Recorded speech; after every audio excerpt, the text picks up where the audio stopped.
got so far is about an ongoing operation. Now, they haven't specified if this is to do with the Navy, because the Navy still maintains that this is some sort of a posturing that they have done.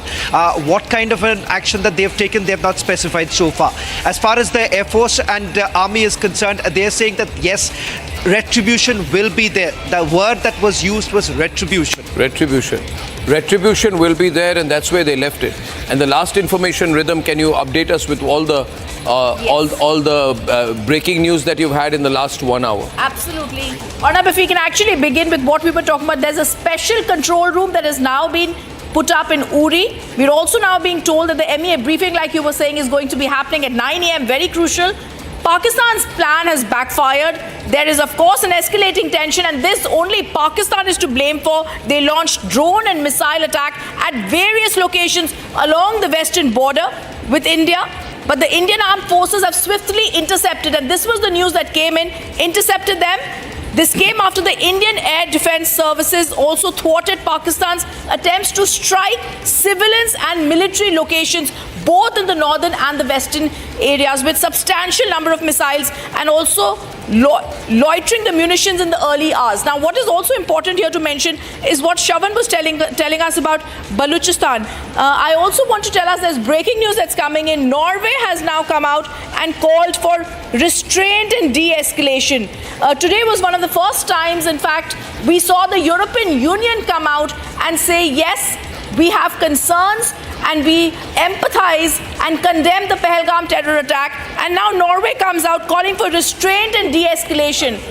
Yes, I think it's very safe. Like I think I think also Harsha's got some shelling going on behind her. I'll go to her in a minute. But you know, Rajnath Singh has also said that if you're testing our patience, you should be ready for more quality action, like it was seen in Operation Sindoor. So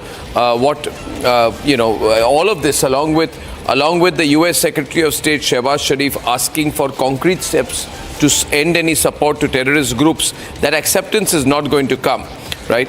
But on a night when there have been sirens all around and we've done these interceptions all over, I think the pressure is building on Pakistan to acknowledge the presence of terrorist groups and make some kind of a commitment, but they won't do it. But then we've had a meeting. Baloch capital has fallen, ladies and gentlemen. Quetta has fallen. This is big news. Shravan has more. There is shelling going on outside where Harsha was live. Rakshita is also live with us. Rakshita, over to you. Rakshita, can you hear me? Appears to be pretty windy out there. Rakshita, from Srinagar. Yes. Well, yes, it's raining. Yes, it's raining. It's drizzling here, and it has been the case throughout the day. But yes, there is, of course, a complete silence here in Srinagar right now. What we understand is that the second wave of drones has been anticipated, has been expected, but we do not have anything of the sort that it has happened. It has been carried out. But yes, the last we spoke, there was the attempt that was made, but all the air defense batteries have been activated, and they still remain on high alert. Srinagar has been on high alert since yesterday, and now, of course, after what happened in Jammu, the entire air defense system has been on high alert. Srinagar and Srinagar Air Base, of course, very sensitive locations, very important, very important, crucial locations. But yes, entire Kashmir is right now very, very silent and blacked out. And yes, where Harsha is right now, Jammu is right now. I sorry, just wanted to come in. I mean, I got another confirmation off record, of course, that we have very straightforward planned operations which are happening in the Arabian Sea against multiple positions, Deepak Vora, in Pakistan. It's not one location. We've been talking of Karachi, but this appears to be a little widespread from what I am hearing now, that these are multiple locations that are being targeted, and the naval operations are there. The aircraft carrier is very much part of the operation. We were hearing about 26 targets, but the Navy officially has told us that they have no brief to make any statement as of now, beyond saying that there is aggressive postures which have been taken. I'm now hearing aggressive postures is one. Then we are now hearing that there are multiple targets.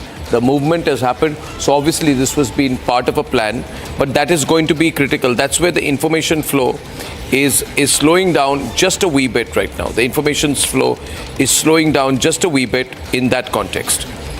Sir? It's probably they're getting ready for an even bigger action. So There'll be a little bit of a slowdown, as you have so rightly said, sir, on information flows. There's not a total information blackout.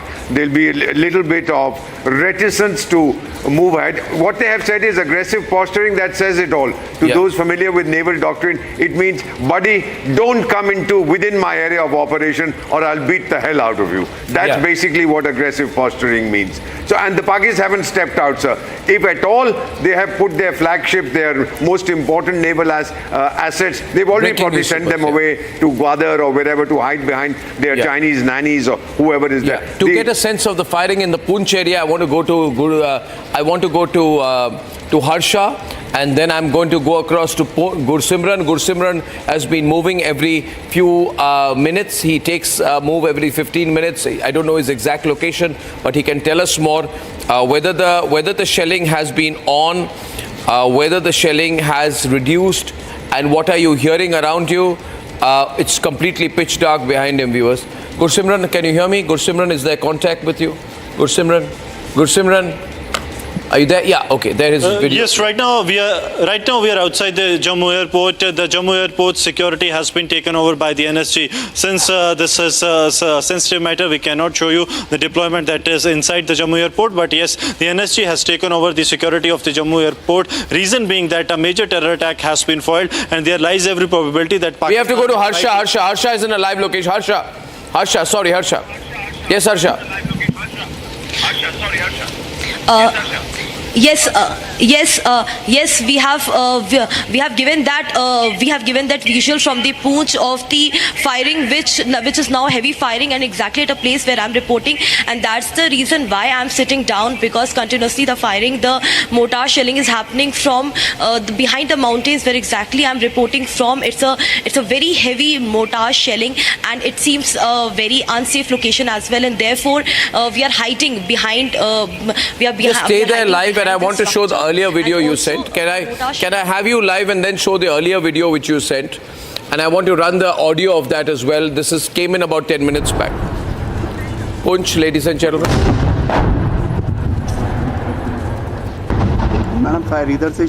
You can hear the firing.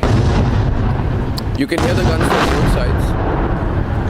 While we are reporting this, Harsha was just about 200 meters away from where the firing was happening. So, Harsha, we got your report there, and the audio speaks for itself. I hope you're safe. I hope you're moving. And I don't think you should risk it with your flashlights on. Harsha, switch off the flashlights. I'll come back to you.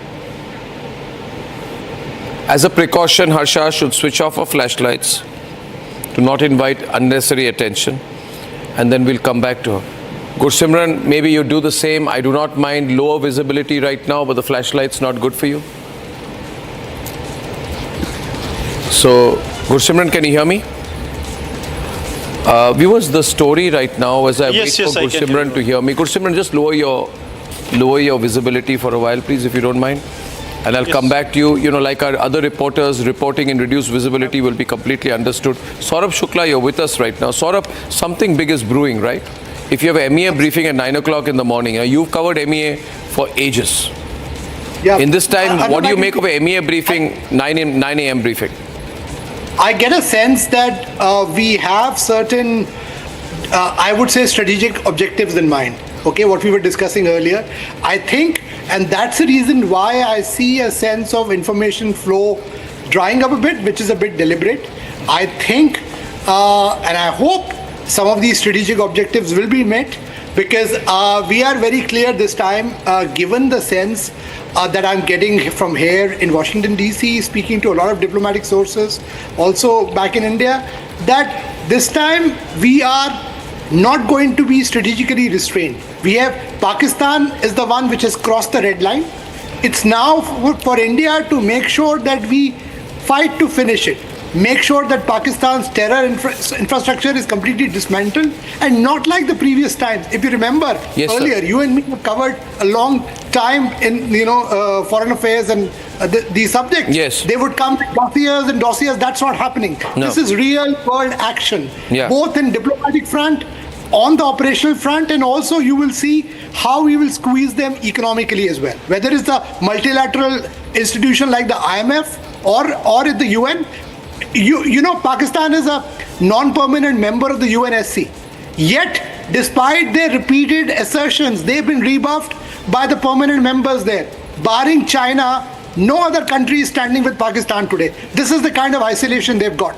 And obviously they're facing it tomorrow when the Saudi minister goes. He's going with a clear missive, I've been told, for Pakistanis to not only back down, but I'm getting to hear there is something major happening as well. Either you hand over some of these terror masterminds, otherwise you face the music. And till that, India's machine will not stop till the time we attain those strategic objectives. That's what I'm getting from my sources. Saurabh, I'll keep you on air because Deepak Voraji wanted to respond to something. He's adding a comment to what you've said here.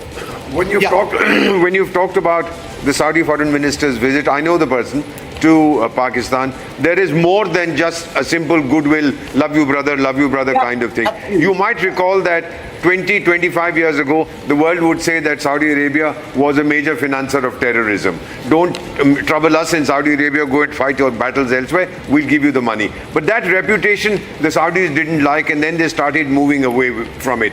What then really happened was the epicenter of terrorism, not just financing but also training, shifted to Pakistan. Now Saudi Arabia and Pakistan are rivals for the leadership of the Islamic world. Turkey is one of the contenders, Iran is another one. There are 4 chaps who all want to be pashas. I believe at this time Saudi Arabia is coming to tell the Pakis, back off, and if you want to prove your credentials, hand over the chaps that India wants. If you don't want to hand them over to us, some of them are internationally designated terrorists by the UN Sanctions Committee. Hand them over to the International Court of Justice. I don't know the Pakistanis will do it. They are quite capable of slaughtering these 2 or 3 fellows and saying, oh sorry, these guys are dead. But let's see what happens. The Saudis will deliver a very tough message. $8 or $6 billion of their funds are sitting in Pakistani banks to boost their... Do they have leverage? Oh, enormous amount of leverage. Isn't that the question, Rhythm? Do the Saudis have leverage? Money. What is the combined leverage of Saudi Arabia and the USA on Pakistan? You know, tomorrow there's a big IMF meeting. Yes. If Pakistan does not get the bailout tomorrow, then its debt servicing capability is brought down to 0. And if it doesn't service its debt, then it goes into a spiral. It is happening at a time when the inflation is 40%, when the Pakistani rupee is 320 rupees to a dollar. Right? It's going to be a sovereign default, sir. Yeah. And if you default, goodbye foreign investment, goodbye any further funding, etc. If you default, then you're in complete crisis, then there's a leadership change. Then there is no Asim Munir who's going to come back and save you. Right? And in this given context, therefore, these news reports that you've been talking about, which is doing the rounds, and yet not a confirmed news about a change of guard in Pakistan with Asim Munir facing a challenge. And there's been a lot of talk that there is this general called Sahir Shahzad Mirza, who is leading internal coup. Now that's that also what I've heard too. Right. So other countries who have leverage in a position to do a power shift.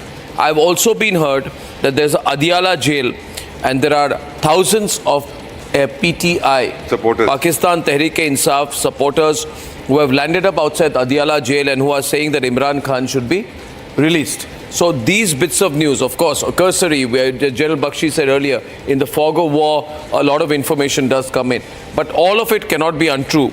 In varying degrees, some could be true, some could be slightly untrue. But a combination of all of this will have an impact, a debilitating impact. I entirely agree with you, sir. America does have some kind of influence on Pakistan, as it has on every country in the world, except possibly Iran and who else? North Korea. Yeah. But I think that the Saudis have more, basically because of their financial crowd. And then you also note that the Hajj visas, which they wanted to give, they have suspended it. They've accused Pakistan of sending beggars to their country. So their international reputation is also suffering.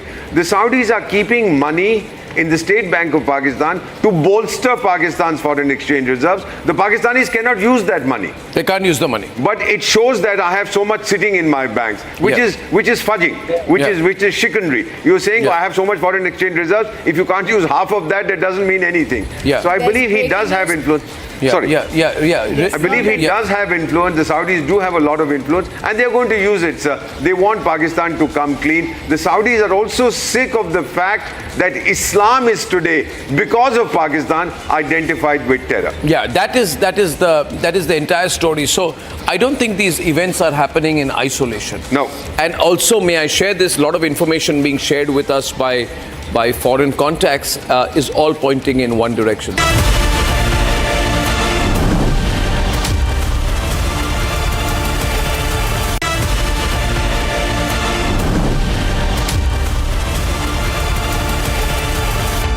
We are connected in Republic to global think tanks, to spheres of influence. We are connected to foreign governments. We are connected to others through which we get our information. And I can tell you it's flowing in one direction. I think we will play the diplomatic game. We will pressurize them. I think MEA is going to come out very strong tomorrow, sir. Very, very strong tomorrow. Rhythm? Yes. There is some breaking news that's coming in. Yeah, we're getting breaking news from Pakistan. In fact, there is a massive protest, Arnab, like you were talking, happening about Imran Khan. Massive protest by pro-Imran Khan supporters. I'm also going to be introducing Vice Admiral Shekhar Sinha, who's joining us now. A very good evening, sir. Imran Khan backers outside the jail asking for release as Asif Munir has been cornered. We're picking up a lot of information that possibly he's not coming out, not giving a statement because he's cornered, but also now Imran Khan supporters demanding his release. Vice Admiral Shekhar Sinha. Well, thank you for getting me on your show. Good morning, really. The point is, let's understand one thing. The terrorist groups which are there in Pakistan, they're only a hired labor as far as the army is concerned. The biggest terrorist group in Pakistan is the Army ISI combined. And till something is done to that leadership, it's very difficult to have any control on the terrorism. Today it will die down, it will come again. It has happened 3-4 times earlier, but this time the political dispensation, Prime Minister Modi has made a point that this time we will hit hard, we will hit proportionately, we will respond to what they're doing, but we'll respond even harder. As far as Imran Khan is concerned, I am sure, if General Munir becomes weaker, if he's going to become weak, then they will probably release him also, because he was the politically chosen leader of the country who was not being allowed to sit. And it is all done by Munir. So, removing Munir, as you said, he's been cornered. I hope he gets removed, because, unless he is removed, all these changes in Pakistan will not take place. But there is no guarantee that the next chief will not support the terrorism. So I think we are in a long haul. Yeah. Tonight we must give full pressure on the Pakistan state, where the politicians must get away from the clutches of the armed forces and get some sensible chair with the chief army staff. Yeah. Sir, I tell you one thing, sir. Yeah, it's a wonderful comment that you're making here. What I'd like to repeat is you got a big briefing of the Ministry of External Affairs that's happening at 9 o'clock in the morning. Point we are making to the international community, we are only climbing the escalation ladder, following Pakistan one step at a time. Right? I think point Saurabh to make tonight is this: we are not doing the escalation ladder. They have targeted Jammu airport. That has prompted our countermeasures and a total blackout of Jammu and surrounding areas. We have every right to defend our civilians. We have every right to defend our unarmed civilians. We have been forced to do blackouts in Kishtwar, Akhnur, Samba, Jammu, Amritsar and Jalandhar. And again right now, viewers, as of this minute, there are sirens which have been sounded once again in Jammu. We've been forced to respond. We have shot down their drones. Red alert. There is a red alert in Jammu which is on. Our military installations have repeatedly come under targeting. We have shot down kamikaze drones of the Pakistanis. We have come under attack. We've had to deploy our S-400 systems, and we have intercepted 8 missiles, several drones in Jammu, Samba, Arispura, Arnia and neighboring areas. I mean, this entire situation has been created by Pakistan, Saurabh, has been created by Pakistan. We've had to black out Amritsar.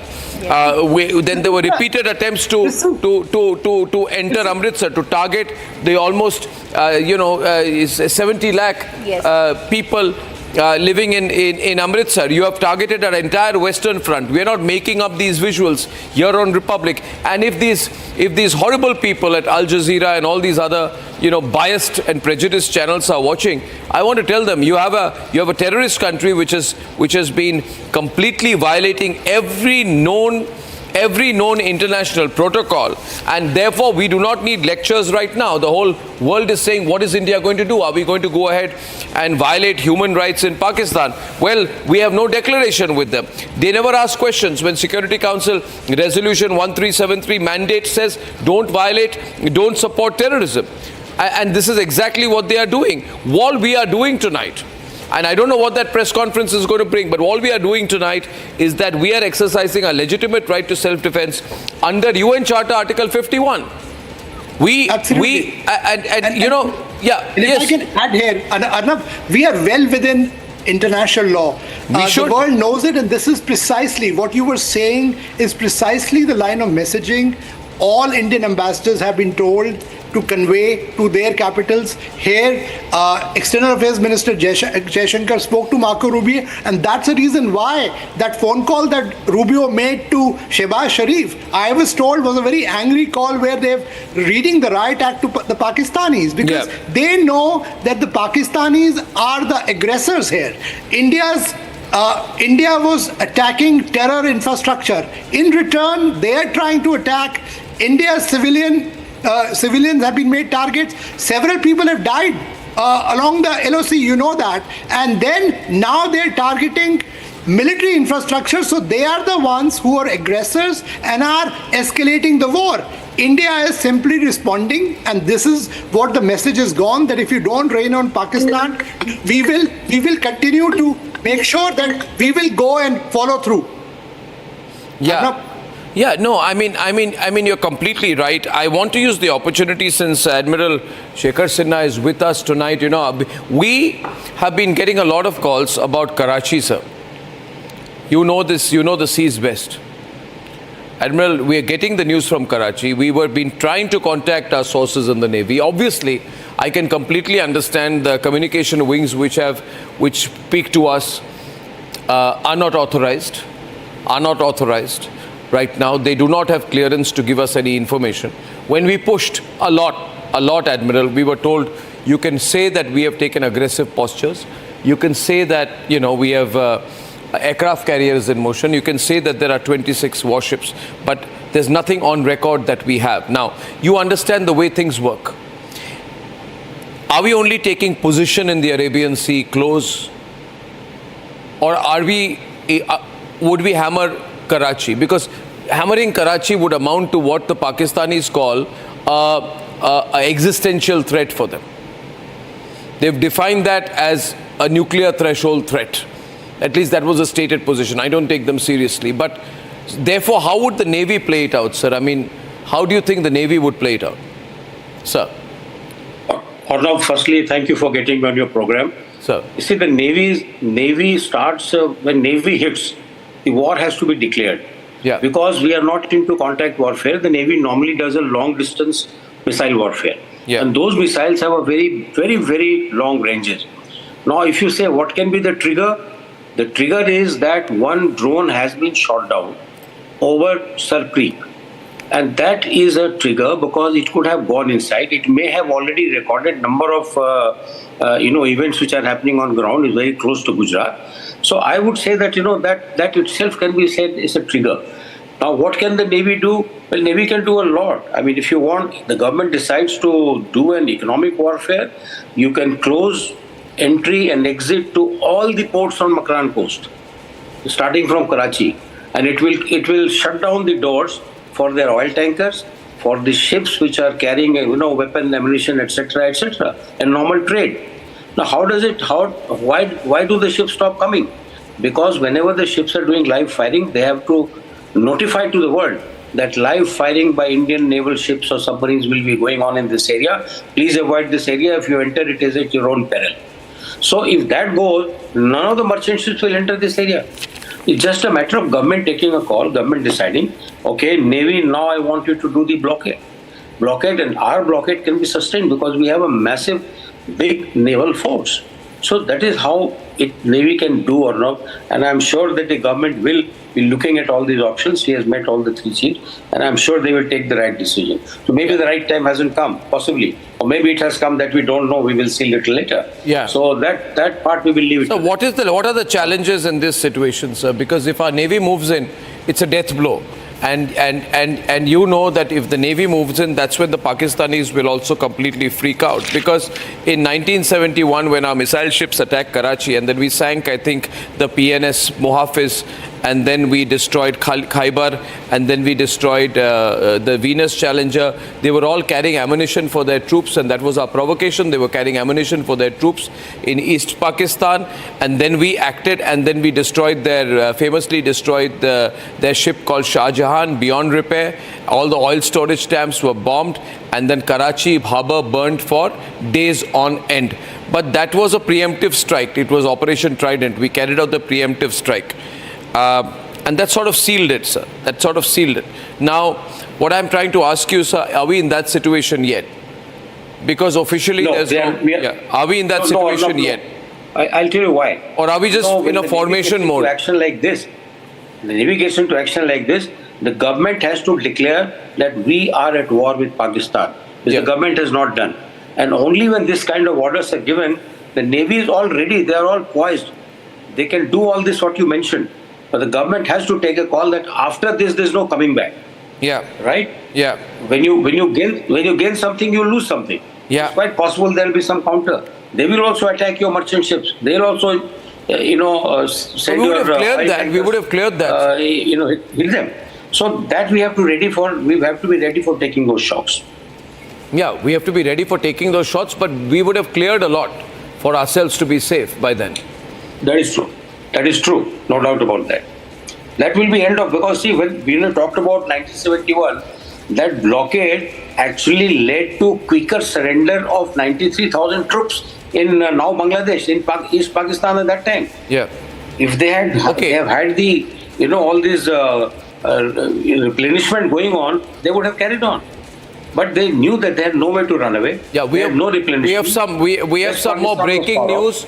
We have some more breaking news. Saurabh wants to come in, but before that, I'd like to read out. Rhythm, would you like to read out the latest press release that we have received about the attempts to attack military installations? Rhythm, over to you. Please read that. Breaking news plates over this, please. Yeah. This is just fresh news. Thwarts fresh attempts, it says, by Pakistan to attack military installations. India on Thursday night, the statement says, neutralized Pakistan's military attempts to hit military stations in Jammu, in Pathankot, in Udhampur and other locations with missiles and drones as tension soared between the two countries and fears of a wider military conflict.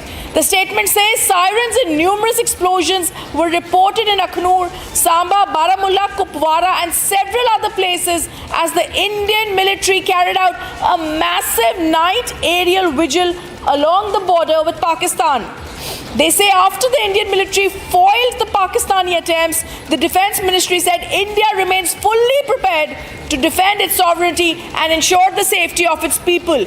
There's an admission and there's a clear honor why this is so important is also because they're clearly giving out the places where Pakistan hit us. Yes, carry on, Rhythm, carry on. And the places that they've mentioned here, the military stations. Arnab, if we actually look at the statement that came today morning from the army, the one thing, and also in Vikram Misri at 5:30 in that, the foreign secretary, he clearly said, it is specifically mentioned Pakistan military establishments had not been targeted, and they reiterated any attack on military targets in India will invite a suitable response. What has Pakistan done today to invite Operation Sindoor 2? They've attacked military stations in Jammu, Pathankot, Udhampur and other locations. They've attacked this with missiles, drones and tensions have now soared. What's happened after this? Then sirens and numerous explosions have been reported in Aknoor, Samba, Baramulla, Kupwara and several other places. For all the viewers who are watching us from different capitals across the world, a lot of people following Republic. I'm getting calls from Sydney. We have people watching us in New Jersey, in London. I want to say this. I want to recap what we are doing tonight. The world needs to know. This is the Republic Media Network, ladies and gentlemen, that you're watching. It is the largest news network in India. And at a time we are getting you the most fastest information. We have Saurabh Shukla in Washington with us tonight. He's the editor-in-chief of News Mobile, a veteran journalist. He knows things very well. Now, the world needs to know the time zone that we are in right now. Right, people, even this is Indian time, 2:15 a.m. What's the time in Washington now? So people would be sort of... It's an evening, Arnab. This is like it's 4:45. 4:45. So a lot of people would be tuning into this all over through the day. Absolutely. A lot of people are watching us, Arnab. In fact, I'm getting a lot of messages. People who are watching us because we are bringing them a coverage which is not only from the ground, but also factual coverage. We are not putting out anything which is not verified. We are also making sure that no operational details are put out yet. We are giving out what is the strategic direction of this entire stand-up going to be, because Pakistan is the one which is the aggressor here. It has crossed all the red line, and this statement, Arnab, as we were saying, clearly indicates that we are telling the world that we have been restrained, but no longer. Pakistan has tested all the limits. Yeah. We will authorize our armed forces to deem and give the response as Pakistan. In fact, we have been extremely restrained because what we've been trying to do are precision strikes, Saurabh. Precision strikes means that this is not what Israel does. Civilian or military. We've not carpet bombed Pakistan is the point that we need to make to all the global interlocutors. We are not carpet bombing Pakistan. We are being restrained, which means we are minimizing escalation while sending a strong military signal that this attack on Pakistan's apex defense system, which we carried out yesterday, is giving our Air Force a green space in case we need to go into Pakistan and strike deep, which is the best defensive offensive posture we can take. This is very strong. This is very responsible behavior. We are not doing what the Russians do. We are not doing what the Israelis do. We have an option of doing it. We can entirely carpet bomb the entire eastern border of Pakistan and along their coastlines. But we've not done that. Absolutely. We've not reduced Karachi to rubble, for example. India is a country which is the land of Mahatma Gandhi and Apostle of Peace. We will never take the first move. But in what we have done is, our people were killed in cold blood. We have gone and avenged their death. Not only have we done that, the world should be thankful.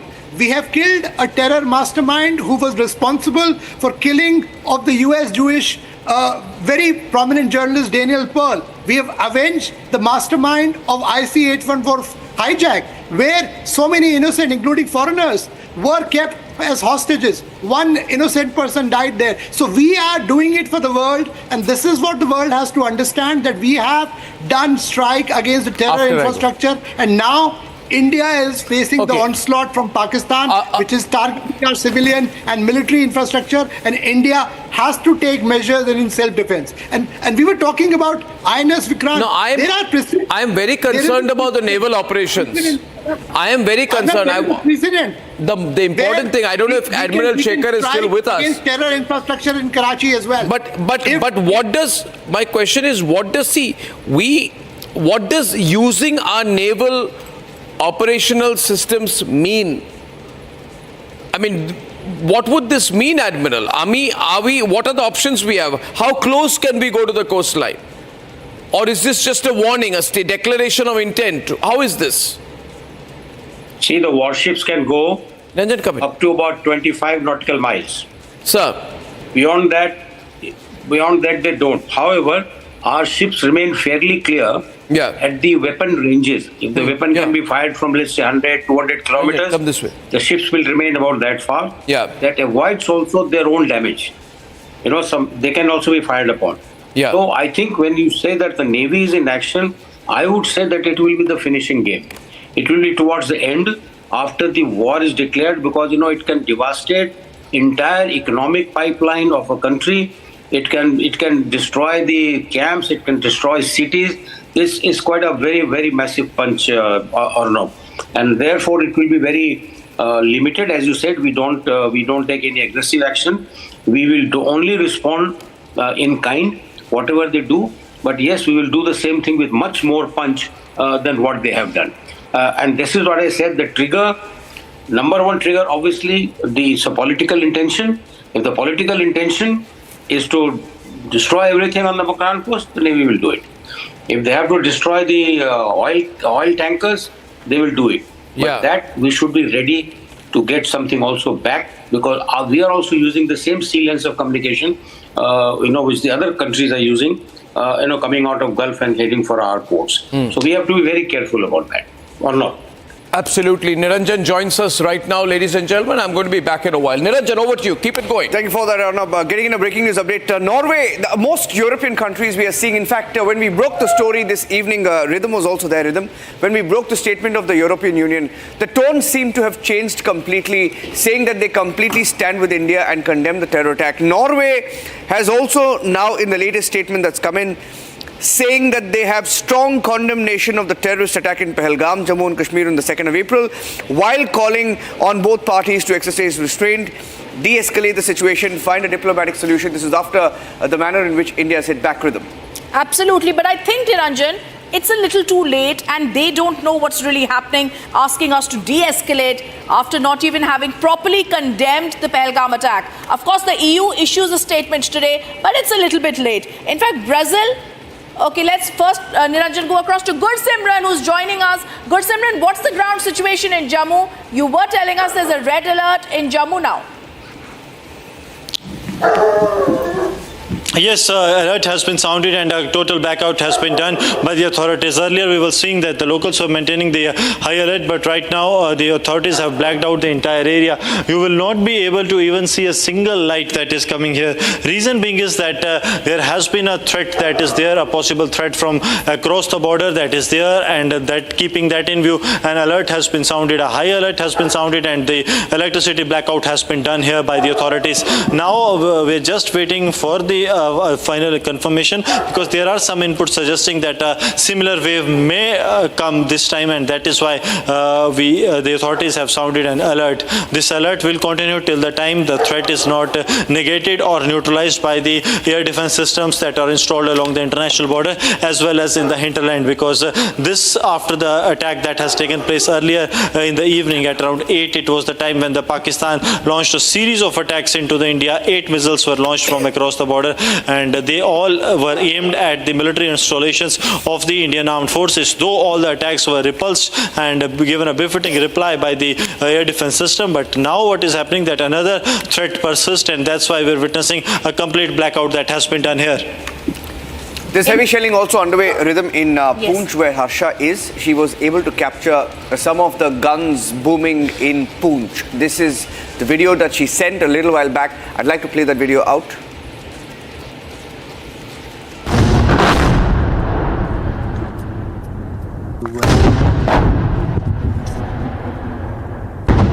Madam fire इधर से शुरू हुआ है, ऊपर से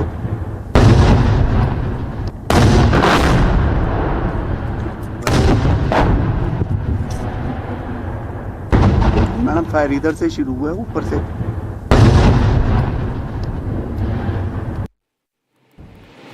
We had a detailed statement also coming of how India has thwarted Pakistan's attacks, Rhythm. This is the third attempt. The first attempt was after we struck their targets, and then there was Operation Sindoor, and the second attempt earlier today, and the third attempt a little after 8 p.m. when the first video came in from Jammu, and we have a statement now coming in. Okay, there's the big breaking news coming in right now. I think Abhishek has just deleted that. I don't know why Abhishek has deleted it. I'll just wait I thought that was a statement from the PMO, but not really sure. But I think it's unofficial. Okay, it's an unofficial tweet, but we can definitely say this, and we'll wait for Abhishek to say that. But it's known also, Niranjan, Prime Minister is very clear. The Prime Minister is monitoring the situation. We have to see how closely, because we also know the National Security Advisor did meet him in the day. there's a breaking news update also coming in Rhythm, where the US Vice President JD Vance has said, and this is being reported right now, that's the breaking news update that's coming now. JD Vance, the US Vice President, has said India-Pakistan conflict is fundamentally none of our business and has nothing to do with America's ability to control it. I'd like to get Saurabh Shukla on this. Saurabh Shukla, sounds like a new America that doesn't want to interfere. They've left it to India. They've condemned the attacks. They've said every country has a right to defend itself. And this is a new America saying we have nothing to do with this situation. Niranjan, this is not only a new America, it's the new Trump-Modi doctrine, where it's a very clear understanding that we have with the US today that India is well within our right to strike against terrorist groups which pose threat not only to India but for democracies like the US as well. In some ways, we are doing the job for the US as well, because some of these terror groups, including the one who are on proscribed list of the United States, are the ones who are roaming free as state guests in Pakistan. And what India's action has done is killed one of the key persons. And what JD Vance is doing, because JD Vance is one of the, I can tell you, in Washington, not only is he the vice president, he's also a key ally of Donald Trump and also touted as the next candidate for the Republican presidency post Donald Trump. So he's a very, very influential figure here in Washington. His statement is very significant because US is very clear that we don't want, obviously, a certain red line to be crossed. We don't want a full-blown conflict situation, but we will not interfere, unlike in the past, where the first thing would be to rush a envoy or an interlocutor to Delhi to say, hey, if you don't stop, we'll have sanctions coming on you. That's not happening. It's the other way around. They're telling the Pakistanis, they're reading the Riot Act because they know it's in circa 2025, there is no room for terrorism. And what India has done is taken the battle against terrorism to Pakistan's heartland, to Pakistan's terror swamps. And this will not stop if they don't take concrete measures. And this is a very strong diplomatic statement. You've covered diplomacy as well. I can tell you that this is very significant. Okay, Saurabh, Shavan is also joining us now. Shavan, you earlier told us about Balochistan. I think Balochistan is going to be the big story here, Shavan, because it's going to be a big setback for Pakistan. Pak soldiers have been killed there. It's clear that city after city is falling. It's going to be the story where Balochistan is going to be the new country and Pakistan will have to make amends with that. Well, the immediate ramification of what's really happening in Balochistan is with regards to how the Pakistani army gets completely affected. That's because, remember, the Frontier Corps, which was today attacked by the Balochistan Liberation Army, was essentially supposed to be brought towards the eastern border, and the redeployment was to happen. But even before that could happen, you've had the Balochis actually taking them out, and we're given to understand that they have suffered heavy casualties. And this comes just 24 hours after what we saw, the Baloch Liberation Army attacking a convoy. There are multiple cities which have now reported some sort of an attack that has taken place, particularly starting with Quetta, and thereafter a few other cities where we are given to understand that they've brought down the Pakistani flag too. So there is a massive rebellion that is brewing in multiple cities in Balochistan, and which essentially would mean that the Pakistani army has been completely thinned out, and it certainly is going to affect Pakistani army's deployment along the eastern border. I think that's also the big news that we have to look at, but we also have to see, like we've been saying, and we're going to go across to Admiral Shekhar Sinha, who's also joining us here. Naval operations, like we were asking you earlier, sir, began in Arabian Sea after Pakistan tried to attack India. The key challenges that India is going to face following this major escalation: we've seen targeted operations that India has done in the early hours of Friday had begun in the Arabian Sea, and multiple targets in Pakistan have been looked at. What are the challenges we are going to face, and what is the key focus and target that India needs to pinpoint and look at here? Well, I think the target selection for an attack from the sea will be very much a political decision. because the naval attacks can paralyze that country's economy completely, which may not come back on track for a very long time. Or it can cause, as it was done in 71, oil farms were set on fire. Karachi harbour was on fire for the next 10-15 days. So it is a devastating attack. And therefore it should not be seen as a normal crossing line of control and firing some artillery. The Navy does only non-contact warfare from a long distances. And missiles can do a very, very long distance and very precisely. So I would say that it will very much be a political decision. The Prime Minister, the NSA, as to what is the ultimate aim that we want to achieve. Because once Navy comes into action, it will virtually destroy that country more than half without the nuclear weapon, even with the conventional weapons. So I would say that the targets are known. It is for the highest body, political body, to take a call as to which targets need to be destroyed. Navy will be all poised. I'm sure they have everything pointing in that direction.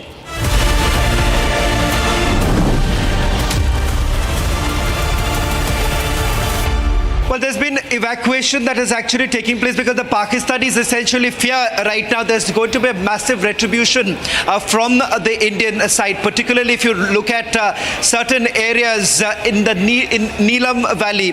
A short while back, reports actually came in that there was heavy artillery firing and we were basically targeting some of the launch pads. Now, interesting to point out here is that these launch pads have now been converted by the Pakistani armies to basically use them and open fire towards the Indian posts. There has been a retaliation and we're given to understand in Neelam Valley itself, some of the posts, Pakistani posts have been decimated, and this comes across as one of the responses. Now, with regards to the further retribution, we're not very sure whether at all the armed forces are going to repeat what we saw earlier today when those very places from where the missiles and the drones were basically launched by the Pakistanis, each one of them have now been targeted and neutralized. The air defense system of the Pakistanis was completely destroyed, particularly belonging to the HQ-9. Absolutely, and I also just want to go across for one word to Mr. Deepak Vora, who's also joining us. Mr. Vora, you also have some news that you're also picking up from your sources. Absolutely, and thank you very much. What I'm hearing is, which is reliable, which is from an official source, that there is a total shutdown in POK, Lahore, Karachi, Sialkot and Islamabad. And then I look at this website where the satellites hover around and give you an idea of how active a city is at night. There is no light on anywhere within the geographical territory of Pakistan.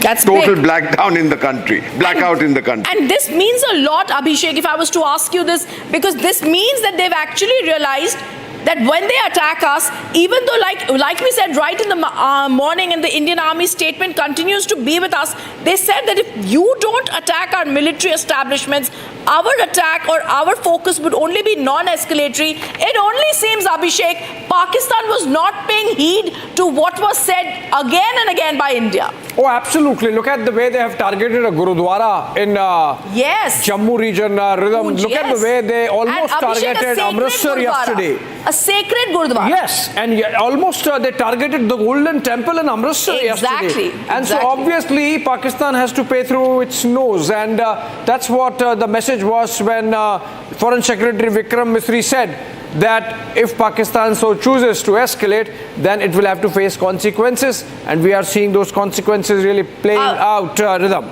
Absolutely, and Abhishek, I also believe the entire existence of Pakistan will be wiped out within 24 hours if they even dare to destroy a tile of the Golden Temple, which possibly, like you said, they were attempting to do. This is something that has been condemned by Indians and Sikhs across the globe, and it's something that we're not going to let happen. Let's also tell our viewers, and I want to go across, focus on Navy's posturing is also being taken on. The Navy operations have now begun, it says, in the Arabian Sea, targeted operations against Pakistan. So very, very clearly, tonight is supposed to be a day when we're moving towards now, Abhishek, an Operation Sindoor 3.0. What are you thinking is going to possibly happen today? Well, so we have to wait for the MEA briefing, and the fact that the briefing is happening with them is validation that some action has taken place on the Pakistani side by India. in response to the escalatory drone attacks that were carried out in the evening by Pakistan on Jammu, on Pathankot, on other areas, civilian areas, in places like Uri, in places like Arispura, in places like Samba, in places like Kutch in Gujarat, obviously, and Jaisalmer, of course, in Rajasthan. In fact, we are hearing that in retaliatory action, India has already downed more than a couple of planes of Pakistan. So obviously, we are expecting that all those things would be out in the open after that press conference that takes place tomorrow morning, Rhythm. Yes, and we're also being told that there are several people, Abhishek, who are also talking about, in fact, we're putting out a new screen here that we're talking about here, in which we're going to tell our viewers the new Operation 2.0 that's happening. First, the breaking news coming in, the Defense Minister has been briefed by the Chief of Defense Staff. Pakistan, okay, I want to tell you that, and I want to also tell you, Pakistan converts terror launch pads. Poonch situation is active, it's shelling. I also want to tell you, Shawan, I want to come to you right now. Like you telling us, the Defense Minister has been briefed by the CDS on the operations.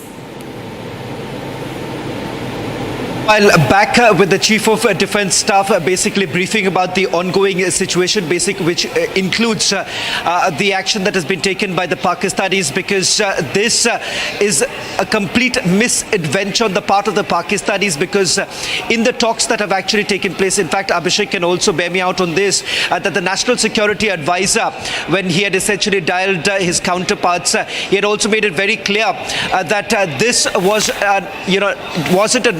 it wasn't something that would have been perceived as an escalatory move on the part of India, because this was only targeting those facilities which were terror facilities. Now, as far as this action is concerned, because we are looking at complete military installations of India being targeted, all the 15 cities that the Pakistanis today basically attacked, they were all cities where we have had our military bases. It turns out that those missiles were also being launched from Pakistani military bases, which thereafter was identified.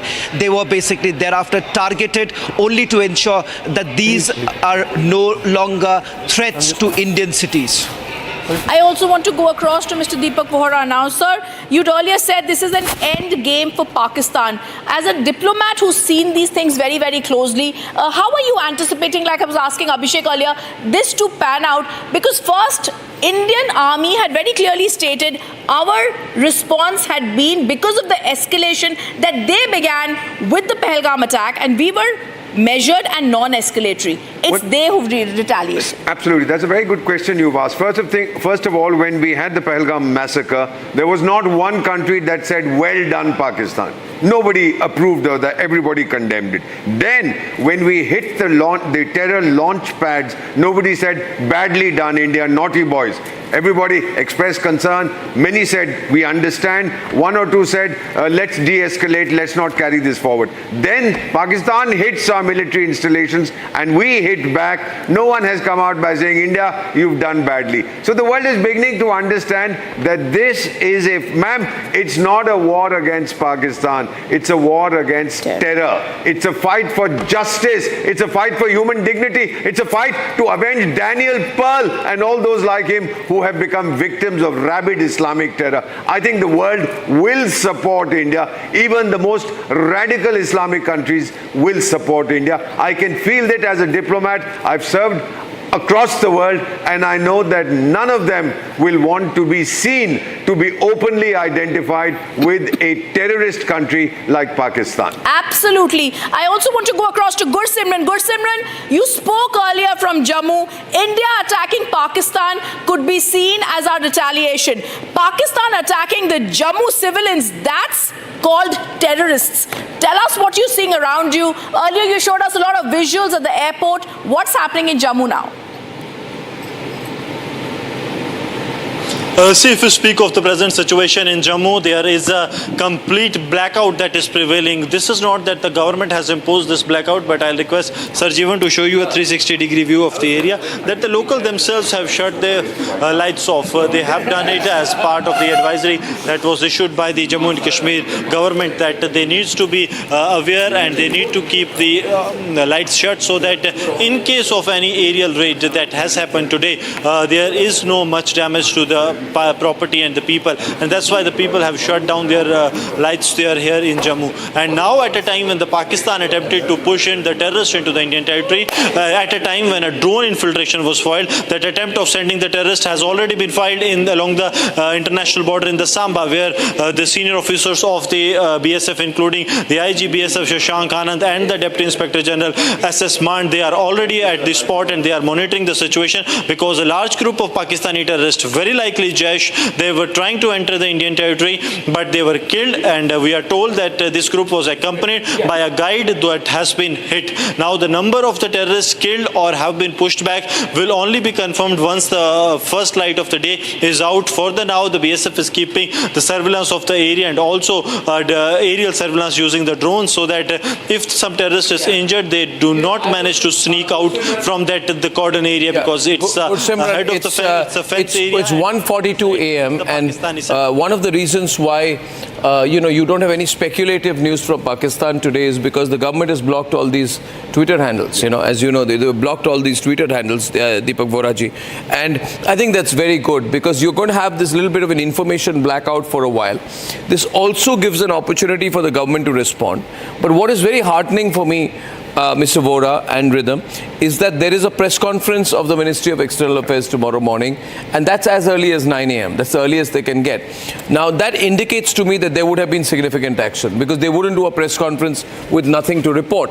If this had simply been a statement about where the drone attacks were, where we responded, where we thwacked them, that could have been an MOD press conference. That could have been a different kind of press conference.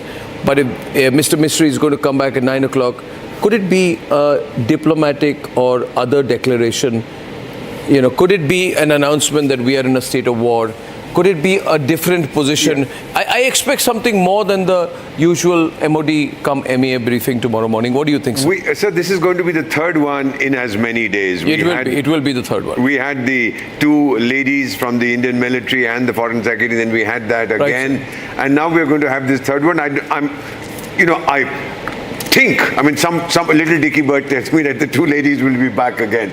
But this time we are going to give, probably, there's no point in repeating what has been said, we are going to get an update. The other side has not held a single press conference because they're all missing in inaction. They're not missing in action. Yeah. So we are going to see what happens tomorrow. My own feeling is that around the world, across the world, we would have informed host governments, our ambassadors would have, that this is the situation. If you want more information, log on to this. It'll be on Twitter, it'll be on Facebook, and many foreign governments will be watching to see what we are going to say. We are going to put across our position about where we are today after so many days of this undeclared conflict and the fact that India is carrying forward the war on terror. Yeah. So I think that also has been made, but once again, tomorrow will be big news. Yes. There'll be a build-up to the MEA press conference. Pakistan is going to be watching.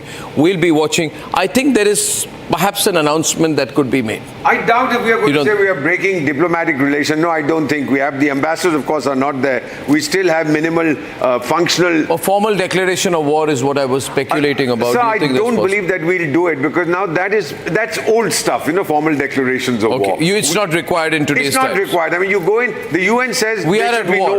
We are at war, that's it. Instead of somebody signing a piece of paper saying, I declare war. We are at war. The Lahore Declaration is suspended. The UN Security Councils have been violated by Pakistan. We have a right to self-defense. They have targeted our military targets. They have had civilian targets. And so we are very much at war. Shawan has some more information. Yes, Shawan.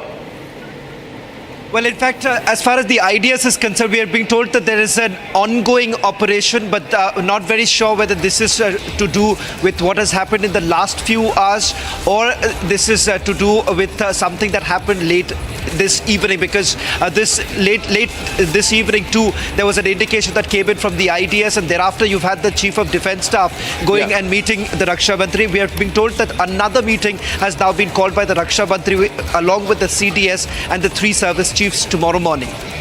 Okay, so that meeting has been held. What is about the information flow about our actions in Pakistan? Well, in fact, the only indication that we have got so far is about an ongoing operation. Now, they haven't specified if this is to do with the Navy, because the Navy still maintains that this is some sort of a posturing that they have done. What kind of an action that they have taken, they have not specified so far.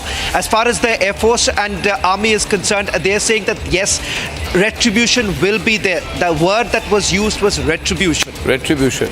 Retribution will be there, and that's where they left it. And the last information, Rhythm, can you update us with all the all the breaking news that you've had in the last 1 hour? Absolutely. Arnab, if we can actually begin with what we were talking about, there's a special control room that has now been put up in Uri. We're also now being told that the MEA briefing, like you were saying, is going to be happening at 9 a.m. Very crucial. Pakistan's plan has backfired. There is, of course, an escalating tension, and this only Pakistan is to blame for. They launched drone and missile attack at various locations along the western border with India. But the Indian armed forces have swiftly intercepted, and this was the news that came in, intercepted them. This came after the Indian Air Defence Services also thwarted Pakistan's attempts to strike civilians and military locations, both in the northern and the western areas, with substantial number of missiles and also loitering the munitions in the early hours. Now, what is also important here to mention is what Shavan was telling us about Balochistan. I also want to tell us there's breaking news that's coming in. Norway has now come out and called for restraint and de-escalation. Today was one of the first times, in fact, we saw the European Union come out and say, yes, we have concerns and we empathize and condemn the Pahalgam terror attack. And now Norway comes out calling for restraint and de-escalation. Yes, I think it's very safe. Like I think the I Dr. think that, Jayashankar I think spoke. also Harsha's got some shelling going on behind her. I'll go to her in a minute. But you know, Rajnath Singh has also said that if you're testing our patience, you should be ready for more quality action, like it was seen in Operation Sindoor. So all of this, along with the US Secretary of State Shehbaz Sharif asking for concrete steps to end any support to terrorist groups, that acceptance is not going to come, right?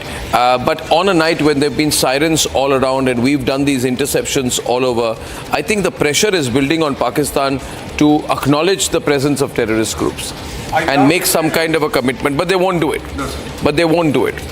But then we've had a meeting. Baloch capital has fallen, ladies and gentlemen. Quetta has fallen. This is big news. Shawan has more. There is shelling going on outside where Harsha was live. Rakshita is also live with us. Rakshita, over to you. Rakshita, can you hear me? Appears to be pretty windy out there. Rakshita, from Srinagar. Yes. Well, yes, it's raining. It's raining. It's drizzling here, and it has been the case throughout the day. But yes, there is, of course, a complete silence here in Srinagar right now. What we understand is that the second wave of drones has been anticipated, has been expected, but we do not have anything of the sort that it has happened. It has been carried out. But yes, the last we spoke, there was the attempt that was made, but all the air defense batteries have been activated, and they still remain on high alert. Srinagar has been on high alert since yesterday, and now, of course, after what happened in Jammu, the entire air defense system has been on high alert. Srinagar and Srinagar Air Base, of course, very sensitive locations, very important, very important, crucial locations. But yes, entire Kashmir is right now very silent and blacked out. And yes, where Harsha is right now, Jammu is right now. I sorry, just wanted to come in. I mean, I got another confirmation off record, of course, that we have very straightforward planned operations which are happening in the Arabian Sea against multiple positions, Deepak Vora, in Pakistan. It's not one location. We've been talking of Karachi, but this appears to be a little widespread from what I am hearing now, that these are multiple locations that are being targeted, and the naval operations are there. The aircraft carrier is very much part of the operation. We were hearing about 26 targets, but the Navy officially has told us that they have no brief to make any statement as of now, beyond saying that there is aggressive postures which have been taken. I'm now hearing aggressive postures is one. Then we are now hearing that there are multiple targets. The movement has happened. So obviously this was being part of a plan, but that is going to be critical. That's where the information flow is slowing down just a wee bit right now. The information flow is slowing down just a wee bit in that context. Sir. It's probably they're getting ready for an even bigger action. So there'll be a little bit of a slowdown, as you have so rightly said, sir, on information flows. There's not a total information blackout.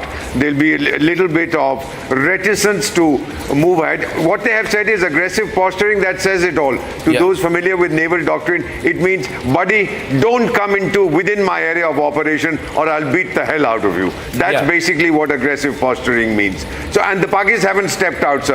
If at all they have put their flagship, their most important naval assets, they've already probably sent them away to Gwadar or wherever to hide behind their Chinese nannies or whoever is there. To get a sense of the firing in the Poonch area, I want to go to Harsha, and then I'm going to go across to Gursimran. Gursimran has been moving every few minutes. He takes move every 15 minutes. I don't know his exact location, but he can tell us more whether the shelling has been on, whether the shelling has reduced, and what are you hearing around you. It's completely pitch dark behind him, viewers. Gursimran, can you hear me? Gursimran, is there contact with you? Gursimran, are you there? Yeah, okay, there is video. Yes, right now we are outside the Jammu airport. The Jammu airport security has been taken over by the NSG. Since this is a sensitive matter, we cannot show you the deployment that is inside the Jammu airport. But yes, the NSG has taken over the security of the Jammu airport. Reason being that a major terror attack has been foiled, and there lies every probability that Pakistan. We have to go to Harsha. Harsha is in a live location. Harsha. Sorry, Harsha. Yes, Harsha. Yes, we have given that visual from the Poonch of the firing, which is now heavy firing, and exactly at a place where I'm reporting, and that's the reason why I'm sitting down, because continuously the firing, the mortar shelling is happening from behind the mountains where exactly I'm reporting from. It's a very heavy mortar shelling, and it seems a very unsafe location as well, and therefore we are hiding behind. Just stay there live, and I want to show the earlier video you sent. Can I have you live and then show the earlier video which you sent? And I want to run the audio of that as well. This came in about 10 minutes back. Poonch, ladies and gentlemen. Madam fire इधर से शुरू हुआ है. You can hear the firing. You can hear the guns from both sides. While we are reporting this, Harsha was just about 200 meters away from where the firing was happening. So, Harsha, we got your report there, and the audio speaks for itself. I hope you're safe. I hope you're moving. And I don't think you should risk it with your flashlights on. Harsha, switch off the flashlights. I'll come back to you. As a precaution, Harsha should switch off her flashlights to not invite unnecessary attention, and then we'll come back to her. Gursimran, maybe you do the same. I do not mind lower visibility right now, but the flashlight's not good for you. So, Gursimran, can you hear me? Viewers, the story right now, as I wait for Gursimran to hear me. Gursimran, just lower your visibility for a while, please, if you don't mind. And I'll come back to you. You know, like our other reporters, reporting in reduced visibility will be completely understood. Saurabh Shukla, you're with us right now. Saurabh, something big is brewing, right? If you have a MEA briefing at 9 o'clock in the morning, you've covered MEA for ages. Yeah. In this time, what do you make of a MEA briefing, 9 a.m. briefing? I get a sense that we have certain, I would say, strategic objectives in mind. okay, what we were discussing earlier. I think, and that's the reason why I see a sense of information flow drying up a bit, which is a bit deliberate. I think, and I hope some of these strategic objectives will be met, because we are very clear this time, given the sense that I'm getting from here in Washington, D.C., speaking to a lot of diplomatic sources, also back in India, that this time we are not going to be strategically restrained. We have Pakistan is the one which has crossed the red line. It's now for India to make sure that we fight to finish it. Make sure that Pakistan's terror infrastructure is completely dismantled, and not like the previous times. If you remember, earlier, you and me have covered a long time in foreign affairs and these subjects. Yes. They would come with dossiers and dossiers. That's not happening. No. This is real world action, Yeah. both in diplomatic front, on the operational front, and also you will see how we will squeeze them economically as well. Whether it's a multilateral institution like the IMF or at the UN. You know, Pakistan is a non-permanent member of the UNSC. Yet, despite their repeated assertions, they've been rebuffed by the permanent members there. Barring China, no other country is standing with Pakistan today. This is the kind of isolation they've got. And obviously, they're facing it tomorrow when the Saudi minister goes. He's going with a clear missive, I've been told, for Pakistanis to not only back down, but I'm getting to hear there is something major happening as well. Either you hand over some of these terror masterminds, otherwise you face the music. And till that, India's machine will not stop till the time we attain those strategic objectives. That's what I'm getting from my sources. Saurabh, I'll keep you on air because Deepak Voraji wanted to respond to something. He's adding a comment to what you've said here. When you've talked about the Saudi foreign minister's visit, I know the person, to Pakistan, there is more than just a simple goodwill, love you brother kind of thing. You might recall that 25 years ago, the world would say that Saudi Arabia was a major financer of terrorism. Don't trouble us in Saudi Arabia, go and fight your battles elsewhere, we'll give you the money. But that reputation the Saudis didn't like, and then they started moving away from it. What then really happened was the epicenter of terrorism, not just financing but also training, shifted to Pakistan. Now Saudi Arabia and Pakistan are rivals for the leadership of the Islamic world. Turkey is one of the contenders. Iran is another one. There are 4 chaps who all want to be pashas. I believe at this time Saudi Arabia is coming to tell the Pakis, back off, and if you want to prove your credentials, hand over the chaps that India wants. If you don't want to hand them over to us, some of them are internationally designated terrorists by the UN Sanctions Committee. Hand them over to the International Court of Justice. I don't know if the Pakistanis will do it. They are quite capable of slaughtering these 2 or 3 fellows and saying, oh sorry, these guys are dead. But let's see what happens. The Saudis will deliver a very tough message. $8 or $6 billion of their funds are sitting in Pakistani banks to boost Do they have leverage? Oh, enormous amount of leverage. Isn't that the question, Rhythm? Do the Saudis have leverage? Money. What is the combined leverage of Saudi Arabia and the USA on Pakistan? You know, tomorrow there's a big IMF meeting. Yes. If Pakistan does not get the bailout tomorrow, then its debt servicing capability is brought down to 0. And if it doesn't service its debt, then it goes into a spiral. It is happening at a time when the inflation is 40%, when the Pakistani rupee is 320 rupees to a dollar. Right? It's going to be a sovereign default, sir. Yeah. And if you default, goodbye foreign investment, goodbye any further funding, etc. If you default, then you're in complete crisis, then there's a leadership change. Then there is no Asim Munir who's going to come back and save you. Right? And in this given context, therefore, these news reports that you've been talking about, which is doing the rounds, and yet not a confirmed news about a change of guard in Pakistan with Asim Munir facing a challenge. And there's been a lot of talk that there is this general called Sahir Shahzad Mirza, who is leading internal coup. Now that's that is also what I've heard too. Right. So other countries who have leverage in a position to do a power shift. I've also been heard that there's an Adiala jail, and there are thousands of PTI supporters, Pakistan Tehreek-e-Insaf supporters, who have landed up outside Adiala jail and who are saying that Imran Khan should be released. So these bits of news, of course, a cursory, where General Bakshi said earlier, in the fog of war, a lot of information does come in. But all of it cannot be untrue.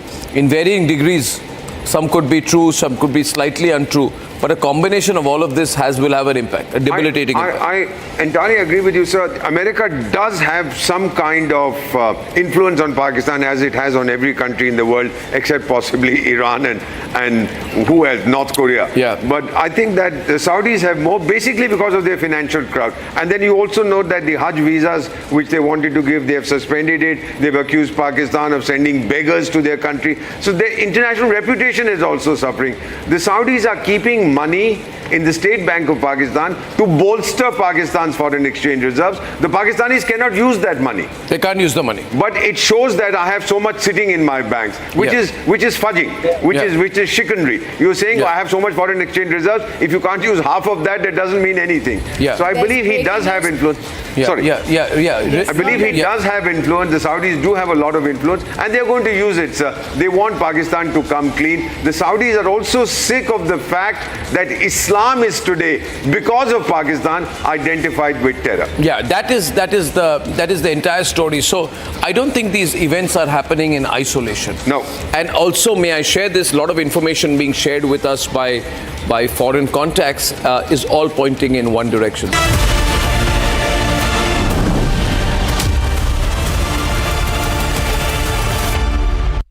In Republic, to global think tanks, to spheres of influence. We are connected to foreign governments. We are connected to others through which we get our information. And I can tell you it's flowing in one direction. I think we will play the diplomatic game. We will pressurize them. I think MEA is going to come out very strong tomorrow, sir. Very, very strong tomorrow. Rhythm? Yes. There is some breaking news that's coming in. Yeah, we're getting breaking news from Pakistan. In fact, there is a massive protest, Arnab, like you were talking, happening about Imran Khan. Massive protest by pro-Imran Khan supporters. I'm also going to be introducing Vice Admiral Shekhar Sinha, who's joining us now. A very good evening, sir. Imran Khan backers outside the jail asking for release as Asif Munir has been cornered. We're picking up a lot of information that possibly he's not coming out, not giving a statement because he's cornered, but also now Imran Khan supporters demanding his release. Vice Admiral Shekhar Sinha. Well, thank you for getting me on your show. Good morning, really. The point is, let's understand one thing. The terrorist groups which are there in Pakistan, they're only a hired labor as far as the army is concerned. The biggest terrorist group in Pakistan is the Army ISI combined. And till something is done to that leadership, it's very difficult to have any control on the terrorism. Today it will die down, it will come again. It has happened 3-4 times earlier, but this time the political dispensation, Prime Minister Modi has made a point that this time we will hit hard, we will hit proportionately, we will respond to what they're doing, but we'll respond even harder. As far as Imran Khan is concerned, I am sure, if General Munir becomes weaker, if he's going to become weak, then they will probably release him also, because he was the politically chosen leader of the country who was not being allowed to sit. And it is all done by Munir. So, removing Munir, as you said, he's been cornered. I hope he gets removed. Because, unless he is removed, all these changes in Pakistan will not take place. But there's no guarantee that the next chief will not support the terrorism. So I think we are in a long haul. Yeah. Tonight we must give full pressure on the Pakistan state, where the politicians must get away from the clutches of the armed forces and get some sensible chat with the chief army staff. Yeah, sir, I tell you one thing, sir. Yeah, it's a wonderful comment that you're making here. What I'd like to repeat is you got a big briefing of the Ministry of External Affairs that's happening at 9 o'clock in the morning. Point we are making to the international community, we are only climbing the escalation ladder, following Pakistan one step at a time. Right. I think point Saurabh to make tonight is this: we are not doing the escalation ladder. They have targeted Jammu airport. That has prompted our countermeasures and a total blackout of Jammu and surrounding areas. We have every right to defend our civilians. We have every right to defend our unarmed civilians. We have been forced to do blackouts in Kishtwar, Akhnur, Samba, Jammu, Amritsar and Jalandhar. And again right now, viewers, as of this minute, there are sirens which have been sounded once again. in Jammu. We've been forced to respond. We have shot down their drones. Red alert. There is a red alert in Jammu which is on. Our military installations have repeatedly come under targeting. We have shot down kamikaze drones of the Pakistanis. We have come under attack. We've had to deploy our S-400 systems, and we have intercepted 8 missiles, several drones in Jammu, Samba, Arispura, Arnia and neighboring areas.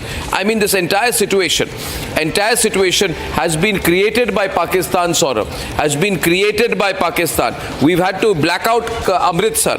Then there were repeated attempts to enter Amritsar, to target the almost 70 lakh people living in Amritsar. You have targeted our entire western front. We are not making up these visuals here on Republic. And if these horrible people at Al Jazeera and all these other biased and prejudiced channels are watching, I want to tell them you have a terrorist country which has been completely violating every known international protocol, and therefore we do not need lectures right now. The whole world is saying, what is India going to do? Are we going to go ahead and violate human rights in Pakistan? Well, we have no declaration with them.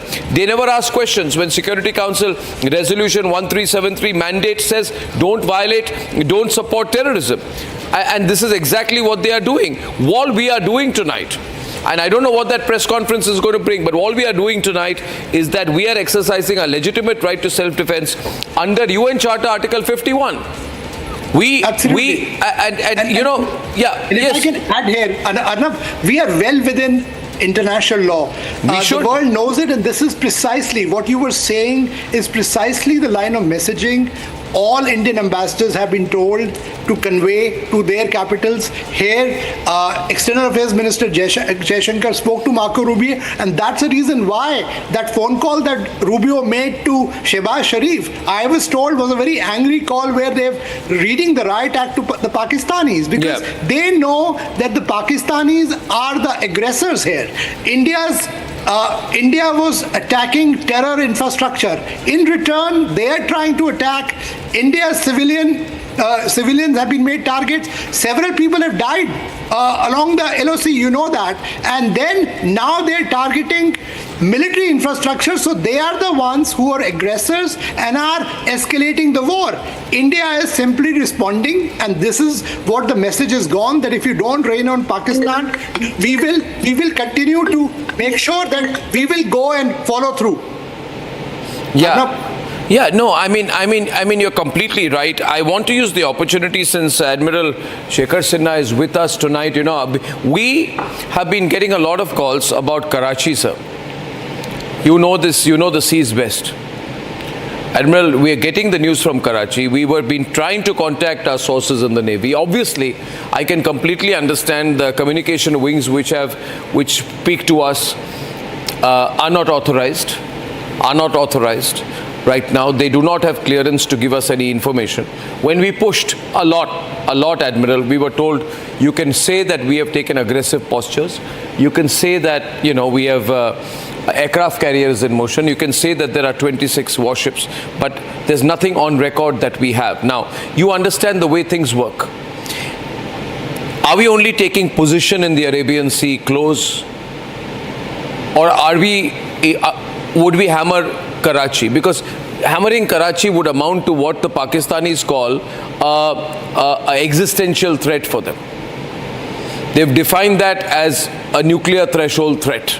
At least that was a stated position. I don't take them seriously. But therefore, how would the Navy play it out, sir? I mean, how do you think the Navy would play it out, sir? Arnab, firstly, thank you for getting me on your program. Sir. You see, the Navy starts, when Navy hits, the war has to be declared.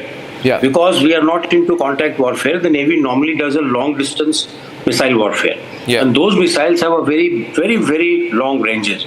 Now, if you say what can be the trigger? The trigger is that one drone has been shot down over Sir Creek. And that is a trigger because it could have gone inside. It may have already recorded number of events which are happening on ground. Is very close to Gujarat. So I would say that that itself can be said is a trigger. Now, what can the Navy do? Well, Navy can do a lot. I mean, if you want, the government decides to do an economic warfare, you can close entry and exit to all the ports on Makran coast, starting from Karachi, and it will shut down the doors for their oil tankers, for the ships which are carrying, weapon, ammunition, etc., and normal trade. Now, why do the ships stop coming? Because whenever the ships are doing live firing, they have to notify to the world that live firing by Indian naval ships or submarines will be going on in this area. Please avoid this area. If you enter, it is at your own peril. So if that goes, none of the merchant ships will enter this area. It's just a matter of government taking a call, government deciding, okay, Navy, now I want you to do the blockade, and our blockade can be sustained because we have a massive, big naval force.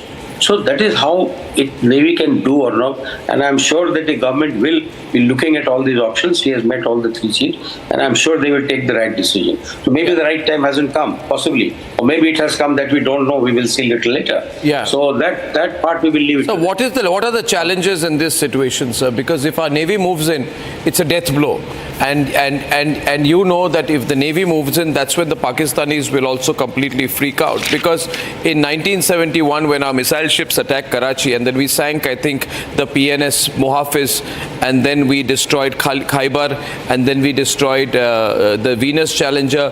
They were all carrying ammunition for their troops, and that was our provocation. They were carrying ammunition for their troops in East Pakistan, and then we acted, and then we destroyed famously destroyed their ship called Shah Jahan beyond repair. All the oil storage dams were bombed, and then Karachi harbour burned for days on end.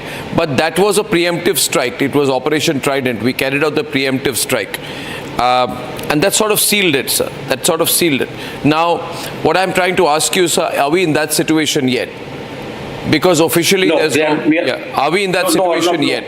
I'll tell you why. Or are we just in a formation mode? Action like this, the Navy gets into action like this, the government has to declare that we are at war with Pakistan, which the government has not done. And only when this kind of orders are given, the Navy is all ready, they are all poised. They can do all this what you mentioned. But the government has to take a call that after this, there's no coming back. Yeah. Right? Yeah. When you gain something, you lose something. Yeah. It's quite possible there will be some counter. They will also attack your merchant ships. They will also, send your... We would have cleared that. Hit them. So that we have to ready for. We have to be ready for taking those shocks. Yeah, we have to be ready for taking those shots, but we would have cleared a lot for ourselves to be safe by then. That is true. That is true. No doubt about that. That will be end of, because see, when we talked about 1971, that blockade actually led to quicker surrender of 93,000 troops in now Bangladesh, in East Pakistan at that time. Yeah. If they had had the, all this replenishment going on, they would have carried on. But they knew that they had nowhere to run away. Yeah, we have no replenishment. We have some more breaking news. We have some more breaking news. Saurabh wants to come in, but before that, I'd like to read out. Rhythm, would you like to read out the latest press release that we have received about the attempts to attack military installations? Rhythm, over to you. Please read that. Breaking news plates over this, please. Yeah.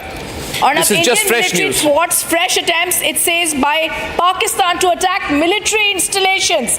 India on Thursday night, the statement says, neutralized Pakistan's military attempts to hit military stations in Jammu, in Pathankot, in Udhampur and other locations with missiles and drones as tension soared between the two countries and fears of a wider military conflict. The statement says sirens and numerous explosions were reported in Akhnur, Samba, Baramulla, Kupwara and several other places as the Indian military carried out a massive night aerial vigil along the border with Pakistan. They say after the Indian military foiled the Pakistani attempts, the Defense Ministry said India remains fully prepared to defend its sovereignty and ensure the safety of its people. There's an admission and there's a clear honor. Why this is so important is also because they're clearly giving out the places where Pakistan hit us. Yes, carry on, Rhythm, carry on. And the places that they've mentioned here, the military stations. Arnab, if we actually look at the statement that came today morning from the army, the one thing, and also in Vikram Misri at 5:30, in that the foreign secretary, he clearly said, it is specifically mentioned Pakistan military establishments had not been targeted, and they reiterated any attack on military targets in India will invite a suitable response. What has Pakistan done today to invite Operation Sindoor 2? They've attacked military stations in Jammu, Pathankot, Udhampur and other locations. They've attacked this with missiles, drones, and tensions have now soared. What's happened after this? Then sirens and numerous explosions have been reported in Aknoor, Samba, Baramulla, Kupwara and several other places. For all the viewers who are watching us from different capitals across the world, a lot of people following Republic. I'm getting calls from Sydney. We have people watching us in New Jersey, in London. I want to say this. I want to recap what we are doing tonight. The world needs to know. This is the Republic Media Network, ladies and gentlemen, that you're watching. It is the largest news network in India. And at a time we are getting you the most fastest information. We have Saurabh Shukla in Washington with us tonight. He's the editor-in-chief of News Mobile, a veteran journalist. He knows things very well. Now the world needs to know the time zone that we are in right now, right? People, even this is Indian time, 2:15 a.m. What's the time in Washington now?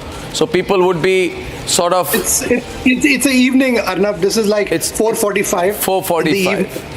So a lot of people would be tuning into this all over through the day. Absolutely. A lot of people are watching us, Arnab. In fact, I'm getting a lot of messages. People who are watching us because we are bringing them a coverage which is not only, from the ground, but also factual coverage. We are not putting out anything which is not verified. We are also making sure that no operational details are put out yet.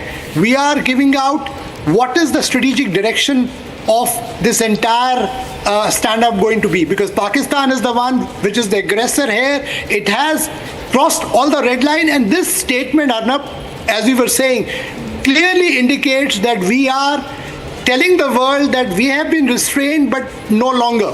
Pakistan has tested all the limits. We will authorize our armed forces to deem and give the response as Pakistan. In fact, we have been extremely restrained because what we've been trying to do are precision strikes, Saurabh. Precision strikes means that this is not what Israel does. Civilian or military. We've not carpet bombed Pakistan is the point that we need to make to all the global interlocutors. We are not carpet bombing Pakistan. We are being restrained, which means we are minimizing escalation while sending a strong military signal that this attack on Pakistan's apex defense system, which we carried out yesterday, is giving our Air Force a green space in case we need to go into Pakistan and strike deep, which is the best defensive offensive posture we can take. This is very strong. This is very responsible behavior.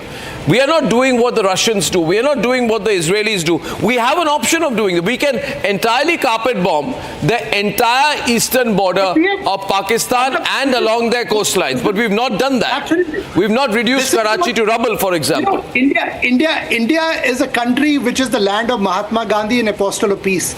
We will never take the first move, but in what we have done is our people were killed in cold blood. We have gone and avenged their death. Not only have we done that, the world should be thankful.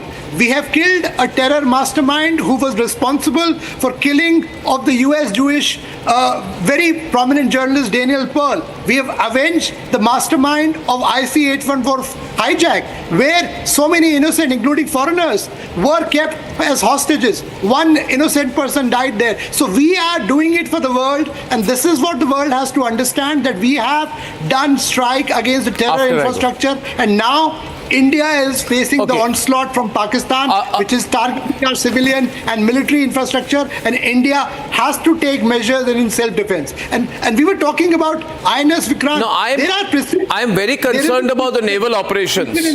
I am very concerned. The important thing, I don't know if Admiral Shekhar is still with us. Against terror infrastructure in Karachi as well. But what does, my question is, what does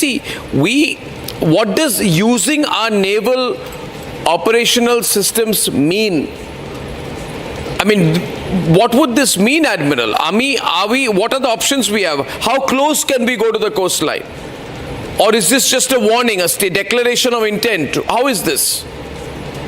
See, the warships can go up to about 25 nautical miles. Sir.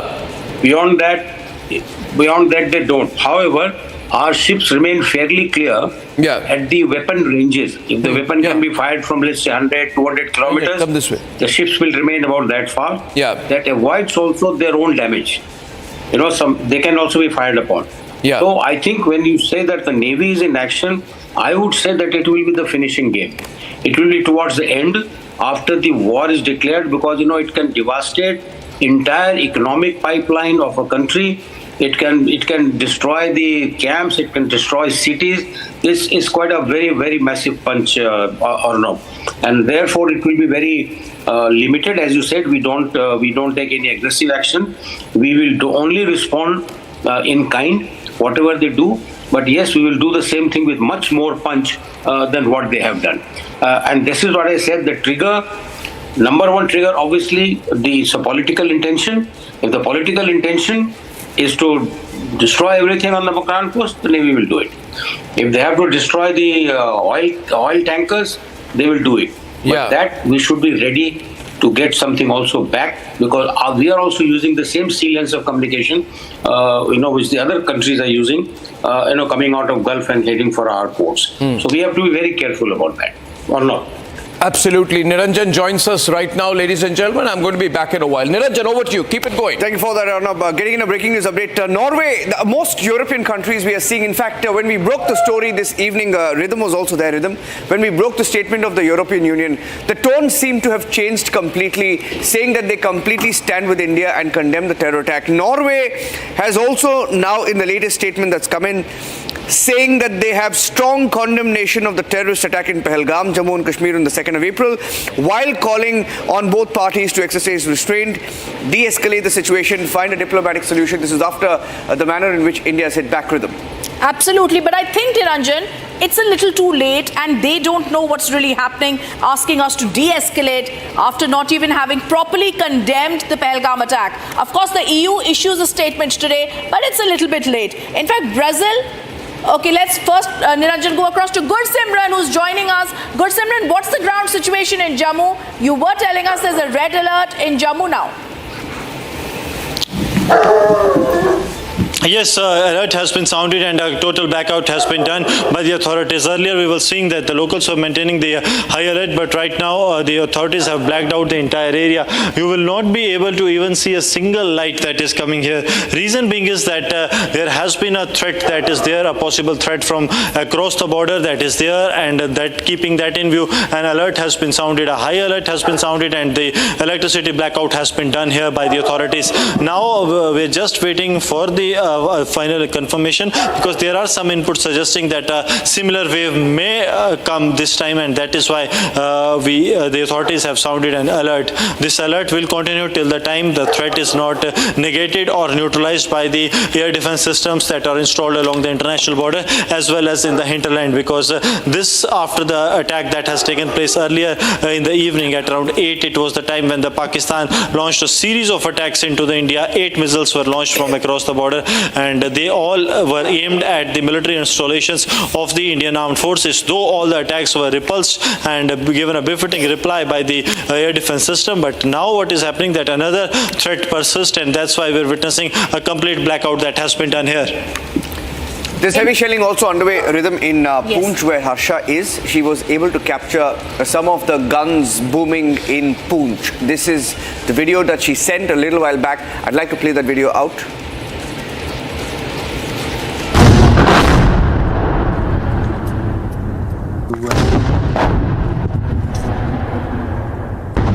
Madam fire इधर से शुरू हुआ है ऊपर से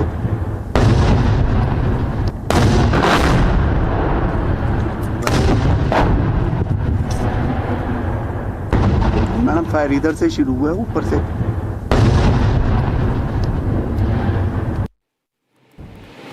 We had a detailed statement also coming of how India has thwarted Pakistan's attacks, Rhythm. This is the third attempt. The first attempt was after we struck their targets, and then there was Operation Sindoor, and the second attempt earlier today, and the third attempt a little after 8 p.m. when the first video came in from Jammu, and we have a statement now coming in. Okay, there's the big breaking news coming in right now. I think Abhishek has just deleted that. I don't know why Abhishek has deleted it. I'll just wait I thought that was a statement from the PMO, but not really sure. But I think it's unofficial. Okay, it's an unofficial tweet, but we can definitely say this, and we'll wait for Abhishek to say that. But it's known also, Niranjan, Prime Minister is very clear. The Prime Minister is monitoring the situation. We have to see how closely, because we also know the National Security Advisor did meet him in the day. There's a breaking news update also coming in Rhythm, where the US Vice President JD Vance has said, and this is being reported right now, that's the breaking news update that's coming now. JD Vance, the US Vice President, has said India-Pakistan conflict is fundamentally none of our business and has nothing to do with America's ability to control it. I'd like to get Saurabh Shukla on this. Saurabh Shukla, sounds like a new America that doesn't want to interfere. They've left it to India. They've condemned the attacks. They've said every country has a right to defend itself. And this is a new America saying we have nothing to do with this situation.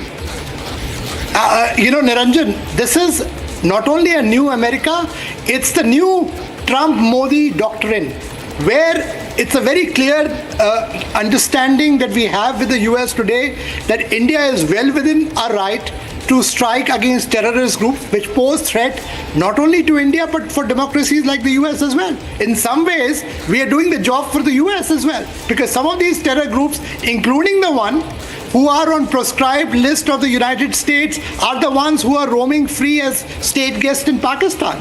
And what India's action has done is killed one of the key persons. And what JD Vance is doing, because JD Vance is one of the, I can tell you, in Washington, not only is he the vice president, he's also a key ally of Donald Trump and also touted as the next candidate for the Republican presidency post Donald Trump. So he's a very, very influential figure here in Washington. His statement is very significant because US is very clear that we don't want, obviously, a certain red line to be crossed. We don't want a full-blown conflict situation, but we will not interfere, unlike in the past, where the first thing would be to rush a envoy or an interlocutor to Delhi to say, hey, if you don't stop, we'll have sanctions coming on you. That's not happening. It's the other way around. They're telling the Pakistanis, they're reading the Riot Act because they know it's in circa 2025, there is no room for terrorism. And what India has done is taken the battle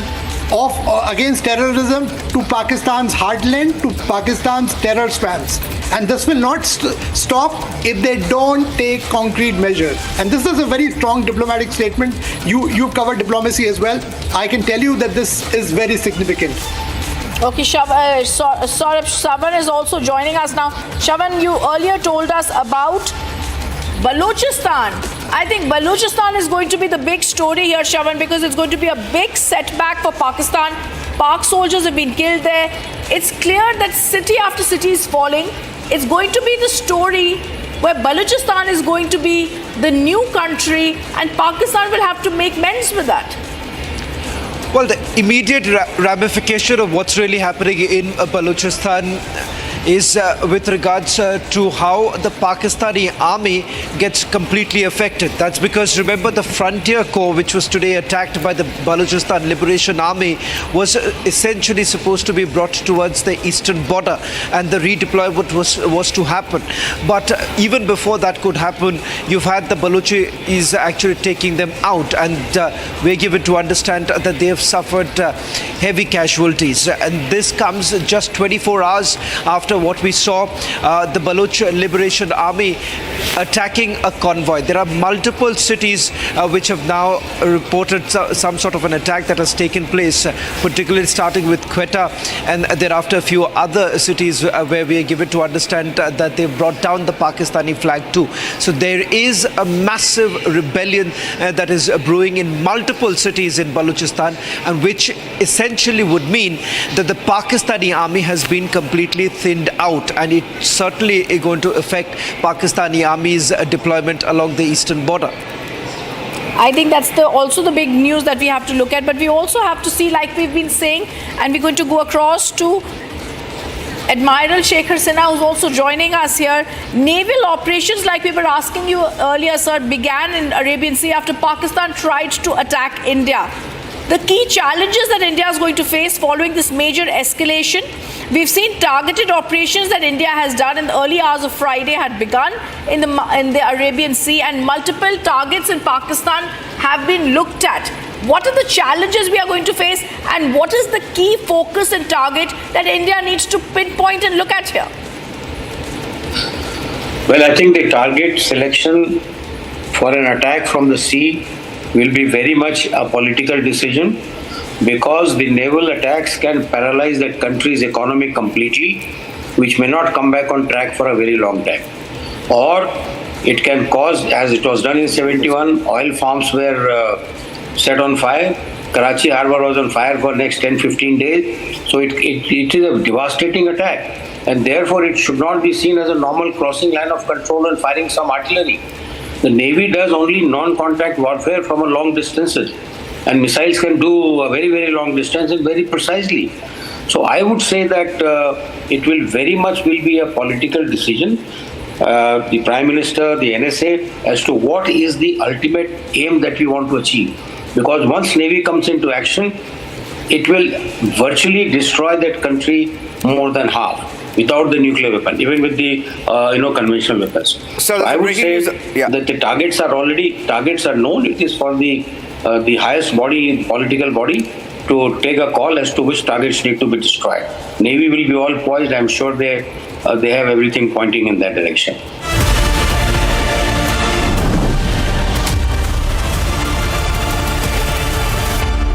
Evacuation that is actually taking place, because the Pakistanis essentially fear right now there's going to be a massive retribution from the Indian side, particularly if you look at certain areas in Neelam Valley.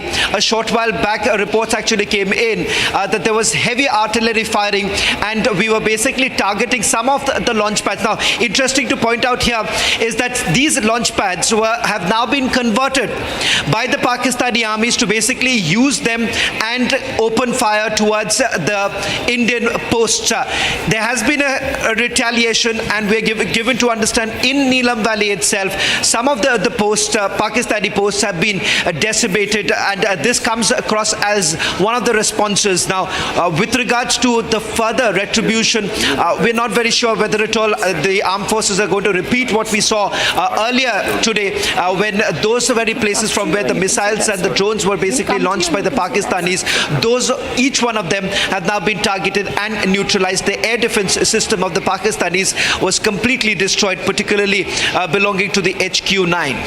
Absolutely, and I also just want to go across for one word to Mr. Deepak Vora, who's also joining us. Mr. Vora, you also have some news that you're also picking up from your sources. Absolutely, and thank you very much. What I'm hearing is, which is reliable, which is from an official source, that there is a total shutdown in POK, Lahore, Karachi, Sialkot and Islamabad. And then I look at this website where the satellites hover around and give you an idea of how active a city is at night. There is no light on anywhere within the geographical territory of Pakistan. That's total big. blackout in the country. And this means a lot, Abhishek, if I was to ask you this, because this means that they've actually realized that when they attack us, even though like we said right in the morning, and the Indian Army statement continues to be with us, they said that if you don't attack our military establishments, our attack or our focus would only be non-escalatory. It only seems, Abhishek, Pakistan was not paying heed to what was said again and again by India. Oh, absolutely. Look at the way they have targeted a Gurudwara in Jammu region. Look at the way they almost targeted Amritsar yesterday.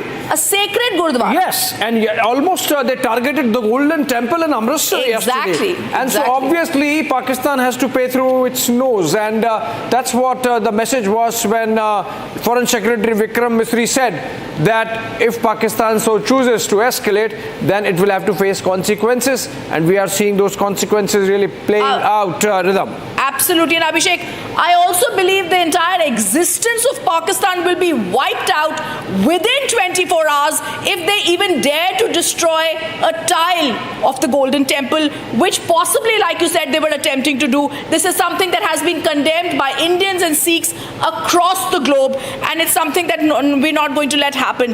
Let's also tell our viewers, and I want to go across, focus on Navy's posturing is also being taken on. The Navy operations have now begun, it says, in the Arabian Sea, targeted operations against Pakistan. So very, very clearly, tonight is supposed to be a day when we're moving towards now, Abhishek, an Operation Sindoor 3.0. What are you thinking is going to possibly happen today? Well, so we have to wait for the MEA briefing, and the fact that the briefing is happening with them is validation that some action has taken place on the Pakistani side by India in response to the escalatory drone attacks that were carried out in the evening by Pakistan on Jammu, on Pathankot, on other areas, civilian areas, in places like Uri, in places like Arispura, in places like Samba, in places like Kutch in Gujarat, obviously, and Jaisalmer, of course, in Rajasthan. In fact, we are hearing that in retaliatory action, India has already downed more than a couple of planes of Pakistan. So obviously, we are expecting that all those things would be out in the open after that press conference that takes place tomorrow morning with them. Yes, and we're also being told that there are several people, Abhishek, who are also talking about, in fact, we're putting out a new screen here that we're talking about here, in which we're going to tell our viewers the new Operation 2.0 that's happening. First, the breaking news coming in, the Defense Minister has been briefed by the Chief of Defense Staff. Pakistan... Okay, I want to tell you that, and I want to also tell you Pakistan converts terror launch pads. Poonch situation is active, it's shelling. I also want to tell you, Shawan, I want to come to you right now. Like you telling us, the Defense Minister has been briefed by the CDS on the operations. While back with the Chief of Defence Staff basically briefing about the ongoing situation, which includes the action that has been taken by the Pakistanis, because this is a complete misadventure on the part of the Pakistanis, because in the talks that have actually taken place, in fact, Abhishek can also bear me out on this, that the National Security Advisor, when he had essentially dialed his counterparts, he had also made it very clear that this was, it wasn't something that would have been perceived as an escalatory move on the part of India, because this was only targeting those facilities which were terror facilities. Now, as far as this action is concerned, because we are looking at complete military installations of India being targeted, all the 15 cities that the Pakistanis today basically attacked, they were all cities where we have had our military bases. It turns out that those missiles were also being launched from Pakistani military bases, which thereafter was identified. They were basically thereafter targeted only to ensure that these are no longer threats to Indian cities.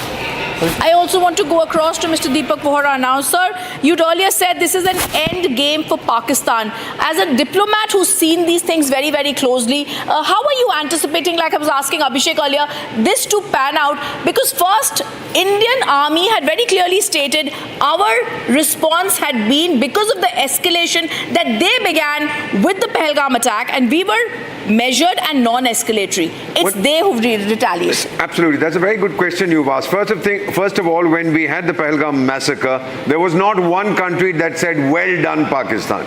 Nobody approved of that. Everybody condemned it. Then, when we hit the terror launch pads, nobody said, badly done, India, naughty boys. Everybody expressed concern.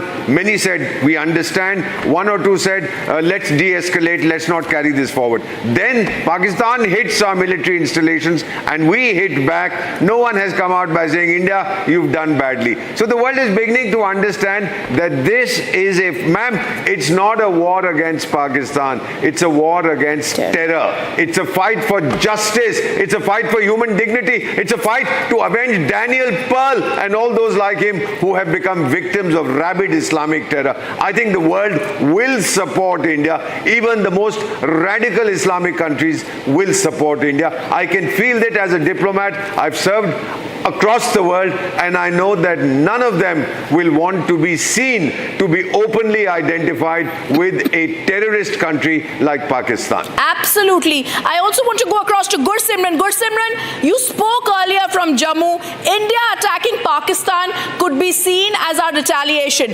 Pakistan attacking the Jammu civilians, that's called terrorists. Tell us what you're seeing around you. Earlier you showed us a lot of visuals at the airport. What's happening in Jammu now? See, if you speak of the present situation in Jammu, there is a complete blackout that is prevailing. This is not that the government has imposed this blackout, but I'll request Sir Jeevan to show you a 360-degree view of the area, that the local themselves have shut their lights off. They have done it as part of the advisory that was issued by the Jammu and Kashmir government, that they needs to be aware and they need to keep the lights shut, so that in case of any aerial raid that has happened today, there is no much damage to the property and the people, and that's why the people have shut down their lights there here in Jammu. And now at a time when the Pakistan attempted to push in the terrorists into the Indian territory, at a time when a drone infiltration was foiled, that attempt of sending the terrorist has already been filed in along the international border in the Samba, where the senior officers of the BSF, including the IG BSF Shashank Anand and the Deputy Inspector General SS Mand, they are already at the spot and they are monitoring the situation, because a large group of Pakistani terrorists, very likely Jaish, they were trying to enter the Indian territory, but they were killed, and we are told that this group was accompanied by a guide that has been hit. Now the number of the terrorists killed or have been pushed back will only be confirmed once the first light of the day is out. For the now, the BSF is keeping the surveillance of the area and also the aerial surveillance using the drones, so that if some terrorist is injured, they do not manage to sneak out from the cordon area, because it's ahead of the fence area. It's 1:42 a.m. and one of the reasons why you don't have any speculative news from Pakistan today is because the government has blocked all these Twitter handles. As you know, they blocked all these Twitter handles, Deepak Voraji, and I think that's very good, because you're going to have this little bit of an information blackout for a while. This also gives an opportunity for the government to respond. But what is very heartening for me, Mr. Vora and Rhythm, is that there is a press conference of the Ministry of External Affairs tomorrow morning, and that's as early as 9 a.m. That's the earliest they can get. Now, that indicates to me that there would have been significant action, because they wouldn't do a press conference with nothing to report. If this had simply been a statement about where the drone attacks were, where we responded, where we tracked them, that could have been an MOD press conference. That could have been a different kind of press conference. But if Mr. Misri is going to come back at 9 o'clock, could it be a diplomatic or other declaration? Could it be an announcement that we are in a state of war? Could it be a different position? Yeah. I expect something more than the usual MOD come MEA briefing tomorrow morning. What do you think, sir? Sir, this is going to be the third one in as many days. It will be the third one. We had the two ladies from the Indian military and the foreign secretary, then we had that again. Right. And now we're going to have this third one. I think, some little dicky bird tells me that the two ladies will be back again. But this time we are going to give, probably, there's no point in repeating what has been said, we are going to get an update. The other side has not held a single press conference because they're all missing in inaction. They're not missing in action. Yeah. So we are going to see what happens tomorrow. My own feeling is that around the world, across the world, we would have informed host governments, our ambassadors would have, that this is the situation. If you want more information, log on to this. It'll be on Twitter, it'll be on Facebook, and many foreign governments will be watching to see what we are going to say. We are going to put across our position about where we are today after so many days of this undeclared conflict and the fact that India is carrying forward the war on terror. Yeah. So I think that also has been made, but once again, tomorrow will be big news. Yes. There'll be a build-up to the MEA press conference. Pakistan is going to be watching. We'll be watching. I think there is perhaps an announcement that could be made. I doubt if we are going to say we are breaking diplomatic relations. No, I don't think we have. The ambassadors, of course, are not there. We still have minimal functional... A formal declaration of war is what I was speculating about. Sir, Do you I think that's don't possible? believe that we'll do it because now that's old stuff, formal declarations of war. It's not required in today's It's not times. required. I mean, you go in, the UN says We there are should at be war. no I mean, war. there But is- we are at war, that's it. Instead Yeah. of somebody signing a piece of paper saying, I declare We are at war. The Lahore Declaration is suspended. The UN Security Councils have been violated by Pakistan. We have a right to self-defense. They have targeted our military targets. They have had civilian targets. And so we are very much at war. Shawan has some more information. Yes, Shawan. Well, in fact, as far as the IDS is concerned, we are being told that there is an ongoing operation, but not very sure whether this is to do with what has happened in the last few hours or this is to do with something that happened late this evening, because this late this evening too, there was an indication that came in from the IDS, and thereafter you've had the Chief of Defence Staff going and meeting the Raksha Mantri. We are being told that another meeting has now been called by the Raksha Mantri along with the CDS and the three service chiefs tomorrow morning. Okay, so that meeting has been held. What is about the information flow about our actions in Pakistan? Well, in fact, the only indication that we have got so far is about an ongoing operation. Now, they haven't specified if this is to do with the Navy, because the Navy still maintains that this is some sort of a posturing that they have done. What kind of an action that they have taken, they have not specified so far. As far as the Air Force and Army is concerned, they are saying that yes, retribution will be there. The word that was used was retribution. Retribution will be there, and that's where they left it. And the last information, Rhythm, can you update us with all the all the breaking news that you've had in the last 1 hour? Absolutely. Arnab, if we can actually begin with what we were talking about, there's a special control room that has now been put up in Uri. We're also now being told that the MEA briefing, like you were saying, is going to be happening at 9 a.m. Very crucial. Pakistan's plan has backfired.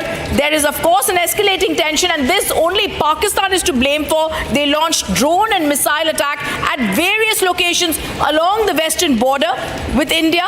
But the Indian armed forces have swiftly intercepted, and this was the news that came in, intercepted them. This came after the Indian Air Defence Services also thwarted Pakistan's attempts to strike civilians and military locations, both in the northern and the western areas, with substantial number of missiles and also loitering the munitions in the early hours. Now, what is also important here to mention is what Shawan was telling us about Balochistan. I also want to tell us there's breaking news that's coming in. Norway has now come out and called for restraint and de-escalation. Today was one of the first times, in fact, we saw the European Union come out and say, yes, we have concerns and we empathize and condemn the Pahalgam terror attack. And now Norway comes out calling for restraint and de-escalation. Yes, I think it's very safe. Like I think the Dr. Jayashankar I think also Harsha's got some shelling going on behind her. I'll go to her in a minute. But Rajnath Singh has also said that if you're testing our patience, you should be ready for more quality action, like it was seen in Operation Sindoor. So all of this, along with the US Secretary of State Shehbaz Sharif asking for concrete steps to end any support to terrorist groups, that acceptance is not going to come, right? But on a night when there have been sirens all around and we've done these interceptions all over, I think the pressure is building on Pakistan to acknowledge the presence of terrorist groups and make some kind of a commitment, but they won't do it.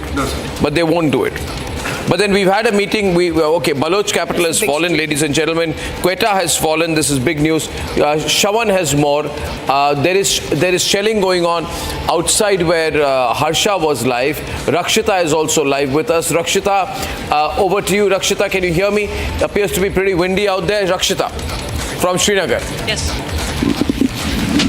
Well, yes, it's raining. Yes, it's raining. It's drizzling here, and it has been the case throughout the day. But yes, there is, of course, a complete silence here in Srinagar right now.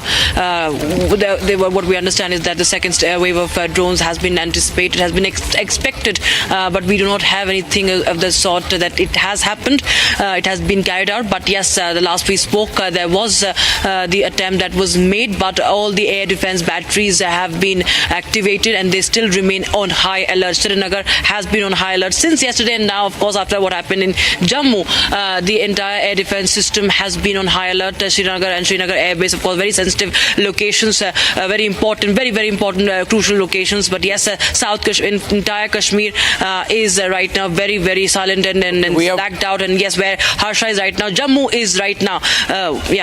I sorry, just wanted to come in. I mean, I got another confirmation off record, of course, that we have very straightforward planned operations which are happening in the Arabian Sea against multiple positions, Deepak Vora, in Pakistan. It's not one location. We've been talking of Karachi, but this appears to be a little widespread from what I am hearing now, that these are multiple locations that are being targeted, and the naval operations are there. The aircraft carrier is very much part of the operation. We were hearing about 26 targets, but the Navy officially has told us that they have no brief to make any statement as of now, beyond saying that there is aggressive postures which have been taken.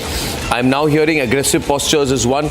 Then we are now hearing that there are multiple targets. The movement has happened. So obviously this was being part of a plan, but that is going to be critical. That's where the information flow is slowing down just a wee bit right now. The information flow is slowing down just a wee bit in that context. Sir. It's probably they're getting ready for an even bigger action. So there'll be a little bit of a slowdown, as you have so rightly said, sir, on information flows. There's not a total information blackout. There'll be a little bit of reticence to move ahead. What they have said is aggressive posturing. That says it all. To those familiar with naval doctrine, it means, buddy, don't come into within my area of operation or I'll beat the hell out of you. That's basically what aggressive posturing means.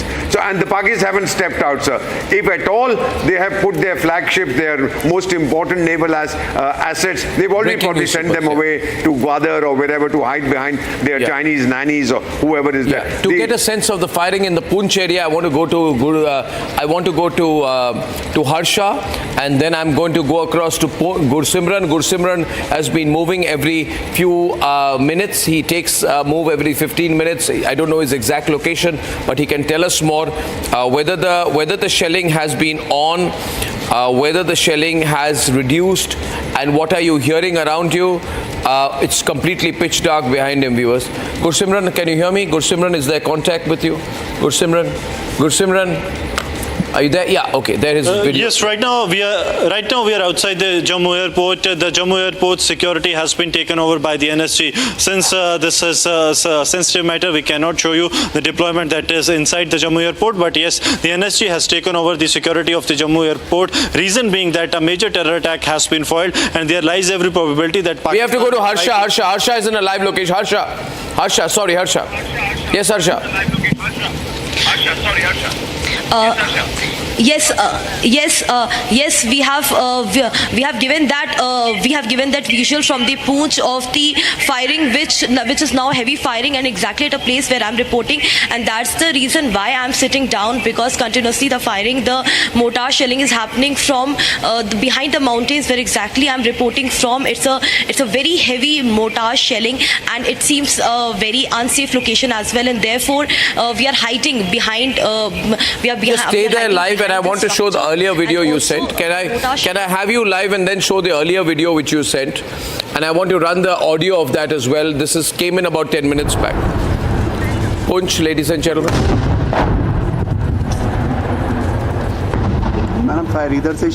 You can hear the firing. You can hear the guns from both sides.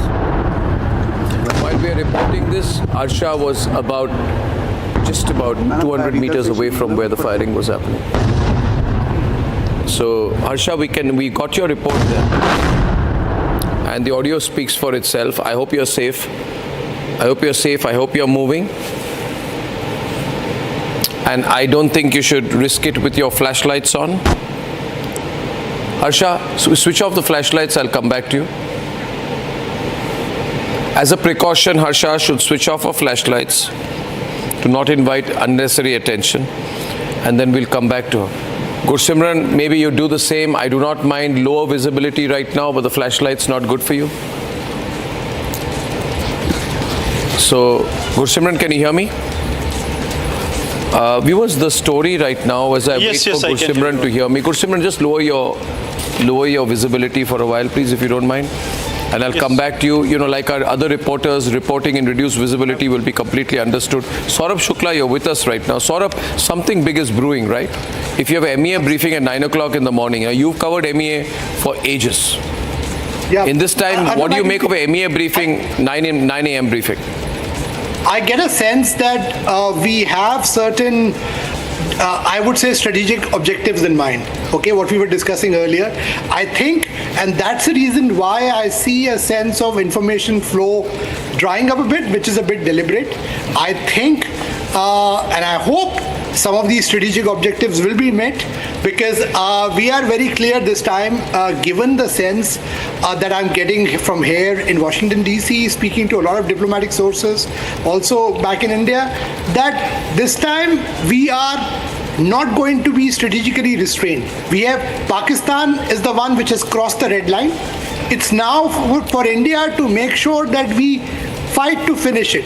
Make sure that Pakistan's terror infrastructure is completely dismantled, and not like the previous times. If you remember, earlier, you and me have covered a long time in foreign affairs and these subjects. Yes. They would come with dossiers and dossiers. That's not happening. No. This is real world action, both in diplomatic front, on the operational front, and also you will see how we will squeeze them economically as well. Whether it's a multilateral institution like the IMF or at the UN. You know, Pakistan is a non-permanent member of the UNSC. Yet, despite their repeated assertions, they've been rebuffed by the permanent members there. Barring China, no other country is standing with Pakistan today. This is the kind of isolation they've got. And obviously, they're facing it tomorrow when the Saudi minister goes. He's going with a clear missive, I've been told, for Pakistanis to not only back down, but I'm getting to hear there is something major happening as well. Either you hand over some of these terror masterminds, otherwise you face the music. And till that, India's machine will not stop till the time we attain those strategic objectives. That's what I'm getting from my sources. Saurabh, I'll keep you on air because Deepak Voraji wanted to respond to something. He's adding a comment to what you've said here.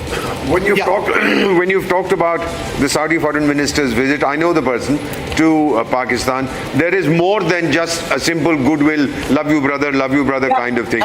You might recall that 20-25 years ago, the world would say that Saudi Arabia was a major financer of terrorism. Don't trouble us in Saudi Arabia, go and fight your battles elsewhere, we'll give you the money. But that reputation the Saudis didn't like, and then they started moving away from it. What then really happened was the epicenter of terrorism, not just financing but also training, shifted to Pakistan. Now Saudi Arabia and Pakistan are rivals for the leadership of the Islamic world. Turkey is one of the contenders, Iran is another one. There are 4 chaps who all want to be pashas. I believe at this time Saudi Arabia is coming to tell the Pakis, back off, and if you want to prove your credentials, hand over the chaps that India wants. If you don't want to hand them over to us, some of them are internationally designated terrorists by the UN Sanctions Committee. Hand them over to the International Court of Justice. I don't know the Pakistanis will do it. They are quite capable of slaughtering these 2 or 3 fellows and saying, oh sorry, these guys are dead. But let's see what happens. The Saudis will deliver a very tough message. $8 or $6 billion of their funds are sitting in Pakistani banks to boost their... Do they have leverage? Oh, enormous amount of leverage. Isn't that the question, Rhythm? Do the Saudis have leverage? Money. What is the combined leverage of Saudi Arabia and the USA on Pakistan? You know, tomorrow there's a big IMF meeting. Yes. If Pakistan does not get the bailout tomorrow, then its debt servicing capability is brought down to 0. And if it doesn't service its debt, then it goes into a spiral. It is happening at a time when the inflation is 40%, when the Pakistani rupee is 320 rupees to $1. Right? It's going to be a sovereign default, sir. Yeah. And if you default, goodbye foreign investment, goodbye any further funding, etc. If you default, then you're in complete crisis, then there's a leadership change. Then there is no Asim Munir who's going to come back and save you. Right? And in this given context, therefore, these news reports that you've been talking about, which is doing the rounds, and yet not a confirmed news about a change of guard in Pakistan with Asim Munir facing a challenge. And there's been a lot of talk that there is this general called Sahir Shahzad Mirza, who is leading internal coup. Now that's that is also what I've heard too. Right. So other countries who have leverage in a position to do a power shift. I've also been heard that there's a Adiala jail and there are thousands of PTI supporters, Pakistan Tehreek-e-Insaf supporters who have landed up outside Adiala jail and who are saying that Imran Khan should be released. So these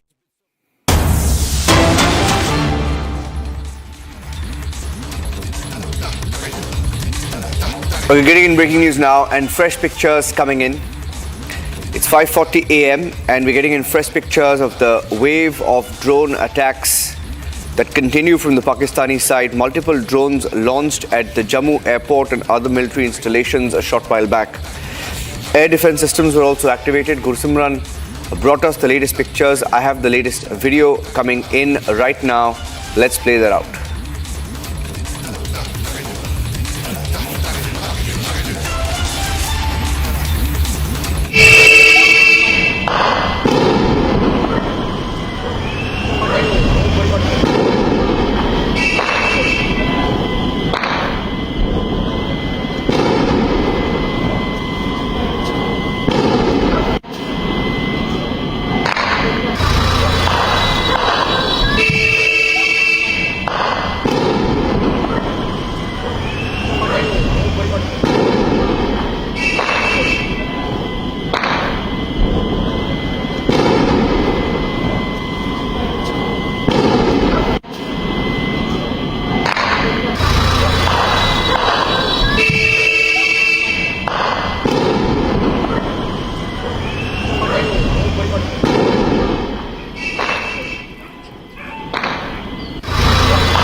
Okay.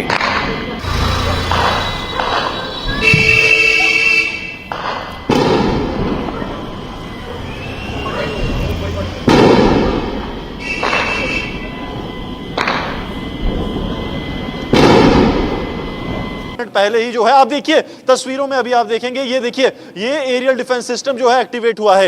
ये तस्वीरें जो सरजीवन आपको visual से दिखा रहे हैं कि एक बार फिर से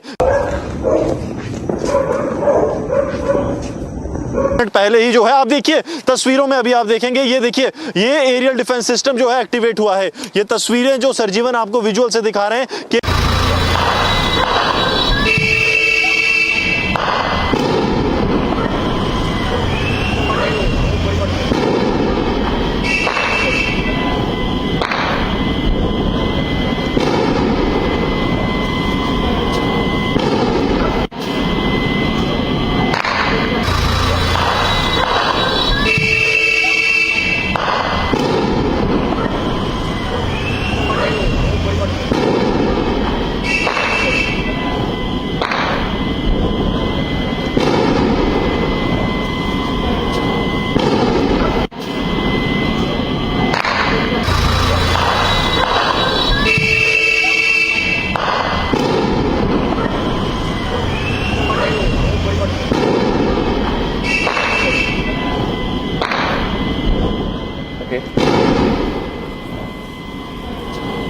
Yes, let's go.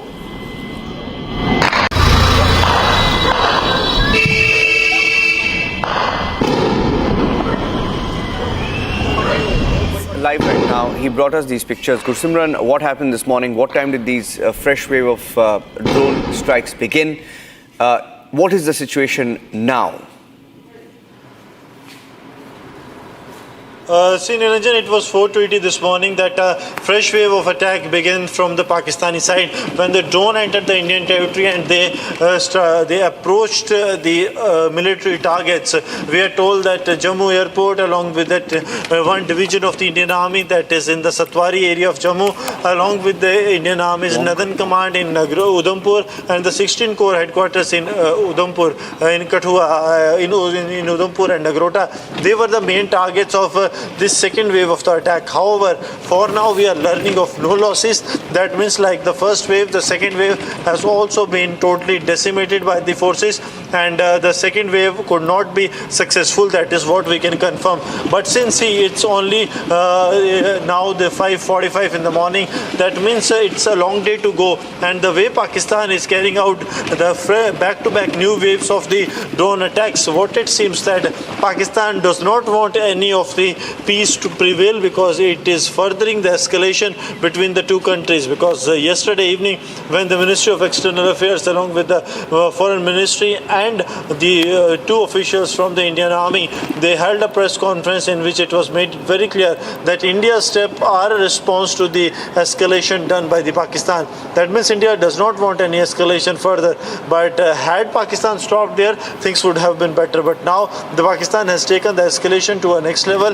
That means Pakistan is targeting the locations of the Indian Army. They are targeting the locations day in and out.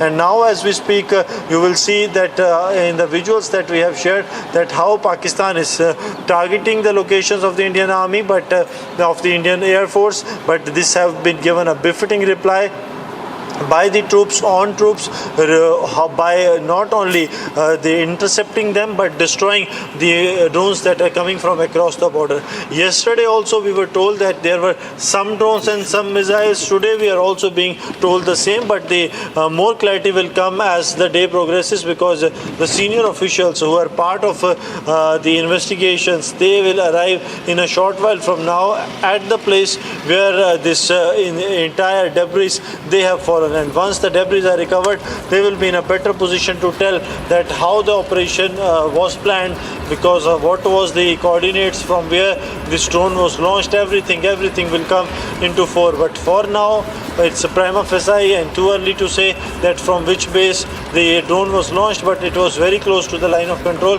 That is very clear. That is coming out for now, that there is Pakistan is now decided. Pakistan completely wants escalation to a level that they can carry out the more and more strikes. Because last what we have seen, that Pakistan said that they want peace to prevail, but their action speaks otherwise. Their action speaks like they do not want any kind of a peace, but they want only escalation to take place. So that is why Pakistan was furthering this. It was carrying out the attacks, it was carrying out back-to-back targets, it was trying to inflict damage to the security forces as much as they can. But today afternoon's morning's briefing that is going to held at 10 in the morning by the Ministry of External Affairs on the Operation Sindoor 2, that is the ongoing operation. When the MEA will be briefing on the updates of the operation, it will become very clear that how things will pan out from here,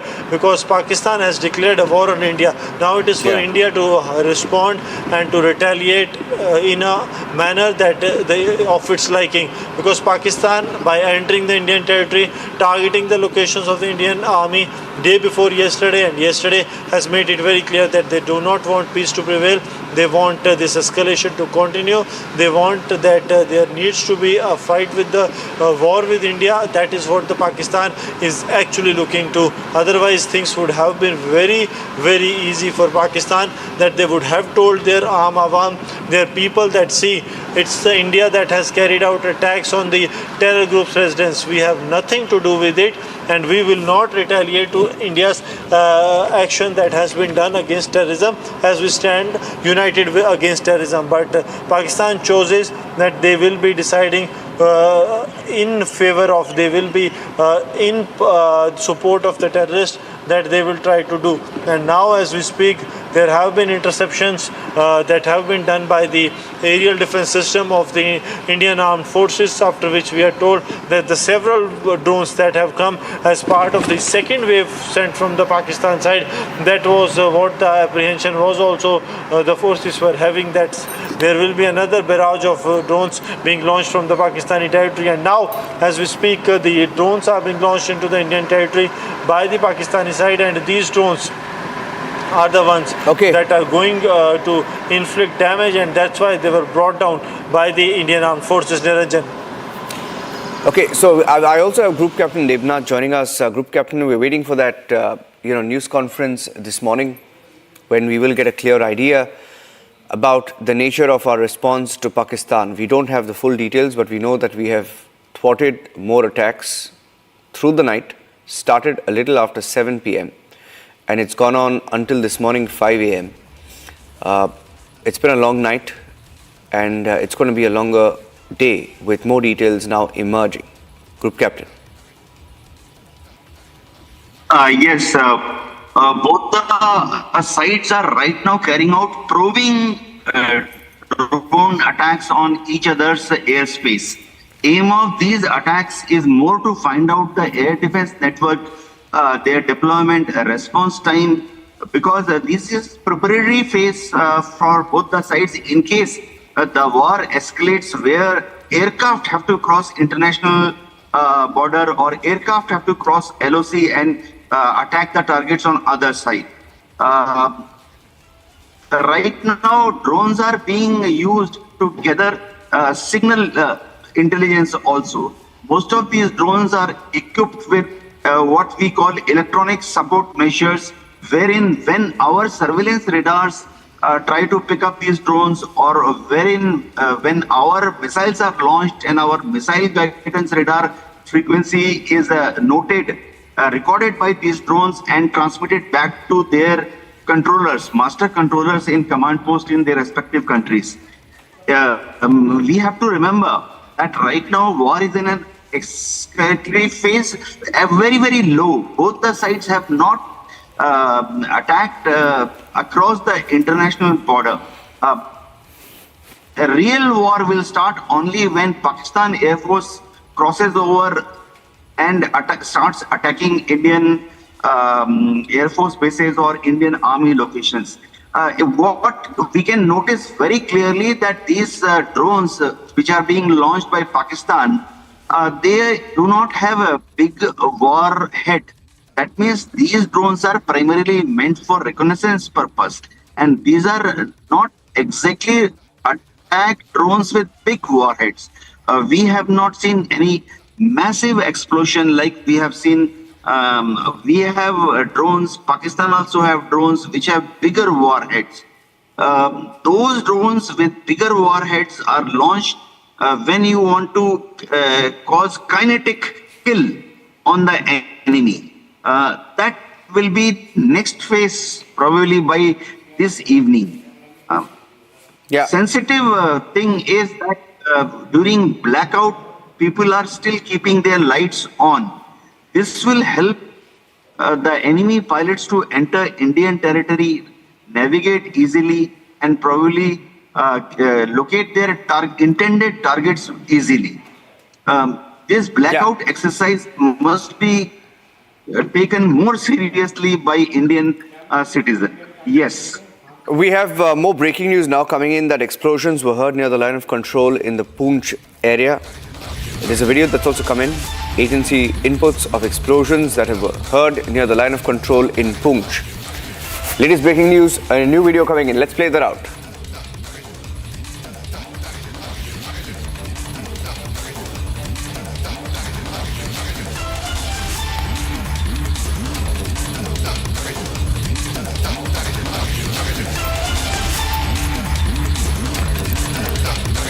Amid rising tensions between India and Pakistan, the sound of explosions heard near the line of control in the Poonch and Rajouri districts early morning, Jammu and Kashmir, in two districts, Poonch and Rajouri. This is the latest video that's come in. The BSF earlier foiled a major infiltration attempt along the international border in the Samba district of Jammu and Kashmir. The attempt was made overnight, and BSF confirmed that there was a major infiltration bid at the international border in Samba. And amid these attempts, there has been explosions that were heard this morning, and video also put out. The moment I have that video, we'll just play that out. Pakistani Air Force jet reportedly was shot down overnight by Indian air defense systems in Pathankot, Punjab. However, we are waiting for an official confirmation of that information. India overnight has also shot down several Pakistani drones in Nowshera sector and other areas of Jammu and Kashmir.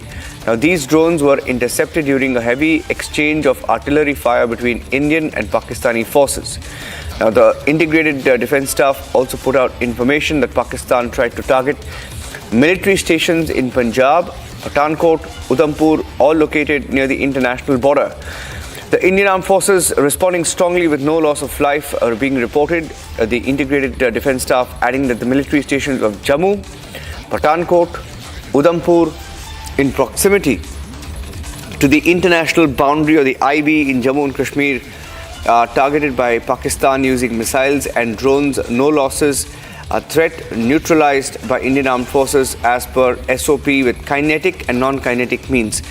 Gursimran is back live with me right now. Gursimran, getting in details of explosions that were heard earlier in Poonch as well this morning. I'll just play that video out once again. For all our viewers who are joining us, this is in Poonch where explosions were heard near the line of control. Gursimran will speak over that visual. Gursimran. We have seen heavy shelling taking place, and these visuals also show that how the Pakistan has resorted to targeting the locations of the Indian Army and the civilians, because Pakistan is Pakistan is now targeting the positions of the Indian Army as well as the civilian areas. A day after claiming the lives of 12 civilians and Jawan of the Indian Army, Pakistan has now resorted to targeting the locations of the Indian Army and the civilians in the Poonch. This is in the forward area of the Krishna Ghati, where we saw that how the Pakistani side came out with a heavy artillery fire on the locations, though it was given a befitting and a proportionate response from the Indian side. But what we are picking up that the response the Pakistan is getting, after which they have fallen silent, but it was that the Pakistan targeted many of the vital locations in the Poonch day. It was day before yesterday, and yesterday Pakistan resorted to targeting the forward bases of the Indian Army, that is the forward post of the Indian Army. But the brave hearts of the Indian Army that have been deployed as part of the anti-infiltration grid, they not only fought it, but they are now retaliating effectively to the source of fire. Okay, stay with me right now, Gursimran, as we look at these pictures. Getting in some more breaking news right now. Another update that has just come in, an input of what comes as a boost to India's maritime capabilities. Arnala, which is the first in a series of 8 indigenously designed anti-submarine warfare shallow watercrafts or SWCs, has been delivered to the Indian Navy on Thursday. Arnala is the first in a series of 8. This is anti-submarine warfare shallow watercraft. This is indigenously designed and built by the Garden Reach builders and engineers in Kolkata. Was delivered to the Indian Navy just yesterday at L&T shipyard in Kattupalli, according to an official statement that's come out from the MOD. It's related, it's important. This warship has been designed and constructed as per the classification rules of the IRS under a public-private partnership. And it comes at a very interesting time. Arnala is named after the historic Fort Arnala, located off Vasai, Maharashtra, which is a reflection of India's rich maritime heritage. The 77-meter-long warship is the largest Indian naval warship propelled by a diesel engine water-jet combination. Okay, Air Marshal Sanjeev Kapoor also joining us. Air Marshal, we're waiting for official details now. It's been a long night. It will be interesting to see what India says, even though officially no war declared. It's been all about that. It will continue. It will continue. Basically, the irrational kind of behavior just to appeal to the masses and the hardliners is what my take is on the whole issue. If they were sensible after the first retaliatory attack on the 9 targets, they could have just weighed more options. But to take on 15 of our cities yesterday and thereafter challenging. Now what has happened is they have given away their positions, their air defense system on key installations have gone. The multi-front operation, which was earlier restricted to areas of Pak-occupied Jammu Kashmir and Punjab, has now moved on to other areas of Rajasthan, Gujarat, Kutch, and the other services have also joined in now, wherein the reports which are coming is that Indian Navy has engaged Karachi. So in my opinion, they have opened more than many fronts. The onus after the initial attack was on them. It's like a game of chess. So they did Pahalgam, the first move. We did the second move by taking out 9 terrorist targets. We did not attack any of their defense installations. We did not attack any of their capabilities. And the precision was such that we were just 1 kilometer away from the key installations in Bahawalpur, in Muridke, next to GHQ in Rawalpindi, we struck. So it is not that the Indian forces are not capable of taking out the key targets, but a message was sent to them that, see, we are capable, you don't escalate. But I do not understand the reason of full-bore missile attack. And as of now, the information which I am reading is that aircrafts have not crossed the international border. And we are also keeping a restraint, to see as to how things unfold. We are prepared, and it's just a matter of time how things unfold today.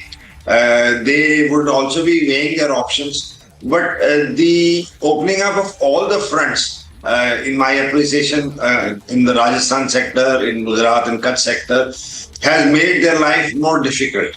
Because to manage all these fronts simultaneously would be a difficult task for them. And the reports which I gathered before the conflict began, that their reserves are limited, their fuel is limited, their weapons are limited. So how long will they be able to pull it, and where all will they move? Because with so many options opening for India to attack, it will be a difficult task for their military planners as we speak. Yeah. So stay with me. Gursimran, waiting for more inputs on what happened in Jammu this morning.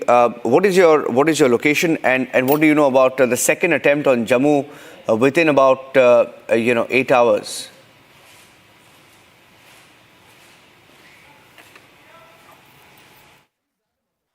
सामने का इलाका अभी क्योंकि अंधेरा जो है वो छटा नहीं है पूरी तरह से, तो पाकिस्तान की कोशिश शुरू हो गई है। ठीक सामने का इलाका जो है वो अंतर्राष्ट्रीय सीमा का इलाका है। यहाँ से जो है ये तवी नदी पाकिस्तान की ओर जाती है। यहाँ से पाकिस्तान का रास्ता जो है तकरीबन 12 से 15 किलोमीटर तवी नदी के ज़रिए है, और इसी इलाके से तकरीबन जो है पाकिस्तान की तरफ से ये ड्रोन्स लॉन्च किए जा रहे हैं, ये मिसाइल्स जो हैं वो लॉन्च किए जा रहे हैं। लगातार पाकिस्तान जो है भारत के सभी सैन्य प्रतिष्ठानों को निशाना बना रहा है, लेकिन कल शाम जब पहले जम्मू एयरपोर्ट, उसके बाद भारतीय सेना की उत्तरी कमान का मुख्यालय, उसके बाद भारतीय सेना की 16वीं कोर का मुख्यालय, उसके बाद भारतीय सेना के 3 महत्वपूर्ण प्रतिष्ठान जिसमें राजौरी, अखनूर और उसके साथ साथ बड़ी ब्राह्मणा जो कि सांबा जिले में पड़ता है, उसे पाकिस्तान की तरफ से निशाना बनाया गया। आज सुबह एक बार फिर पाकिस्तान ने जो है ये हिमाकत शुरू कर दी है।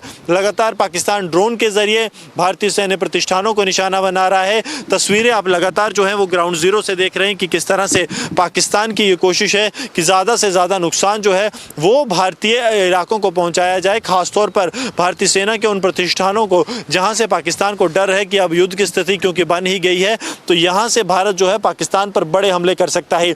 इसीलिए पाकिस्तान अब बौखलाकर इन्हीं स्टेशंस को, इन्हीं बेसिस को एक बार फिर से निशाना बना रहा है, क्योंकि यहाँ पर अगर बात की जाए तो यहाँ पर पाकिस्तान एक टारगेट नहीं लेता है, यहाँ पर पाकिस्तान हमेशा 2 टारगेट लेता है। एक जो है वो एयरपोर्ट है, जम्मू एयरपोर्ट, जो कि सामरिक दृष्टि से बेहद ज़्यादा महत्वपूर्ण है, और दूसरा टारगेट जो है वो भारतीय सेना की एक डिवीज़न है जो यहाँ पर मौजूद है। जिसको पाकिस्तान लगातार निशाना बनाता है। कल देर शाम भी उस डिवीज़न को निशाना बनाया गया और जब पाकिस्तान की तरफ से उस डिवीज़न को टारगेट किया गया उस वक्त जो है, उस वक्त की बात की जाए तो तब भारतीय सेना और जम्मू कश्मीर पुलिस के वरिष्ठ अधिकारियों की एक महत्वपूर्ण बैठक चल रही थी, जिस बैठक में जम्मू कश्मीर के अभी के सुरक्षा हालात और अगर पाकिस्तान किसी भी तरह की हिमाकत करता है तो उसे किस तरह से जवाब दिया जाएगा उस पर चर्चा होनी थी। लेकिन एकाएक जो है वो ड्रोन्स जो हैं वो आ जाते हैं, पूरे इलाके में जो है सायरन बजाकर ड्रोन्स की जो है थ्रेट एक असेसमेंट बता दी जाती है कि यहाँ पर एक एरियल अटैक हुआ है। सभी ऑफिसर्स को वहाँ पर रखा जाता है सुरक्षित, ताकि जब तक ये अटैक ख़त्म ना हो तब तक किसी भी तरह से कोई अफसर जो है वो बाहर ना आए, क्योंकि उन्हें जो है वो नुकसान हो सकता है। और अब आज सुबह 4:20 पर एक बार फिर से पाकिस्तान की ने अब जो है एक बड़ा ड्रोन अटैक लॉन्च किया है।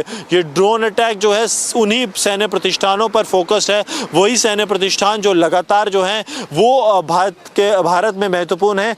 लेकिन बड़े जो आतंकी हमला है पाकिस्तान एक टारगेट करना चाहता है। लगातार तस्वीरें जो हैं वो हम आपको यहाँ से दिखा रहे हैं कि किस तरह से जो एंटी इन्फिल्ट्रेशन ग्रिड के साथ साथ एंटी जो काउंटर यूएवी ग्रिड है, जो कि counter unmanned aerial vehicle grid है, वो किस तरह से काम कर रहा है ये तस्वीरें हम आपको दिखा रहे हैं। शुरुआत में आपने देखा कि किस तरह से यहाँ से जो है ड्रोन्स जो है वो जब इंटरसेप्ट हुए उसके बाद मिसाइल्स लॉन्च की गई एयर डिफेंस सिस्टम की तरफ से और उन्होंने जो है वो टारगेट को हिट किया। तो जम्मू जो क्षेत्र है वो इस वक्त कहीं ना कहीं पाकिस्तान के निशाने पर है। पाकिस्तान लगातार उसे टारगेट कर रहा है। कोशिश पाकिस्तान की अब ये हो गई है कि जितना ज़्यादा नुकसान भारतीय सेना के प्रतिष्ठानों को बनाया जाए उतना पाकिस्तान बना सके, क्योंकि कल देर शाम पाकिस्तान की विफल कोशिशें, क्योंकि 8 में से एक जगह भी ऐसी नहीं थी जहां पाकिस्तान जो है किसी भी तरह का नुकसान कर पाया हो। और ख़ास तौर पर भारतीय सेना और भारतीय वायुसेना के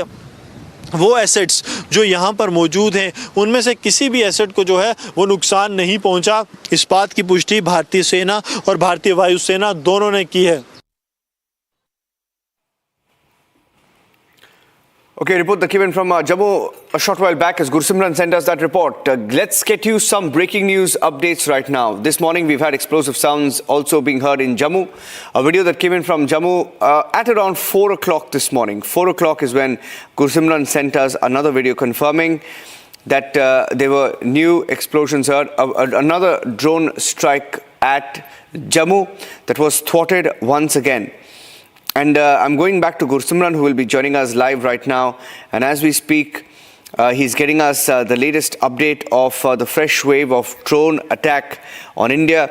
Multiple drones that were launched at the Jammu airport for a second time, and other military installations, air defense systems had to be activated once again this morning. Let's go back to Air Marshal Sanjeev Kapoor, who continues to stay with us. Air Marshal, Jammu coming under attack a second time within 8 hours. What is your sense about Pakistan and what they've attempted to do, especially at the Jammu airport? See, Jammu is just touching Sialkot. If you see the map, the distance is not more than 30 kilometers. So we have hit the targets, and Pakistani establishment is very wary of their certain key targets, which the Indian forces have now taken on. Never after 71 have we ever attacked any of their targets in Pakistani Punjab. So with their air defense system being taken out from Lahore and attacking Rawalpindi to Sialkot to Gujranwala, all these things have rattled them.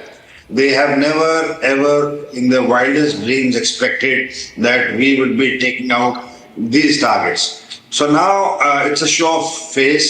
It is just very close to the border. So not very high-end precision weapons are needed to take out Jammu. So they are trying their best to inflict some sort of a damage.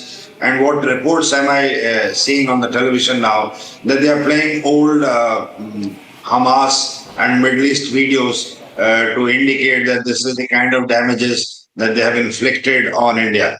Mind you, they are very good in playing mind games, and they are very good in building up a false narrative. So they are known for this. and they have barred Indian channels and Indian media from their devices. So whatever the ISPR tells the channels there was totally controlled to a great extent. So the narrative which their forces want would be built and given to their people.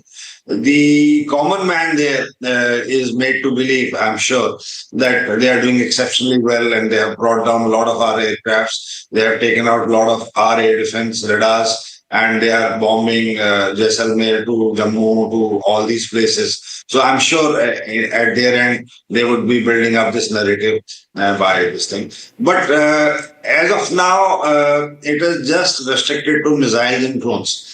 So when the gears change, when we have our aeroplanes going across or their aeroplanes coming in, when the army puts its foot on ground, because as of now, last 2 days, the shelling has increased along the line of control. So the caliber has increased. They have been targeting our civilians. A large number of civilians have died in Poonch and other areas. And from the reports which I am seeing and hearing, that they tried to target a lot of Indian cities, including Amritsar and Adhampur and Bathinda, Avantipur, Srinagar. So these are all key important military targets which they are aware. So they want to inflict damage so that we do not get airborne from these bases, because if the runway or any other key infrastructure is damaged, it hampers the operations till it is restored. So in any conflict, the first aim is to take out the aeroplanes if they are on ground.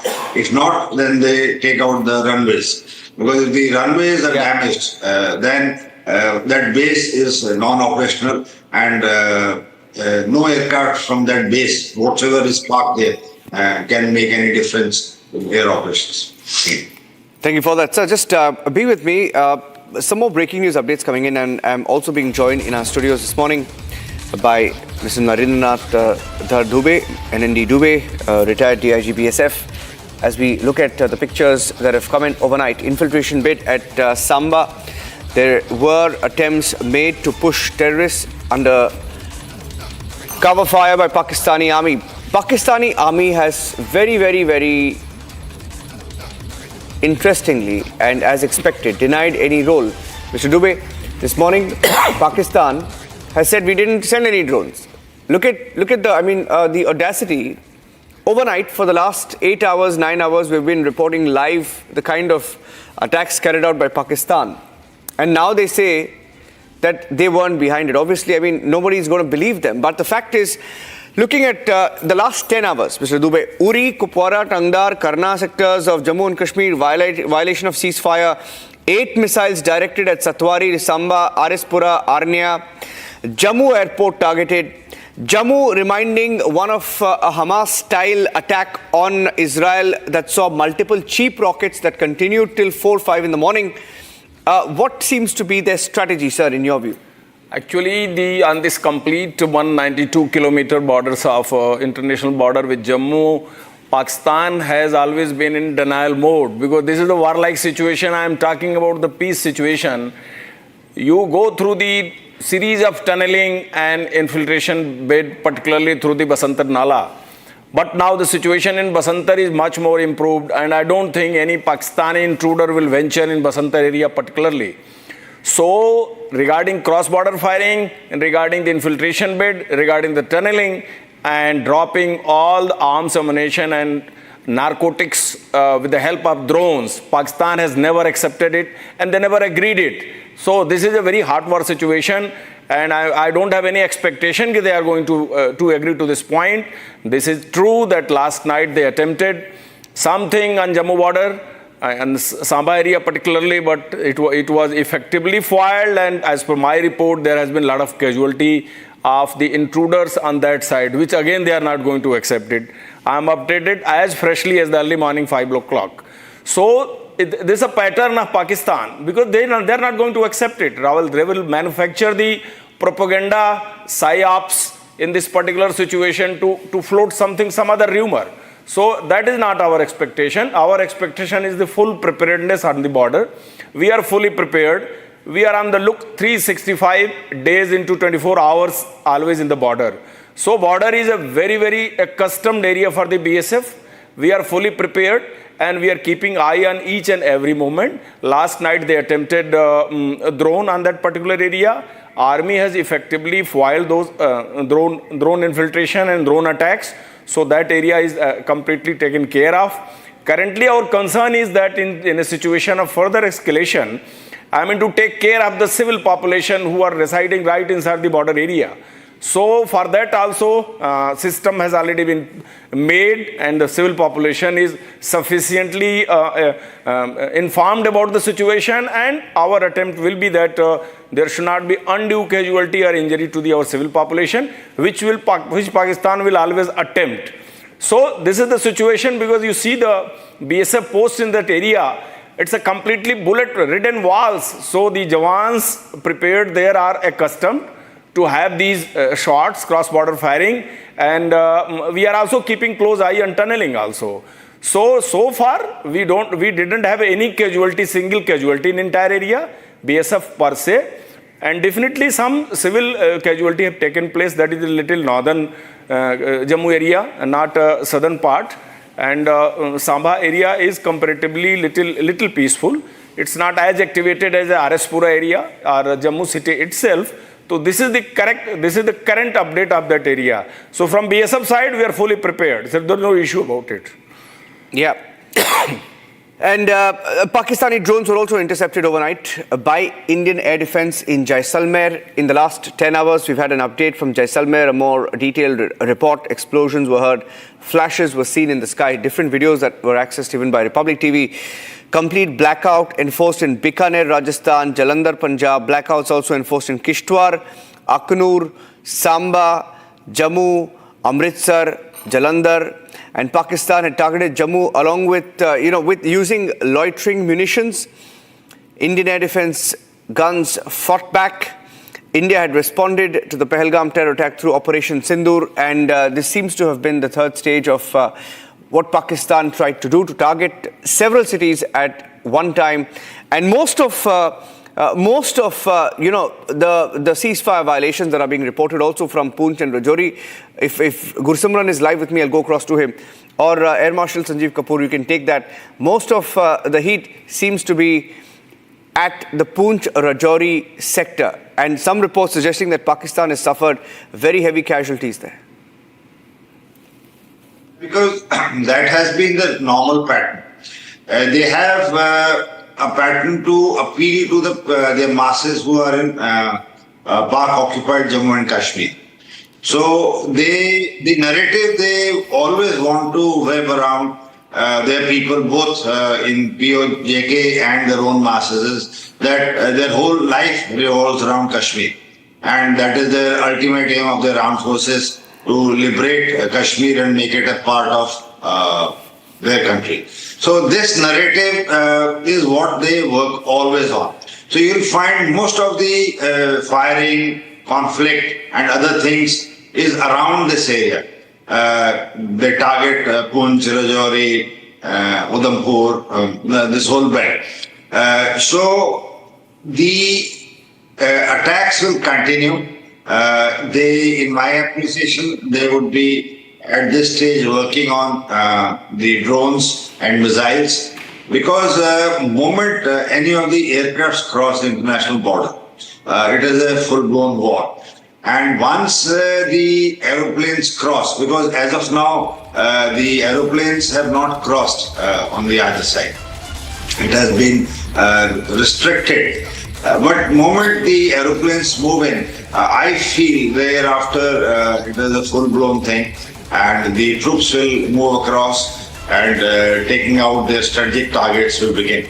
So both sides at this stage would be weighing in the options on areas where they are strong, on areas where they need to defend. It's a mix of offense and defense in these kind of operations. So what combination in which area is what they would be looking at, and we are also probably looking at the weak areas from where we can inflict damage. One such thing is the areas which are in Sindh and the southern areas around Karachi and Balochistan, Umrah and these naval bases towards Gwadar are a target which Indian Navy would be engaging in. So the restricted forces which they have and accumulated along the northern and eastern borders of theirs will have to be now pulled out. Plus their internal security situation, which we have discussed enough, has large amount of their forces which are now thinned from Khyber Pakhtunkhwa to Iranian border to Balochistan to unrest in Sindh. So it will be a huge task for them to manage their people now.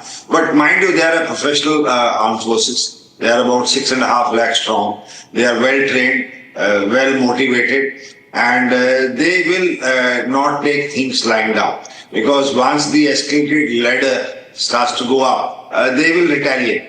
They will retaliate because now the gloves are off and they are rattled by our strikes in the Punjab. Because I have been covering in each forum that the heart of Pakistan lies in the Punjabis. Everything in the country, starting from the army, bureaucracy, political, businesses, key positions, everything is controlled by the Punjabis. And they have fortified their Punjab to an extent, both by air defense weapons, by digging up canals. Each and every area of Pakistani Punjab has canals which are used for irrigation also and which act as bunkers in case of Indian armor which has to move across the country. So now from 1971, it's already more than 53 years, they have seen that none of the Indian attack has ever come into this part of Punjab, in this part of Pakistan.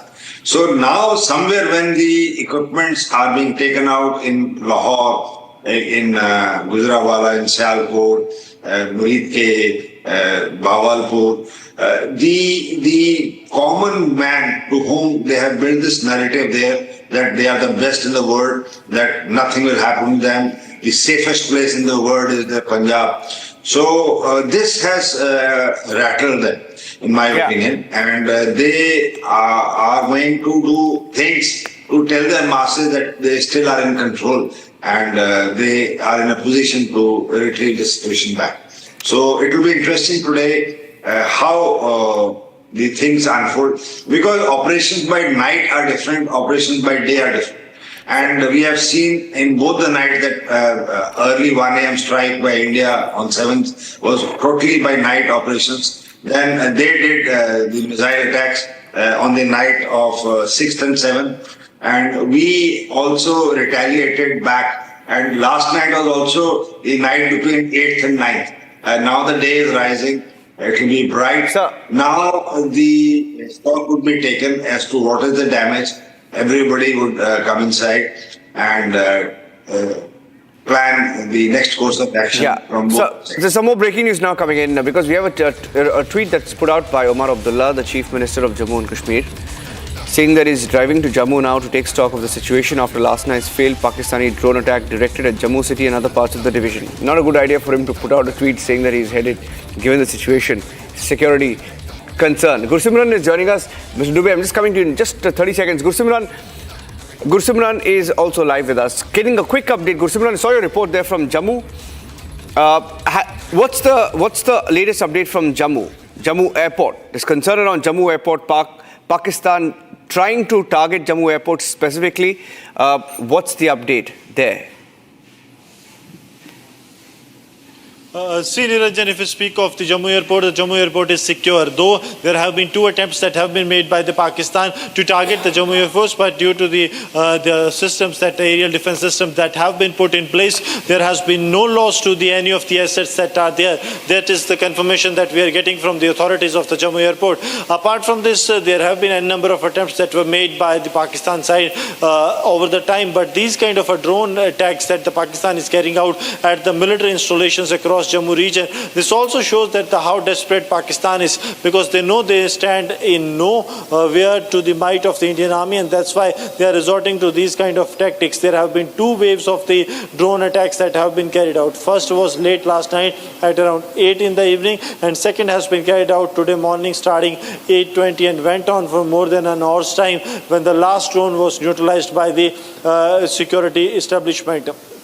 Now coming to the Omar Abdullah. Omar has made the tweet at least more than the double-digit minutes when he left that very place. So Niranjan, he has posted it later, and Omar Abdullah is slated to arrive Jammu in a short while from now, wherein he will be holding meeting with the Secretary of the Aviation, Jammu and Kashmir government, and then with the other stakeholders to go about the what next or line of action the government will be taking, because Pakistan entering Indian space with a drone, that too the explosive-laden drone that is detrimental to the security and the sovereignty of the country, that is something that needs to be acted upon toughly. Yeah. Okay. Yesterday, Mr. Dubey, we made an announcement that we have struck the radars of Pakistan, air radars in Lahore. We had deactivated them, we struck them. Now, how strategic is that given the situation? And we know that even overnight after Pakistan's attempt in Jammu, we have struck certain locations, targets in Lahore once again.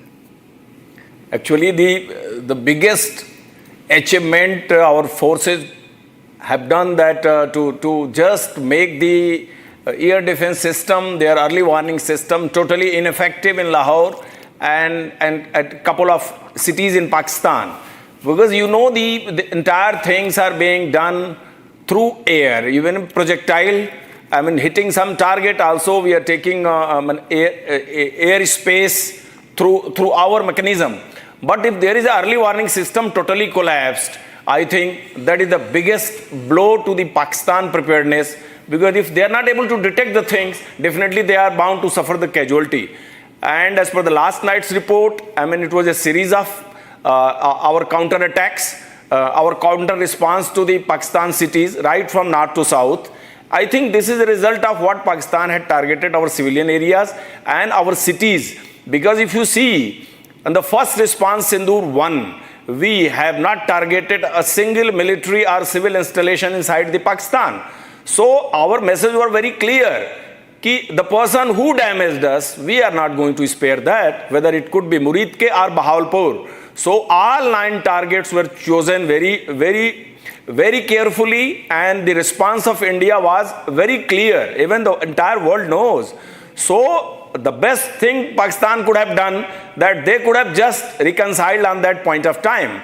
But the way they countered and they tried to attack our Amritsar area also, they tried to attack right deep in south area, that is Jaisalmer area. And last night was the climax of their reaction. I mean, they had audacity to go to Jammu. I mean, they are thinking to go to Jalandhar, Amritsar, Chandigarh. So they are expanding the scope of offensive, which is provoking India to take every step to defend our territory. So we will respond 10 times more what Pakistan is doing, and Pakistan must take this message very clearly that their damage is going to be unsurmountable in the coming days if they will continue to launch such offensive. This is from my side. Yeah. I'll go back to Gursimran in just a bit. Gursimran, okay, we had some inputs of the different targets that we struck. At least 7 targets we were told that were struck in response to Pakistan attempting to strike in Jammu, in Jalandhar, in Jaisalmer. In fact, Pakistan has also increased its intensity overnight of unprovoked firing across the line of control using mortars, heavy caliber artillery in areas in Kupwara, Baramulla, Uri, Poonch, Mendar, Rajouri sectors in Jammu and Kashmir. Defense Minister Rajnath Singh will meet the 3 service chiefs in a short while from now. This morning, a key meeting is expected. We're also expecting the MEA news conference a little after 9 a.m. Between 9 to 10 a.m., we can expect the MEA/MOD joint briefing to give the full details of India's response in what has been the 3rd stage of the operation against Pakistan as we respond to Pakistan and Pakistan's escalation. Let me go across to Major Samarpal Toor. Good morning, Major Toor. What are you hearing? Overnight, it's been a long night. You were live in our studios till at least 3:34. Any update in the last 2 hours that you've been getting? The last 2 hours, probably things are quite silent. And I think the damage assessments are on. And I think in a matter of hours, we'll get to know what is the collateral and the casualties on our side. As far as the Pakistan side is concerned, there is a total blackout. They have stopped the internet services, and it is but obvious that damage there is multifold, much more than what we have taken the brunt. So I think the coming hours are going to be very decisive, and diplomatically there will be consequences. I do not think the West is going to keep quiet when the largest democracy in the world is under attack. This is one of the most heinous crimes. I would rather say it would amount to war crimes, going against a nation which is the largest democracy and supporting terrorism.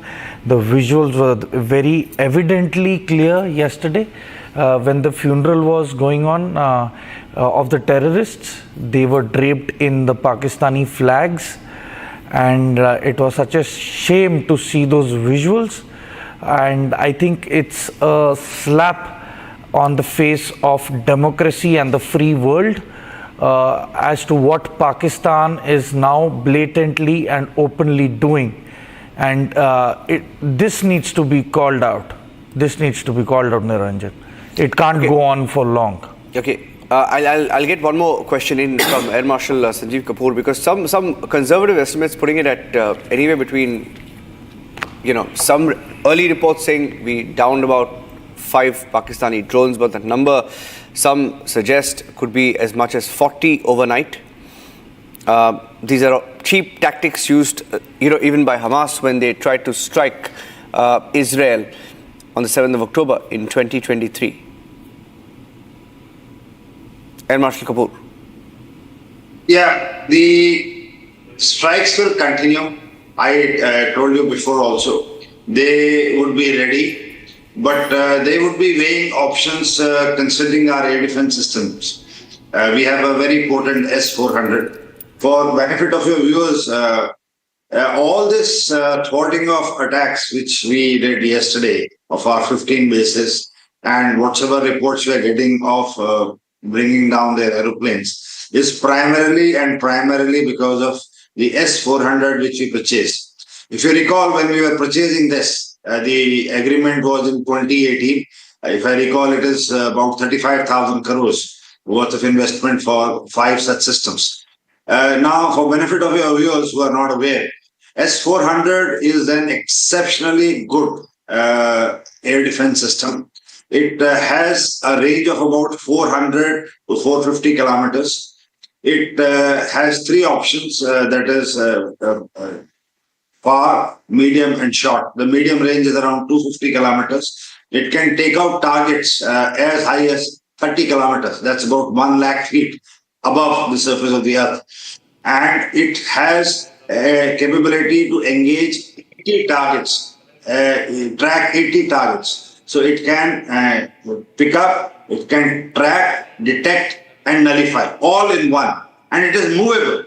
So it is not, it is stationed. So the whole system is movable and it can be deployed. So these are presently deployed along our borders. And this is where they are very scared to cross this. The integration of the picture of these radars is with our bases, that is called IACCS. And the real-time picture of what is happening on the battlefront is available to the planners and subject to the gaps in the air defense. Like you would have seen that yesterday, the kamikaze drones took out the Chinese air defense system, HQ-9. So these air defense systems along the border have been taken out. So this will give us some windows and areas from where we find that their air defense is now weak. And as and when the leadership decides to begin air operations, these would be the areas from where the strikes would be going in. That's my appreciation. Okay, sir, stay with me. Gursimran is live. I'll have to go back to him for a short answer. Gursimran, across Jammu there was a red alert through the night. There's been a red alert. Sirens sounded off several times. Any assessment done of key installations? And do you have any information on the kind of response we have given? Because you pick up a lot of chatter from the Pakistani side. What are you hearing about the kind of hits that Pakistan has taken overnight, just in the last 10 hours? See, Niranjan, what has happened that there have been two waves of this drone attack that has been launched by the Pakistani side. So for the first launches that the Pakistan has done, the assessment was done. Internal assessment says that there has been no loss. All the valuable assets are safe. The second assessment is yet to be conducted because it was the time from the 4:20 to roughly around 5:30 when this wave took place, and it's only been 90 minutes. It will be taking another 1.5 hours for the authorities to assess the damage, if any, and also to go through the detailed assessment of all the vital installations that have been hit or that were on the target, because see, it's not possible that the kamikaze drone or any kind of explosive drone will only carry out the attack or damage to the target only when they are directly hit, but also if they are jammed and they hit, they will also cause the same damage. So that assessment will be done in next 60 to 90 minutes, but for now the majority of the assets are safe. That is, we can confirm rather an off-record detail that we have got hints towards that all is well and there has not been any damage to our important assets of the Indian Armed Forces at these locations that were on the target of these Pakistanis.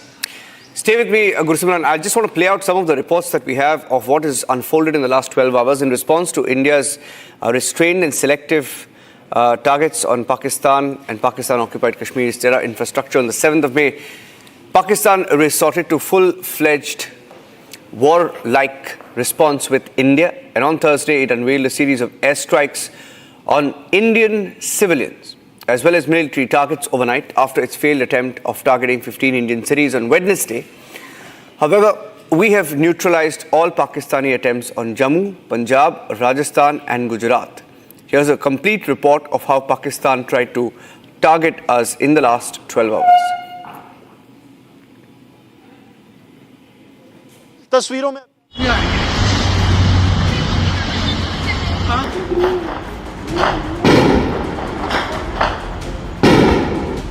After jetting the jolt from India, rattled Pakistan is in mode to escalate the tension.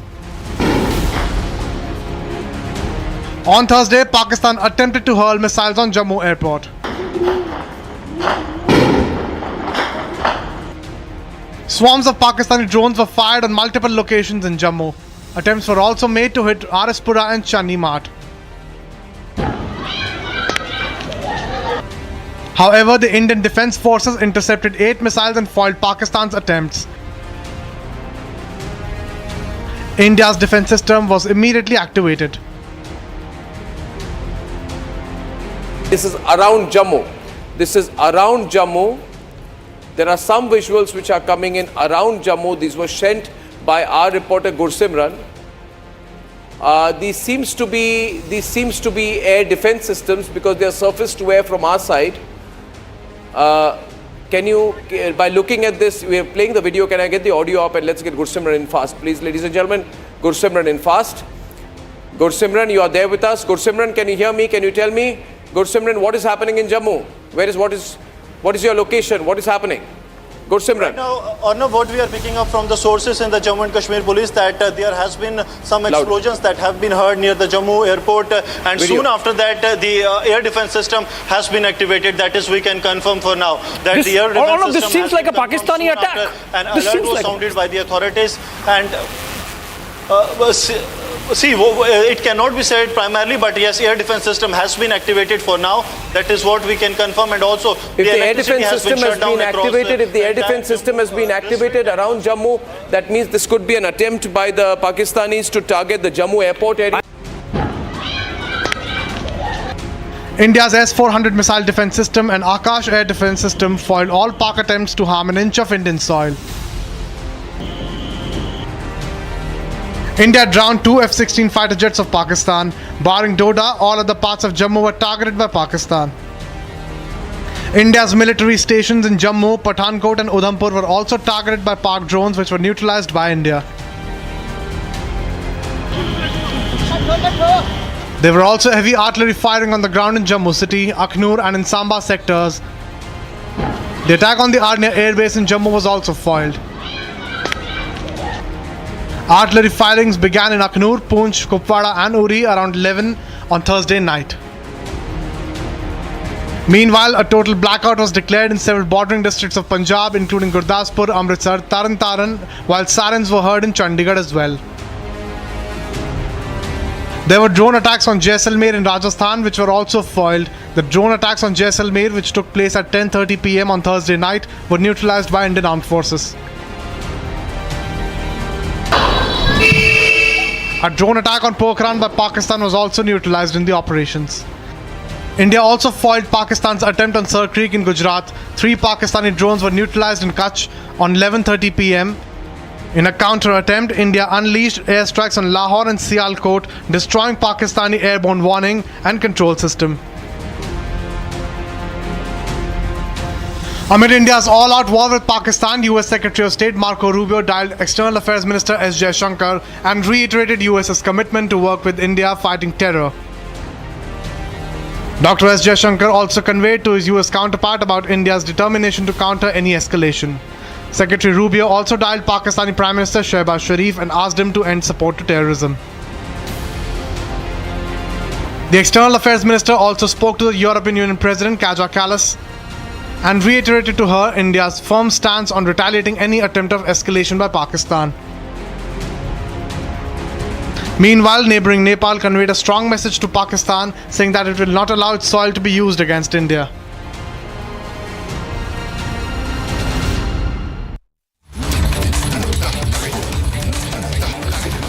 Okay, we have an official confirmation now, not official though, but through different sources. Last night when Pakistan made a failed attempt to send swarm drones all across various places along the line of control and international borders, over 50 drones were successfully neutralized during a large-scale counter-drone operation conducted by Indian Army Air Defence units in the areas of Udhampur, Samba, Jammu, Akhnur, Nagrota, Pathankot. The engagement involved extensive use of L-70 guns, Zu-23mm, Shilka systems, other advanced counter-UAS equipment demonstrating the Army's robust capability to counter aerial threats. And it's been a long night. We're getting in, as the assessments are made. Mr. Dubey, 50 drones successfully neutralized. That's a big number. None of them managed to hit the target. Actually, we have got a very strong system to counter these drones. Basically, Pakistanis were not aware of the fact, because they must understand that the preparedness was going on, and we have read the mind of Pakistanis right from beginning. And the second issue is that to defend the complete 192 kilometers land borders, on the northern side of Punjab, that is the Paharpur post and above. So those areas have been very challenging right from beginning. As you know, in the past, they have ventured drone-driven all the nonsense since last 3 years. So tackling the drone and tackling the challenges posed by the drones for dropping the armaments, ammunition and narcotics in these areas have been a practice from Pakistan side. So the counter-drone measures, Army was well prepared there. Second layer Nakas, the complete second layer defense from the BSF, again reinforced by the Indian Army from the depth, and the plugging every gap in that particular area, which is a sensitive area. So the complete infiltration route or passing through the Indian territory is completely blocked. Now, if we talk about the drones, there is already mechanism placed there. So, the equipment itself is so sophisticated and so effective that I don't think Pakistan will waste any further ammunition. To venture inside the Indian territory, it's approved since last 72 hours. So, to down these many numbers of drones before it can become effective in our territory is itself a lesson to Pakistan. So, our preparedness is complete, and this is a very good battle trial, very good ground trial of all these things. Oh, I don't think there could be any better opportunity to test and try every technology to teach the lesson to the Pakistan misadventurism. So I take it a very great success to the Indian Armed Forces. Sir, I have my colleague Shravan also joining us live from the Republic newsroom right now. He's got this detail firsthand after speaking to his sources. Shravan, we had different numbers coming in from different locations for the number of drones downed, but now we have a number, 50 drones just overnight. That is a big number. Take us through what you've picked up of the operation in the last 12 hours. Well, in fact, now we have authentic information coming in, and we can confirm that late last night, roughly around 8 o'clock, a little after 8 o'clock in the evening, when we were told that a swarm of drones were moving towards the line of control and the international border, particularly hitting out at various cities in Jammu.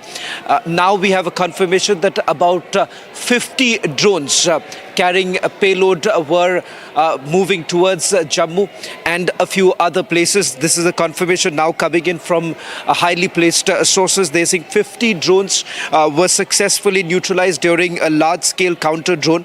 Now, as far as some of the affected areas are concerned, last night, Niranjan, if you remember, the information that we had was apart from Doda, almost every other part of Jammu was targeted.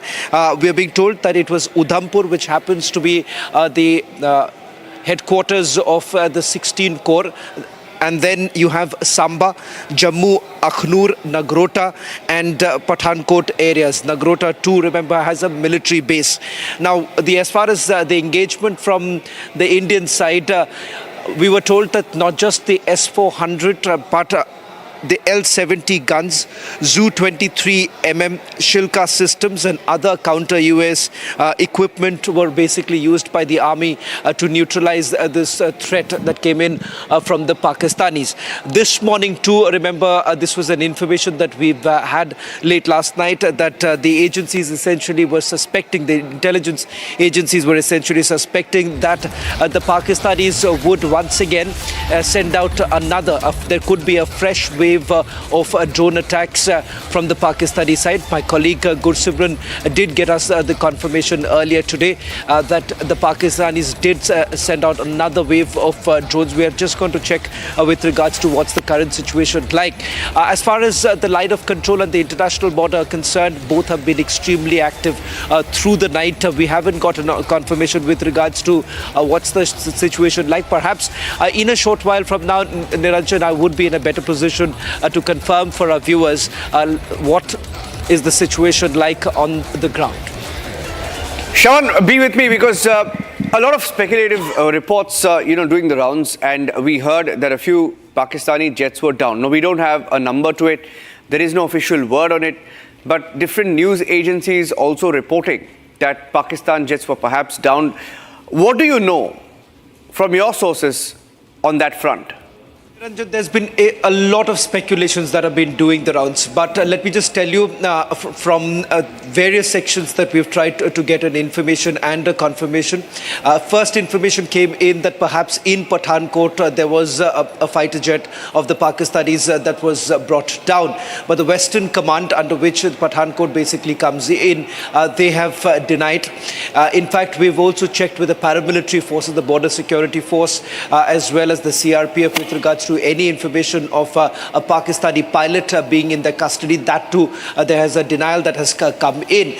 But having said that, what has been a pattern like from all our sources that we have spoken to is the fact that there's been an ongoing operation, and that is something that the forces have actually maintained through the day, and it goes a little beyond than what has been spoken so far, because they have been emphasizing on the fact that this time the operation is all about retribution.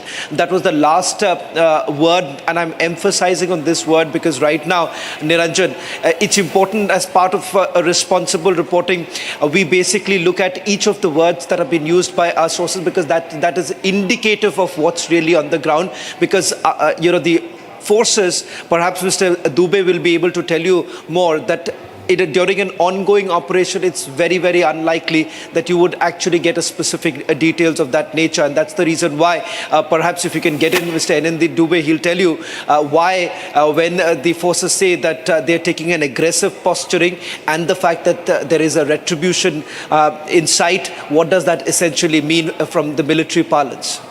Mr. Dubey. Can you repeat this part again? Last part?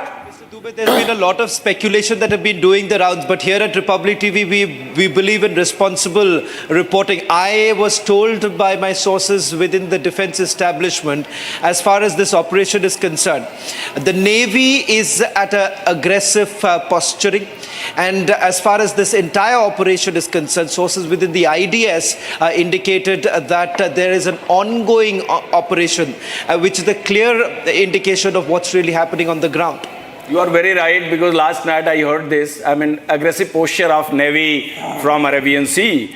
And I appreciate the word used for that, because until unless there is an official commitment or there is something very confirmed, and a media channel has to carry a very huge responsibility on their shoulder. So the reporting has been very accurate, and anything which was not confirmed was not reported. And that is a very responsible reporting. I must agree to that.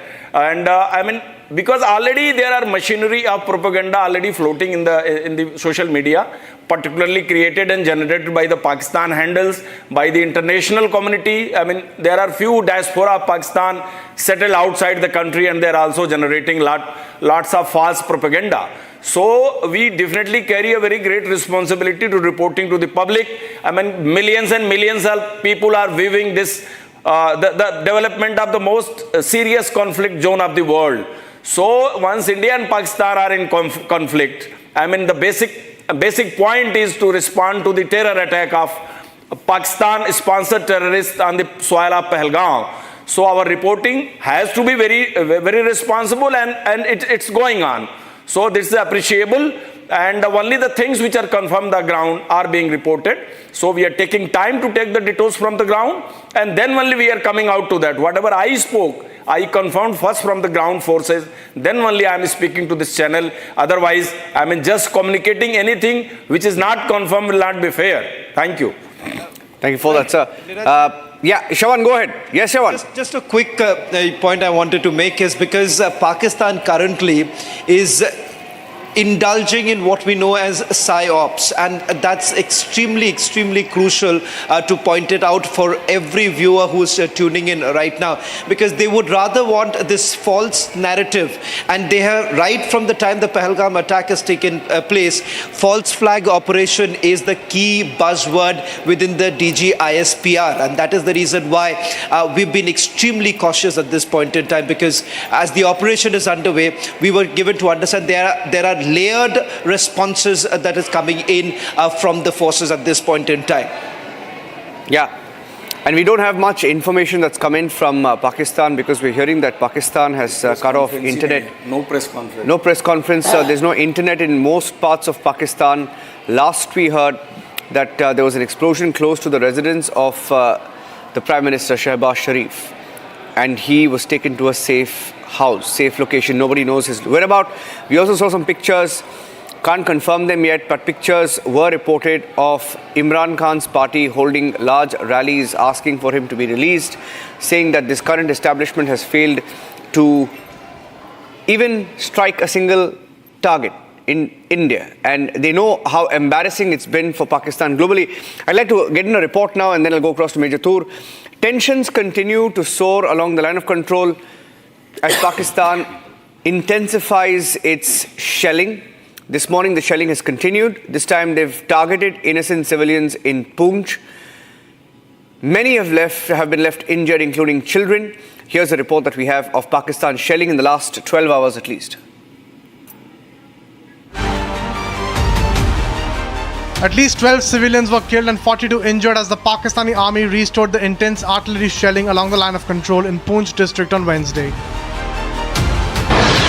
The action came hours after India carried out precision strike on 9 terror targets in Pakistan and Pakistan-occupied Kashmir to avenge the Pahalgam terror attack. Officials confirmed multiple casualties, including the death of 4 children aged between 7 and 14 years. Almost 48 hours later, as India foiled and dismantled another one of terror state Pakistan's nefarious designs, Pakistan continued heavy shelling across the line of control in Jammu and Kashmir. Pakistan has been using mortars and heavy artillery to target areas like Uri, Kupwara, Poonch, Tangdhar, Karna and other such places. Mentioning heavy artillery has opened from both the side, but first it was opened from the side of Pakistan, the retaliatory. In retaliation, as you can hear the sounds of the shelling, that side is the Degwar mountains, from where major heavy artillery in retaliation is opened from the side of Indian Army. Latest we have got to know from our sources is that almost 20 shells have fell in different parts of Poonch district, which includes Mender, Surankot, Mankot and also at the border villages in the Poonch. The flashes are continuously being seen in the air from the side, which is because of the mortar shelling from the side of the Pakistan. Also heavy shelling continues right now. What we can hear the noises in the air for now. Earlier, Pakistani drones were intercepted by the air defense system of India across multiple locations. With tensions between India and Pakistan only escalating, it is only the beginning of the end for Pakistan. And as we get you the details of how many drones were intercepted by our forces in the last 12 hours alone, over 50 is the official number that we have, or the number that we have got from our defense sources after confirmation, verification. Major Tour also hearing that at least 8 missiles were intercepted. I have that map. I'll just play that map. And if you want to talk us over what they've tried to do overnight. You were here in our studios when we saw that onslaught. They tried an onslaught on Jammu, right? And they failed. We are hearing that at least 8 missiles were fired. See, Niranjan, as per the 3 places that you mentioned, the terrain which is alongside Pakistan is quite flat. It is a flat ground and it has open nalas. If you do the terrain analysis, it doesn't have much of barriers other than minefields and other basic military obstacles. So this is the story on both the sides. And I strongly feel that yes, this is one of the most likely approaches, because this is the bulge that the Pakistanis have always taken advantage of since 1971. And whatever the pattern of attacks are, this is nothing new. This is very much acquainted with the Indian forces for n number of decades. And we are well prepared to counter these attacks from the locations that they're actually responding from. Yeah. Okay, so there's a map that I have here that I'd just like to show about the different locations where we've intercepted the Pakistani missiles. All are in the bulge. Arispura, Arnia, Samba, all are in the bulge. This is in the last 12 hours alone. Yes. In Arispura, Arnia, of course, the first pictures came in from Jammu, but after that, Srinagar, Satwari, Jalandhar, Arispura, Arnia and Samba, at least 8 missiles were intercepted, and we hear from our sources that missiles were aimed at Jammu as well. Shawan, if you're with me, you were speaking about the kind of weapons that have been used by our forces to repel that drone attack, to counter that drone attack by Pakistan. Well, in fact, you'll have Major Toor who will be able to tell you a little bit more, but I'll just quickly take our viewers through, because now we have got additional details as far as what exactly does the army essentially mean by the kinetic and non-kinetic forms. But let's take a look at the weaponry that has been used to carry out what many would say one of the most successful operations, and the threat that has been completely neutralized. Starting with the L-70 guns, these are basically high-velocity anti-aircraft, anti-cannon fire guns that was used. Again, these are used largely for any precision strike. In fact, Niranjan, I've just got a video that has been shared by a source of mine from the defense establishment that essentially will show you, if you take a closer look at the video, which perhaps in a short while from now we'll be able to put this out for our viewers. It exactly shows how the interception of the drones have actually taken place. And of course, it is fantastic in the manner that our systems have been able to see this barrage of drones that were basically sent across from the Pakistanis. Zoot 23mm, that's the twin barrel rapid fire system. Once again, this basically enables you to neutralize the threats coming from multiple directions.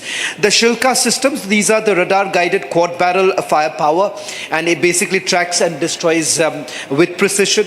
And also, okay, so we now have got that video also. Niranjan, I'll just try and explain this. If that's the video, if we can just get a confirmation if that's the video. Yeah, that's playing out right now. Yeah. That's playing out right now, Major yes. Toor, if you're watching this, you could just help us to, explain this to our viewers, how the tracer guns are basically trying to locate it, and thereafter the interception of these drones are taking place. But there is a challenge, because I was told late last night there was a bit of an issue that, the forces essentially were looking at, because the worry was, with multiple drones coming at the same point in time. So that's where the challenge basically increases. But take a look at this. You would perhaps have to, put up the nats right now, Niranjan, on this. Yeah. Let's put up the audio. If you can put up the audio in that one.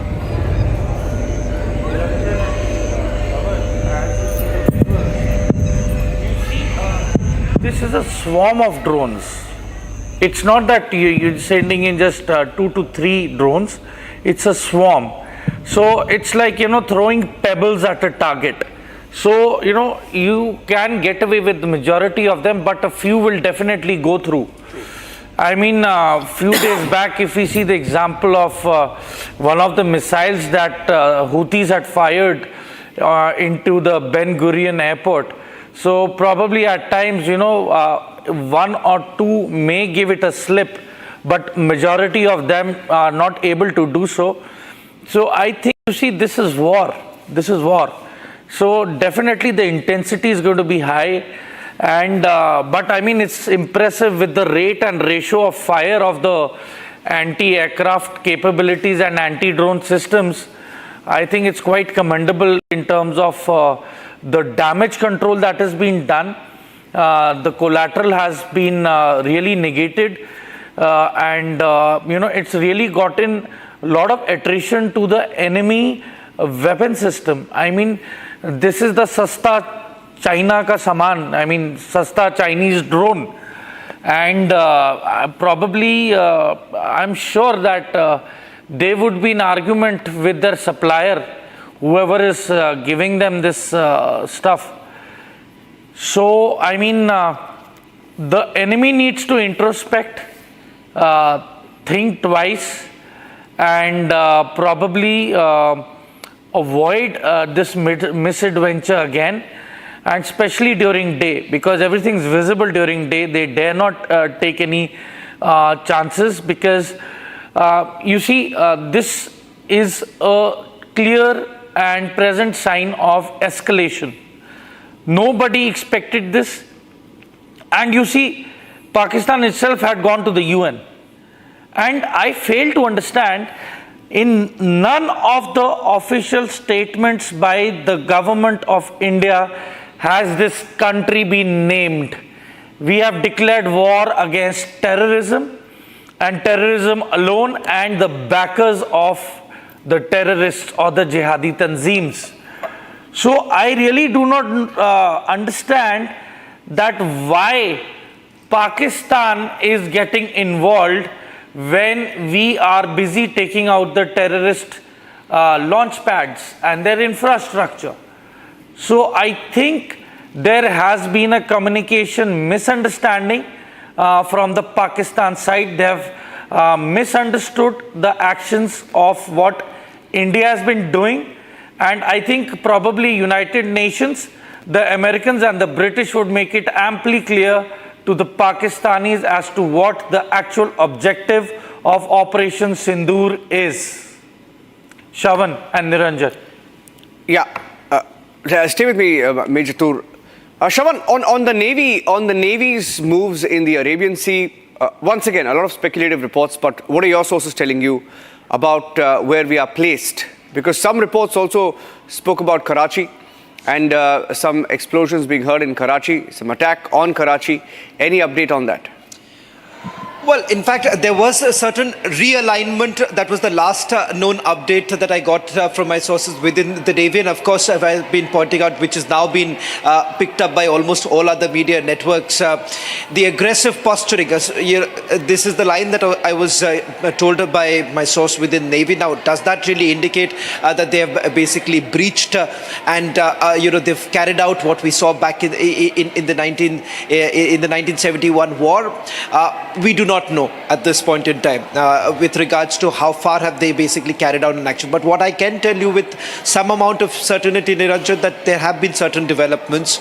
They're extremely tight-lipped about it, perhaps because of the nature of the offensive and the fact that perhaps the government has a plan in place, and that is the reason why, in all likelihood, sometime later in the day, you would have again a joint briefing. As I told you, Niranjan, late yesterday morning too, also when we got the first set of details, and those details were with regards to a possible briefing, and that's exactly what happened later in the day, that there was a briefing and we got full details of it. So we'll have to wait for it. As far as the offensive in Karachi, all that we are being told is that in the Arabian Sea, the Navy has taken a very, very aggressive posturing and realignment of certain assets, which perhaps would mean that from the eastern side to the western side, there would have been certain realignment in terms of the positioning of our submarines as well as our warships. Okay. Getting in a word from Ambassador Deepak Vora as well, was in our studios last evening. Good morning, Deepak, Ambassador Vora. Sir, waiting for more details, and that big briefing expected a little after 9 a.m., but everything's gone silent on Pakistan's end. We are expecting them to assess their damage, count the number of aircrafts that are down. The number of drones, the conservative estimate we have on record is that 50 drones at least have been shot down by India. What sort of response do you expect from Pakistan? What do you think is going on? What are you hearing? What I have been trying to assess and analyze, first of all, thank you very much for the opportunity. I did manage to get an hour's sleep. You haven't even got that. I don't know how you keep going, but I did get some rest. Thank you. What I've been trying to understand and analyze is exactly the question that you asked. How are they going to respond? As far as I understand, so some of my friends living in the United States who are from Pakistan, especially from Karachi, say that the mobile network seems to be down. Yeah. I don't know whether we've taken it out or it's just collapsed. This is with specific reference to Karachi. They're not able to reach their families, etc. over there. So that's the first thing. Second, as far as commercial shipping is concerned, they've all run off from the sensitive area, so to speak. We've told them to get lost, don't come anywhere within sort of shooting distance of Karachi harbour. Otherwise, you will be fair game for whoever wants to take a pot shot at you. So that is good. The second thing, Pakistanis will try and show their own people. Now it's no longer trying to put pressure on India or to carry out that Ghazwa-e-Hind or whatever, become Ghazis, etc. Now it's to tell their own people. And this happens in many wars, I've seen it. But particularly when things don't go as you had planned, as that mad Mullah Munir had planned. I think now they're trying to tell their own people that don't worry about it. We may have taken a few tight slaps, but we are still able to get up off the floor of the boxing ring and continue the fight. And that itself is a victory. We've been knocked down, but we haven't been knocked out. This, I think, is the kind of message that they're trying to send their people. I've seen this before. So my assessments are we'll wait for the briefing by the Ministry of External Affairs and our defense people. The briefing will indicate what the situation on the ground is and what we are going to do. But three things I think will be very important. One is, of course, to tell the IMF that, guys, you better not give these fellows any money because it's going to be used for all kinds of funny things. Second, to try and see if we can put them back on the FATF enhanced monitoring list, what we call the grey list, or maybe a total non-compliance, which is the black list, although there are only 3 countries there at the moment. I think North Korea, Myanmar, and possibly Iran, if I'm not mistaken. I can't remember. So this is the 2 big areas that we are going to act on. And the third, of course, sir, I think will be putting pressure, because Saudi is going there, etc., putting pressure through its own friends, who it considers its friends, to tell them to lay off. Now, if they wish to de-escalate, they have to make the first move. They made the first move to escalate. We've retaliated and very forcefully. We've shaken them up badly. If they want now to retrieve the situation, well, then they have to make the first move. I think these three things is what is going to go. Otherwise, as far as we are concerned, it's a fight to the finish. You yourself reported yesterday that in Balochistan, Pakistani flags are being removed from government buildings and Baloch flags are being put up. I've seen this in Dhaka in 1971. The forces don't move out of the cantonment and all the other buildings are taken over by the freedom fighters. So this is exactly, it's a replica.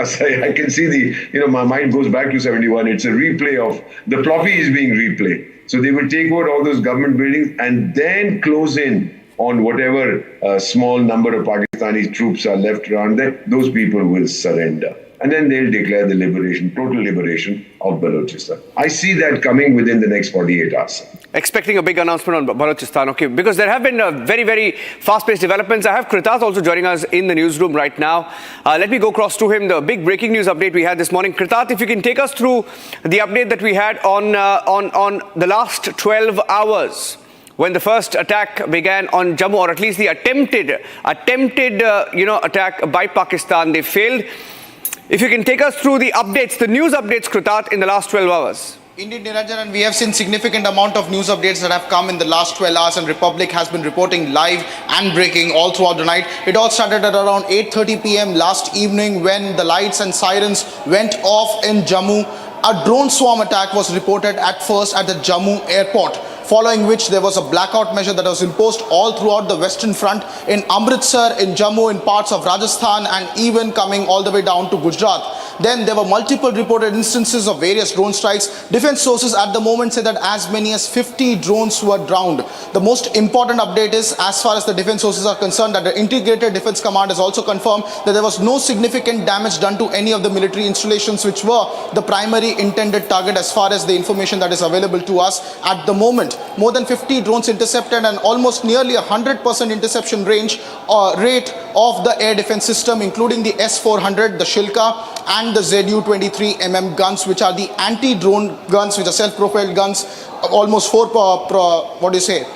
cannons mounted on them, and all of them had almost near point accuracy in terms of intersection of all these drone swarms that were coming in. There were also reports of missiles being launched by Pakistan and some other unconfirmed reports also about certain aircraft being targeted. More clarity is awaited when the Ministry of External Affairs and Ministry of Defense will hold their press briefing later today at around 9 to 11. That is the window that we are looking at. The official timings are yet to be out, but the Ministry of External Affairs and Ministry of Defense is expected to come and break silence on it. Foreign Secretary Vikram Misri, followed by the Air Force and Army counterparts, are also going to brief the media.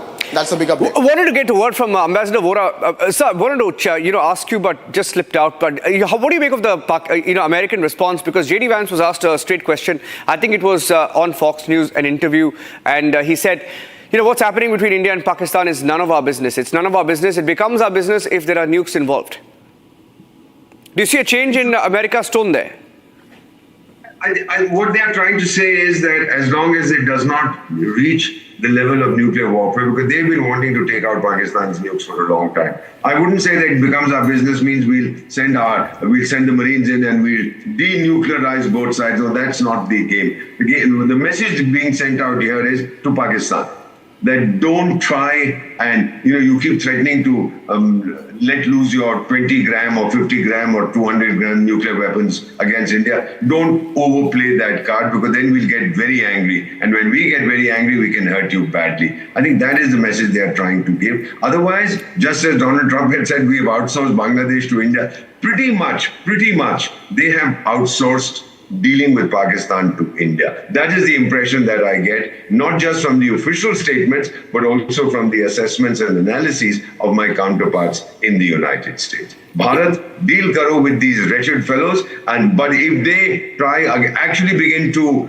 mate their missiles and their nuclear warheads, well, then we are going to hit them very hard. And let me also tell you, sir, don't rule out, there's another fellow sitting on the sidelines waiting and watching what will these chaps do with their nukes, and that is Israel, sir. You might recall that some years ago there was talk of the United States, India, Israel getting together to denuclearize Pakistan. Didn't happen, whatever the reasons, I don't remember. But they're also going to be watching very carefully, as are a number of other countries, what happens to Pakistan's nukes. A dangerous country possessing nuclear weapons. What will the rest of the world, the big powers, including the United States, Russia and India, do? It'll be a message to all those who think that getting a nuclear bomb means we are the kings of the world. Yes.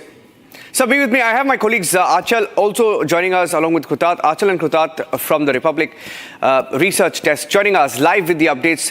Achal and Krutat, you've been tracking, Achal, the response that India gave last night. If you can take us through what we have done as a response to Pakistan's targeting of cities across the border. Amid intense speculation about what has been happening between India and Pakistan during this situation, which is somehow being called to be a war situation, there is a statement released by Defense Staff, Integrated Defense, that says that amid the escalating tensions between India and Pakistan, the Indian armed forces have successfully failed a large-scale drone and missile attack launched by Pakistan to target military stations in northern and western India, including Jammu, Pathankot and Udhampur. So this is an official confirmation from the Defence Forces of India. So there is no scope of any further speculation. We have strike back. The Pakistan tried attacking us, but we have given them back with equal force and equal resonance. And this is a victory for India. And the locations that have been targeted across the border that we have seen over the night, multiple updates have been coming in that certain military installations may have been targeted by India. Remember that the response has been very symmetric in the escalation metrics in the last 24 hours, which has significantly gone up. There have been military targets which are specifically targeted as per the information now confirmed by the Integrated Defense Command. This means that if India has retaliated against Pakistan, the information that came in last night was Karachi, Rawalpindi, Sialkot, Lahore, which air defense went off almost 24 hours ago in the Sindoor 2.0.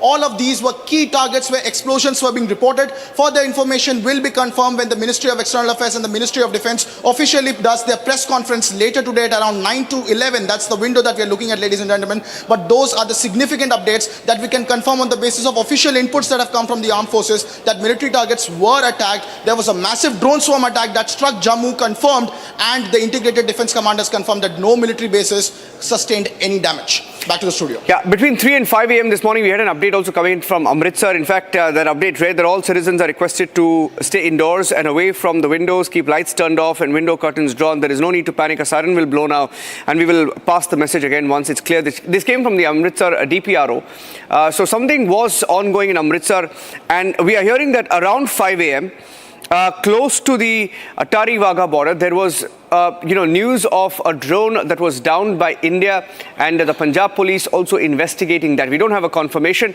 but quickly, if you can, both Achal and Krutat, tell us about the different targets that Pakistan tried to go after on the Indian side and the number of drones that we have downed. If you can take us through what they tried and the response.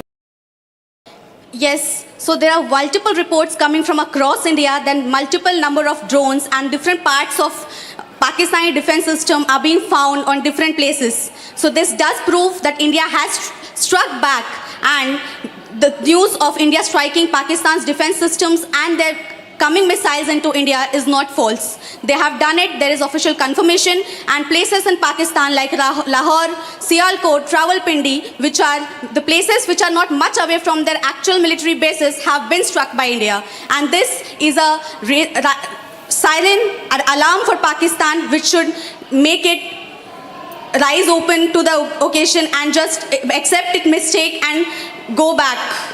Indeed, and the most important part here to look at is also that the number that defense sources, very credible defense sources, are putting to Republic is that around 50 drones were drowned across the entire Western Front. Now, there were multiple attacks that were reported throughout the Western Front, all the way from Bhuj, all the way up to Jammu, and most of these concentration of the drone swarm attacks was in the Union Territory of Jammu and Kashmir, particularly focused on Jammu and the Jammu airport. Okay, we have a confirmation now, Krutat, that the government briefing will happen at around 10 a.m. That's the joint MOD-MEA briefing, and Arnab is also joining the live coverage. Arnab, good morning.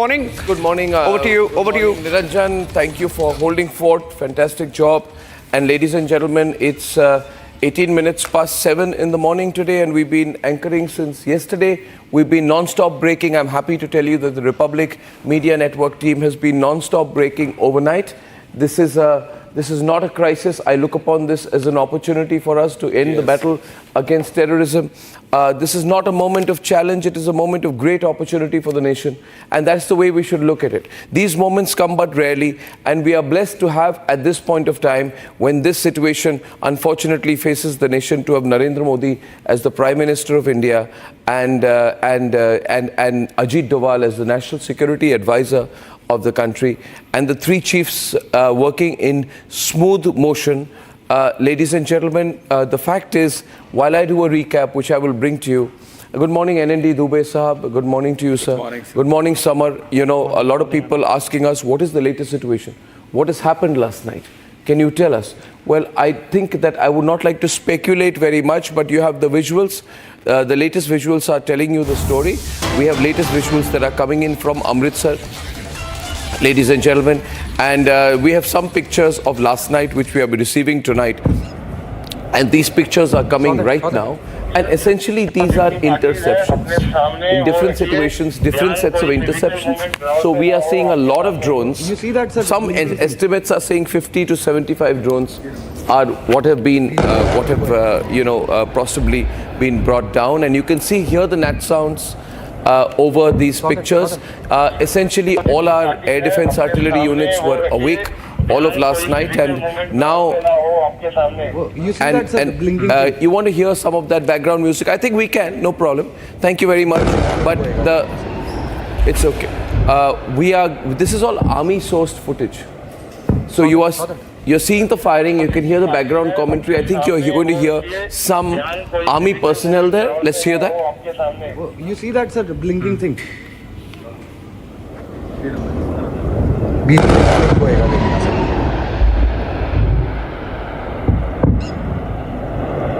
Saw that. जितनी parties है अपने सामने वो रखिए, ध्यान कोई physical movement ground पे ना हो आपके सामने. You see that, sir, blinking thing? Okay.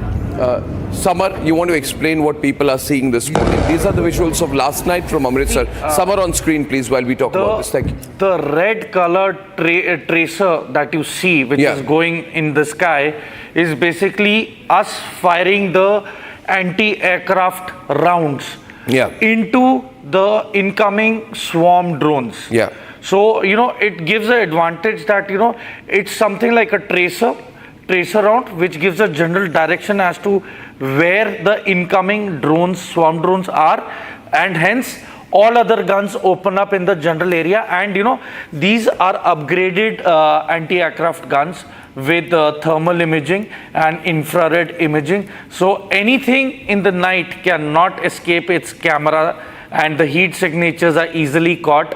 And so the rate of fire and the success rate of this anti-aircraft gun is approximately 90 to 94% bang on target. So that is the reason why there were so many noises, because that is where it has actually gone and intercepted the suicide drones which were heading for the Indian civilian population and military targets from the enemy end. Okay, while this has been going on, we are also told that around the Kupwara area there have been a lot of attempts at ceasefire violations. What you've seen last night, in case you missed some of those events of last night, you would know that what has happened last night is that we've had swarm drone attacks. What are swarm drone attacks? And these swarm drone attacks were happening especially in Samba, in Akhnur, and I can share here that L-70 guns and other anti-defense artillery of ZU make, and then there was another which I forget, which is the L-70 and the Shilka. The Shilka as well was used. Can you tell us about the Shilka, the ZU make anti-defense artillery which we used last night, but a lot of extensive use of L-70. So what was used last night was not even the S-400 last night. So it was not the it's an anti-aircraft missile. S-400 is basically the anti-aircraft missile. Now the radius that the S-400 covers is basically 400 kilometers in radius, and the altitude that it detects any movement is 30 kilometers, up to 30 kilometers in altitude. Yeah. So anything within 400 by 30 kilometers is detected there and then by the S-400. Okay. Now S-400 is a missile system which is basically used for any fighter jet or else to intersect any incoming enemy missile system. So you see, when an enemy activates its aircraft or its missile, so they have separate electronic signatures, which come up onto the radar system. So the S-400 is able to recognize that yes, this is the aircraft, and it differentiates between the aircraft and the missile systems, as well as the drone systems. And also a lot of misleading information since yesterday being put out from Pakistani handles. They are looking very actively for a face saver. So the Press Information Bureau has said that one particular visual being put out of an explosion, which is being used by the Pakistanis as a face saver, is actually an old video from an unknown location that I cannot share right now, of an oil tanker explosion, but that is 5 years old, from 2021. The Pakistanis are putting out, and they're claiming an attack, that this is an attack on Hazira port. I'm putting that in breaking news. The Press Information Bureau says that this is an old oil tanker explosion, vintage 2021, which the Pakistanis are trying to pass off as a Hazira port attack, which is completely untrue. This is breaking news. Good morning, Deepak Vora Sahab. We are waiting for. Good morning, sir. We are still having a lot of shelling going on in Uri and Kupwara this morning, but we are in a situation where we can now send our reporters to different locations, Voraji, and tell you what's happening. A lot of neutralization, a lot of Pakistani drone debris lying around. But we have very little information of what has happened in Pakistan, the extent of our attack. We'll get to know this morning. What is your expectation of how the day will proceed, sir? Well, thank you very much. The first thing that makes me so happy is to see, I left you just a couple of hours ago, and here you are back again, fresh as anything. Amazing. Do share your diet with me so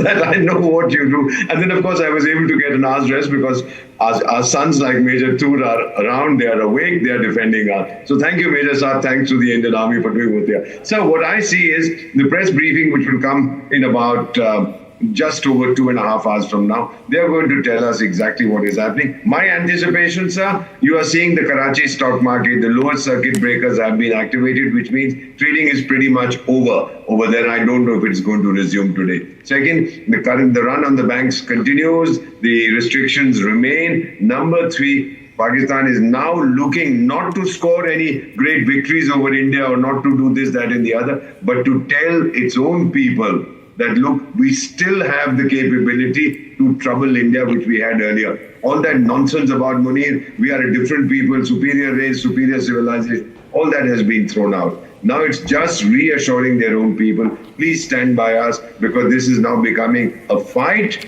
not for, he talked about Kashmir being the jugular vein of Pakistan. Now it's a fight for Pakistan's survival. And with the Baloch having done what they have. Sir, I saw this in Dhaka, where in 1971, where began the Mukti Bahini by removing flags from all the government buildings that were outside the immediate cantonment area, putting up their own flags. The same thing the Baloch are doing. I think apart from the Kalat cantonment and 1 or 2 other places, all the flags from government buildings, private schools, etc., the Pakistani flag has been removed and replaced with Baloch flag. So that blow has been struck. And if, I think, the Pakistanis start looking elsewhere and their chaps surrender en masse, as I expect they will in Balochistan, well, you might even expect the declaration of Azad Balochistan today, sir, as quickly as today. Well, that's absolutely true. I think what you said there about the Karachi circuit breakers is true. I don't even know if they have a stock exchange left. By the way, today is the morning, ladies and gentlemen. Critical meetings in IMF. We're holding firm on that position, and I think the IMF, should not be clearing the Pakistani bailout package without extreme conditions. Arawat is joining us live from location. We'll go live to Rawat and he will tell us more about the shelling that's going on in Uri. Ladies and gentlemen, if you're watching our broadcast, you will realize here that the Republic reporters are the only network reporters who are ahead on the ground where the shelling is happening. We are choosing to be there in the areas where there is shelling, and I think our reporters are doing a very good job. Some of those have come to areas which are 100 to 200 meters away from where the shelling happens, and Arawat's present location, he's on the move. He keeps changing his location like all our reporters do every 15 minutes. Arawat, good morning. Uri ki halat kya hai? What is the situation in Uri and the adjoining areas? What are you seeing around you?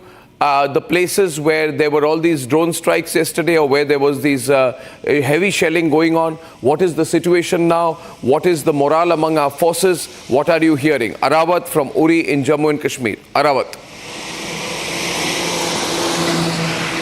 Very good morning, Arnab. We have seen continuous shelling in the Uri sector from yesterday late night. We have also seen that the Indian Army is giving them the befitting reply. We have seen this shelling has started yesterday late night, and it's continuously. Also, we have seen that the administration is on the toes there. Also, we have seen that the forces are giving the Pakistani troopers to befitting reply. Also, we have seen there are some reports. There are some posts in the Uri sector where we have been told from the sources that the Pakistani troopers have left their bunkers and stumbled back some 6 to 7 kilometers in the Uri sector, and also the local population of the entire area has been evacuated to the safer places by the district administration, Jammu and Kashmir police and other forces there. Also, we have seen that the continuous shelling is going on, and the Indian Army is giving befitting reply to Pakistan's unprovoked firing towards the civilian areas in the Kashmir Valley. Also, we have seen that they are not targeting only the residential areas or the bunkers of the forces, but yes, they are also targeting the Islamic locations like the masjids, and also the Imam Baras of the Uri sector have also been targeted by the unprovoked firing by the Pakistan. As we have seen that there are some residential areas which has hit with the mortar shells, but yes, we have seen the evacuation process is on in the entire Uri or also in the North Kashmir's Karna sector. We have seen but we have seen that the back-to-back mortar shelling is going as of now. We can't show the visuals right now of the entire area due to security reasons, but yes, we have seen that our forces are there and they are capable to give them the befitting reply. Also, I'll request my VJ to show you this entire area. This is the area where you have seen that's the area where you can see that the shells are coming out. This is the entire ridge in the Uri sector where from we have seen already the infiltration route, but we have seen there was also attempt of the infiltration in the various sectors of the Jammu and Kashmir, but we have seen that the forces are here and they are giving them the befitting reply to in the entire area. Also, this is the area where we have seen yesterday the firefight was on. Also, the small arms are still are being fired by the Pakistani troopers in this area continuously, but we have seen that the Indian Army is giving them the befitting reply. Okay, we have a video which has been released by the ADGPI, which is the media corps of the army, and they've also issued a tweet. I want to read out the tweet. Great job there. Keep moving your location. Keep moving your location. A very few vehicles behind you, and those which are moving, And so I would request all our reporters on the ground in areas where the shelling is going on to keep changing their location every 15 minutes. Now, ADGPI has put out a tweet, ladies and gentlemen, and the army has said that there have been multiple armed forces. Pakistan armed forces launched multiple attacks using drones and other munitions across our entire western border on the intervening night of 8th and 9th May 2025. The Pakistani troops also resorted to numerous ceasefire violations along the line of control in Jammu and Kashmir. The drone attacks were effectively repulsed and a befitting reply was given to the ceasefire violations, CFVs. And the Indian Army remains completely committed to safeguarding the sovereignty and territorial integrity of the nation. All the nefarious designs will be responded by force. Indian Army #Justice Served. There's also a video of the Indian Army which has been released officially this morning, and I would like to play that out next.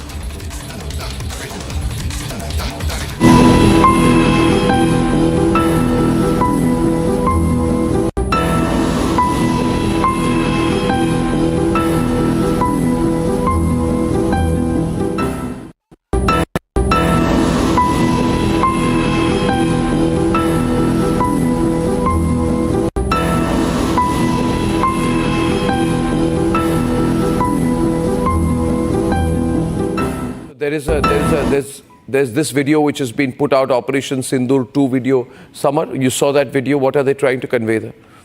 They're trying to convey that, firstly from the lens, a bird, a flying object was, clearly visible. I think that's a bird, or or it might be an observation drone. I don't know. I mean, but it's clearly visible that they are being watched. Yeah. Their every move is under scanner, and one wrong move, and they are going to meet their makers. Yeah.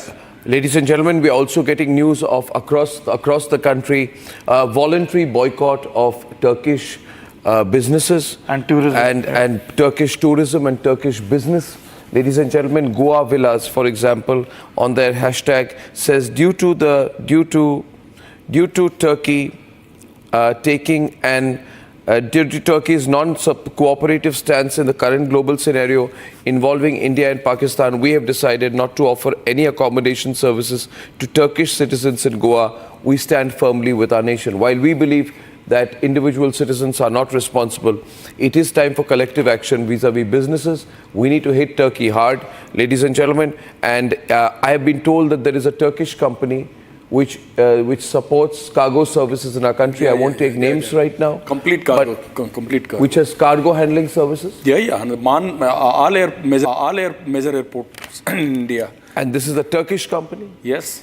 And I believe that no Turkish company... the son or main person of the current regime chief, Erdogan. Yeah, then I am of a view that no Turkish company can be allowed, ladies and gentlemen, to be doing any kind of aviation holding or aviation, support services in our country. The civil aviation must call it out. I also believe that this is not the time to be playing IPL. It is very unfortunate that IPL is still going on.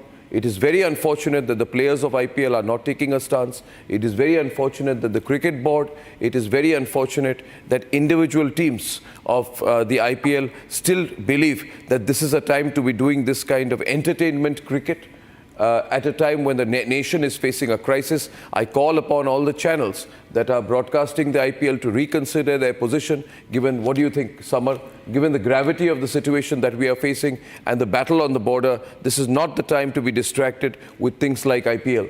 I hold a very clear and unambiguous view on it, and I will not change my position on it. Samar. I mean, Arnab, we are at war here. Yeah, this is not the time to be trying to entertain ourselves by playing limited overs entertainment cricket. I mean, look at the seriousness of the war which has taken place. Look at the magnitude, right from Bhuj up to Leh.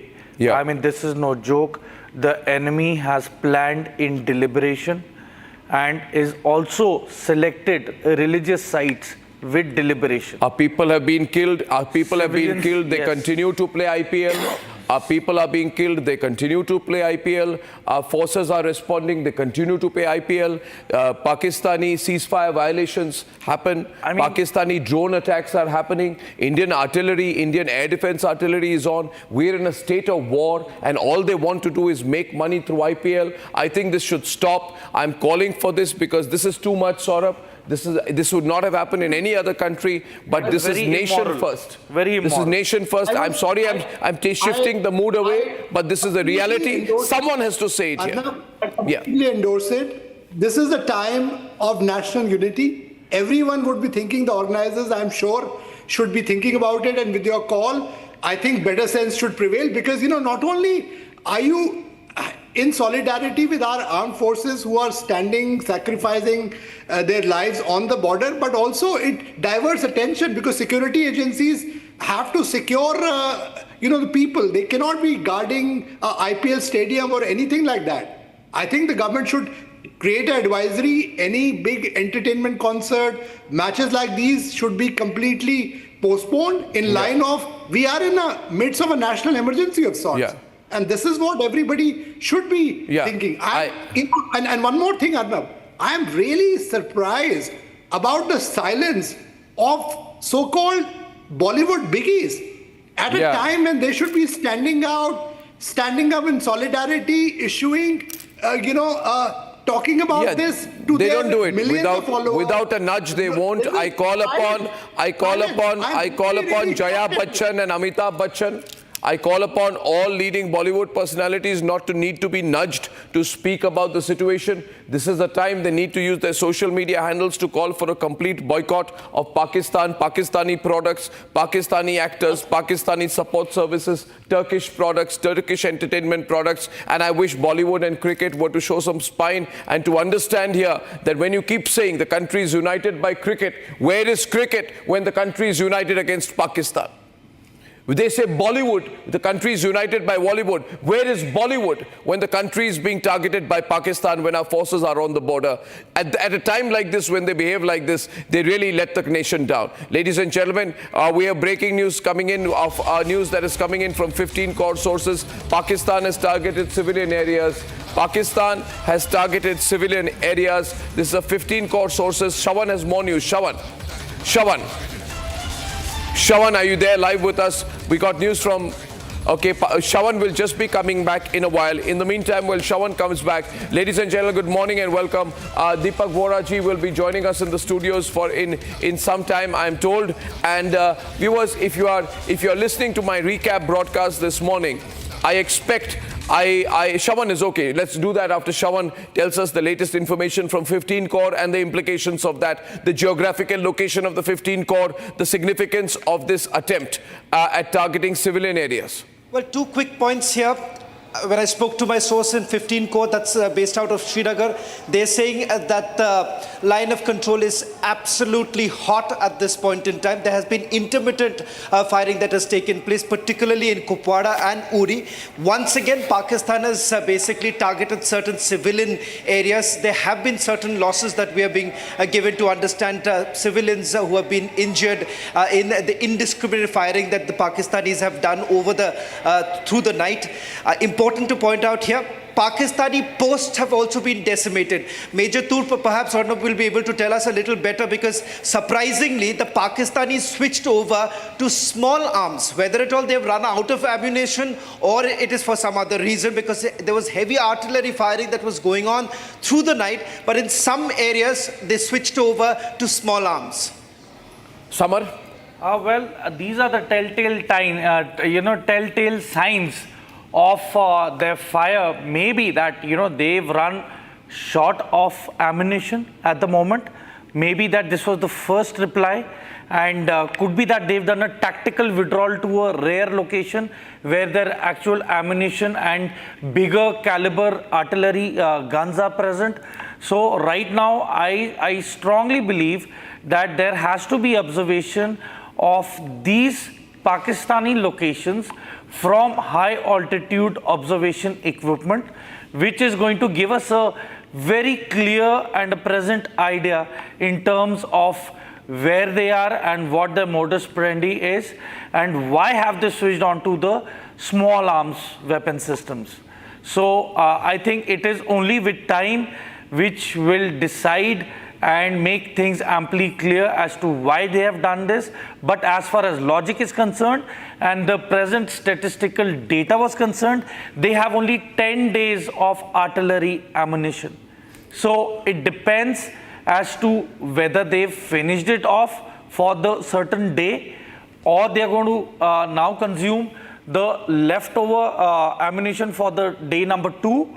So we really have to assess and check through satellite imagery and drone observation equipment as to what they are up to. Okay, NND Dubeji, good morning, and can you tell us your views about what happened yesterday? Last night, Pakistan, as you know, made many failed attempts to send these swarm drones in various places along the line of control and the international border. We are told over 50 drones were successfully neutralized during this large-scale counter-drone operation. How do you expect things to move ahead today? And what do you make of the use of drones that they did yesterday all over these areas? Udhampur, Samba, Jammu, Akhnur, Nagrota, Pathankot. You know these areas. First, I'll take up the areas, plain areas. I mean, the 192-kilometer international border with Jammu. So they misadventured last night with the drones, but one thing is very clear, that they were doing this sort of job in the last 3 years.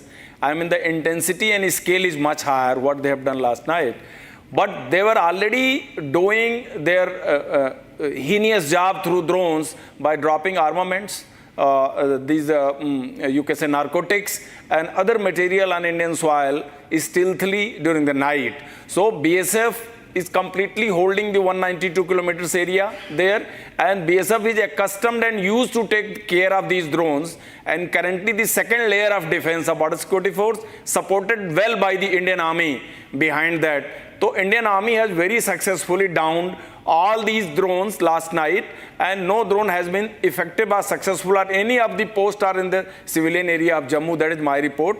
I spoke to someone in the 4 o'clock in the morning, and it was reported that some of the Pakistanis movement was sighted through our devices near Sambha area, but it was heavily replied upon by the medium machine gun and small arm fire by the border security forces, and the casualty is much higher, which Pakistan is not accepting at this stage.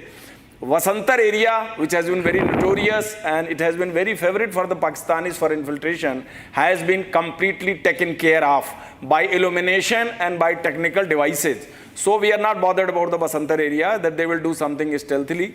Yes, they have done some efforts in RS Pura area and Akhnur area, which is again, there is no damage caused to our side. And the system which you have very initially mentioned about these anti-drone technology, it has been very effectively deployed.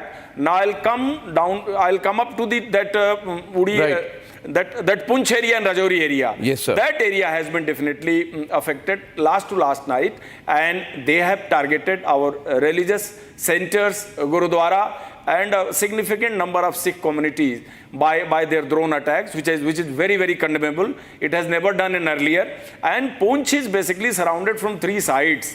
So tactically, that is little, under their zone, and they always take advantage of the Poonch area. So that is one issue. Now let us go ahead to the northern side. Right from Tangdhar and down, they are doing cross-border firing, which is total violation of the agreed points between both the countries. But one thing very interesting, that now they have switched over to small arm firing, and there may be a reason that they are very miserly moving. They want to save their resources for the time being. That's why, because they know that they can't sustain for a very long time. But preparedness at LOC and Jammu area is very heavy from our side. We are used to that. This is a little higher conflict level. Yeah. But even before that, when no war, no peace situation, we are accustomed to take care of the Pakistani attack.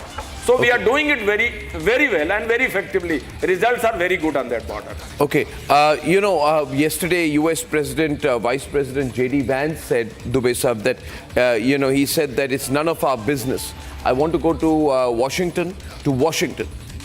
Ladies and gentlemen, where we have Saurabh, who's looking at all the global reactions from Washington. And what JD Vance said, I think it was an interview to Fox News, he said that fundamentally it is none of our business. And America, it has nothing to do with America's ability to control it. But he said we are not going to get involved in the middle of war. That is fundamentally none of our business. None of our business. And America can't tell the Indians to lay down arms. Our hope and expectation, this is not going to spiral into a broader nuclear war or regional war. Only nuclear aversion is the main concern, but this is none of our business. How do you view that statement, and can you give us a sense, Saurabh, of the global reactions which you've been following? Is that going to play a part at all?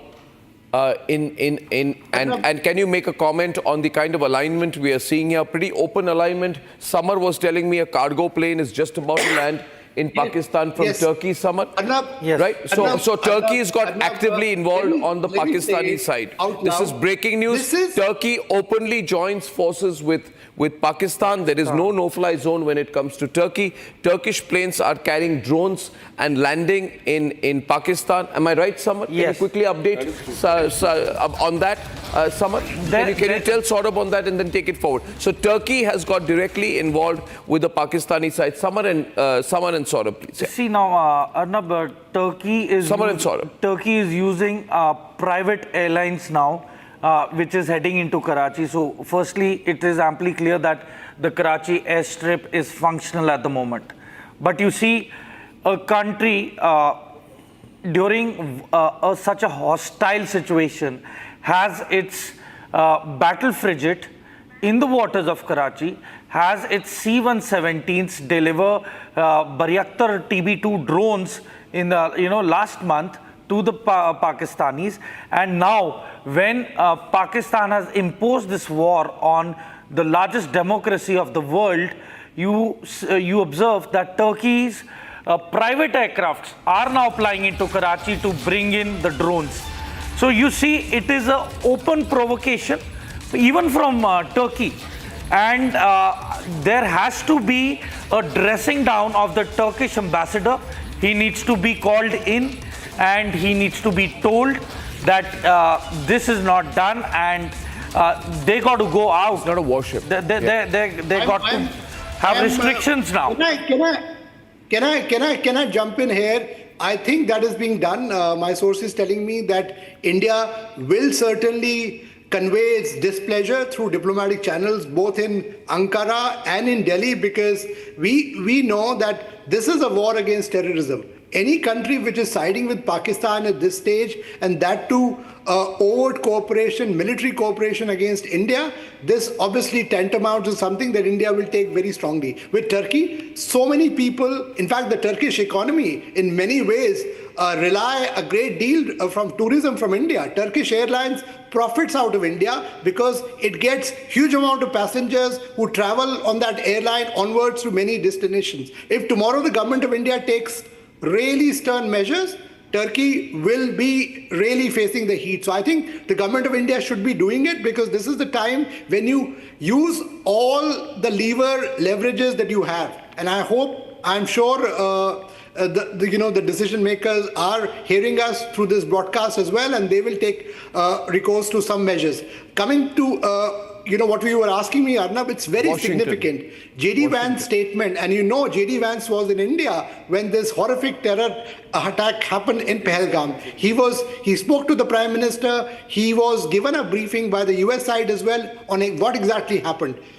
President Trump has been steadfast against Islamist terrorism. He's somebody who's taken a strong position, and I've been told by sources in White House as well that the US position is very clear, that they stand with India when it comes to taking on Pakistan-sponsored terrorism, and India's voice is resonating here, both in Washington, in New York as well. Pakistan happens to be a UN Security Council non-permanent member. They have a term till 2026. They were trying very hard to get a resolution passed against India, trying to dub India as an aggressor. That did not happen. They tried to get an informal meeting. After that informal meeting also, there was no statement which was put out, because the members of the UN Security Council, including the permanent members, barring China, they were in unanimity that Pakistan should be doing something on these terror groups, and they pinned the blame on Pakistan. In fact, Pakistan was asked question about the manner in which these innocent tourists, they were killed. They were asked about their religion, then killed. They were also asked about the alliance that Pakistan has with Lashkar-e-Toiba, which is a sanctioned group. So clearly the heat is on Pakistan, and this statement coming from the US Vice President is significant, because you also know that he's one of the key aides of US President Donald Trump, and also widely regarded as somebody and in who may be in the present situation, if it is true that a Turkish company is doing cargo handling services, then I think it's also a national security threat. I mean, the visas have to be denied. We cannot trust the Turkish. Pakistan drones have also been intercepted near Khasa in Atadi, Shawan. Yes, Khasa is in Amritsar. BSF headquarters. The main control. Yeah, near the BSF headquarters. Khasa is the BSF. Can you give us the significance of that, Mr. Yeah. It's very close to international border. It's bang on the border. Close to Atari, just bang on, half an hour. Yeah. So this we've had Pakistani drones intercepted in that area as well. So this is some information, some news breaks that we are getting. Viewers, Amit Shah had a huge review yesterday with the Director Generals of all the border guarding forces to review the current security situation along the borders. This meeting was aimed at assessing preparedness and operational readiness in the light of all these latest developments. And in that context, this attempted attack in what appears to be the major BSF headquarters is a matter of great concern. Ladies and gentlemen, we are still awaiting an official release from the Indian Navy. As far as the Navy is concerned, we do know this. We do know this, that we were told they were in a very aggressive posture as of last night. We are also told that Arnala, which is the first in a series of 8 indigenously designed anti-submarine shallow warfare aircraft, which are called SWCs, was delivered to the Indian Navy on Thursday. That's great news. They are anti-submarine warfare shallow water craft, which are indigenously built and delivered to the Indian Navy on May 8th yesterday. So this is great news that while we are in a war situation, we are continuing here to build our maritime strength. And we have Harsha live with us. Harsha, what is your location, Harsha? My location is Poonch right now. I'm in the Poonch city. Can you tell us what's happening there? Because yesterday night there was intense mortar shelling in the entire Poonch city, where I reported also from KG Top and the other location. Right now the situation in the city is that there's no electricity. There's no electricity in the city, and that is the reason we are not even able to charge our batteries as well.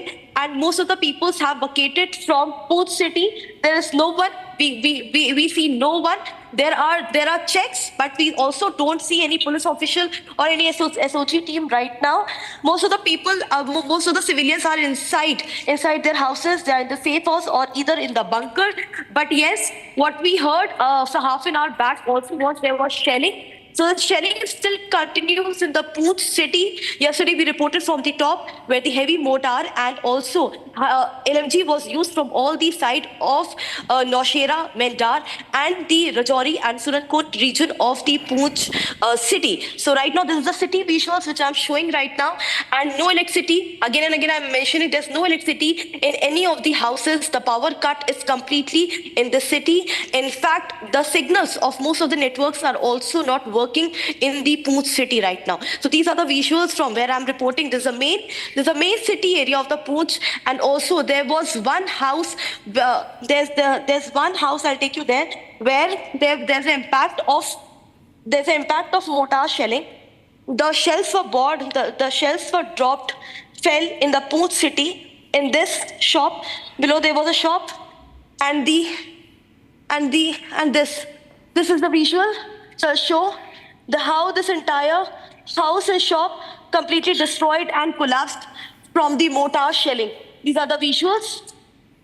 These are the visuals from the night when there was heavy mortar shelling from each and every side of the Poonch district. So these are the visuals from Poonch, from where I'm reporting right now. I'll turn my No, that's all right. You stay there. Harsha, I'm asking you something. There seems to be nobody around the city right now. So has there been complete evacuation, it appears, of that part of the city or that city, the whole area? Yes, right now there's no one. Almost 80% of the civilians in the city have completely vacated from this entire area. We have seen, I also reported from several lanes and locality where the locks have been put up in the house. We don't see more. As I'll show you that there's complete desertness in the city. There's no one, no civilian, no resident. In fact, there was an SOG team, the QRT team of the QRT unit of the SOG, which came here, and it also told the people who were wandering on the road to stay inside. They were continuously stating that there's a continuous shelling. We also see a few locals here. I believe I'll try and take a word from them also.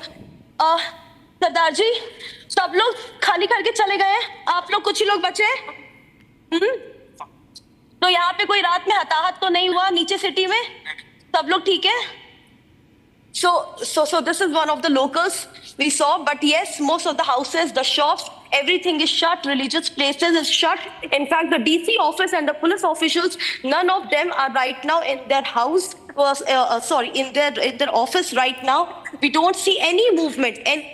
Neither at the bus stand, or neither at the neither at the railway station here. We don't find any shop open. In fact, we are not even able to find a small water bottle for ourselves also. We have not had any food or water from last 18 hours.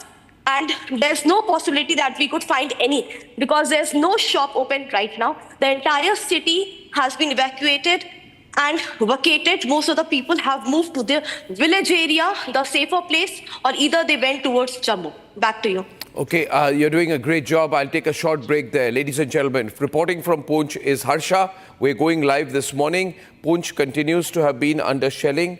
I will have several news reports. Thank you, Harsha. Be safe. Now, ladies and gentlemen, these are, the Pakistan Cricket Board has moved all its cricket matches to the UAE. We are told we call upon the IPL and the teams in the IPL to show some sense of responsibility and call off entertainment and cricket entertainment at a time like this. There have been infiltration bids in Samba. 8,000 disinformation accounts have been blocked. And we had Elon Musk complaining about it. But Elon Musk, if you want to do business in India, just comply. Don't say we feel freedom of expression, etc. It's all rubbish, Elon Musk. Don't be a hypocrite. You would not do this if you're in America. But you obviously, your business interests will be impacted if you deal badly with India. So it's very good that you have, you have complied, whether voluntarily or not. Ladies and gentlemen, short break. I'm coming back. We are live this morning. Remember, the big Indian government briefing is exactly 2 hours from now.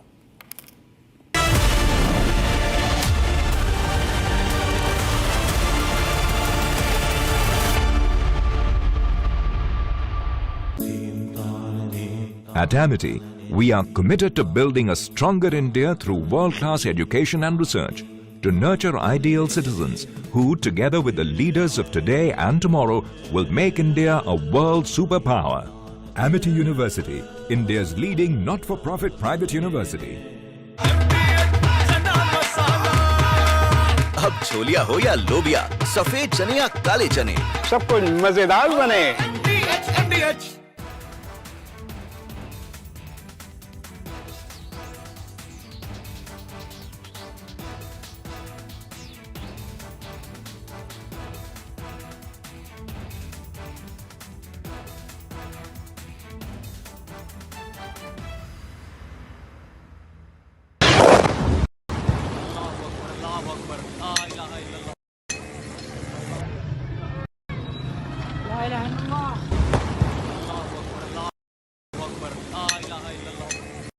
Of different weapon systems, because you cannot risk putting all eggs in one basket.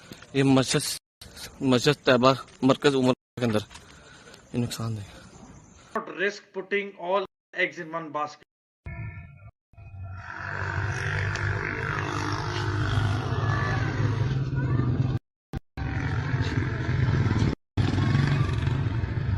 Not risk putting all eggs in one basket. Mender here. And most some of the visuals I can see some are near the LOC. No. This is a long shot. I can see in the sky there's somebody who shot something to light.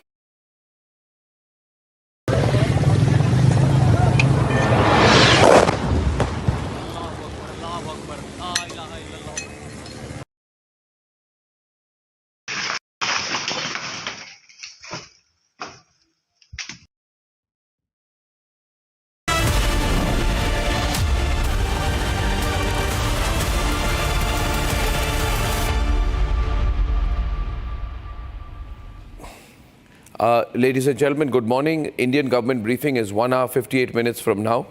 And I want to take some visuals full frame for all of you who missed some of the breaking news developments of last night. We've had a very long night yesterday.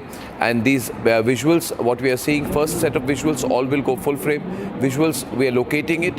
And you can see here, what you're seeing here is the impact of shelling, which is going on very heavily in the Uri sector of Jammu and Kashmir. All these regions have Republic reporters. These are verified and authenticated visuals. Then I want to show you the visuals of Amritsar. You see that, sir, the blinking thing?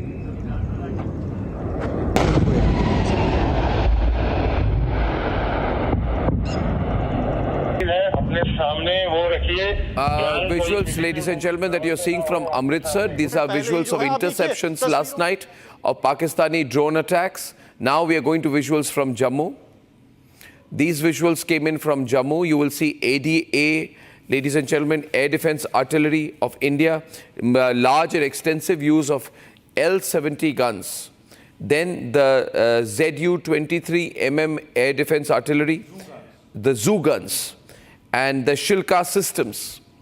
These are the visuals from Jammu, and you have flares put up in the night, which is also part of our overall counter UAS equipment. We have rich capability and robust capability of the Indian Army to counter aerial threats. And that is the reason why in several areas, including in Poonch, we were able to successfully neutralize the swarms of armed drones which were sent in by Pakistan. Now, all of this, please note, is with the full support of the Chinese and the active and open support of Turkey, ladies and gentlemen. And as a result of that, Turkish businesses, business contacts, and etc. are being boycotted voluntarily across India. These are visuals from Jammu. This is Jalandhar, sorry, this is Jalandhar. Once again, part of the drone swarm attacks, all successfully neutralized. There were blackouts in various parts of Jammu. This is early morning, Chandigarh, ladies and gentlemen. Very, very early in the morning. This was around 2 o'clock yesterday. These visuals coming in from Chandigarh. This is surface-to-air systems which we activated while we told all the citizens to stay indoors, away from the windows, keep lights turned off, window curtains drawn. There was no panic. Our citizens were not panicked. And the message was very clear. This is the Indian Armed Forces which are on the job. All that the citizens have to do is stay indoors, no panic. And now the visuals I'm showing are from Udhampur. Udhampur also, this is another area where there was a massive drone attack. These are all cantonment areas. Ladies and gentlemen, basically all of this were ADA units which were activated. Some areas like Akhnur were artillery shelling, and these areas were drone attacks. The drone attacks and the counter-drone attacks were very successful, and all of this continued for about 3 to 4 hours yesterday night. Pathankot visuals now on air, viewers. Pathankot visuals are now on air. And of course, we had a lot of visuals coming in from the Rajasthan side as well. Basically, we have a soundbite from, I think, Jaisalmer, from one of the eyewitnesses who saw the drone attack. I'd like to play out the eyewitness account. रात को जब एक बार 9 बजे blackout की घोषणा थी थी, जैसे ही 9 बजे ब्लैकआउट हुआ, घरों में बैठे थे, तभी आवाज़ आने लगी। तो पहले तो महसूस हुआ कि कोई मुनादी है या कोई पटाखे फूट रहे हैं, लेकिन जैसे घर से बाहर आए, छत की तरफ गए, ऊपर देखे तो रियल बम, जो अपनी लाइफ में हमने कभी सोचा भी नहीं था, वो कल हमने देख भी लिया। तो जिंदगी में ऐसा अनुभव हुआ कि ये युद्ध भी हो सकता था, लेकिन उसमें पहला तो डर लगा। लेकिन जैसा कि हमारे परिवारों ने हमें पूर्व में सुनाया था कि 65 और 71 में जो युद्ध हुए थे, उसमें उन्होंने उनको सीधा लाइव देखा था और उन्होंने उस परिस्थिति को अपने साथ गुजारा था। उन्होंने हमें जैसा हमें बताया था, उससे हमें थोड़ी बहुत तैयारी थी, और हम सरकार ने जो भी किया, जिस प्रकार से उसका रोका और उनको एक तरह से डिफ्यूज किया गया, जो भी पाकिस्तान ने जितने भी हथियार फेंके, सब पे सब डिफ्यूज हुए। ये सुनकर हमें बहुत ही खुशी है कि हम ऐसे भारतीय हैं कि जहाँ पे हम बिल्कुल सुरक्षित हैं। आज आप भी देख सकते हो पूरे शहर में कि जो भय का माहौल होना चाहिए, बिल्कुल भी भय नहीं है। लोगों में पूरा विश्वास है और किसी प्रकार का भी डर हमारे मन में नहीं है। हम बॉर्डर पे भले बैठे हैं। Yeah, absolutely. Samar was making a comment here about the confidence, with which all the citizens there are responding to the situation. Absolutely no fear. No fear. Completely collected. Samar? I mean, this is, a compliment to all the tri-forces that the civilians have come out onto the streets. I mean, there is no trauma, there is no fear. And people are equally more agitated and angry rather onto the enemy who's imposed this war on us. Yeah. So, hats off to the dedication and to what the Army Air Defense has achieved. And this is something spectacular. And I'm sure that, we are prepared for the worst. We're hoping for the best, but we are prepared for the worst. And at all costs, we are going to go all out to protect every and each living soul on our motherland. Absolutely. L-70s have been firing all night. ladies and gentlemen, and I think things are going very well right now, very, very well. And I want to go across to Saurabh, but before that, good morning to General K.K. Sinha. Good morning to General Sinha, who has served in these areas, Kargil war hero. Kargil war hero, General K.K. Sinha. Jai Hind, sir. Jai Hind, sir. Good morning. Good morning to you, sir. Great job. Thank you. So how do you view this? How do you view the current situation? All the information that we have here. We had a massive drone attack from Pakistan. We had a missile blitz from Pakistan. And you know all the sectors, sir. And we've also countered them with a high-grade counter, UAS systems with clinical precision. This was not defense, this was domination. How have we done? And we are still waiting the government briefing on what our counter-action in Pakistan has been. If you got time, I will review from north to south, right up to Bhuj. In north, the best information which I got it in the Neelam Valley. We complete dominated the area. That is Bandipura, Kupwara, Handwara and Tangdhar. That has been totally decimated. Pakistan, down below has been totally decimated. In that area, this is Kishan Ganga area. That is the north. It is north of Muzaffarabad. We have, casualties in Poonch and Uri area. That is just in front because we are the Poonch town and Uri is slightly on the bowl and Pakistan dominate. We have got some civilian casualties. Now coming down further down below, this is also in front of Muzaffarabad area. And this is just behind is the Baramulla. Then we come down. When we come down, I think your all reporters are in this area. I heard someone was from Mendhar. Mendhar, it is in the just south of it is Bimbargali and further south is Rajouri. Poonch, Rajouri area, there have been, exchange of artillery fire and they have used the medium artillery on civilian area. This is absolutely a cowardice act when we have been firing into the military target in their military areas of POK. When we see this area, Muzaffarabad, Islampur, Kotli, Mirpur, that is the area, it has been a lot of artillery fires of our small arms fire, and in the most of the places we are dominating. When we come down to Nasara, Sundarbari, that has been dormant as on today. But just after that, when we come down to Palanwala, that is the area of Akhnur North, from where the actual LOC starts. The 0 point is Palanwala Mandiyala bridge. There is a huge escalation over there, and in that area I believe there is also a Pakistani jet has been knocked down over there. The major target of the Pakistan last night has been basically Udhampur, which is our northern headquarter, and Nagrota 15 core area, then to Jammu.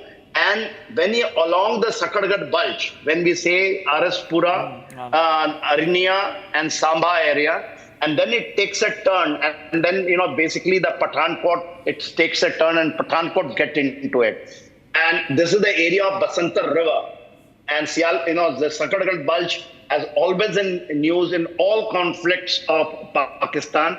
This is a low-lying area and there is a tributary of Ravi River, where the battle takes place, and they try to infiltrate from this area. They have used and they have raised a drone brigade. Earlier in Sialkot, people do not know, but the people who track it, in Sialkot there is a drone brigade, and basically this drone brigade is Pakistanis, they have done it of their one corps. And this brigade is actually being used for carrying out the drone strikes in India. It has got about lakhs of Chinese drones. They have got something, also Turkish drone. I believe TV2 drones. Up till now we have not seen. These are Chinese and that's used as a swamp. So like 50 attacks last night, which started somewhere, I believe at 8 o'clock. I think we were there. I was with you that time. On your channel, the Hindi channel. That is the time when it started. And I think all have been neutralized. The beauty of our air defense system, basically your regiment, where we use L-70. And this is an anti-aircraft gun. These are towed guns, which is towed by your vehicular. And this is the mainstay. The Jammu strike, on the Jammu city strike and also their airfield strike, Ju-70 has come in a big way. The tracers which we are seeing, which is going from India towards Pakistan, was the tracers of L-70 to trace it and then hit the target. Then Ju-Silka, that is 23 mm, has also been, Igla has been used. And Igla is the shoulder fired, when we fire, that has been used. The integrated system, we have to understand, your viewers has to understand, we have got a Akash, we have got S-400, Barak 8, Tanuska. These are the mainstay in 2 layers. It has been so effective that Pakistan has not able to infiltrate through this. And all those strikes, which we know basically in Lahore area, where their HQ-9, their AD system was knocked down, and also in Sargodha, also in Faisalabad. So they have put 2 layers of their AD system in this area. When we say Gujranwala, Lahore, and in between Murudke. Murudke is between where that Lashkar-e-Toiba Tanjeem was there. In that area, just behind is Sargodha and Faisalabad. I believe in Sargodha yesterday, what I do not know, it will be get confirmed. F-16 has been knocked down in the Sargodha airfield. In Multan, air defense, there has been suppressed in Multan. It is very deep. It is just, if you see further toward the east of Bhavalpur. Bhavalpur is 100 kilometers. Further, that is about 88 kilometers is Multan. Multan is the major concentration of their military, which generally, in the plain sector also and into the desert sector, when they of Punjab, they operate in the area of Rahim Yar Khan. So that is a great, this thing. One very important thing came up when Bhaval Nagar is different. Bhaval Nagar is a bang, few kilometers is the main target of, if something goes. That has been hit very, very badly.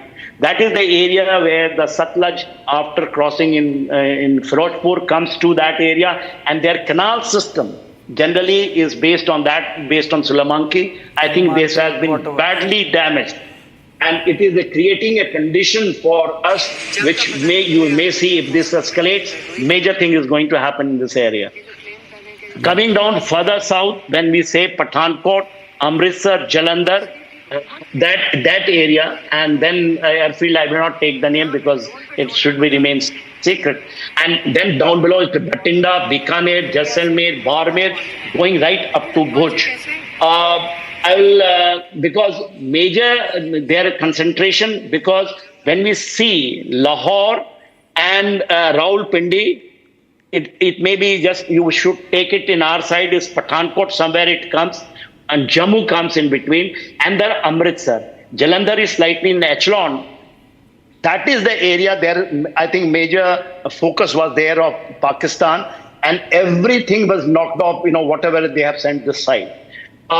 Major, I think, thing has happened in between Jaisalmer and Barmer. There are 2 areas that is called Falodi and Uttar Lai. In that area, they tried to come, I believe there was 70 missile attacks, stroke drone attacks.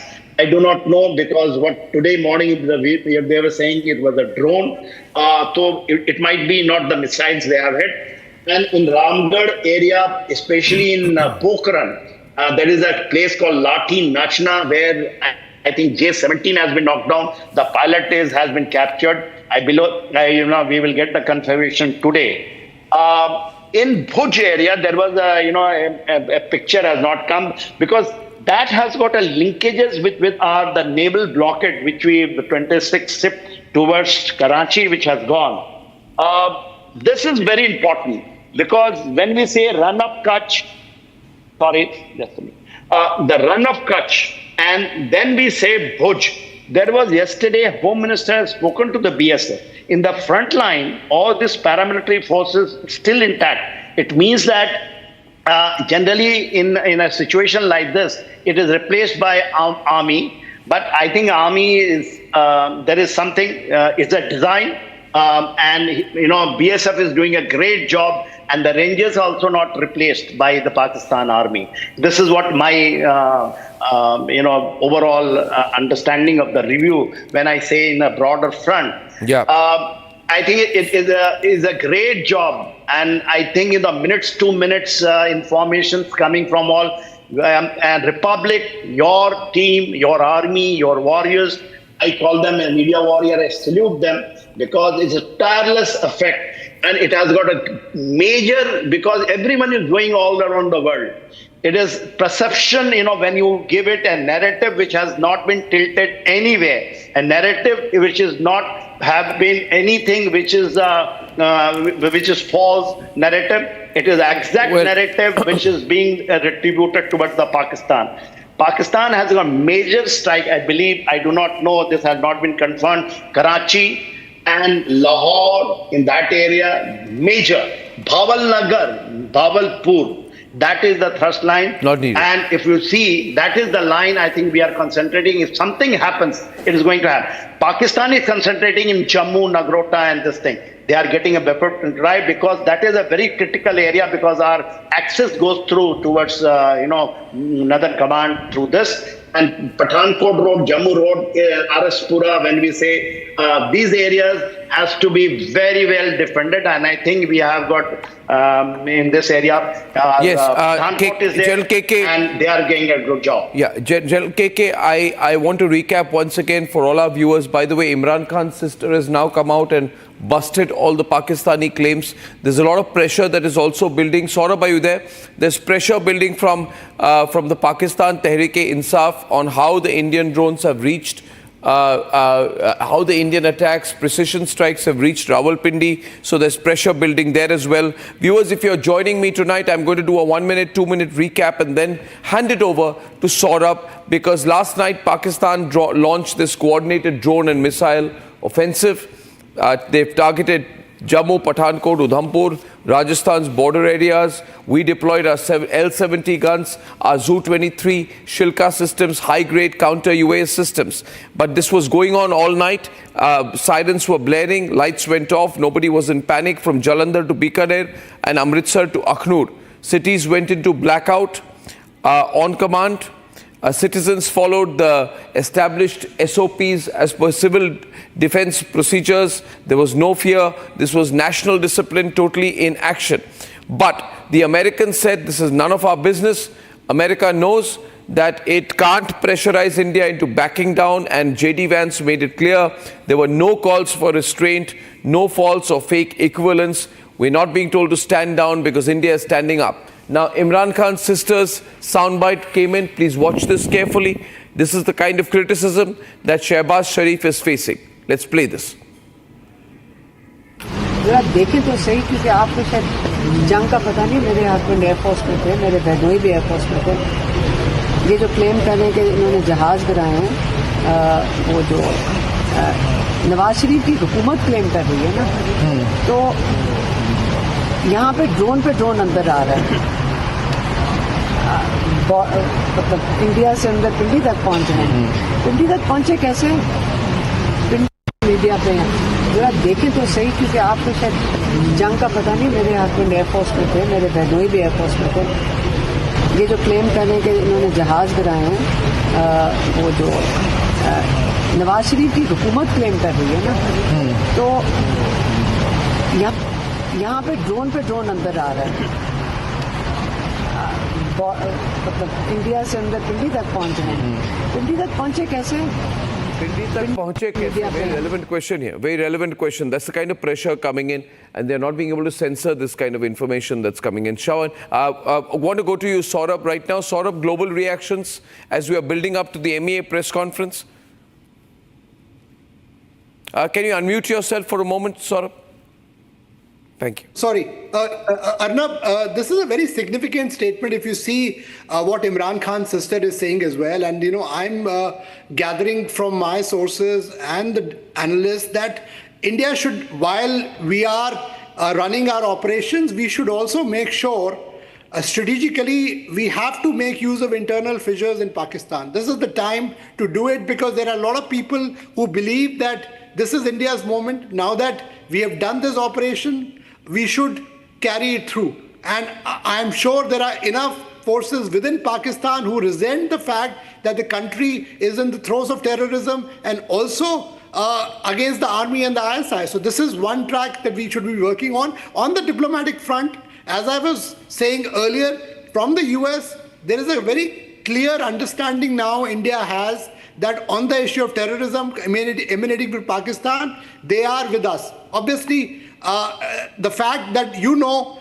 this is significant coming from JD Vance, that it's none of their business. Otherwise, in the past, they would be sending an envoy to New Delhi asking us to stand down. That's not happening, because they also realize that you have Narendra Modi as the Prime Minister, who is firm-footed, and also conveyed to them that India had never wanted to strike Pakistan. It's only the terror infrastructure that they've struck. It's Pakistan which has provoked us, has attacked our civilian and military facilities, and India will give a fitting reply. This is the message that we have sent to all our global interlocutors, and we are getting massive backing from them. And you will hear when the Emir does a briefing, and they usually don't do a briefing early in the morning. This is early when it comes to diplomatic standards, right? But it's something important that's going to come out, and I can tell you, it's a massive multi-pronged approach that India has embarked on. This is not only Operation Sindoor that you see on the ground, but beyond that, through diplomacy, through economic squeezing of Pakistan. IMF, when we wake up here, it's pretty late here in Washington, D.C. Tomorrow morning, IMF is going to have, a decision on the bailout for Pakistan. There again, India is again arguing along with some of its friends and allies there in Washington, D.C. with the IMF that this bailout should not be given, because this fund can be diverted by the Pakistani government, and obviously they should not be getting anything because of the fact of their support to terrorism. Another issue, which in fact some of the observers from Washington told me, that open brazen display of these terrorists along with the Pakistani army has been noted by all the key governments. The fact that the terrorists who have been sanctioned by the US are openly there along with the Pakistani army at the funeral of the terrorists who were killed by India. In some ways, India is being praised for doing the job which US and some of its allies should have also done in making sure the killers of people like Daniel Pearl, masterminds of IC-814 hijack, they've been punished. So India has done something which is for the humanity, for the world, for all those who have suffered constantly from Pakistan-sponsored terrorism from across the globe. Arnab. Absolutely. Himanta Biswa Sarma, Assam Chief Minister, has cancelled all the remaining Bihu celebrations in Assam, saying that this we need to resolve and show our national unity. Absolutely. But unfortunately, there has been no announcement yet by any of the IPL teams, the cricketers, Virat Kohli, Dhoni and all these guys. They continue to happily participate in the IPL, and they think that wearing black armbands is enough. We're sick of this symbolism. It's either money and cricket on the one side and national spirit on the other. We're sick of this symbolism. IPL should be called off immediately. BCCI should they should compensate to the victims. Yeah, the BCCI should use its money to compensate the victims and not spend money on this luxurious entertainment sport. Ladies and gentlemen, we have non-stop breaking now. No announcement yet on cancellation of IPL, but Himanta Biswa Sarma cancels all remaining Bihu celebrations. Himanta Biswa Sarma cancels all remaining Bihu celebrations across Assam. Big announcement by him there. And we are going back. We're going back. A lot of support for Himanta Biswa Sarma's decision out there. We're going back to Harsha. Harsha on her existing location. Please, Harsha. Back to you, Harsha. Give us a strong ground report from where you are now. Harsha. So right now, I have come to one of the locations, the locality, as we were speaking about, that there's a complete desertness. Most of the civilians have been evacuated by the police and the Jammu Kashmir police and the SOG Jawan. But on our visuals, we'd like to show the houses as well. Each and every house is completely vacated. These are the shops. houses. It's near to the bus stand and near to the main area. We'll show you the locks as well. How the locks have been put up in each and every house. This you can see, these are the locks which have been put up. The civilians are leaving. The civilians are leaving. We'll show you more visuals. More visuals of the civilians with their luggage, with whatever they have. They are leaving for a safer place, for a safer location, because they have been asked by Jammu Kashmir police to leave the area. भाई साहब sir आप लोग निकल गए यहाँ से किसी safe जगह के लिए? तो क्या पुलिस द्वारा कहा गया है किसी सेफ जगह पहुंचने के लिए, बंकर पहुंचने के लिए, या फिर अपने आप ही जा रहे हैं?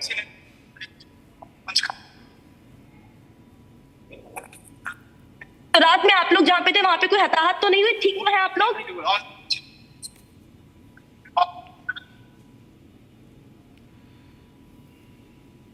तो क्या कितना 2-3 दिन के लिए निकल रहे हैं या फिर अभी सामान है आपके भी, या फिर आ जाएंगे वापस?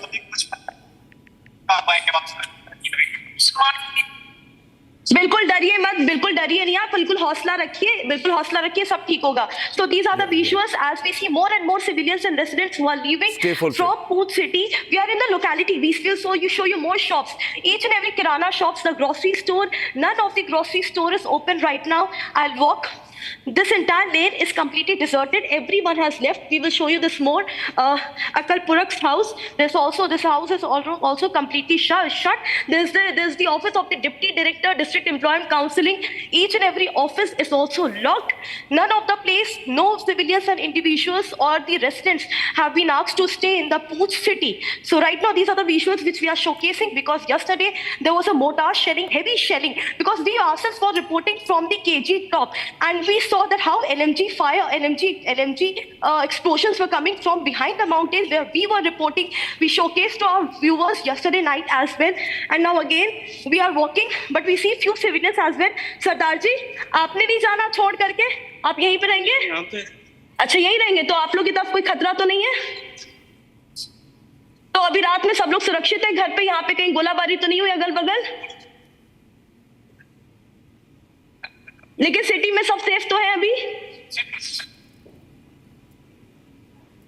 So these are the voices of the residents. There are few who are not ready to leave their house. There are few who say that they will not leave their house, but there are many who have locked their houses. They have put up the locks. They have put up the locks in their houses. There's one more house and one more shop. And right now the situation is there's no shop even where we can ask for a water bottle or a biscuit packet, because there's nothing to eat or there's nothing to drink. There's no water.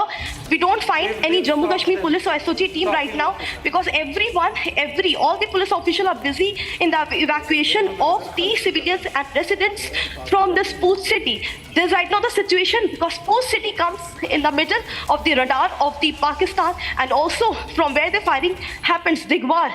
That region was the place from where the shellings were continuously happening on the Poonch city. There's one more place, lock, completely locked. These are the locks which have been put, and whatever mode of transport people are getting, they are leaving in that mode of transport. There's a house, the locks have been put up.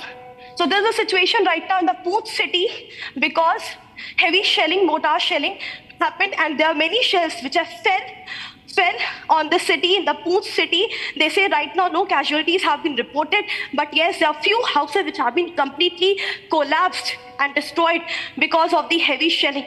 We have almost walked 20 to 30 meters. Behind me, the lane completely deserted. None of the residents could be seen, and from where I was reporting, from there also, we don't see many civilians and residents. So these are the visuals from the Poonch city, and right now also we can hear shelling. And that is the reason why SOG and the police team are continuously asking residents to leave, move to a safer location, either go towards Jammu or to go towards the bunker or the safe area. So right now, this is the situation. This is the place from where I report. They're saying stay there on the camera. I'm just speaking over you. Stay there on the camera. Stay on this visual. Now tell me one thing, where you were moving around yesterday, right? I mean, wherever shelling is going, you're saying shelling is happening. You can hear the shelling. How far away from approximately where you are? And are those populated areas? Or are they posts? Can you tell us the direction of the shelling coming in from Pakistan? And also, are you in touch with those doing the counter shelling from our side? So yes, from where I'm reporting, the shelling is almost 50 to 100 meters away. The LC is very near, and yes, initial shelling we heard from the side of the Pakistan, and then the retaliatory shelling, artillery shelling, response we heard from the side of our army. And the area where the shelling is taking place continuously, that's a populated area, because that's the Julas village. It's the village which is on the border. It is on the border. It's only 10 meters from the Indo-Pakistan border. That's a populated area. Most of the civilians in that area have already shifted to bunker. We spoke to several residents there. Also, the local residents, we tried to speak to them on phone and ask them what's the situation over there. They clearly stated us that they have moved to a bunker. And right now also, the police team is continuously stating that in another 1 hour, there will be heavy shelling in the Poonch city. Because day before yesterday, when there was heavy mortar shelling at that time, in the morning hours, there were the houses which were collapsed, destroyed. Almost 11 civilians that time lost their lives because of the mortar shelling. Many were sleeping in their house at that time, or there were shopkeepers who tried to open their shop, and there were twins also who lost their life. So there's the Julas area, and nearby the Indo-Pak border. From that side of the LC, the continuous shelling is happening from the Pakistan side. And yesterday, I was reporting from the KG top, which is the Krishna Ghati top. From that top, there's the Mender area, because Mender is the place from where first day also we reported. From Mender, there was a heavy shelling, but first from the Pakistan side, and then in retaliation from our side, from our forces side. And also we have got to know that Mendar, Mankot, these are the areas which are heavily impacted also because of yesterday's mortar shelling. We also took shelter in a bunker, in a safe house in the KG top. First we didn't find any place. We sat near a small temple, which was of a small temple. There was a small temple structure there at KG top. After that we moved to a safer location. Entire night we have been from 4 o'clock to 6 o'clock in a bunker, in a bunker house where almost 25 to 30 locals were already there, and continuously there was artillery sounds, continuously there were explosions. We saw illumination bombs as well, which are of red color from the side of Pakistan. Back to you. What about the casualties in that area? Right now, there have been no casualties. Reported. From where I was reporting also yesterday night, there have been no casualties reported till now. Only the destruction in the houses. But the houses which have been destroyed, there were no civilians or no resident inside those houses. The houses are completely vacated. There was no one inside that. So therefore, so far now, there has been no casualties reported. Right. And no, you stay there with us. So you saying that the civilians who were there also moved into the bunker situation all night? So they were also in the bunker? Yes. Civilians were there in the bunker. There were almost 25 to 30 civilians in the bunker. Me, my BJ, Gaurav, and our driver as well. We all three also were in the bunker along with our entire crew. There were 25 to 30 people in a bunker, and like that, there were almost 15 to 20 bunkers all together in the area from where I was reporting at night. Right now, the Poonch city, if I talk about, the Poonch city houses don't have a bunker. And therefore, the city people are especially being asked to evacuate to a better location. These houses don't have a bunker. These places, this entire locality, any house doesn't have a bunker. They don't have an underground bunker. Give me a screenshot. Only the villages have underground bunker, and that is the reason city people are being evacuated continuously since morning 6 o'clock. This exercise is going on. People are coming, residents are coming out of their houses. They're rushing towards bus stand. They're rushing towards the police post to see if they can get any sort of shelter, if they can be moved from in the police van to a safer location, to a bunker. Back to you. Well, this is very big out there. Okay, we're going to stay with these two locations on Poonch and Uri. And reporting from Uri, our reporters have spent the night on the move and in the bunkers, and reporting now from a different location, establishing his location. In Uri, we have Arawat. So Arawat, you're at a new location right now. What do you see around you? What is the present situation? Ladies and gentlemen, for the next 10 minutes, our reporters will bring us live updates from Poonch and Uri. Yes, Arawat. Yes, Adam, right now we are here in the Uri sector and you can see here the visuals. I'll request Vijay Firdos to show you the visuals. This is the house of the Hindu populated area this is, and you can see that the entire area has been damaged by the Pakistan's unprovoked artillery firing towards the residential areas. Not only the Muslim area hit, but also this area is the Hindu majority area. We have seen in the 90s that the Muslims have left the Kashmir Valley, but this is that area which have not left the Kashmir Valley. They have remained here for the continuously after the abrogation of Article 3. We have seen that the new families have also visited here and they have settled down here. But you can see that they have also been targeted in this. I'll request my Vijay to show you. This is the entire area where you can see that there are the marks of the splinters are here, and you can see that the entire area. I'll request my Vijay to take you through these visuals. It indicates that this is the place where the Hindus were worshipping. It indicates through these pictures, the posters on the walls, as you can see here, the entire area. And we have also seen that the villagers have been evacuated by the administration here, and you can see that this is the loss here in the Uri sector, as we have seen that the forces are also giving the Pakistan's unprovoked firing to a befitting reply. But right now you can see this is the house of the Hindu here in the Uri sector. As you can see here in the visuals that the entire area here has been damaged. Also you can see there are the splinters of the mortar that was fired by the Pakistani troopers to this side. Also you can see here in the visuals, we will also try to speak with some locals here who were the eyewitness. आप मुझे बताइए कब यहाँ पर ये ऐसा firing हुआ, कब से चालू होगा शुरू? ये कल लगभग 10 के 11 के दरमियान में हुआ है जी। तो ये किन का घर था जो यहाँ पर ये घर? कृष्ण गोपाल है, ये हिंदू बरादरी का है जी जी। तो ये कब से यहाँ पर रह रहे थे? ये तो इनको सदी इनके बाप दादा परदादा इधर ही है। इनके साथ हमारा भाईचारा है।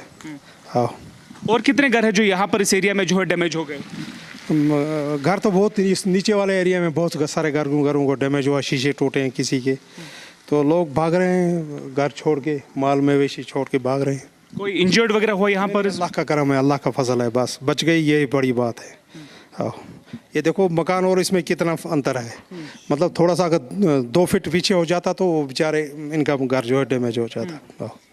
Here are some more villagers also here. We'll also try to speak with them. आप मुझे बताइए क्या आप देख रहे हैं लगातार यहाँ पर ये घर जो है उधर चुके हैं?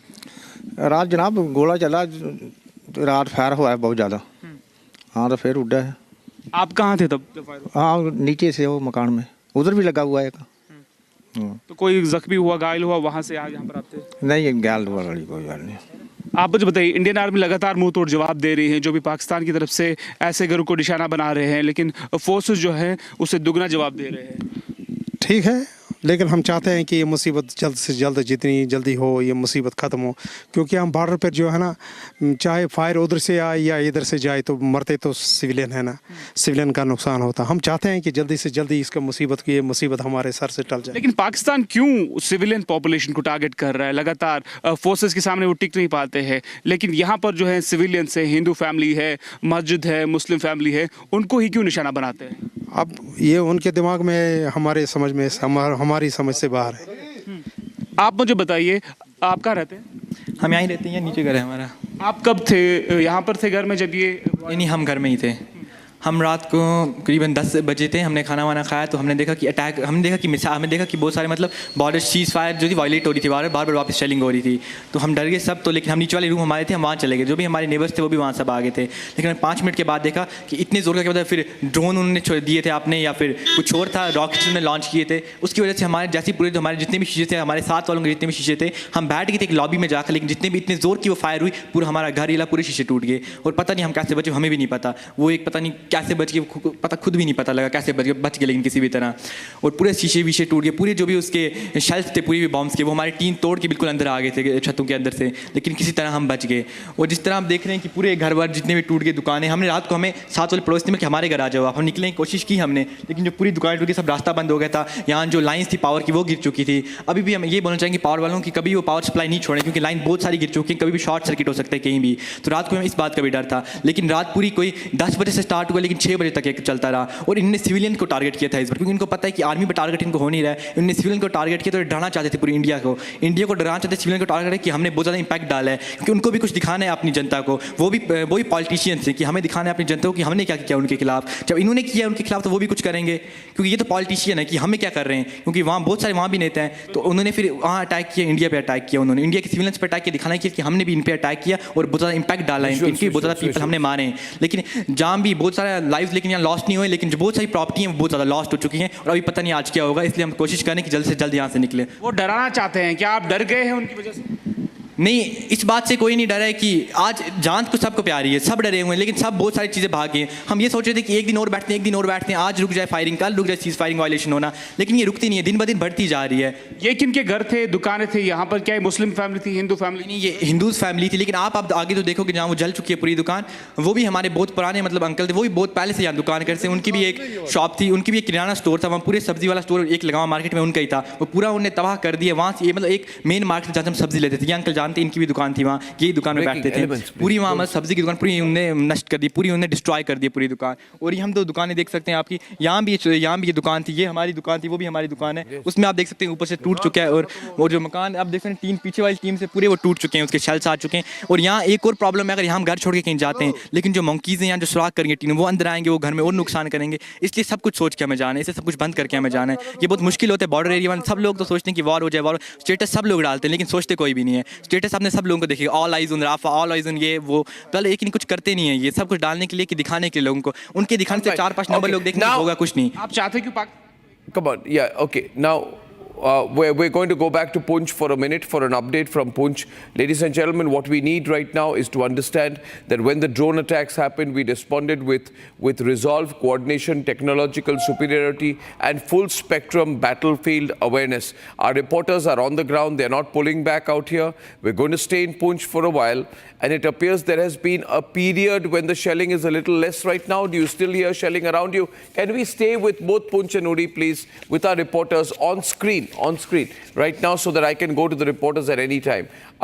Now you can give us a little bit of a report because you've handed over your camera to your camera person. You've handed over your mobile unit to your camera person. Can we have Poonch and Uri both, and can that we can seize that interview because I want both the reporters to be there. Can you tell us what you're seeing around you now right now? Okay, Arawat is not been disconnected. His feed is live, in fact. Thank you very much. We'll get Arawat back. Yes. Now we're going to go to Poonch. Can we locate it? Poonch? Ladies and gentlemen, okay, you can hear me from Poonch? Yes. Okay. Yes. Okay. Now, has there been a little lull in the firing right now? It's about 8:30 in the morning right now. Sometime back you said the firing you could still hear. Can you still hear it? Yes, I still heard it. It was 10 minutes back only when I heard the shelling and the impact of the shelling. I would like to show here that how the huge crater has been formed on the road as well. This is a place exactly where the shell fell in Poonch. Yesterday I was mentioning there are almost 15 to 20 shells which were dropped in the Poonch in the Poonch region. But how the house is, what is the impact? What is the impact from the shell? The mortar shelling. This is a gate. This is a door of the house. There's an entrance, and the small craters could be seen. The impact, the marks of the shelling could be seen. It clearly states that how many mortar shelling were guided at this particular place. So many marks here. This entire house is now destroyed from inside as well in the Poonch area, and there's a continuous shelling sound also, and the civilians have also been telling the same. Sir, आप लोगों को लगातार shelling की आवाजें अभी भी आ रही हैं जैसे हमें सुनाई दे रही है? आप लोग अभी अंदर नहीं जा रहे हैं, सेफर लोकेशन पे नहीं जा रहे हैं, आप लोग को बाहर रहना आपको पता है ना सुरक्षित नहीं है। तो कल रात पूरा आप लोग का दहशत में डर में गुजरा क्या? ऐसा डर में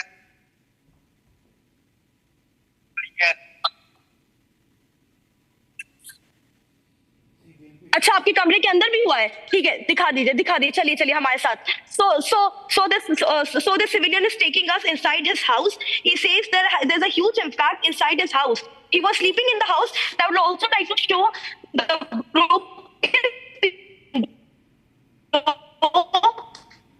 As you are moving, we are losing your network. Maybe I think you need to go back because you are losing your network. And from Uri also, we see that there are a lot of people who are not moving back. There are a lot of people who are staying, but I would say about 50% have moved out, but many are also staying back, right, Arawat? Yes, absolutely. And we have seen that the evacuation process has started yesterday evening, and then after we have seen that there were some people who were here in the various parts of the Uri sector, as you can see here in the visuals. And after we have seen the entire area has been damaged, whether we'll talk about the Hindu majority area or the Muslim majority area, everything has been destroyed by the Pakistan's unprovoked firing. Also, while going inside the house where the Pakistani mortar has hit this area, and you can see here from this side, I'll request my Vijay to take you through this very side that the what's the damage here. Also, you can see there are the splinters also here in the entire area in the Uri sector. But we have seen that the Indian Army is giving them the continuous and the befitting reply. And from this very side, you can see the entire area what has been hit. If we'll talk about the ongoing operations here, we have seen that the strike on the terror camps in the Pakistan-occupied Kashmir, we have seen that the launching parts of the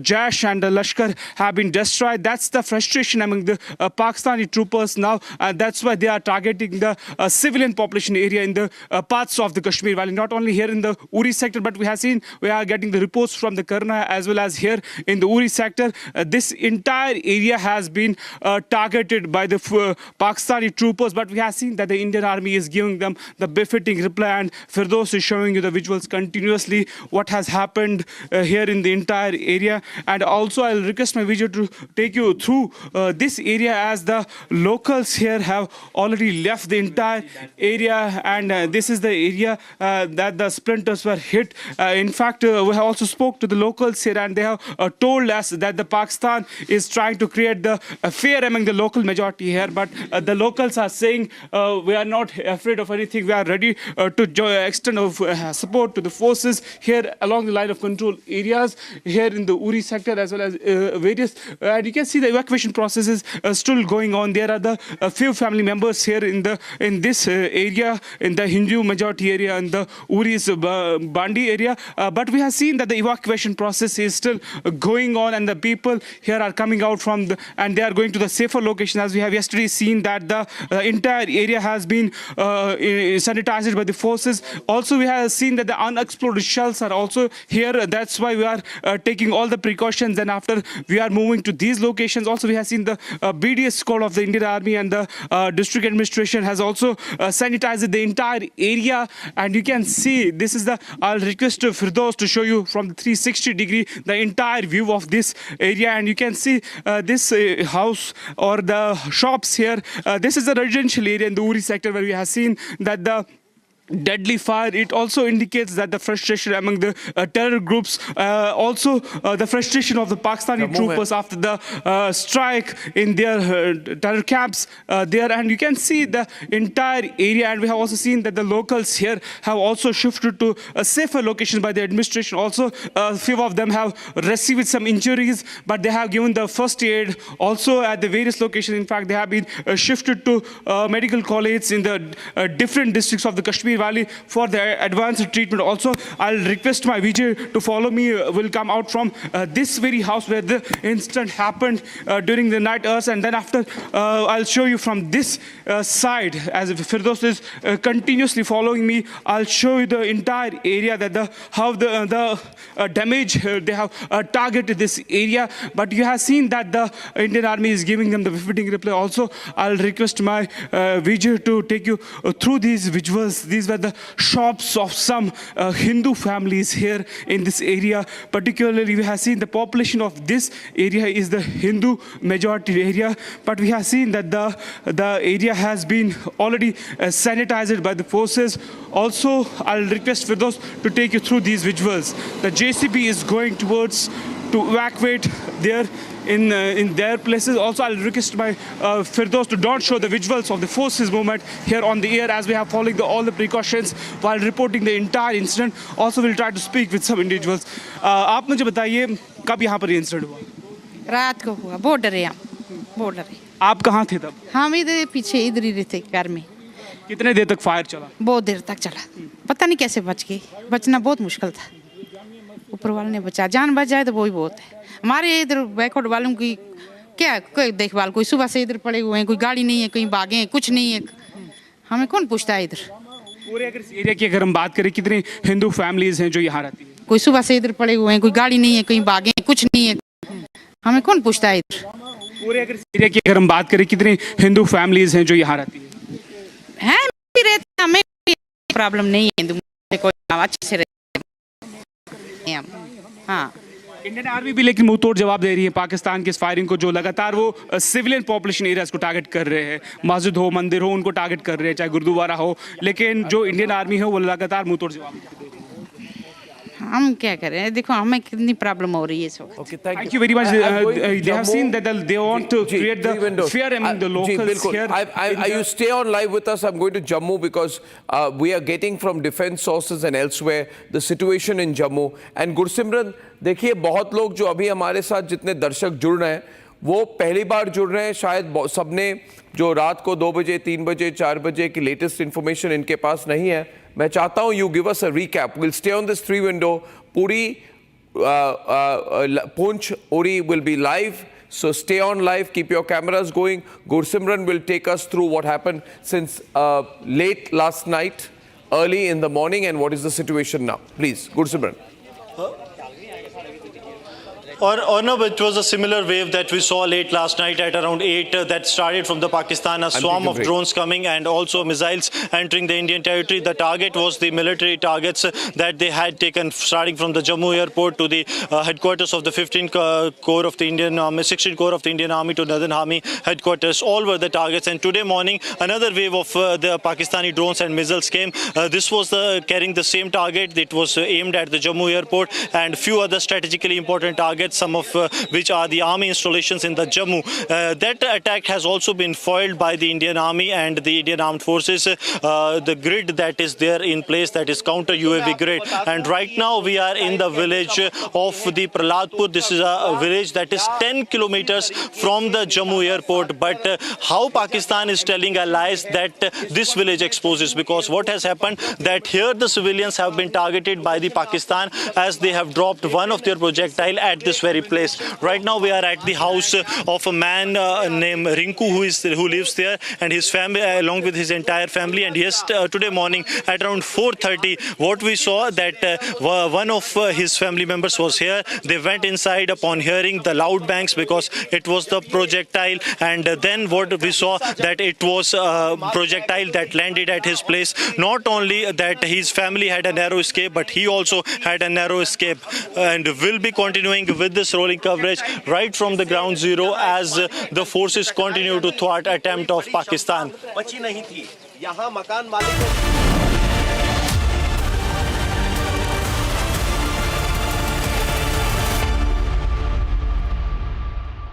यार market कैसा ऊपर नीचे होता है। Sunset से पहले mutual fund के मैदान से निकलने का टाइम आ गया है। अच्छा एक बात बता, तू इंडियन टीम का फैन कब से? 96 से सेमीज तक पहुंचे थे यार, फिर हार गए। तो क्रिकेट देखना बंद कर दिया? अरे नहीं ऐसे कैसे, team India forever bro. Exactly, career, investment और लाइफ में ऊपर नीचे होता रहता है यार। वो तो है। बस भाई डटे रहे, तभी तो अपने सपने पूरे कर सकता है। लाइफ और म्यूचुअल फंड्स में लॉन्ग टर्म सोचना सही है। सही है। हाँ। म्यूचुअल फंड निवेश बाजार जोखिमों के अधीन है। योजना से जुड़े सभी दस्तावेजों को ध्यान से पढ़ें। आधे बाउल दही में 4 चम्मच MDA चटनी पुदीना मसाला डाला, स्टर करो, पुदीना चटनी तैयार। MDA चटनी पुदीना मसाला। पाकिस्तानी और इंडिया ने जंग शुरू कर दी है। अभी बहावलपुर सिटी के अंदर मौलाना मसूद अजहर साहब के जो है मदरसा है, उसके ऊपर 4 मिसाइल दागे गए हैं। 4 मिसाइलों के साथ हमला किया गया है मौलाना मसूद अजहर साहब के मदरसे के ऊपर। हम फ़ौज पाकिस्तान के साथ खड़े हैं, लेकिन मेरा सवाल है कि हमारी एजेंसीज कहाँ सोई हुई थी, हमारी फ़ौज पाकिस्तान कहाँ सोई हुई थी जब ये हमला हुआ। मुजफ्फराबाद की भी खबर आ रही है कि मुजफ्फराबाद वाली साइड पे भी ये अटैक हुआ है, लेकिन सबसे पहले मेरे बहावलपुर सिटी के अंदर अटैक हुआ है ब्लास्टिक मिसाइल के साथ। उन्होंने हमला किया है मौलाना मसूद अजहर साहब के मदरसे के ऊपर, 4 मिसाइल मारे गए हैं। अभी ये कहना कबल वक्त है कि गोया कितनी सच्चाई है इस खबर के अंदर, किस साइड से ये मिसाइल आए हैं, ये अभी कंफर्म होना बाकी है। लेकिन ये कंफर्म न्यूज़ है कि उनके मदरसे के ऊपर 4 मिसाइल मारे गए हैं।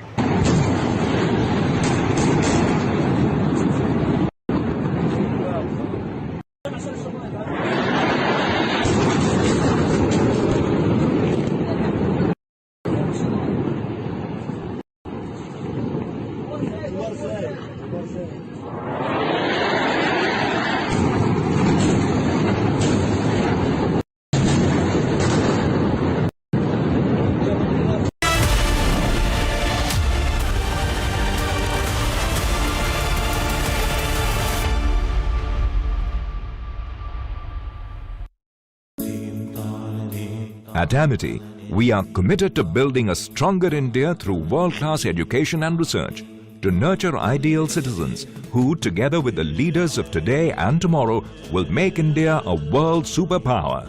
Amity University, India's leading not-for-profit private university.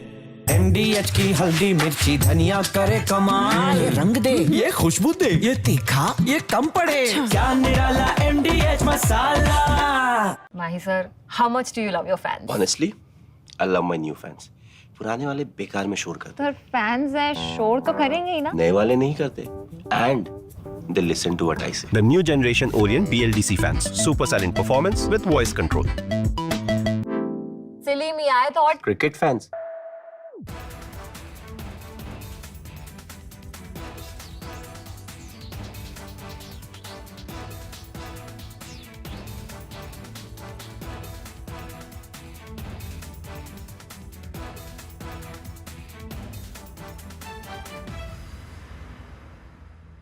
Unlike in 2019 when we had hit Balakot, which was in the wilderness, and Pakistan got an excuse to say that nothing had been damaged or killed, that we had only killed some crows and pigeons and sparrows.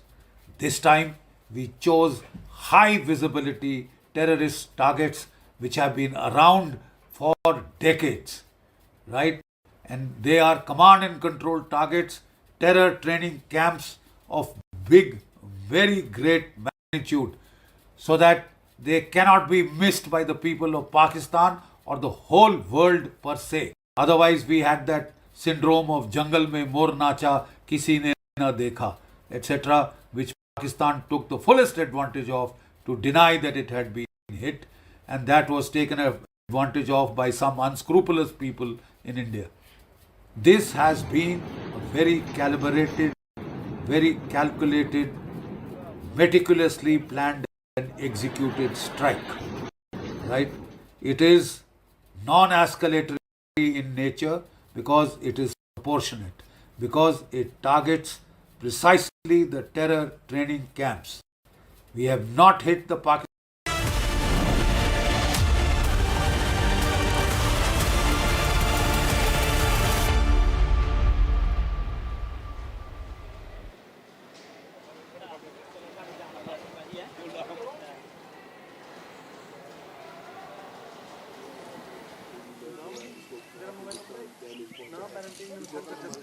We are here at the Uri sector, and we have seen that I'll request Firdaus to show you. We have reached the some 200 meters from the first location, and you can see that here was the shop, and this too was targeted by the Pakistani troopers, by the mortars in the entire area, and you can see that the fire is still on as we have seen the entire area. We have also seen here in the Uri sector that the forces are giving them the befitting reply in the entire area, and the locals have started to evacuate from this very place. We have yesterday seen that the administration and Jammu and Kashmir police has started the operation yesterday. Then after we have seen that these kind of attacks are in the residential areas took place in the various parts of the Uri sector. We have seen in the entire Uri. Also, Firdaus can show you from this very area where from we have seen that the evacuation process is going on. I'll request Firdaus to show you the visuals that the locals are leaving from the entire areas.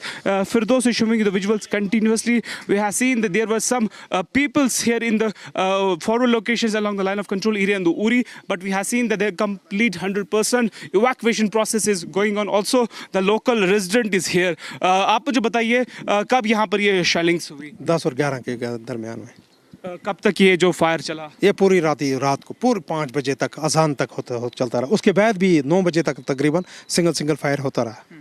यहाँ पर कुछ गाड़ियाँ भी है, वो उनको भी लगा है, हिट हुआ है शेल।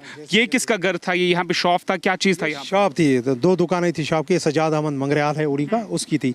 इसके साथ में एक लवली कुमार की दुकान है, वो बेचारा मकान है वो भी डैमेज हो गया है, उसकी दुकान भी डैमेज हो गई है। उसके साथ कृष्ण गोपाल, उसका तो वो तो दुकान ही ख़त्म है बेचारा, उसके गुजर बसर उसी पे था उसका, वो भी ख़त्म हो गई। अभी लोग इन गाँव में हैं या उन्होंने शुरू किया है? सुबह से तकरीबन 40-50 फैमिली यहाँ से निकल चुकी हैं। खाने पीने के लिए कुछ बचा है यहाँ पे? जो बच्चे हैं, बुजुर्ग है, लोग हैं या मेडिसिन है, वो यहाँ पे है या उनको इवैक्यूएट किया? नहीं, अब जिसको घर में है वो कैसे उठाएगा राशन, अपना आप भी वो बच्चे भी। अब लोगों ने इतना समझा कि अच्छा कि अपनी जान ही बच जाए, आगे देखेंगे खाने पीने का क्या होगा। जो किसी के रिश्तेदार के घर, कोई डिग्री कॉलेज में, कोई कहीं पे, बस ऐसे ही है। पैनिक है हालात, वो लोग परेशान हैं। बस अल्लाह से मांगते हैं कि बस हमारा कुछ हो। Thank you. आप मुझे बताइए, आप भी इस एरिया में है और लगातार हम देख रहे हैं किस तरह से यहाँ पे शेलिंग हो रही है, आप मुझे बताइए। 8 बजे शुरू हुई, परसों भी 6:45 बजे शुरू हुई। शेलिंग ज़बरदस्त हो रही है यहाँ पर। हैं तो यहाँ पर हमारे 408 घर हैं हिंदू के। जगमोहन शर्मा मेरा नाम है। तो बाकी ये डैमेज आप देखें, ऊपर मेरे मकान को भी डैमेज हुआ है, तो बाकी वो भांजे का मकान है। बाकी शेलिंग फिर रुकती नहीं है, तो उसमें लोग परेशान हैं, कहाँ जाएं। कोई बोलता है बारामूला चलो, कहते जाओ, ना ठिकाना ना कुछ। इधर ही मैं भी सर्व करता था और रिटायर होने के बाद यहाँ ही रहे हम। 1947-47 से लेकर इधर ही है। भाईचारा बहुत ज़बरदस्त है। 400-500 घर है हमारे हिंदू के, कोई पता नहीं चलता कौन हिंदू है कौन मुसलमान है, कोई कुछ है।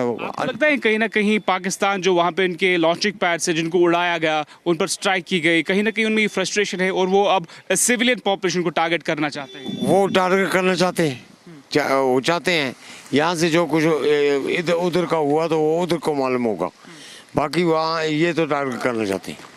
अभी कितने लोग इन गांव में बचे हुए हैं? जो कल भी हमने देखा इवैक्यूएशन प्रोसेस किस तरह से पूरे फॉरवर्ड एरिया भाग रहे हैं। बारामूला लोग भाग रहे हैं, उड़ी हाई सेकेंडरी में लोग भागे। हो सकता है शेलिंग और भी उम्मीद है अभी उनकी शेलिंग की। लेकिन इंडियन आर्मी भी मुंह तोड़ जवाब उनको दे रही है। जैसे ये फायरिंग हो रही है, कैसे आप इस चीज़ को देख रही है? इंडिया आदमी जो फायरिंग कर रही है वो उधर जा रहा है, जो इधर आता है वो स्ट्रेट आता है। एकदम ज़बरदस्त फायर है उनका भी। आप चाहते हैं कि जल्द से जल्द उनको तबाह किया जाए ताकि वो सिविलियन पॉपुलेशन एरिया को टारगेट? का मसला सिविलियन पॉपुलेशन है। आर्मी को आर्मी जाने, वो आर्मी जाने। जो सिविल वाले इस वक्त गए, एक राजवानी की लड़की थी कल, वो राजवानी में जा रही थी अपने माँ बाप के पास, उसको ब्लास्ट हुआ तो वो डेथ हो गई उधर ही। Thank you very much for speaking to the Public TV and shown, as we have shown you the visuals of the entire area, that the evacuation process is going on in the entire area. Also, we have seen already here in the parts of the Uri sector, in the North Kashmir Kupwara sector, the entire area has been sanitized by the forces. As you can see that there's some machines of like the Falklands of the construction company was here also. That has also hit with the shell here, as Firdaus is showing you. Yes, back to you studios. Well, I'll just request you to stay on with us as you're getting us the live reports from Uri. We are given to understand that as far as the LC is concerned, that has witnessed intermittent firing through the night. Let me also go across to Gursimran, who's getting us the latest reports from the international border. In fact, what we have essentially seen over the last few hours, particularly in Akhnur as well as Samba district, there have been massive heavy artillery firing. What's the latest, Gursimran?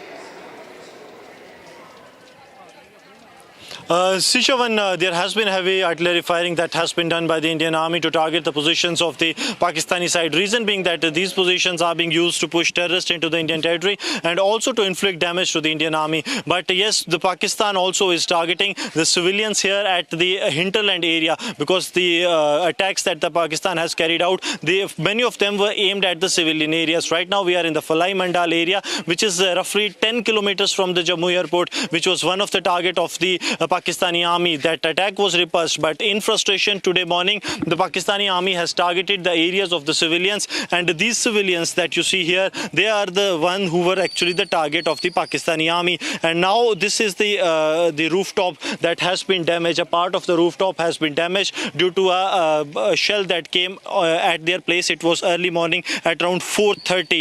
They were inside because it was the second wave of the drones that was launched and the missiles that was launched from across the border, targeting the locations but also the civilian areas. This projectile that hit the ground first, and then it has shattered the nearby areas, the bricks that are here, and also the water tank that was here, that has completely been shattered. Had someone been here, because they were here 10 minutes prior to this is a rural area, people used to come to see the water levels to early morning. Sir, आपसे जानना चाहूँगा हुआ क्या था आज सुबह? Sir ये 4:30 बजे की बात है। पहले फ्लैश हुई, फ्लैश के बाद यहाँ पे कुछ इसका मटेरियल गिरा, हम लोग डर गए। फिर उसके बाद हमने बच्चों को बोला कि आप अंदर चले जाओ। जब बच्चों को हमने एक साइड पे किया, उसके बाद आधे घंटे बाद हमने देखा कि आगे पीछे कुछ पड़ा होगा। हमारी पानी निकल रहा था टैंकी का, तो हमने टैंकी का पानी देखा, उसके बाद हमें पता चला कि यहाँ ही कुछ गिरा है। तो आप कह रहे हैं कि आप लगातार यहाँ आते थे, अगर आप होते तो नुकसान ज़्यादा? हाँ, अगर बच्चे बाहर होते, सुबह बच्चे जल्दी जाग जाते हैं, स्कूल के लिए रेडी होते हैं, तो अगर बच्चे बाहर होते तो नुकसान हो सकता था। सिविलियंस को टारगेट कर रहा है पाकिस्तान? हाँ, पाकिस्तान सिविलियन को टारगेट कर रहा है, लेकिन डरने वाले हम भी नहीं हैं, हम डट के उनका मुकाबला करेंगे, मुंह तोड़ जवाब देंगे हम उनको। So see, Shawan, the spirits are high. The Pakistan is targeting the civilians, but they are saying that our spirits are high and we will fight with Pakistan. This is the spirit of the people living in the hinterland. But Pakistan continues to target the civilian. We have seen on the line of control how Pakistan, the coward Pakistan, has claimed the life of 12 civilians in the Poonch, and now in the Jammu as well, 10 kilometers away from the Jammu airport, which Pakistan claims to be one of their strategic target. They have targeted the civilian houses here. Well, Gursimran, as we speak right now, there's also information coming in that Raksha Mantri is going to be meeting the three services chiefs in a short while from now. Late last night, the Chief of Defence Staff had also briefed Raksha Mantri about the ongoing operation. Apart from that, we're also being told that the CDS has already briefed Raksha Mantri about the misadventure on the part of the Pakistanis with the number of drone attacks that have taken place. Let me also go across to Harsha, who's getting us the report from Poonch. Now, just to give you a quick recap, since the time the drone attack has actually taken place, some of the areas in Punjab has actually seen intense shelling. Our reporter Harsha has basically documented every moment thereafter, looking at multiple sectors where this firing, the cross-border firing is taking place. Harsha, what's the situation like? You have been reporting from the Poonch city. What more details are you picking up? So, Shawan, right now I'm in the Poonch city, and I'm right now showing you the aftermath of the heavy mortar shelling which we saw yesterday and reported also from the different areas of the Poonch. And there's a Poonch city area. The city area being targeted by Pakistan. That means attack directly on the civilians. Day before yesterday also, when there was a heavy shelling from the side of Pakistan, we saw that 11 civilians lost their life. There were women, children and males as well. Right now, this is the splinter of the shell, Shawan, which I have found from this location, because this is a location where destruction could clearly be seen. The boundary completely destroyed and damaged. The huge crater formed on the ground could also be clearly seen. These are the visuals, which is because of the mortar shelling, heavy shelling from yesterday night from the Pakistan side. There was continuously the sounds of LMG, the sounds of artillery shelling from the side of Pakistan. There was also a heavy retaliation from our side as well.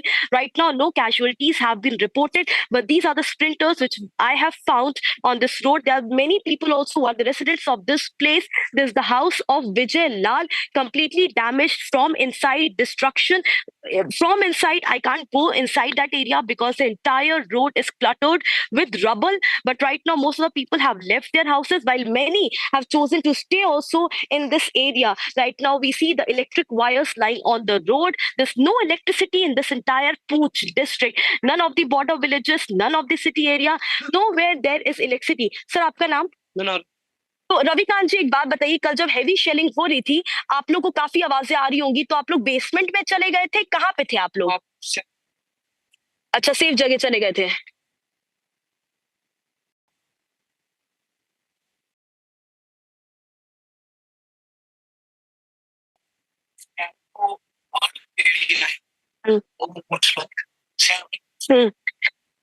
So he is saying, क्या आप थोड़ा जोर से बोल सकते हैं ताकि आपकी आवाज जाए ठीक ठीक?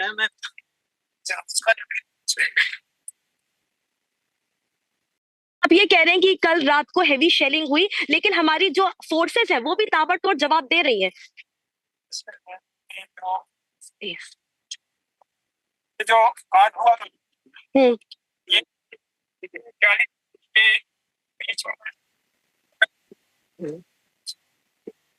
अच्छा छुप के बैठे होते so Shravan he's saying from last 40 the entire night 40 minutes to 1 hour most of the civilians were hiding in the basement area of their houses. The basement, they were not on the first floor or second floor. The first floor and second floor of most of the houses completely destroyed. I'll also try to show you what I am finding here, the remains, the marks because of the mortar shelling. These are the visuals. Almost 80% of the Poonch district is right now vacated.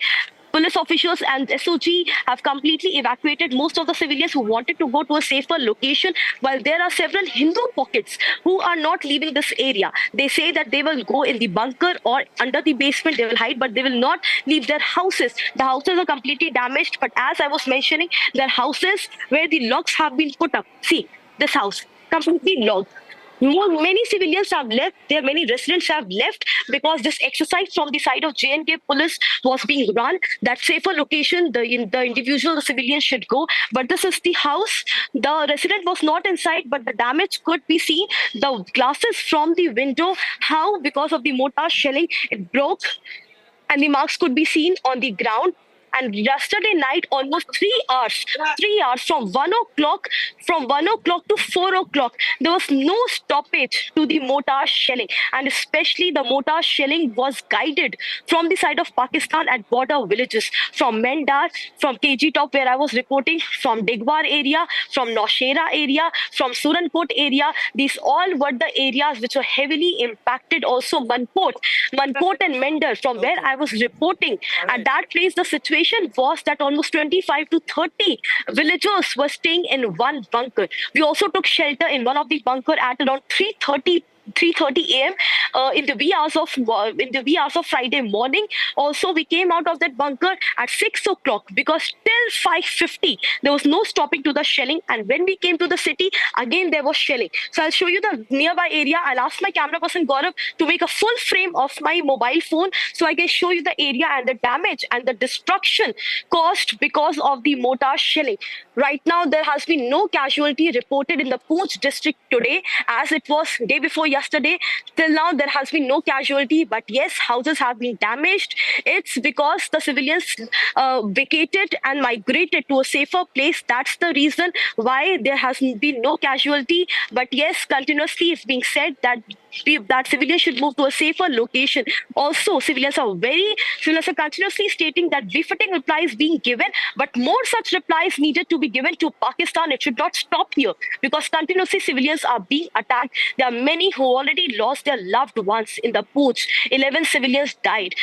There were women, there were twins, there were small children, there were males who all lost their lives. So this is the situation from the Poonch where I'm reporting, and there is no stop to the shelling. Just half an hour back, Shravan, I again heard the shelling noises in the air. I heard the shelling was guided from the side of Digwar only. Entire night, major shelling was guided at the Digwar area, and today morning it was the Digwar area, and then it was routed towards Julas. Julas is the border which is just 10 meters from the Pakistan border. 50 residents of that entire region are now living in bunker. They have not came out of the bunker from last night. They went inside bunker at 11 o'clock. They are not out yet. They say that still there's a mortar shelling. Our forces are giving a retaliation response heavily to the Pakistan. There has been no shelling dropped on the bunkers, but yes, they believe that it's better to be at a safer place and stand with the armed forces because armed forces are fighting at the front line.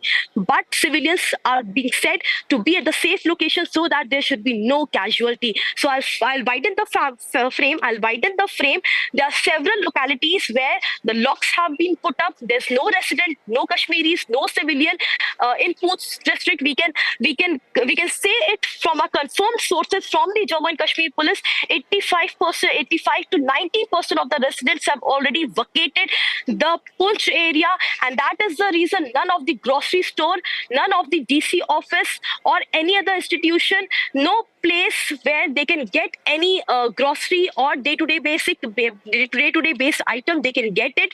There's no shop open, no office open, nowhere to go, and that is the reason people have vacated and evacuated from this area. It's been almost 32 hours. We also didn't had any water. We had no water since last night, since the time we started reporting yesterday when it's all started. And the situation here is like the residents are being asked, move to a safer location. It's better to save your life. It's better to stand and help the police so that there would be no casualties. Back to you.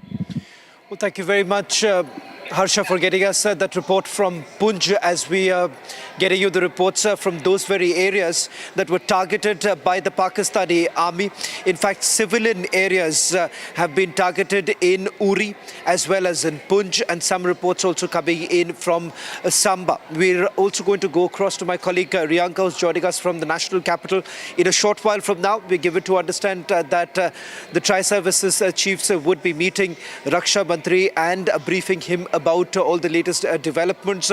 As far as the ongoing operation is concerned, there is no clarity whether at all the joint briefing is going to happen immediately, because there were some reports coming in that it was scheduled for around 10 o'clock this morning. Now some reports are suggesting that there could be a slight delay as far as the joint briefing is concerned. Riyanka, what's the sense that you're getting in right now as far as the joint briefing is concerned, which the MEA is likely to hold?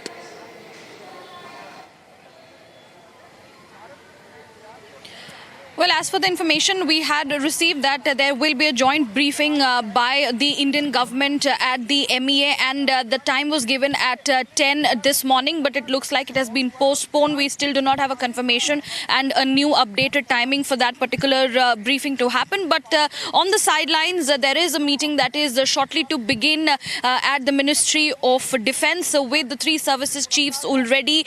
They have reached the Ministry of Defence. Along with them will be CDS Anil Chauhan, and this meeting will be in fact chaired by Defence Minister Rajnath Singh. And this meeting is of course coming in after India had very successfully struck down the efforts of Pakistan. The drones that had come into our territory, those were knocked down, and in fact on the other hand, the review over that situation which is happening under Operation Sindoor will be undertaken, and this is a very crucial meeting that will in fact be taking place any time from now, and it is expected maybe after this meeting there will be a briefing from the side of Ministry of External Affairs. The time on that regard is awaited. Viewers, we will be now shifting to a very, very small break. We will be coming right back. Do stay tuned as we continue with our coverage from the borders as well as from the national capital, giving each and every minute-to-minute details. Stay tuned. We are coming right back.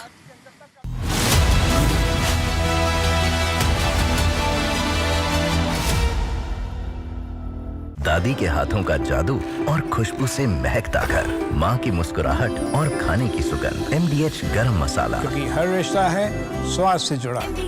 यार market कैसा ऊपर नीचे होता है। याद रख, career, investment और life में ऊपर नीचे होता रहता है यार। वो तो है। बस भाई डटे रहे, तभी तो अपने सपने पूरे कर सकता है। सही है। लाइफ और म्यूचुअल फंड्स में लॉन्ग टर्म सोचना सही है। सही है। हाँ। म्यूचुअल फंड निवेश बाजार जोखिमों के अधीन है। योजना से जुड़े सभी दस्तावेजों को ध्यान से पढ़ें। MDH की देगी मिर्च, देगी मिर्च का तड़का, अंग अंग फड़का। MDH की देगी मिर्च।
अगर उन्होंने 4 की यार्ड करेंगे, डेरा मस्ती खाली करवा ली।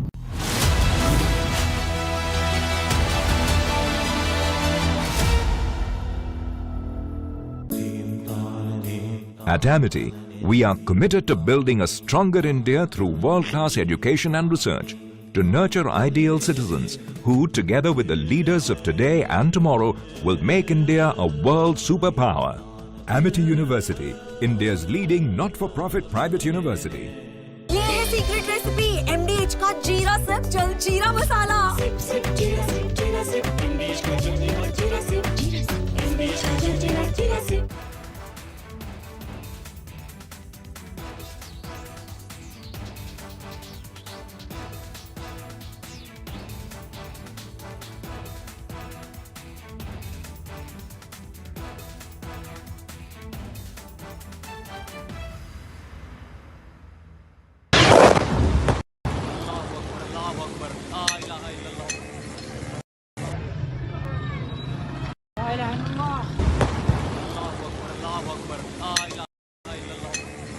Of different weapon systems, because you cannot risk putting all eggs in one basket. ये मस्जिद तैयबा मरकज उमर करा के अंदर ये नुकसान है। Not risk putting all eggs in one basket.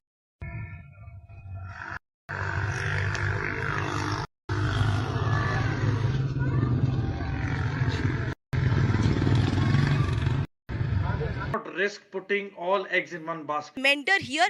And most some of the visuals I can see some are near the LOC. no this is a long shot. I can see in the sky there's somebody who shot something to light.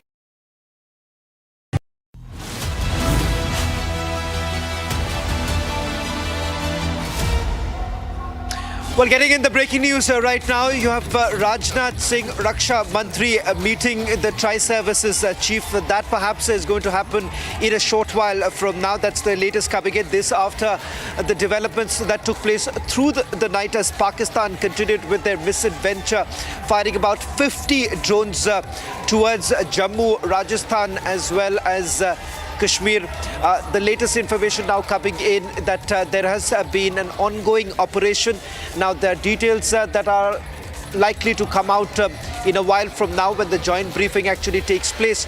We'll also try and see if we can go across to our senior executive editor Abhishek Kapoor getting us the latest details. The other big news coming in is with regards to the fear of retribution within the Pakistani military at this point in time. We're going to take you through all the details in a short while from now, but let me also go across to Riyanka, who's we'll try and go to Riyanka in some time, but as far as the Pakistani army is concerned, there's been mass evacuation in the Pakistani military cantonment. In fact, let me just take you through some of the details that we have picked up from our sources with regards to what has happened thereafter, because India's befitting response after Pakistan's failed aerial intrusion has basically led to massive panic in all cantonments across Sindh and Punjab of Pakistan. Mass evacuation in Pakistan military cantonments is currently underway in panic. We are being told that this is happening in Karachi cantonment, Clifton cantonment, Faisal cantonment, Hyderabad cantonment, and the list goes on. We have actually got the full list of the cantonments in Sindh, Pakistan, as well as in Punjab province, where the evacuations are essentially taking place. Right now, they've been removed from the areas of fear that there could be massive retribution. Slipping into a short break as we get you the latest details in a short while from now.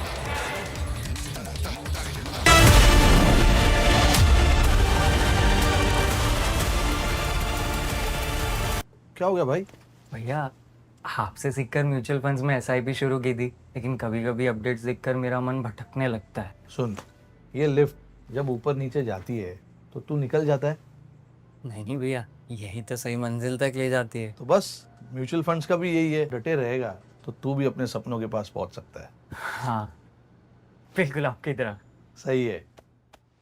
Mutual fund निवेश बाजार जोखिमों के अधीन है। योजना से जुड़े सभी दस्तावेजों को ध्यान से पढ़ें।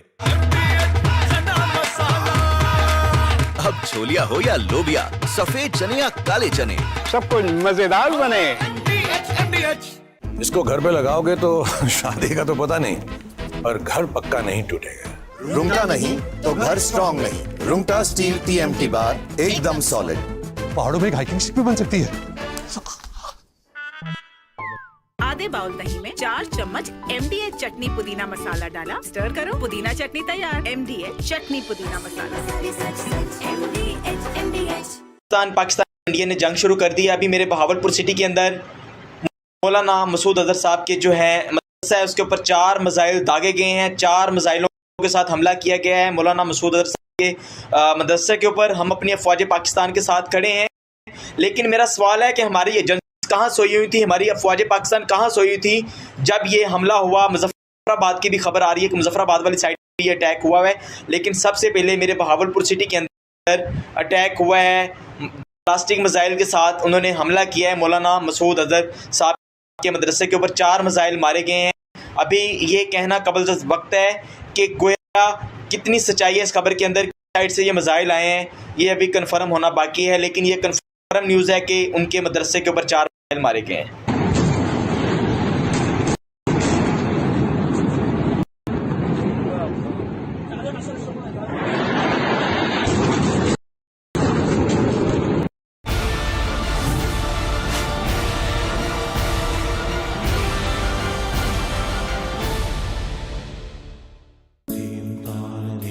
At Amity, we are committed to building a stronger India through world-class education and research to nurture ideal citizens who, together with the leaders of today and tomorrow, will make India a world superpower.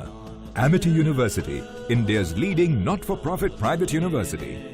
MDH की हल्दी मिर्ची धनिया करे कमाल, ये रंग दे, ये खुशबू दे, ये तीखा, ये कम पड़े, क्या निराला MDH masala.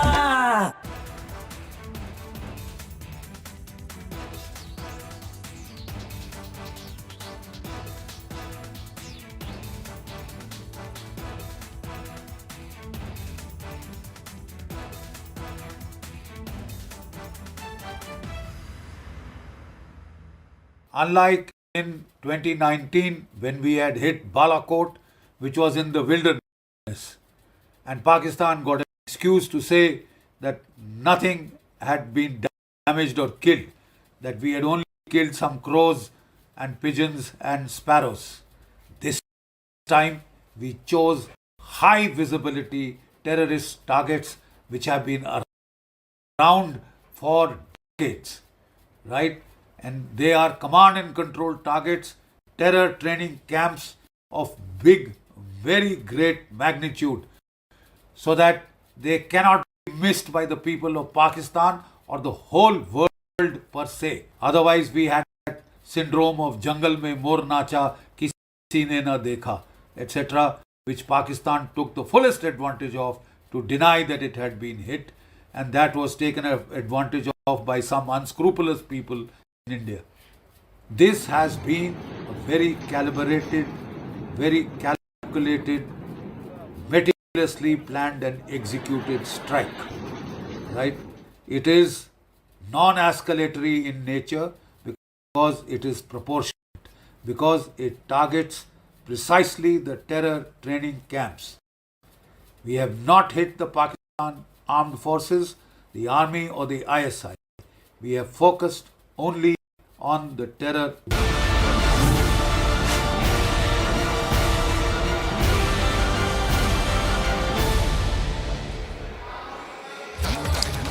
Starting the edition with some breaking news now coming in. Fearing a massive retribution, there has been complete panic in the cantonments in Punjab, particularly in the Sindh and Punjab province. Republic TV has now got details of the cantonments in Sindh as well as in Punjab, where we are given to understand there have been mass evacuations that are basically taking place. What has essentially happened is that some of the missiles and the drones that were essentially launched, they were basically launched from the Punjab and Sindh province in Pakistan. In fact, what has happened is that thereafter there has been a response coming in from India, and because of which we are now being told that there has been there's been a mass evacuation that's taking place. Also, another breaking news coming in is right now from Chandigarh. Chandigarh has been put on high alert. There's been air warning that has been received from the Air Force Station. Sirens have been sounded in Chandigarh. We'll try and see if we can go across to Lalit, who's also reporting from Punjab, getting us the latest details, because we've seen Punjab here has also been on the target list of the Pakistanis. In fact, drones were basically intercepted late last night from Amritsar. And not just in Amritsar, there are other cities in Punjab that have also come under attack. You have seen what has happened in Pathankot, where the Pathankot Air Base has been one of the key targets of the Pakistanis. We'll try and see if we can go across to Lalit, who's going to join us on this broadcast, getting us the latest details. We'll try and see if there are other reporters who are joining in. If not, can we just go back to the breaking news coming in with regards to what's really happening within the cantonments in Pakistan, because there is a clear response now coming in. Several of these cantonments in Pakistan where there is a mass evacuation that is going on. If at all there is a mass evacuation, then perhaps it's also linked to the fact that there is a fear of reprisal right now coming in from India, because remember, over the last 24 to 48 hours, what has essentially happened is that Pakistan has launched several drones. 50 drones were launched yesterday. All of it has now been neutralized by the army, but India has essentially maintained that there will be an equal reaction to every action on the part of the Pakistanis, but it will be as per our choice, our timing, and choosing would be ours. Now that's an important position that India has taken. In a short while from now, we are hearing that there is a possibility of a joint briefing to take place. The joint briefing of the Ministry of External Affairs as well as the Ministry of Defence. We're waiting for that to happen in a short while from now. But a clear indication of the fact that Pakistan, which appears to be on a slippery wicket right now, particularly what's really happening with the army there. There is a clear factionalism that has taken place within the Pakistani army. In fact, my colleague Zeenat is also joining us right now. Zeenat, the latest information now coming in from Pakistan is that there has been a massive evacuation in certain cantonments in Pakistan, particularly coming in from Punjab and Sindh. See, Shravan, they are trying to evacuate the people, knowing that the way they tried to launch yesterday evening and the late night, the missile and the drone attacks which were intercepted and blocked by the air defense system, they definitely thought that India will retaliate, because India has been all open with its guns also, because it is the Pakistan who started it all on 22nd of April when the tourists were targeted in Pahalgam. Multiple warnings had been given to Pakistan not to carry or not to give boost to terrorism on their soil, but we have been seeing time and again they have been doing it, and in fact they also violated the ceasefire agreement which was in place since 2021 in February. It is all, we are in war situation in Jammu and Kashmir. As far as the Poonch is concerned, we are seeing the highest number of shellings, and we have seen how the Pakistan has been targeting the men, women, even the children were not spared. The kind of videos that have surfaced on social media, those are the horrible videos that tells you the human right violations being done by the Pakistan through the drones, missile that they try to hit, even the kind of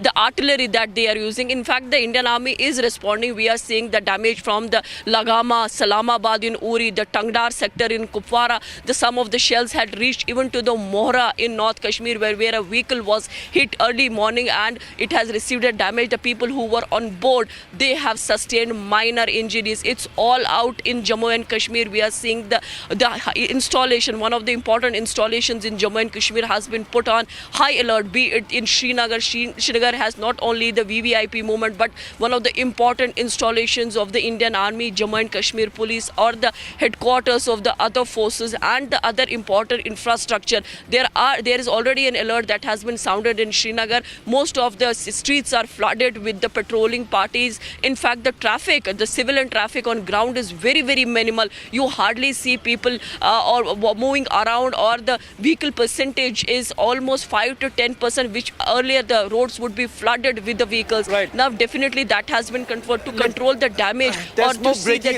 Zeenat, I'm sorry to interrupt you, but there is more breaking news now coming in. Chandigarh has been put on high alert right now.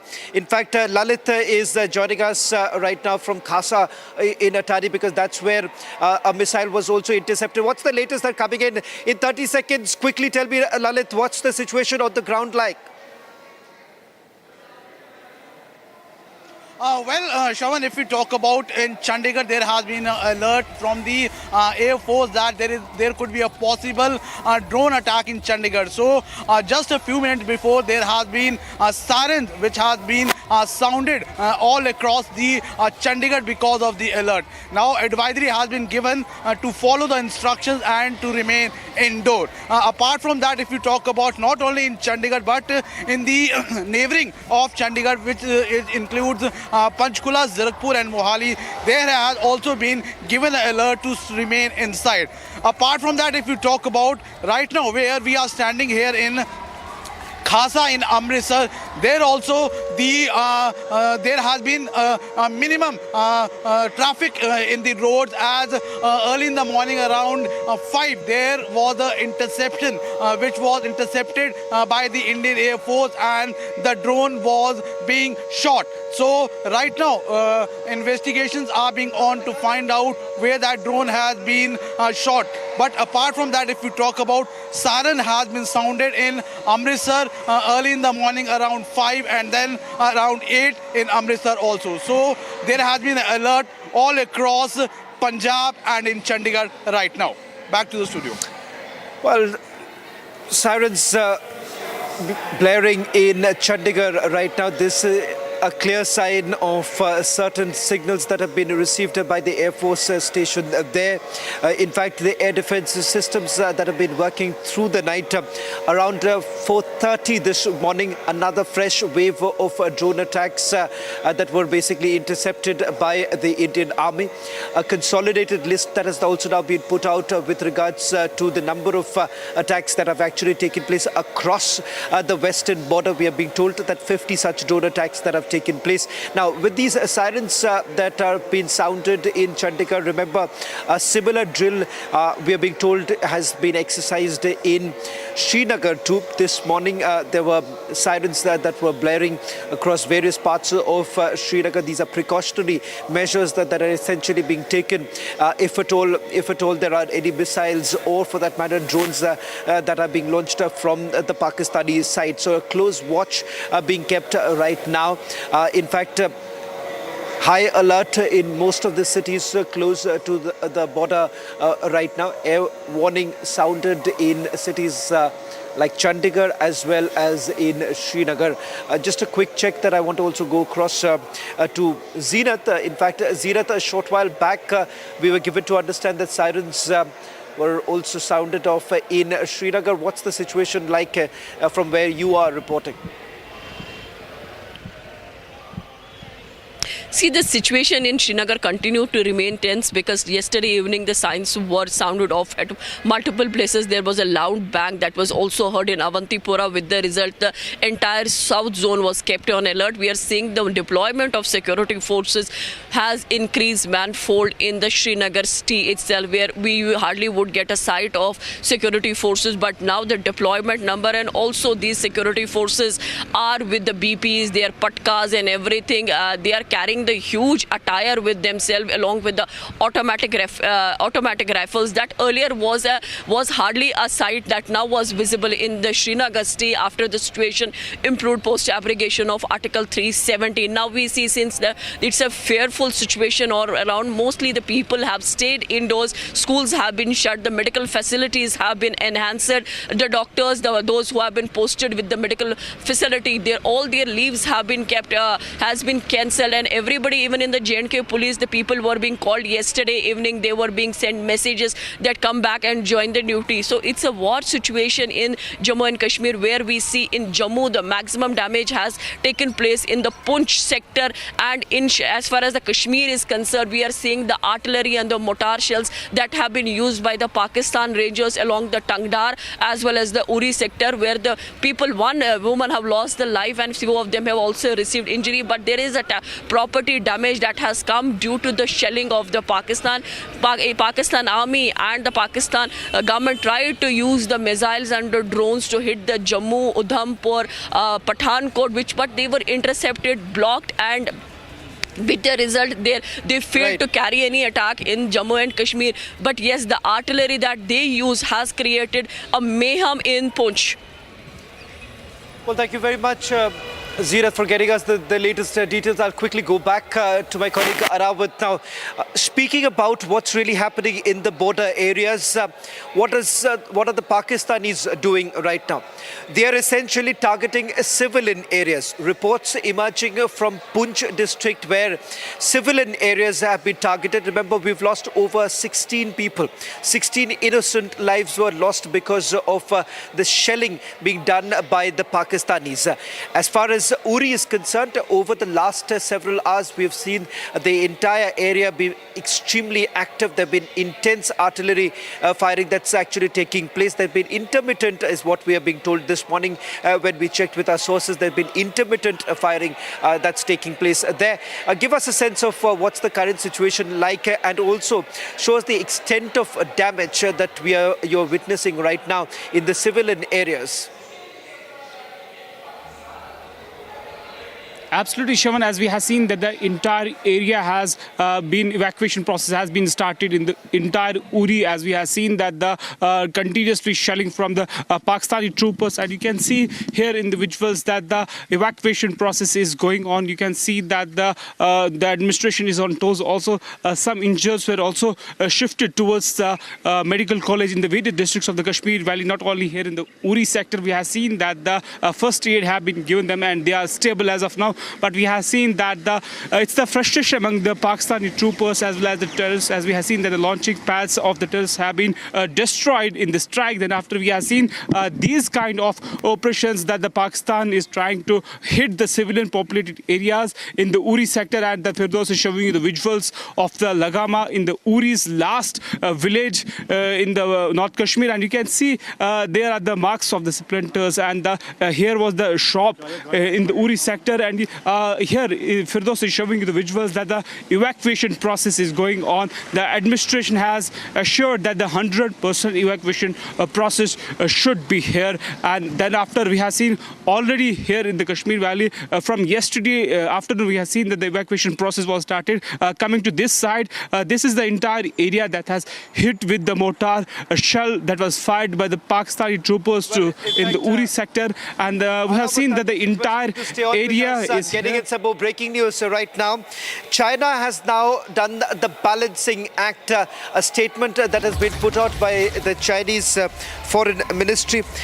They say that they oppose all forms of terrorism, and the fact that since both are China's neighbors, they are hoping that this matter would be de-escalated. But China says that we urge both sides to act in larger interest of peace and stability, and they maintain that they are ready to play a constructive role in easing the tensions. Now, this comes at a time when Pakistanis are essentially using fighter jets that have been loaned by the Chinese.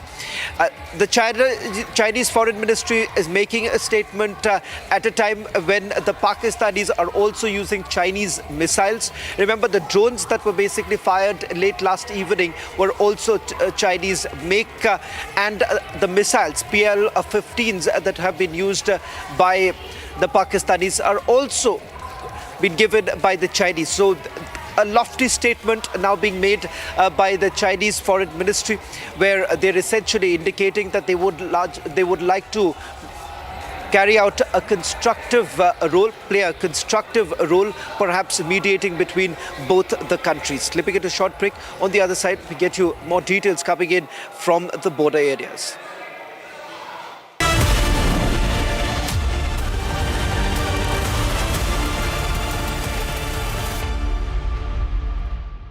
Mahi sir, how much do you love your fans? Honestly, I love my new fans. पुराने वाले बेकार में शोर करते Sir, fans है शोर तो करेंगे ही ना? नए वाले नहीं करते and they listen to what I say. The new generation Orient BLDC fans. Super silent performance with voice control. Silly me, I thought Cricket fans. दादी के हाथों का जादू और खुशबू से महकता घर, माँ की मुस्कुराहट और खाने की सुगंध। MDH गरम मसाला, क्योंकि हर रिश्ता है स्वाद से जुड़ा। यार मार्केट कैसा ऊपर नीचे होता है। याद रख, करियर, इन्वेस्टमेंट और लाइफ में ऊपर नीचे होता रहता है यार। वो तो है। बस भाई डटे रहे, तभी तो अपने सपने पूरे कर सकता है। सही है। लाइफ और म्यूचुअल फंड्स में लॉन्ग टर्म सोचना सही है। सही है। हाँ। म्यूचुअल फंड निवेश बाजार जोखिमों के अधीन है। योजना से जुड़े सभी दस्तावेजों को ध्यान से पढ़ें।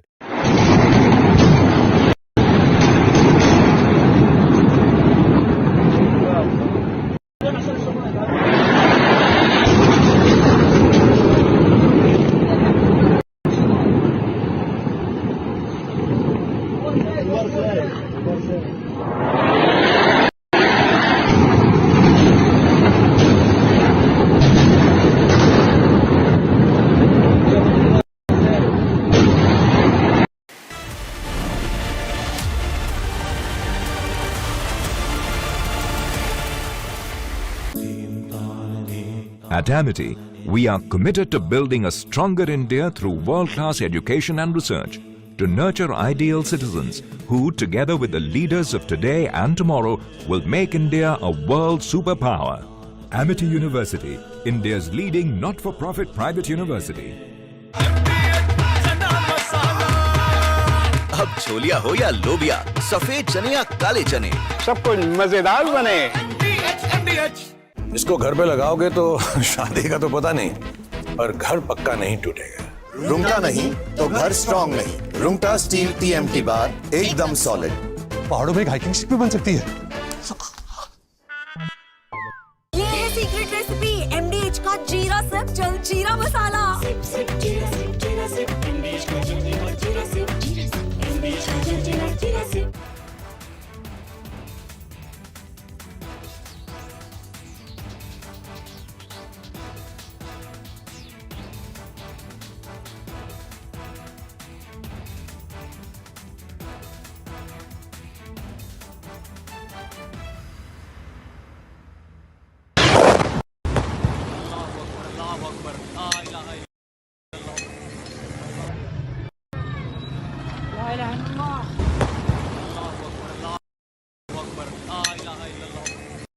Of different weapon systems, because you cannot risk putting all eggs in one basket.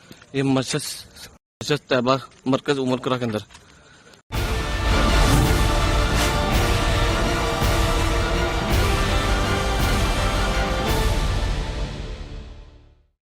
Mahi sir, how much do you love your fans? Honestly, I love my new fans. पुराने वाले बेकार में शोर करते Sir, fans है शोर तो करेंगे ही ना? नए वाले नहीं करते and they listen to what I say. The new generation Orient BLDC fans. Super silent performance with voice control. Silly me, I thought Cricket fans. MDH की देगी मिर्च, देगी मिर्च का तड़का, अंग अंग फड़का। MDH की देगी मिर्च। पाकिस्तान इंडिया ने जंग शुरू कर दी है। अभी मेरे बहावलपुर सिटी के अंदर मौलाना मसूद अजहर साहब के जो है मदरसा है उसके ऊपर 4 मिसाइल दागे गए हैं। 4 मिसाइलों के साथ हमला किया गया है मौलाना मसूद अजहर साहब के मदरसे के ऊपर। हम अपनी अफवाज पाकिस्तान के साथ खड़े हैं, लेकिन मेरा सवाल है कि हमारी एजेंसीज कहाँ सोई हुई थी, हमारी अफवाज पाकिस्तान कहाँ सोई हुई थी जब ये हमला हुआ। मुजफ्फराबाद की भी खबर आ रही है कि मुजफ्फराबाद वाली साइड पे भी ये अटैक हुआ है, लेकिन सबसे पहले मेरे बहावलपुर सिटी के अंदर अटैक हुआ है ब्लास्टिक मिसाइल के साथ। उन्होंने हमला किया मौलाना मसूद अजहर साहब के मदरसे के ऊपर 4 मिसाइल मारे गए हैं। अभी ये कहना कबल वक्त है कि गोया कितनी सच्चाई है इस खबर के अंदर, किस साइड से ये मिसाइल आए हैं, ये अभी कंफर्म होना बाकी है। लेकिन ये कंफर्म न्यूज़ है कि उनके मदरसे के ऊपर 4 मिसाइल मारे गए हैं।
And viewers, we are showing you these visuals of Defence Minister Rajnath Singh leaving from his residence as he will be shortly be arriving at the Ministry of Defence in the Raisina Hills, and he will be in fact holding a very crucial meeting with the Chief of Defence Staff as well as the chiefs of the three services, and this is a very crucial meeting that is going to be taking place as we continue with these visuals on your screens there. Defence Minister Rajnath Singh leaving from his residence. In fact, we know this is coming in as tensions continue to rise between India and Pakistan after India very successfully thwarted the attempts of Pakistan yesterday night. In fact, there were several other developments that had taken place in Jammu, in Punjab as well as in Jaisalmer, all the western borders connecting India and Pakistan. There were high tensions that had happened, and at this point in time we see Defence Minister Rajnath Singh all set to meet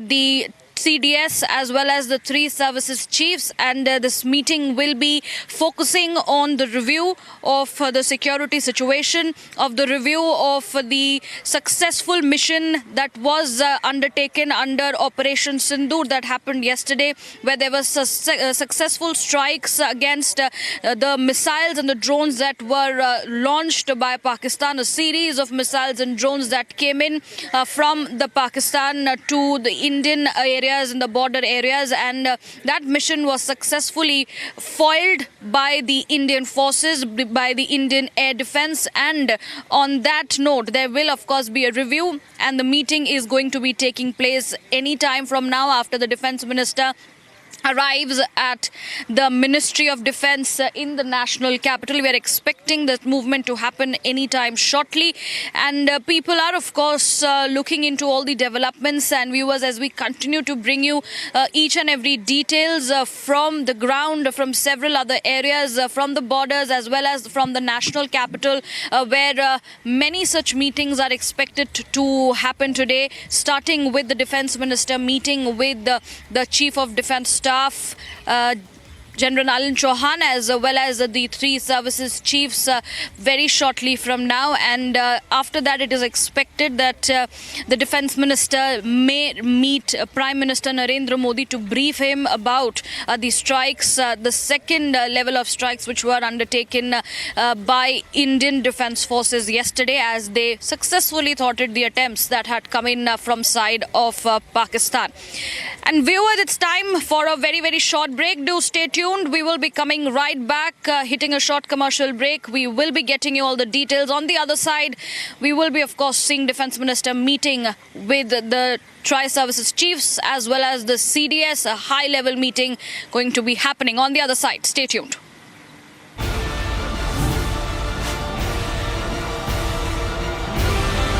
आधे bowl दही में 4 चम्मच MDH चटनी पुदीना मसाला डाला, stir करो, पुदीना चटनी तैयार। MDH चटनी पुदीना मसाला।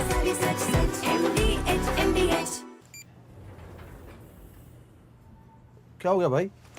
भैया, आपसे सीखकर म्यूचुअल फंड्स में SIP शुरू की थी, लेकिन कभी-कभी अपडेट्स देखकर मेरा मन भटकने लगता है। अरे अपने मन को बोल, म्यूचुअल फंड्स टिके रहने का गेम है। मतलब SIP चालू रखूं? सुन, ये लिफ्ट जब ऊपर नीचे जाती है तो तू निकल जाता है। नहीं भैया, यही तो सही मंजिल तक ले जाती है। तो बस म्यूचुअल फंड्स का भी यही है, दूर की सोचेगा और डटे रहेगा तो तू भी अपने सपनों के पास पहुंच सकता है। हाँ, बिल्कुल आपकी तरह। सही है। म्यूचुअल फंड निवेश बाजार जोखिमों के अधीन है। योजना से जुड़े सभी दस्तावेजों को ध्यान से पढ़ें। MDH की हल्दी मिर्ची धनिया करे कमाल, ये रंग दे, ये खुशबू दे, ये तीखा, ये कम पड़े, क्या निराला MDH मसाला।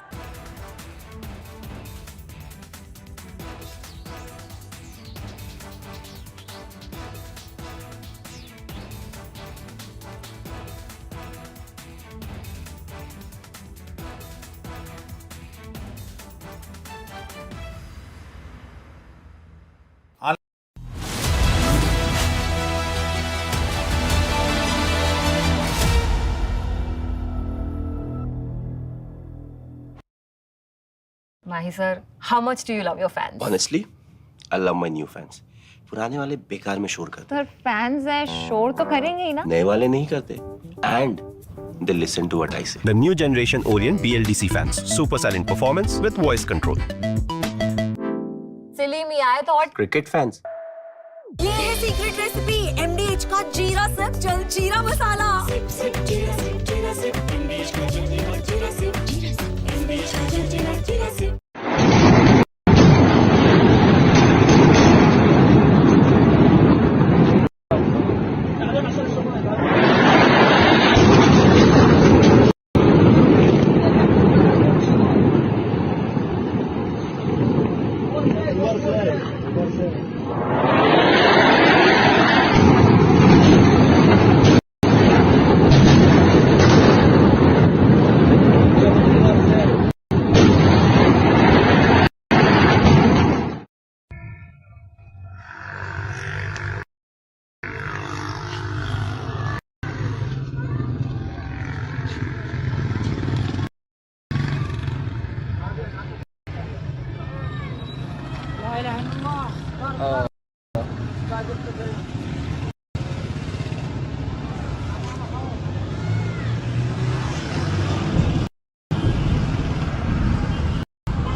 अगर उन्होंने 4 की याद करेंगे डेरा मस्ती खाली करवा ली भाई। हाँ देखना वाम कैसे आ रही है वहां से। कैच होगी नहीं होगी।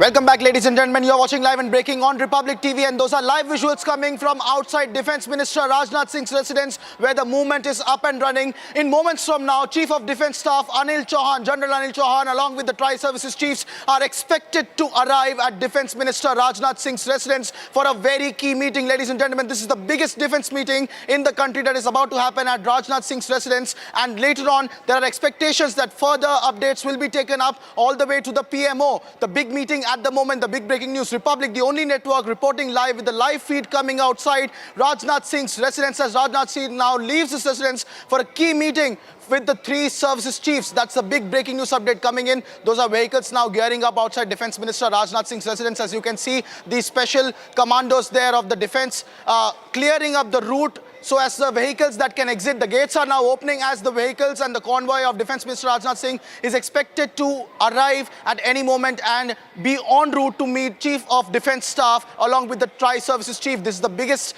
meeting of the defence establishment since last night's escalations. Those are the live visuals coming in. There is massive movement outside Defence Minister Rajnath Singh's residence as he's now officially en route to meet Chief of Defence Staff along with the Tri-Services Chief. That's the cavalcade of Rajnath Singh. There we have first visuals only on Republic. Defence Minister Rajnath Singh's first visuals on Republic as he is en route now to chair one of the biggest defence meeting of the day. Riyanka, my colleague, is reporting live from Rajnath Singh's residence. Riyanka, Rajnath Singh is en route now to meet the Tri-Services Chiefs along with the Chief of Defence Staff. Take it away. Oh, well, absolutely. Those are the visuals coming in from outside Defence Minister Rajnath Singh residence as he is now leaving his residence and he will be shortly arriving at the Ministry of Defence here at the Raisina Hills, and we are expecting a very, very crucial meeting to begin thereafter. And in this meeting, Defence Minister Rajnath Singh will be, of course, speaking with the CDS as well as the chiefs of the 3 services.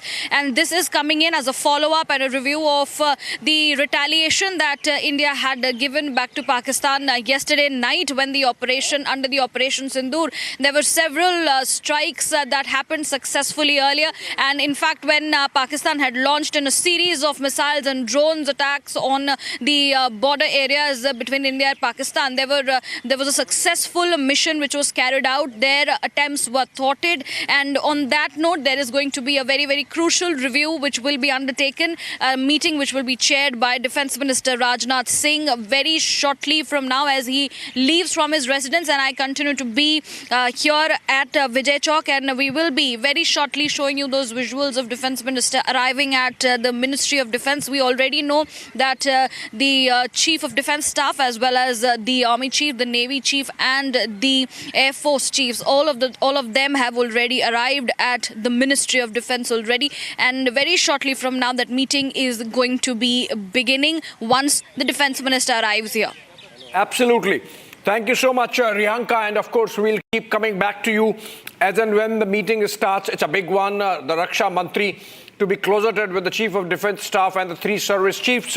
He has of course been in touch with them all through this exercise, which is an ongoing exercise, Operation Sindoor, and India really taking the battle right into the Pakistani camp with the kind of response we have been giving to every escalation being carried out by Pakistan. Yesterday, of course, Pakistan took it to the next level. 50 drones taken down by India's alert air defense systems.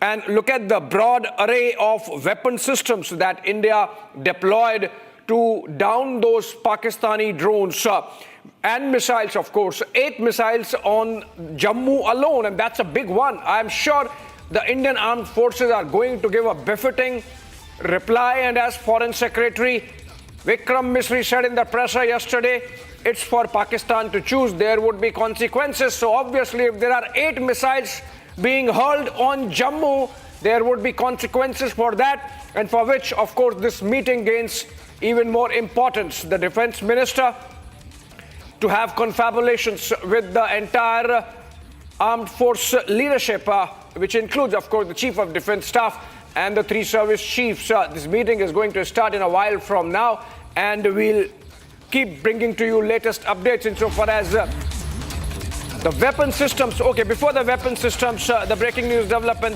that Defence Minister has arrived at the Ministry of Defence in the South Block, and he's going to meet the service chiefs. Can we get the spelling right of the service chiefs? And service chiefs. And okay, these are the pictures coming in of Raksha Mantri Rajnath Singh arriving at the South Block, Ministry of Defence. And in a while from now, the meeting should be starting. All right, we get it right. And the weapon systems, the broad array of weapon systems that were deployed by India overnight to repel the Pakistani drone swarm attack. It included L-70 anti-aircraft guns. Okay, let's go to Riyanka again for a bit because Defence Minister Rajnath Singh has arrived. Riyanka, you think the meeting is going to start anytime soon? The service chiefs have already arrived and the meeting to begin?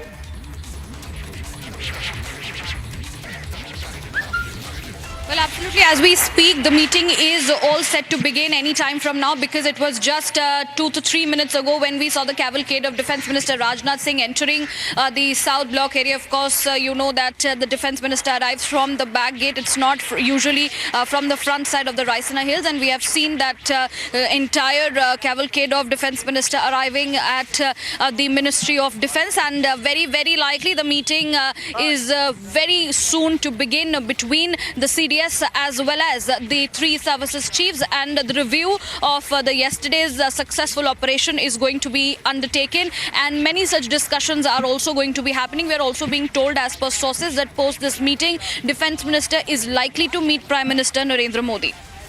Well, absolutely, and this is even as Pakistan continues to play the game of fooling its own citizens, while on the one hand it is escalating, putting itself in a cul-de-sac where there are going to be costs and consequences. On the other, we are seeing Pakistan going a-begging, asking for loans because it does not have money. And let's look at the array of weapon systems that were used overnight to repel the Pakistani attack, and which included L-70 weapon system. Remember, that's something which is used to take down projectiles coming over on our side, and other weapon systems. Yes, Abhishek. All right, Arnab Goswami is with us in the studios now. Essentially, overnight, or no, we have repelled a massive drone swarm attack coming in from the Pakistanis, including missiles. 8 of them on Jammu. There would be consequences, is what we are being told, and it's going to be absolutely massive and consequential insofar as taking down Pakistan's hubris are concerned. Yes, of course. India's military edge means nothing without the political courage to deploy it, and that's the key point tonight. We have a strong political courage. The meetings that we are reporting today are a reflection of that. Very steady situation. The government is very steady, very controlled. Absolutely. Well, no expression of excitement at the fact that we have been able to successfully, destroy this, the drone strikes yesterday. What are we seeing this morning? We are seeing Army's kinetic strikes, very, very quick movement. We're seeing expanded patrols of the Navy. Our warships are out there, our submarines are in action. We've surrounded the southern coast of Pakistan. We have border dominance by the BSF and very strong coordination of civil management by the Home Ministry. And ladies and gentlemen, we've been told that the Pakistan Ministry of External Affairs has asked for financial help. Yes. They've said that the stock markets have crashed, the war is out, the cost of war is unbearable, and there is a crowdsourcing appeal by the Pakistan government, to help de-escalate the situation, and also to it's a government account, and they have said that we urge international partners to help de-escalate. We have suffered heavy losses inflicted by the enemy, and it's a really desperate situation, Abhishek. I mean, Pakistan makes formal appeal for loans, which means another breaking news I have here is that there is a 3,000 rupee curb which has been put on one-time ATM usage, which means individual personal cash currency. There's a currency problem, there's a cash flow problem that Pakistan is having, and therefore it is urging people not to withdraw more than 3,000 rupees a day for their personal use from each bank account. Yeah, absolutely. So bank account, personal bank withdrawals have been limited to 3,000 rupees a day across Pakistan by most of the government-supported and government banks. Yes. So this is a situation, but I find that this appeal for loans, and I'll put out the graphic there also on what they have said there. It's not going to be of any help. I mean, because they are also facing a tough situation in the IMF. We'll be going live to all our partners in different situations. The world is watching, but the world is not willing to help out here because, as US President JD Vance said it best, it is not our war. He said it's not our war. I mean, there is no question of America having the influence to de-escalate. And the IMF is meeting in just about 10 hours from now in Washington, D.C. itself. And I am told, or no, and we should break this. We should break this. There is an internal meeting in the Department of Revenue. And also the Finance Ministry is meeting so that we coordinate what we do at the IMF in about 10 hours from now. So there is a meeting taking place at the MOD in the South Block, and there is a meeting taking place in the Ministry of Finance in the North Block. And this is India's diplomatic offensive going on. In fact, the Finance Ministry to coordinate what we do at the IMF in about 10 hours from now, and a very crucial meeting taking place. I just confirmed. What happened to the government briefing, which was supposed to happen at That's going to take place around 4 p.m. is what I'm being told now, because obviously with a flurry of activity happening, what is more important is that the forces are very clear what next, and for that the leadership is meeting. The Defence Minister is having a meeting with the Chief of Defence Staff and the 3 service chiefs. As we speak, these are pictures of Defence Minister Rajnath Singh, who arrived at his South Block office just a while back, and the meeting has in fact begun, is what we are being told. Yeah, and we have with us internal security expert Gurinder Singh Dhillon. Good morning, Mr. Dhillon. How are you viewing the things? Especially in the wake of the drone strike, has the Indian response been on expected lines or differently? I mean, how do you feel the response has been to the swarm of drone attacks? Were we anticipating this? Good morning, Ahmad. Very nice, thank you. And what I feel is that, yes, internal security and civil defense is very important organ, which we have to make sure that it is in place. And it's very important that because modern day warfare, there is blur in the lines between the target, whether it is civilian target or military target.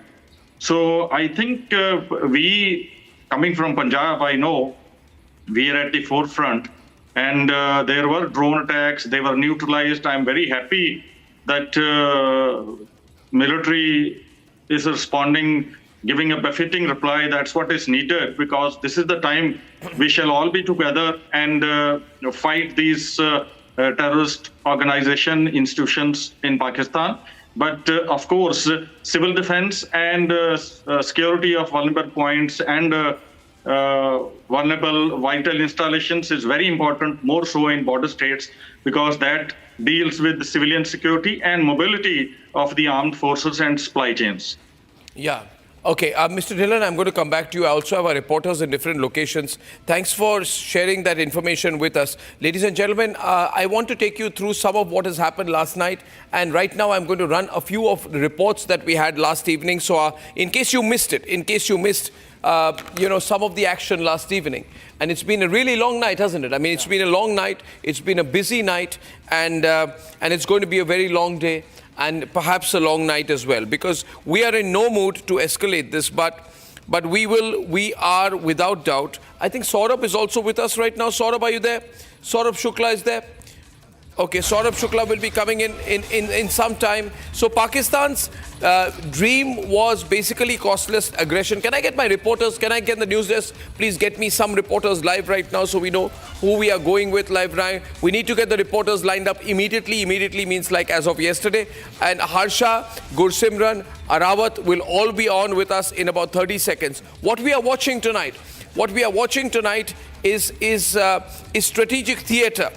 And we are owning the stage. Rajasthan's border alerts to Arnala's naval deployment. Every Indian move has been cold-blooded, coordinated and calculated. We didn't just hit back yesterday. We put together, through this defensive formation, a spectacle of strength that every global power has noticed. And there is more on in the offing, or no, I'm told. In fact, I've been connecting with people who are in the know, and they say that we have calculated absolutely clearly what was Pakistan's intent and how they went about it, what all they were targeting, the specific installations, the civilian areas, the objectives, etc. Everything has been analyzed and a proportionate response is coming. Pakistan, beware. That's what we are hearing. Yeah. It's going to be clear with that response of India we that we are not going to de-escalate is the message or not coming in. There is no question of de-escalating. There is no question of de-escalation. That was a nice window which actually gave us all the information right now. Well, the fact is that infiltration is met with elimination. Drones are shot down in mid-air. Cyber lies are scrubbed within minutes. The Republic Media Network itself was under a cyber attack. We countered it. We're very happy with the way that we countered it. We did a great job. And missile threats have been intercepted. And Saurabh Shukla is still awake. Saurabh, you've been doing a great job. Yeah. What time is it out there in Washington, man? Thank you, my friend. Great to do this. I think it's a historic moment that we are all reporting. And as I was saying, that it's going to be a very crucial meeting here in Washington, D.C. tomorrow. It's late in the night, almost close to 1 o'clock in the night here. But in the morning, we are expecting to put further pressure to squeeze Pakistan, because one of the things that India is arguing here is, with the diplomatic interlocutors, that Pakistan should not get a free pass. A bailout by the IMF at this stage will only give a free pass to Pakistan, will give the army generals and the ISI an upper hand, because we fear the misuse of these funds. As in the past, Pakistan has continued to divert these funds to fund some of these terrorism and other activities which are inimical to the interest of democracies like India and the US. This is the line of the argument, and I'm told that not only the finance ministry, which is the nodal body which deals with IMF here, the MEA, it's going to be a joint response. And we are expecting some kind of a headway, because as JD Vance's statement you can make out, the US's mood is very clear. They know that India's fight against terrorism needs to be supported, and that's what is the mood by of the other P5 countries barring China. China is playing a very devious game. Arnab, I won't put past it. A lot of analysts are also telling me that don't ignore China's role in this entire episode, including Pahalgam. I'm not putting it out myself because I don't have a concrete proof, but I'm saying because China tends to gain the most with this kind of instability that's happening, because India, under Prime Minister Narendra Modi's leadership, was becoming the global investment destination. I beg your pardon.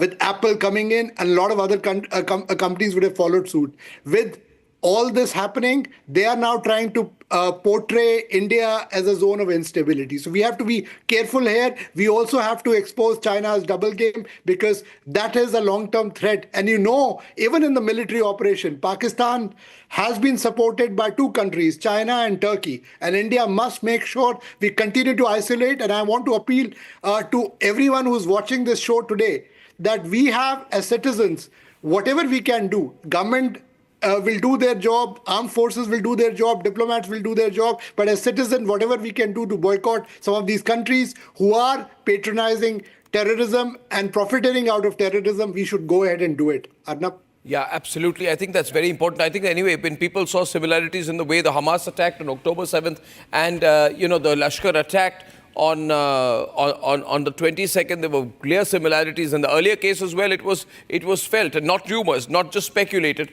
but strongly suspected that the Iranians were working on the behest of the Chinese, and they had the buttons and the controls on the Hamas. So it's always been an invisible Chinese hand by shifting the theater of war in a way that suits it economically. And that's what the Chinese do. Sun Tzu principle, try to win a war without actually firing a single shot. But it's not going to work this time. We have Arawat with us right now. Arawat in his next location. Arawat. He's at Uri. Yeah, Arawat is at Uri. Arawat. Yes, Arnav, we have reached another location here in the Uri sector, as we have seen that the continuous the Hamas-type shelling has done in the Uri sector. These are the residential areas in the Uri sector where we have seen that the attack by the Pakistani troopers. This all comes when we have seen that the strike on the launching pads of the terrorists, whether we'll talk about Lashkar-e-Toiba, Hizbul Mujahideen and other terror outfits we have seen. This all comes after that we have seen in the Pakistan, occupied Kashmir and other places. And after that we have seen that they have started to target the civilian populated areas in the parts of the Kashmir Valley, particularly in the North Kashmir, Tangdar sector, Uri sector. The Firdaus is showing the entire visuals that the 100% evacuation has been assured by the administration here. Then after, we have seen that the locals have been evacuated. Also, some injuries were also reported in the various parts of the Kashmir Valley. Then after, we have seen also the locals here have been evacuated to the safer locations across the parts of the Kashmir. Also, I'll show you from this very side. Here was the shop, and entire area has been now sanitized. We have been told to report from here because we are following all the precautions here. And from this side, you can see here there are the marks of the splinters. Here was the shop of the Hindu family. I have some visuals which have just come in. I'm going to try and put it up. It's from Hoshiarpur. From Hoshiarpur area. The visuals are there. Please put the watermark on it. These are latest visuals that are coming in full frame right now. And what you're seeing on the right-hand side of the screen is the video of an unexploded or maybe a dud projectile that came in from the Pakistani side. And you can see it very closely out there. I'm going to get a military expert to analyze what this is. This appears to be about 2 meters, a little more over 2 meters long, right? And it is a projectile which is still intact. And the people who are speaking location there, who are examining it, are obviously not trained.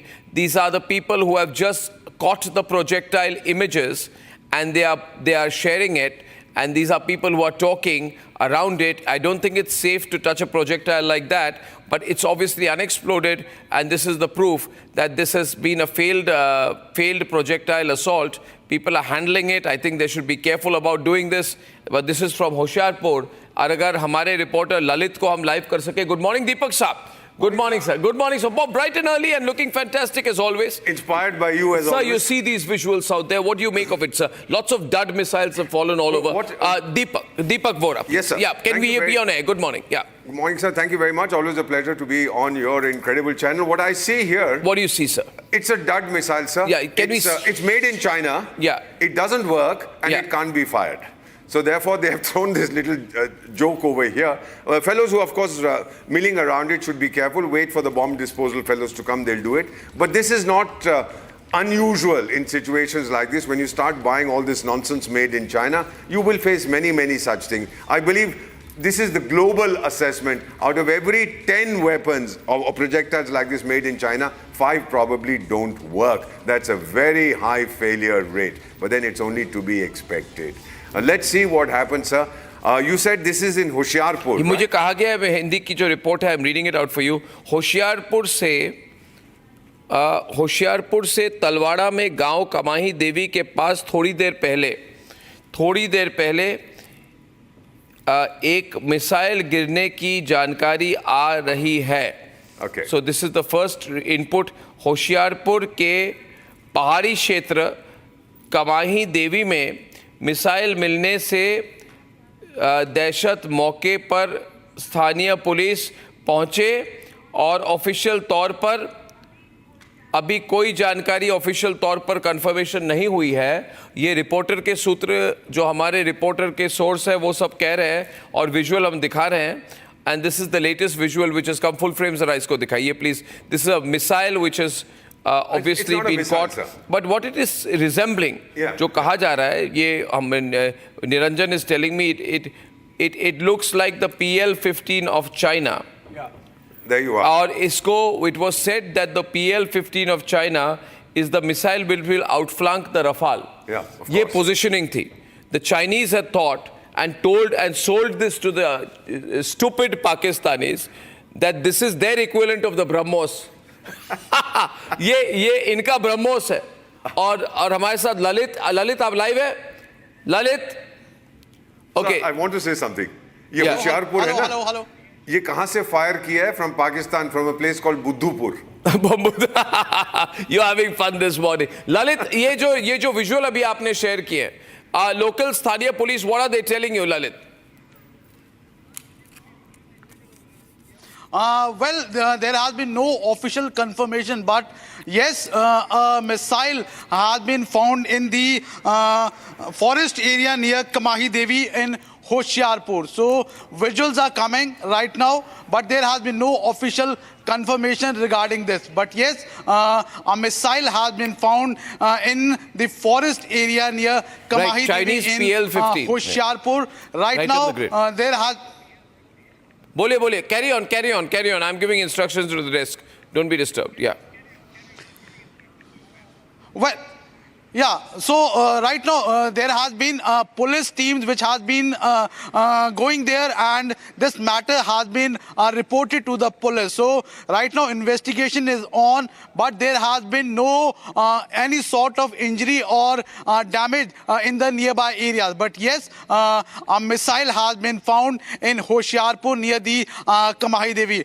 In the past 24 hours, if we talk about, and in the last 12 hours, basically nearly in the Punjab border areas, in the international LOC, whether it we call Pathankot or Firozpur or Amritsar, a number of drones had been intercepted. Early in the morning also in Amritsar area near Khasa, a drone has been intercepted, but still now no official confirmation has been given. So there has been a high alert all along the international borders, all across the Punjab, and from the past 3 to 4 hours, 2 times the sirens have been rang here in the Amritsar also. But yes, the missile has been found in the Hoshiarpur area near Kamahi. Okay, now, this is just showing the asymmetry between India and Pakistan. As you go full frame on that before I go to Poonch.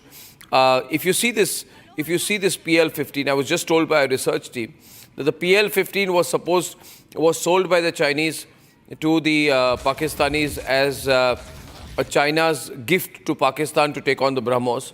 It has utterly failed. The Chinese missile has failed. It has landed into a farm in Punjab, and it has not exploded.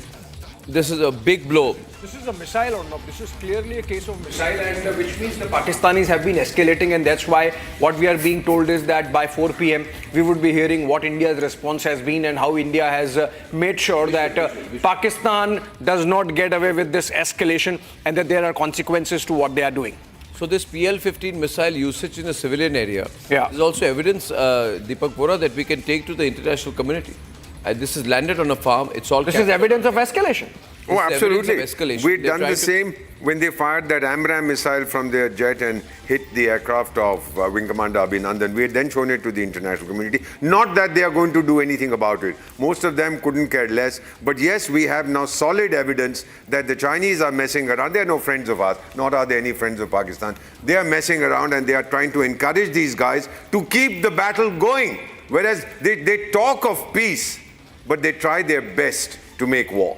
This is the hypocrisy of China. Yeah. Sir, may I say something before I conclude? Please. You know, for me, I wear the Ashoka's thumb which says, below that is written, Satyam eva jayate. In Mandarin, sir, there is no word for truth. There's a word for reality. I rest my case. Oh, that's fantastically argued out there. Incredible. We're also getting some new visuals that are coming in. And these new visuals are the missile remnants that are coming in from Kutch. So I want to run both these sets of visuals. The Hoshiarpur PL-15 missile dud from China. And on the other side, I have seen that these are also missile remnants that are coming in. Gursimran, who is with us right now, is telling us that the Pakistanis are using China-made SH-15. Gursimran, agar live hai, he can share that with us.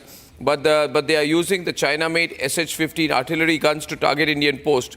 What is the SH-15? It is a 155 mm, 52 caliber self-propelled howitzer developed by China's Norinco. This is the fact.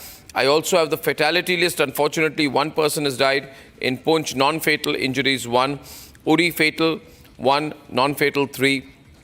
So 2 casualties overnight in Poonch and Uri. And I want to take Ravinder Sachdev is with us. Good morning very much, sir. Thank you very much. And the situation is close. You are watching this tonight. You are seeing these visuals. Can I run the other visuals also of the remnants, please? Can I run the other visuals, please? Can we just run the 2 sets of visuals full frame on the screen for a minute? Ravinder Sachdev, how do you view the situation? Kutch ke ye tasveerein abhi aa rahi hai hamare paas. These are, Abhi Yogi Adityanath is speaking on Pakistan. I want to really hear what Yogi has to say. We all want to hear what Yogi has to say.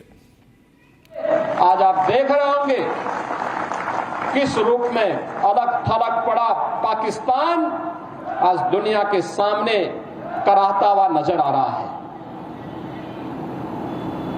आपने पाकिस्तान को बेशर्मीपूर्ण चरित्र देखा है कि जब भारत की कार्रवाई से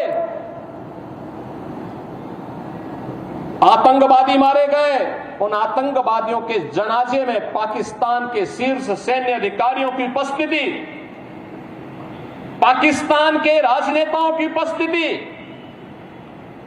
दुनिया की आंखों को खोलने वाला होना चाहिए कि पाकिस्तान आतंकवाद को प्रश्रय ही नहीं देता बल्कि आतंकी गतिविधियों में सीधे सीधे लिप्त है और उसकी संलिप्तता इस बात को दिखाती है कि पाकिस्तान अब अपने वजूद के लिए जूझता हुआ दिखाई देगा। हर भारतवासी का दायित्व बनता है इस समय हम भारत की सेनाओं के मनोबल को बनाए रखने के लिए देश की सुरक्षा के साथ कोई भी अगर शरारती तत्व किसी प्रकार की शरारत करता है तो पूरी सजगता और सतर्कता के साथ हम सबको भी अपनी सेनाओं के मनोबल को भी बढ़ाना है, सुरक्षा बलों के साथ भी खड़ा होना है, साथ साथ किसी भी उस शरारतपूर्ण कार्रवाई को जो सुरक्षा में सेंध लगाती हो उसको बेनकाब भी करना है। तमाम प्रकार की शरारतें होंगी, सोशल मीडिया के माध्यम से तमाम प्रकार के अफवाह भी फैलाने का प्रयास होगा, लेकिन इन सब की परवाह के बगैर हमें देश से केंद्रीय नेतृत्व से आदरणीय प्रधानमंत्री जी की ओर से जो भी जिस भी प्रकार का मार्गदर्शन प्राप्त हो पूरे देश को एक स्वर में प्रधानमंत्री मोदी जी के नेतृत्व में उनके यशस्वी मार्गदर्शन में कार्य करना है। भारत हर हाल में विजयी है और विजयी रहेगा, इसमें कोई संदेह नहीं होना चाहिए।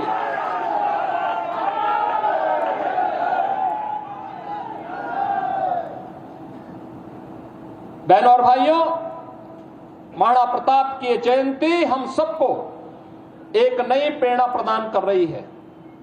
हर भारतवासी इस चुनौतीपूर्ण समय में भारतीय सेना के साथ उनके मनोबल को सैन्य अधिकारियों और पूरी सैनिकों के साथ कदम से कदम मिलाकर के सहयोग करने के लिए तत्पर होगा। इस विश्वास के साथ मैं धन्यवाद दूंगा विधानसभा के माननीय सदस्य श्री राकेश प्रताप सिंह जी को, जिन्होंने संकल्प लिया कि चौराहे का सुंदरीकरण हो, मूर्ति को गरिमा और गौरव के साथ, यहां पर सम्मान के साथ इस मूर्ति के रखरखाव की व्यवस्था की जा सके। मैं धन्यवाद दूंगा विधान परिषद के माननीय सदस्य श्री मानवेंद्र सिंह जी को, जिन्होंने अपनी निधि से यहां पर इस चौराहे के इस द्वार का निर्माण करवाने में अपना योगदान दिया है। मित्रों, मुझे याद है 1998 में इस चौराहे पर मूर्ति की स्थापना का प्रस्ताव उस समय स्वर्गीय बाबूजी कल्याण सिंह जी मुख्यमंत्री थे और तब प्रस्ताव मैंने ही दिया था, मैं सांसद था। 3 मूर्तियां हम लोगों ने बनाई थी उस समय संस्कृति विभाग से महाराणा प्रताप की। एक मूर्ति लखनऊ के चौराहे के लिए, एक गोरखपुर के लिए और एक प्रयागराज के लिए, और तीनों स्थानों पर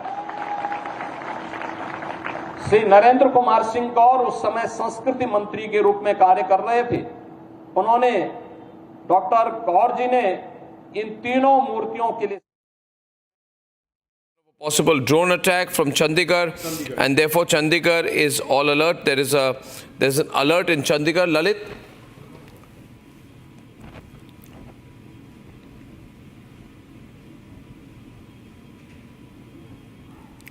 Okay, before I go across to Lalit, let me get one word in because it's about 1:30 in the morning in Washington.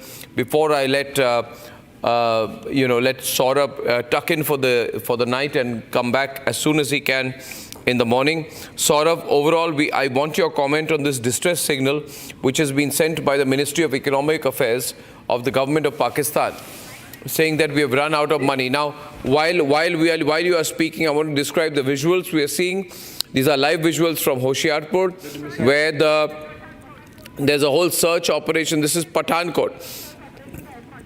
Well, this is operation. I think it looks like it's a search operation. This could be possible debris near a very big electric tower. These are visuals that are coming in from Pathankot. So obviously all over the country, across the western border, wherever there's debris, wherever there are missile fragments, wherever there are PL-15 fragments, wherever there are drone fragments, our police is sort of cordoning off those particular areas. Quick word from you, Saurabh, on how you think things are placed right now. Arnab, this is also an opportunity for us, along with our international partners, to make sure that the Pakistani government is put on notice. We should not give them even a single dollar, whether by IMF, World Bank or any of the other aid bodies, because they have to tie every dollar to clear deliverables on behalf of Pakistan. Because they are again out with the begging ball, because the army generals and the ISI want, as I said earlier, to use these funds to enrich themselves. That's what they've done for years. So I think it will be a good, prudent strategy for us to make sure that this is a time to break the back of terrorist infrastructure in Pakistan. We've already made the first strike. Now it's for the international community to make sure that they insist that Pakistan not only demonstrates visible action, only then they can release any funds.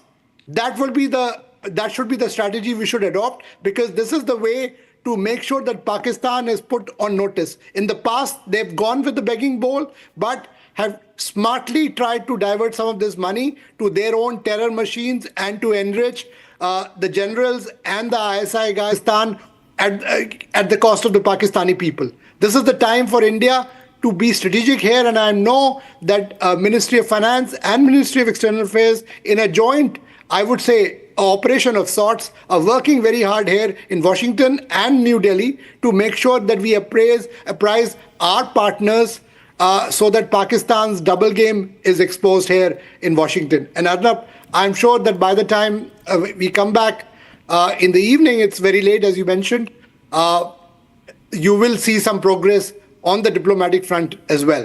Arnab? Yes, absolutely. I'm absolutely sure that they will.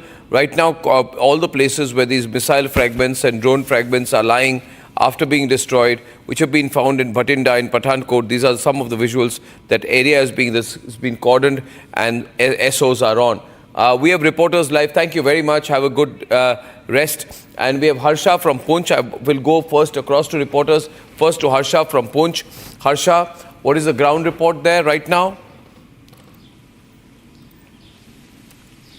So there has been no shelling from last 1 hour. When I spoke to you last 2 hours back, that time there was shelling. There was at that time on and off shelling was happening from the side of Julas. But right now from last 1 hour, we heard no shelling noise. But yes, as a precautionary measure, the Jammu and Kashmir police have clearly cleared all the roads. They have evacuated everyone. Only few Hindu houses. We see few Hindus are not ready to evacuate their house. They are still here in this house. We see 1 or 2 houses which are still open, and few civilians, especially the Sikhs, we see that they have not left. Yesterday also what we saw the courage that how Gurdwara Baba Singh was opened after the mortar shelling, after impacted from the mortar shelling. Still there was a kirtan which was happened in the Gurudwara.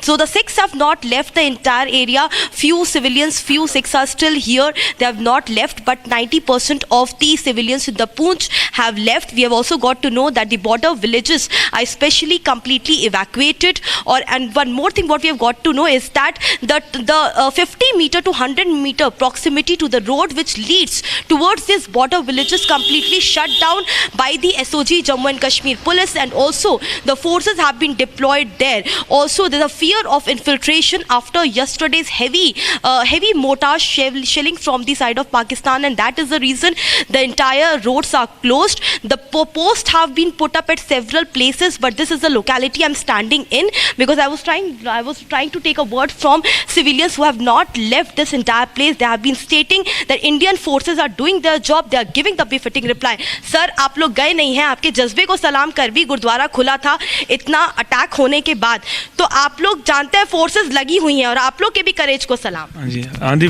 बहुत मेहरबानी जो आपको इतना हमारे लिए कर रहे हो। लेकिन जो कल रात को हादसा हुआ उसके अंदर एक मेरा भांजा वो शहीद हो गया। रात भी आज शेलिंग चलती रही। हम आर्मी पर्सनल हैं, 28 साल हमने आर्मी की नौकरी की है, हमें जज्बा है, इधर अपना घर ये है तो डर है, लेकिन क्या करें, चलो हमारी फौजें लगी हुई हैं, काम कर रही हैं आगे, तो हमें इस चीज़ का डर नहीं है। सर, कल जो शेलिंग हुई उसमें आपके भांजे को हम जो परसों ये रात को शेलिंग हुई ना, तो मेरा भांजा मतलब गुरुद्वारे में ड्यूटी करता था, अमरीक सिंह, वो गुरुद्वारे से जूं आया, आगे मतलब क्या हुआ कि बम उसकी दुकान के आगे पड़ा और वो बंदा वहीं ऑन मौके पर ही शहीद हो गया। हाँ जी।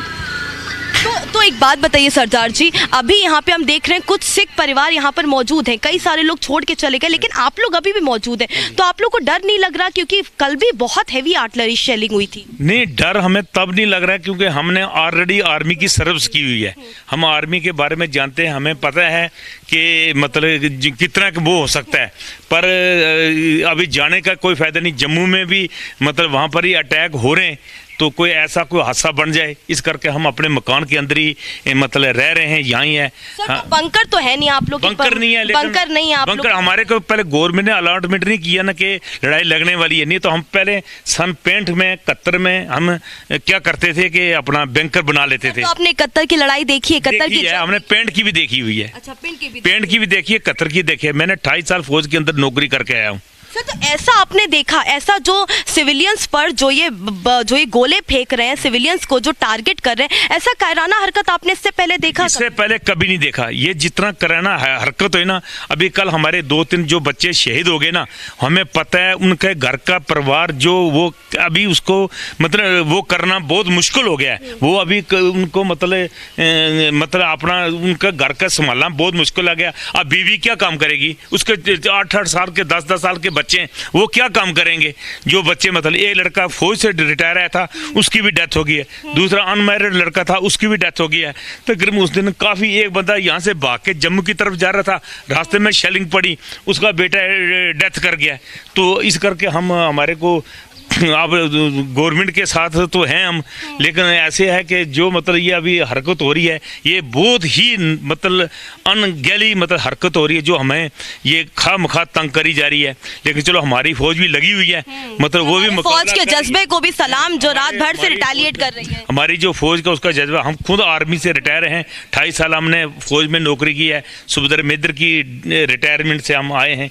लेकिन जो है वधिया है, चल रहा है, लेकिन है हमें इस परेशानी हो रही है क्योंकि सब दुकानें वगैरह बंद हैं, राशन नहीं है, कोई कुछ नहीं है। अभी हम किसी के घर में जाके ब्रेकफास्ट करके आ रहे हैं, हम अपना घर में नहीं, क्योंकि हमारा भांजा डेथ हो गया, हम उधर भी मतलब उनके घर से भी आए, ब्रेकफास्ट किसी के घर में करके आए।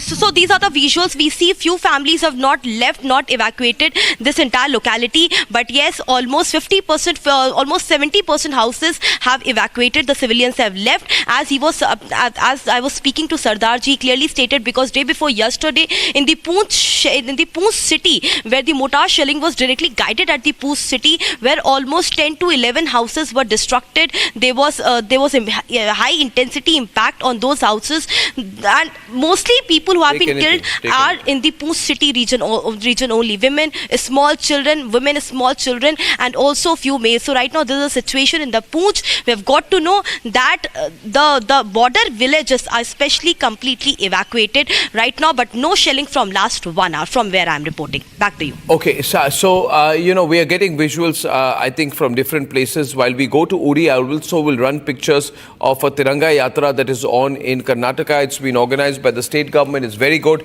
We all should rise above all political differences right now and support the nation. And once again, I will, right now in Srinagar, in fact, we have a reporter who's from Republic Canada. And Abhishek has been following the situation there very closely. Abhishek, how has your experience been? What have you and the crews been doing overnight? Can you share that with us, Abhishek? Well, Arnab, it was a very different night for the people of Srinagar, because we could clearly hear the sirens running out. We could clearly hear the army announcing not to move out of the house. We could clearly make out that the entire Srinagar was blacked out after the incident which happened yesterday. Now I am with my team in front of the Srinagar airport. After the incident that happened in Jammu's airport, the security in Srinagar's airport has been at least increased by 2-fold. For security reasons, we will not be showing you the movement or the deployment of the army here.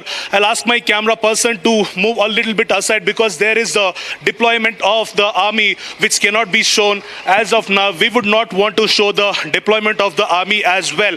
And with respect to the developments in Srinagar, all the houses, all the shops, all the private offices have been closed down. The places which are near the LOCs have been evacuated, and also we can clearly make sure that the roads are empty. The situation in Srinagar kind of looks like the COVID's lockdown. The visuals which you are going to see now is the entrance of the Srinagar's airport, which is at least 2 kilometers wide and in length. This has been closed down for the local public. All the houses are on high alert. The people around here are the only persons who are allowed to walk around or transported here. And also we are clearly seeing that all the shops have been closed, the schools have been closed, even the emergency medical shops have been closed. None of the persons are about this point aren't allowed to the airport. Only the personnel and the ESMA, at least Essential Services Management Act officials, are the only persons who are allowed into the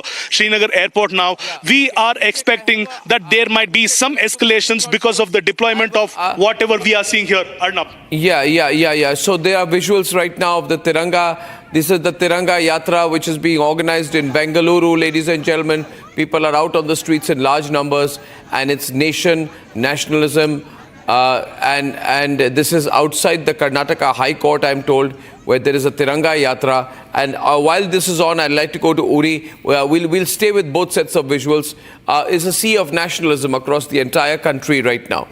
Nation first is the sentiment. Deepak Vora, these pictures are very, very inspiring. And these are spontaneous. Different political parties are getting into it. And it's good if this happens. And I think I'm getting information that similar yatras are being organized in Guwahati, in different parts of the country, and people of the country are coming together. In this particular one, you have the Deputy Chief Minister who is there, and DK Shivakumar. I could see his visual there. I think he is leading that. Of course, now, yeah, you can run the bite. There's no problem. There's DK Shivakumar. Let's hear him. So we have decided, and we are taking a very big march today. And I am very happy that within a short span of time, all sections of the people, including the retired armed forces, the students, and every section, and we have requested all political parties also. They have been participating in it. Let us join together. Let us show our strength together. I hope our country's pride and our national flag, which has been given all up by our freedom fighters, we are trying to protect the honor of this country. Sir, yesterday we have seen there was escalation by Pakistan. Firing has started, sir. So what is the... What maybe India is stronger, we will... Uri, can you tell us your location? In Poonch, I'm told the shelling stopped about half an hour back. What's the situation in Uri?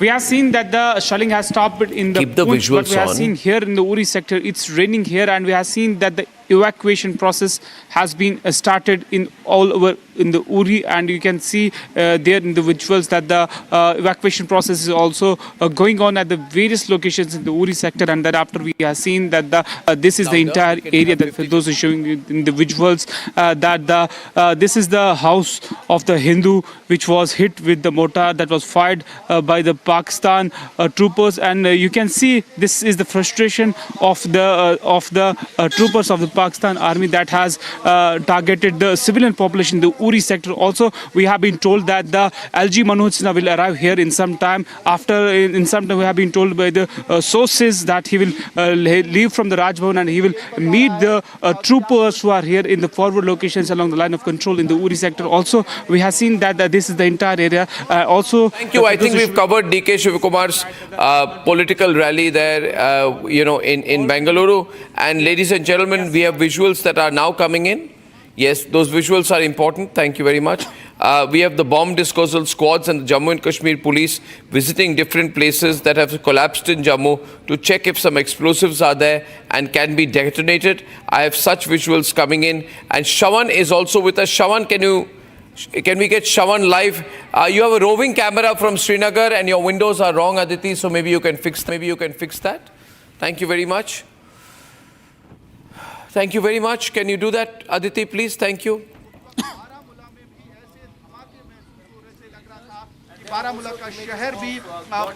Aditi?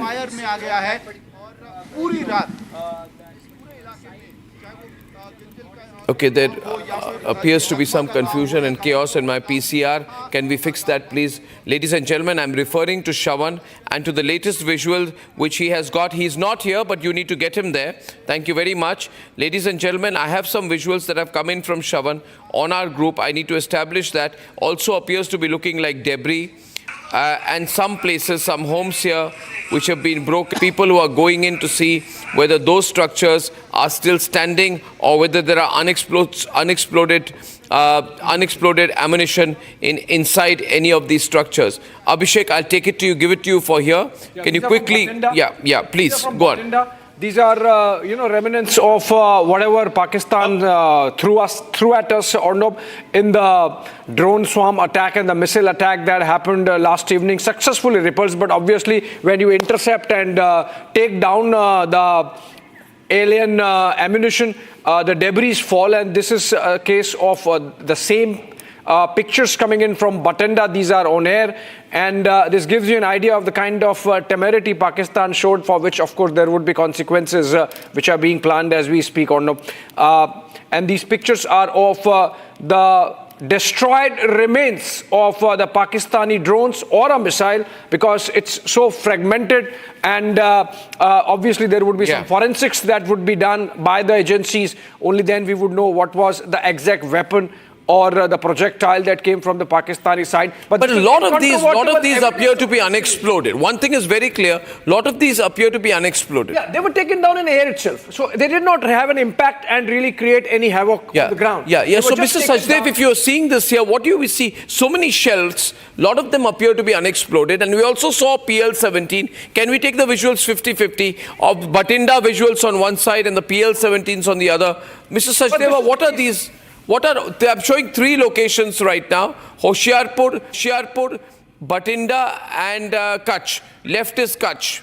Left debris lying around right now. Mr. Sajdev, can you analyze this for us? 3 locations, please. Yeah. Perhaps, certainly I can take a shot at it. Pakistan, they have, Chinese supplied weapons, mostly about 60 to 70%. Then some Turkey and, legacy American. Now, these missiles or whichever air, attack, these things, if they're unexploded, well, it speaks to the performance of the Chinese weapons and munitions which Pakistan has. China has a reputation, though China is getting over that reputation of low quality, low cost kind of things. And maybe they've been parceling off to Pakistan, substandard ammunition or, older ammunition which Pakistan was sitting on and they're using. So that's one perspective I could look at if these, if these weapons have not been effective. Secondly, yes, of course, our air defense systems. And I would like to just point out, for the overall this thing, that, yeah, sure, we're talking about S-400, but India, as everyone knows, we have a multi-layered air defense systems. So S-400s are being used, Barracks would be being used, Akash would be being used. But yeah, definitely S-400 is more in the news because that's the more, the bigger and the well-known of the Sudarshan Chakra.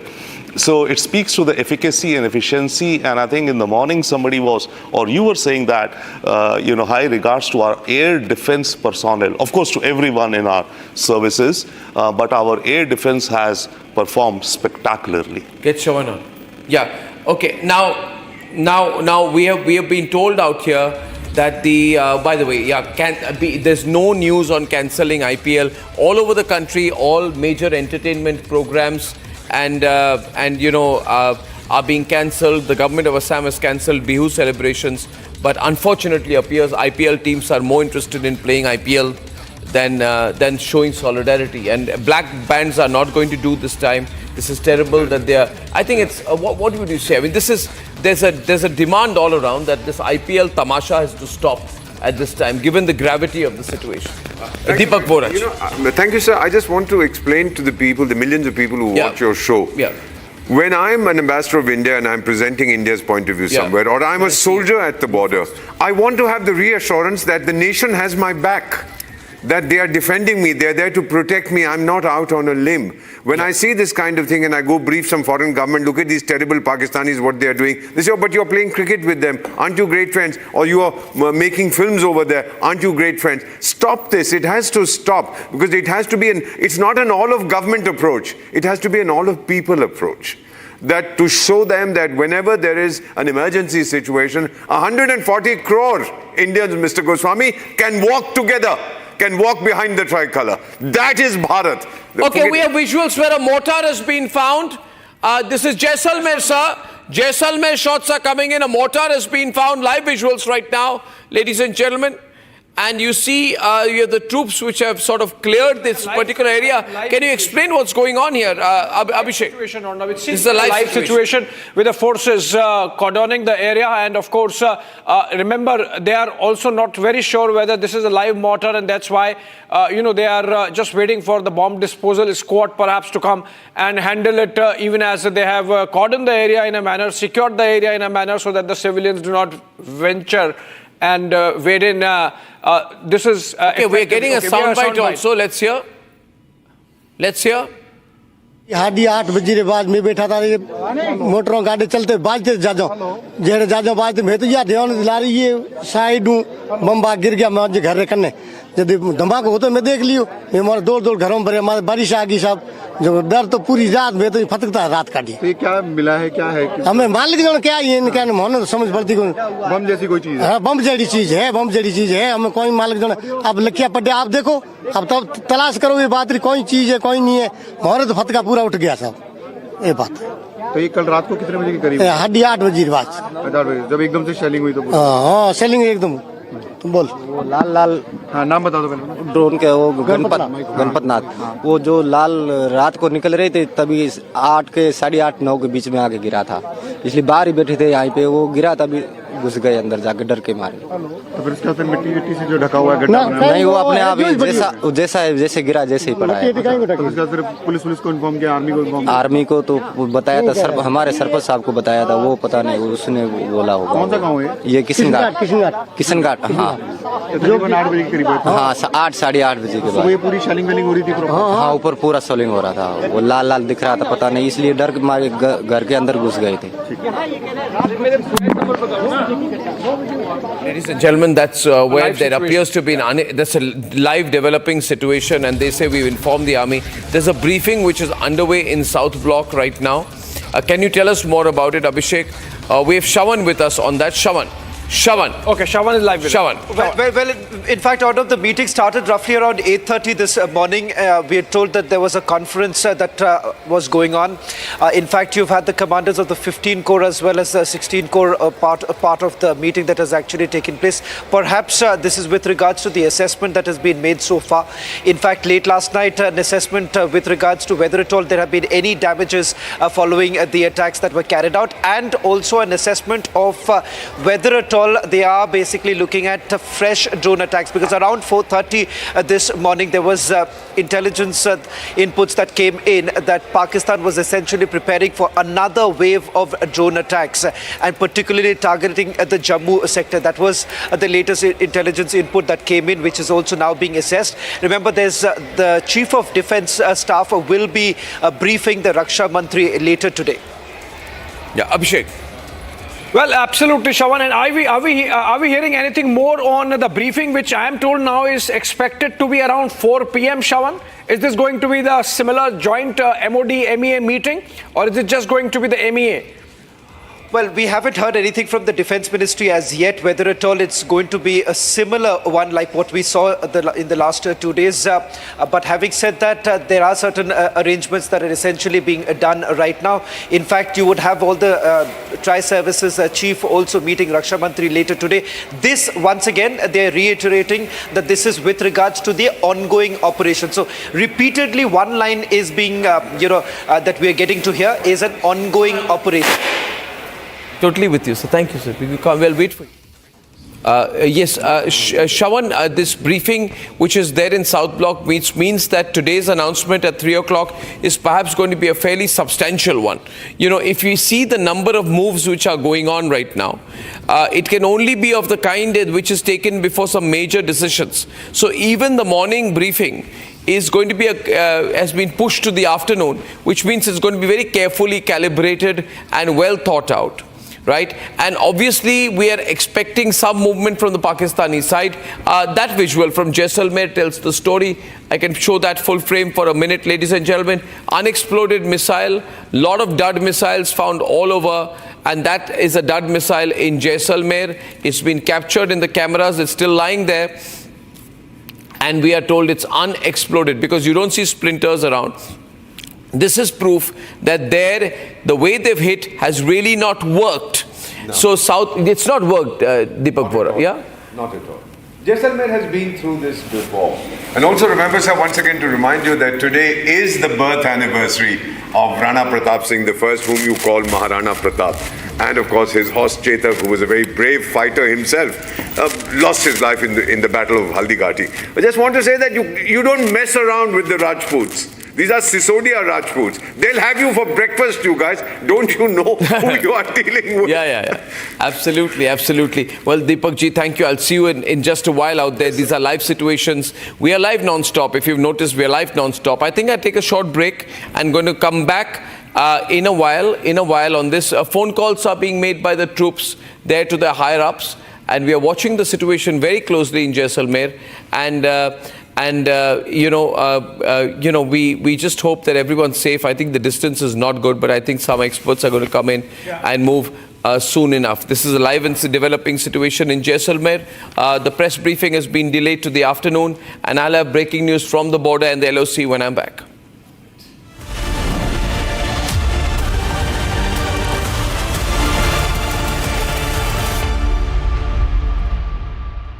Mahi sir, how much do you love your fans? Honestly, I love my new fans.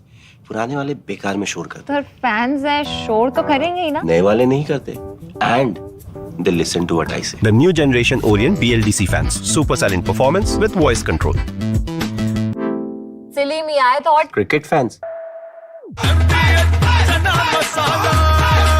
अब छोलिया हो या लोबिया, सफेद चने या काले चने, सब कुछ मजेदार बने.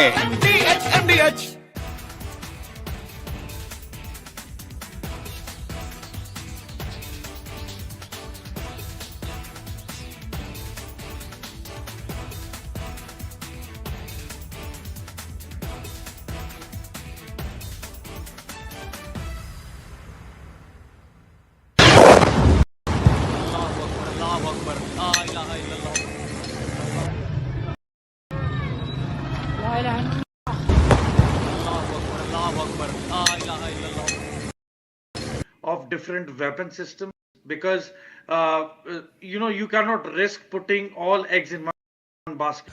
ये मस्जिद तैयबा मरकज उमरकरा के अंदर.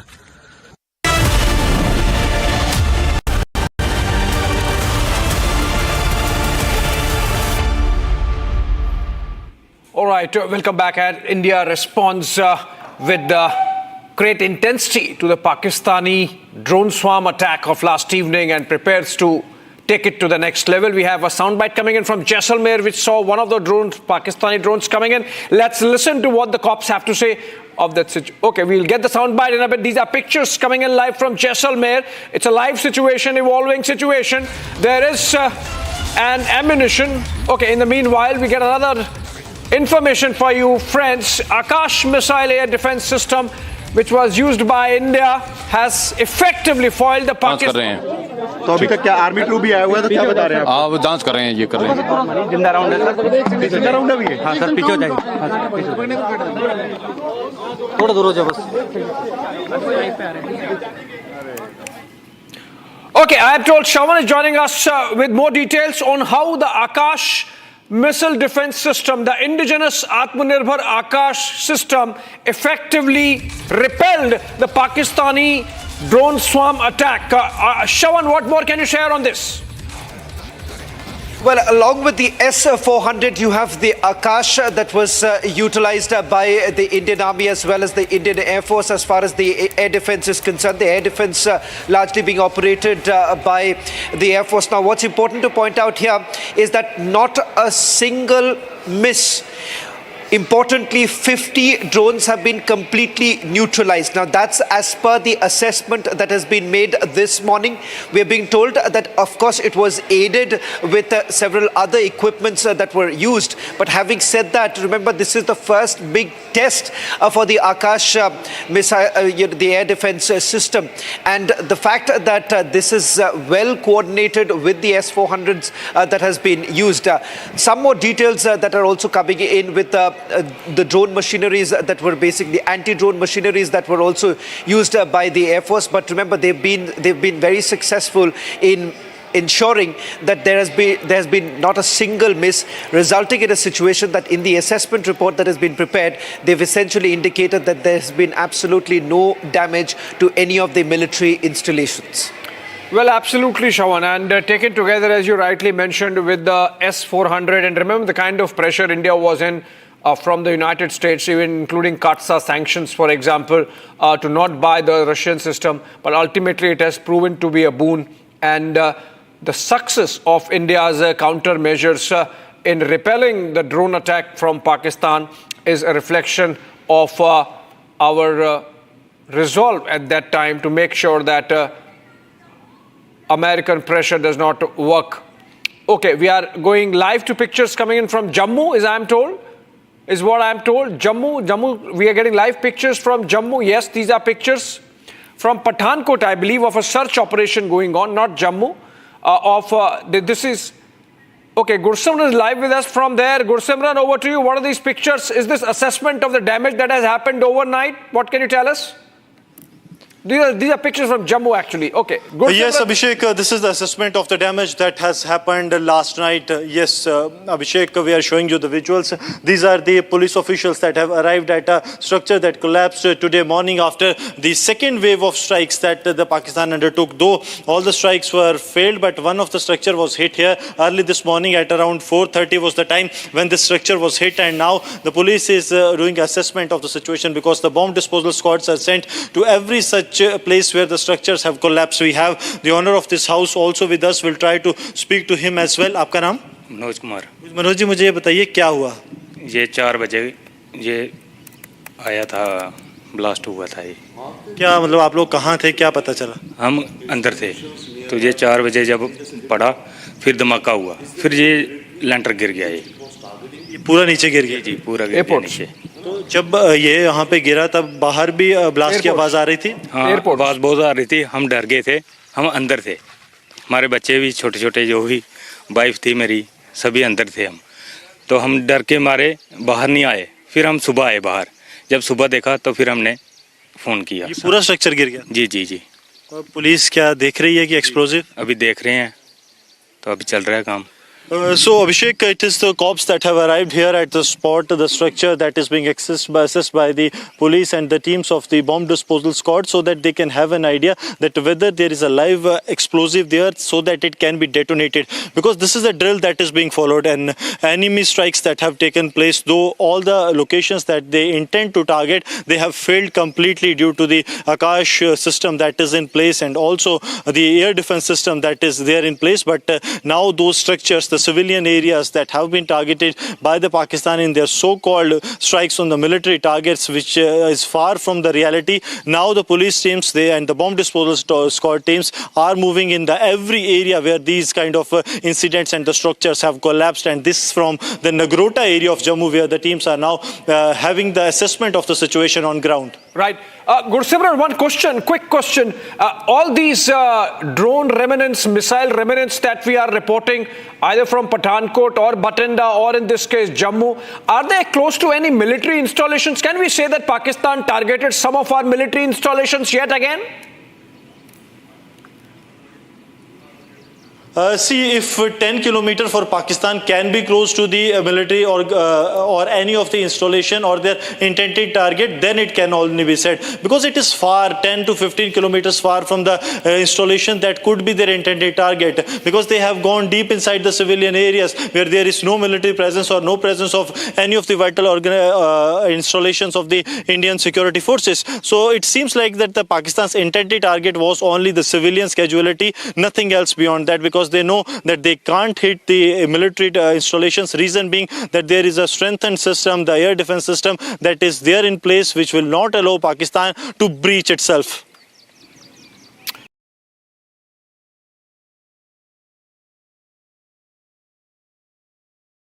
Well, absolutely. But then, even if civilian targets were there in Pakistan's mind, there are going to be consequences, because if there is no state of war declared by Pakistan, unless they have, and of course, if that be the case, then there would be proportionate retaliation.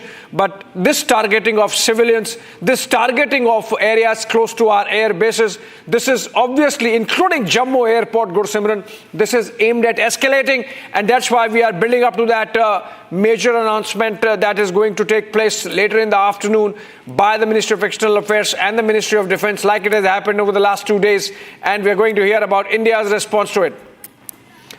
Okay, we are getting more pictures. We're getting more pictures from Bathinda now, and again, these are of shrapnels, these are of shells, remnants of the projectile that came from the Pakistani side, and this just gives us an idea of the scale of shelling that has been happening from the Pakistani side. Thank you so much. These videos have been shared by from Bathinda and Hoshiarpur by our stringers, our correspondents there. And these are debris of the missiles which were intercepted last evening by Indian air defense systems, including, of course, the L-70 and Akash and whatnot. And if it's a missile, then possibly, if it's a big missile, then possibly S-400. Mr. Sachdeva, what level of missile this would be, and what kind of interception we would have deployed to make sure that it does not cause any damage to life and property on the ground? Sure.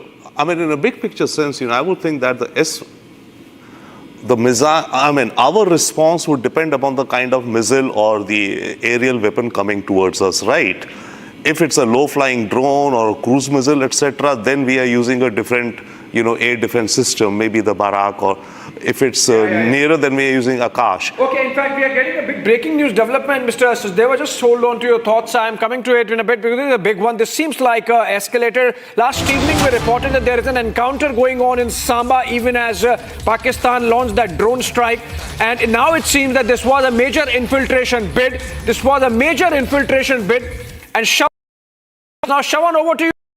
That you can share about this Samba development. It was not just an encounter, it was an infiltration bid. Well, in fact, I've just got an official confirmation from the Border Security Force, and they have confirmed that 7 terrorists have been neutralized. They were basically trying to cross over, and there has been extensive damage that has been inflicted upon the Pakistani post of Dandar. In fact, we've also accessed exclusive visuals, a clip that is the thermal imaging clip of the destruction of Pakistan post Dandar is also enclosed. That's the first on your cameras. We are getting in the thermal imaging that is on your screens right now, and I'm just going to explain what you're seeing right now. This is the Dandar post from where we are being given to understand that the infiltration bid was actually made. This was on the intervening night of 8th and 9th. An infiltration attempt was basically made by a big group.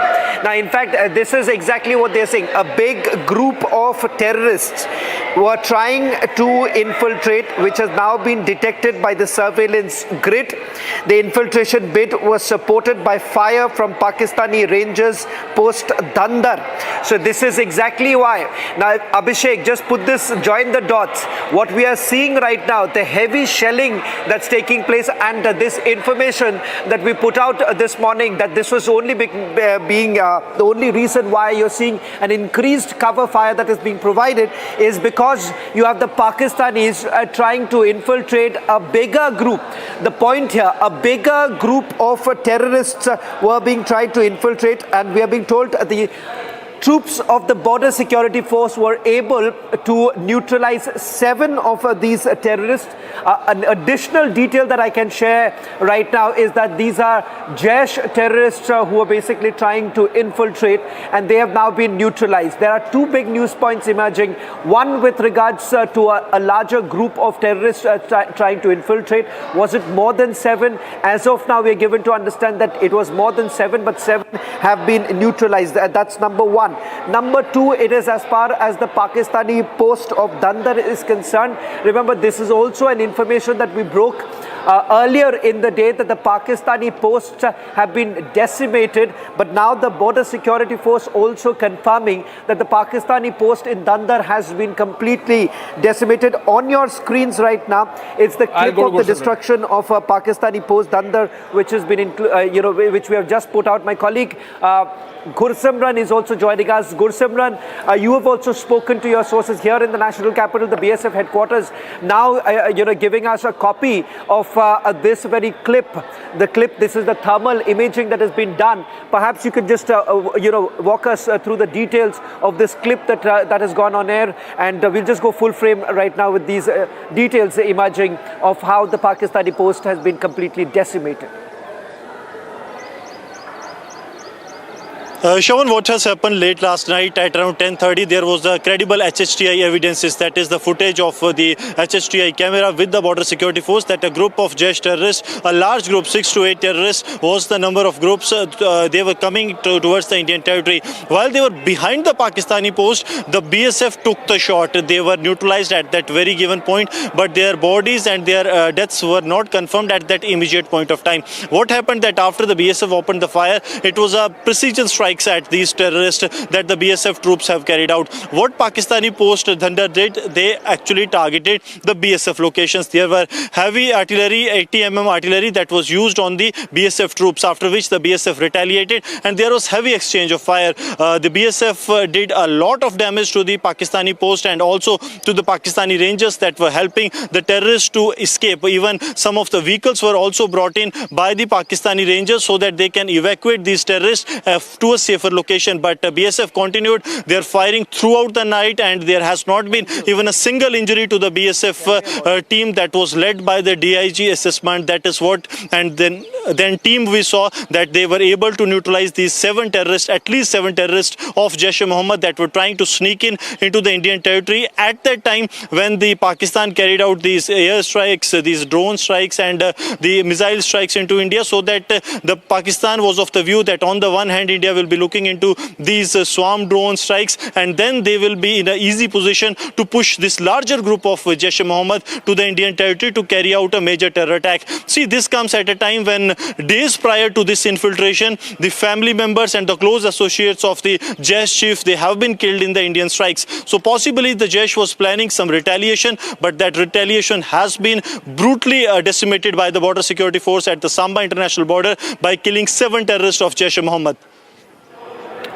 All right, clearly this is an attempt at taking benefit of the chaos which Pakistan is creating and infiltrating terrorists yet again. Mr. Sachdeva, you think this is the most dastardly designs of Pakistan really? On the one hand, they are escalating with those drone swarm attacks so that Indian security forces engage there, and then behind that fog of war, they are infiltrating and trying to infiltrate, of course, neutralized by the BSF, trying to infiltrate more terrorists of the Jaish-e-Mohammed inside Jammu and Kashmir, obviously aimed at mayhem of the Pahalgam kind yet again. Pakistan really not backing off from its terror machine, terror factory, and terror as a state policy. Oh, absolutely. So, I mean, if there's a term for it, maybe a hybrid. Pakistan, indulges in hybrid or maybe, multi-dimensional assaults against India. And this has been its, modus operandi since long. And by the way, fair enough, these are terrorists, but it could be Pakistani trained commandos also along with them. Pakistan's interest right now is in creating whatsoever ways it can some chaos, some disturbance, some damage in India. And therefore, I think they're going out, all out. As of now, okay, one saving perspective I see, it seems that whatever the conflict is, it seems to be limited, if I could use the term, in the north and the west of India, up to maybe a few hundred up to 100 kilometers or so. Yeah. So that seems to be the the swath of land or geography where Pakistan is attempting to attack us. Secondly, when we were looking at the debris of the drones or missiles which are there, obviously they would have been struck down with our air defense systems on their way, so fallen wherever the debris. But I would be interested to see where the duds, if there are any duds which fell. Yeah. In nearby maybe any civilian area, that would indicate that their guidance systems or their accuracy is pretty much off the mark, right? So if there are some duds which are found, it shows that they are low quality guidance systems, I would think. And secondly, yes, the debris, if they fall, could fall anywhere. It depends where the drones or missiles were headed. Yeah. Obviously, they were headed on our side and they have been effectively neutralized. More pictures of these are basically that CCTV infrared pictures of the attempt by Pakistan to infiltrate some terrorists and the BSF taking down that post. This is the explosion, the moment when the post was taken down. I believe we have to take a quick short break, and then we come back with our rolling coverage.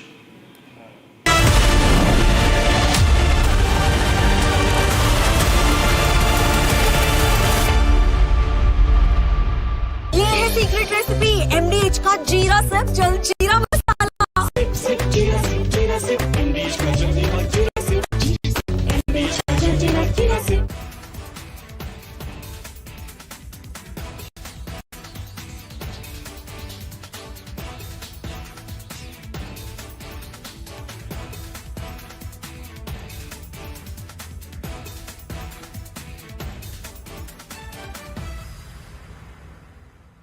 दादी के हाथों का जादू और खुशबू से महकता घर, माँ की मुस्कुराहट और खाने की सुगंध। MDH गरम मसाला, क्योंकि हर रिश्ता है स्वाद से जुड़ा।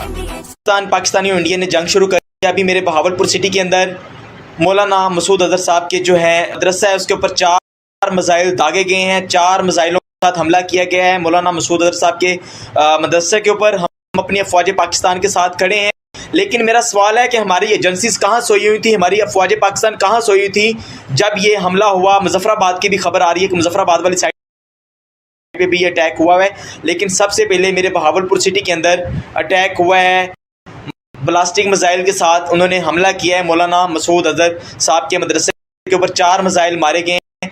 अभी ये कहना कबल वक्त है कि गोया कितनी सच्चाई है इस खबर के अंदर, साइड से ये मिसाइल आए हैं, ये अभी कंफर्म होना बाकी है। लेकिन ये कंफर्म न्यूज़ है कि उनके मदरसे के ऊपर 4 मिसाइल मारे गए हैं।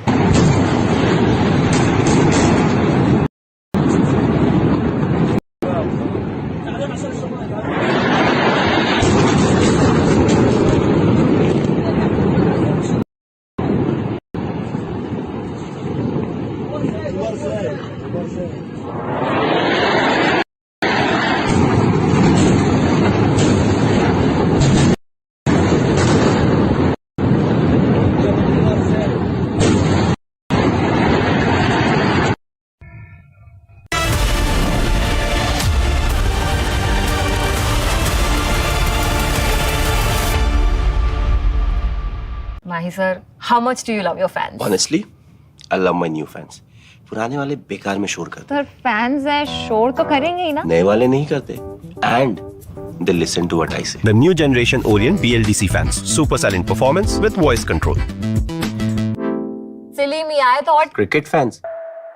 MDH की हल्दी मिर्ची धनिया करे कमाल। ये रंग दे, ये खुशबू दे, ये तीखा, ये कम पड़े। क्या निराला MDH masala.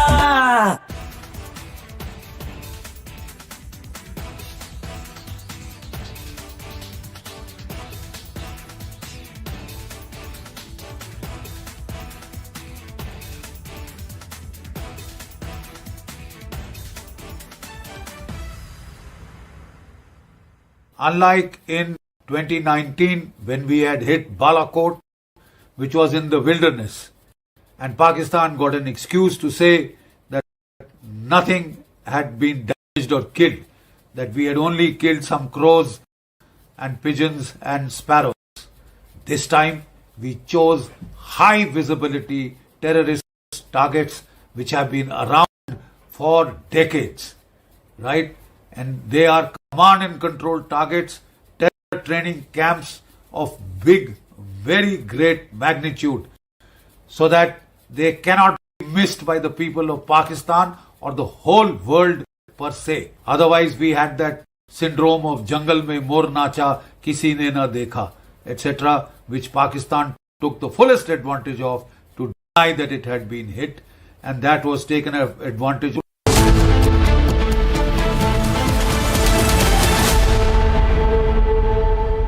Mahi sir, how much do you love your fans? Honestly, I love my new fans. पुराने वाले बेकार में शोर करते सर फैंस हैं, शोर तो करेंगे ही ना। नए वाले नहीं करते and they listen to what I say. The new generation Orient BLDC fans. Super silent performance with voice control. सिली में आए तो और Cricket fans. आधे बाउल दही में 4 चम्मच MDH चटनी पुदीना मसाला डाला, स्टर करो, पुदीना चटनी तैयार। MDH चटनी पुदीना मसाला।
In Gwalior lies a critical capability, complete in-house mastery over key weapon components.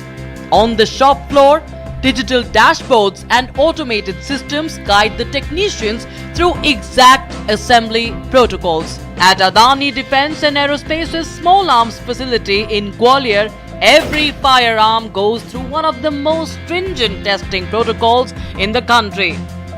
A 65-acre state-of-the-art facility that has transitioned from importing to innovating, developing and delivering.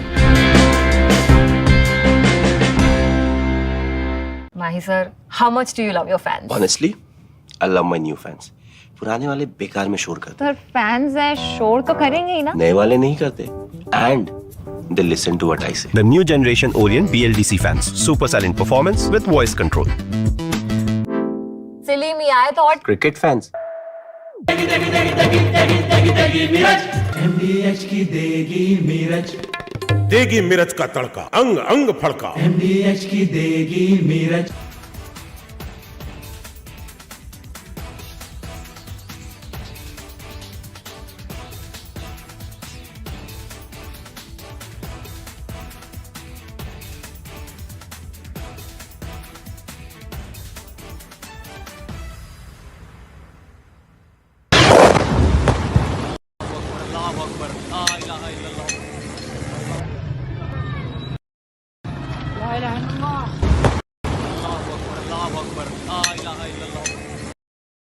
Of different weapon systems, because you cannot risk putting all eggs in one basket.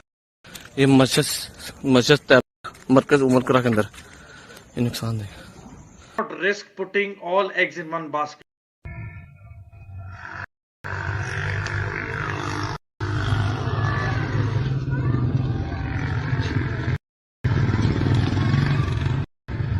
Not risk putting all eggs in one basket. Mentor here, and most of the visuals. I can see some are at the LOC.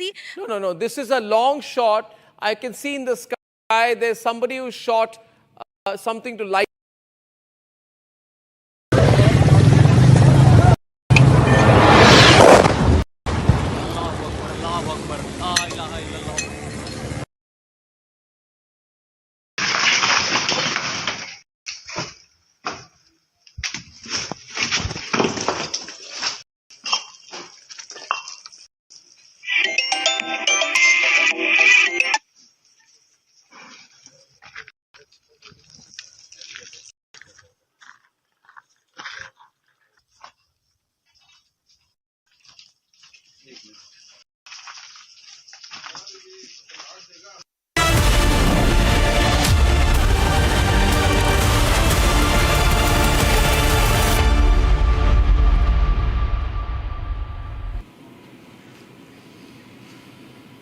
All right, welcome back, friends. As we continue our rolling coverage of the developments around India's counter-response, or India's response to Pakistan's drone strike that happened last night, with, according to defense sources, targeted Indian installations, military and civil areas, with about 50 drones in a broad swathe of extending from Jammu and Kashmir to Kutch.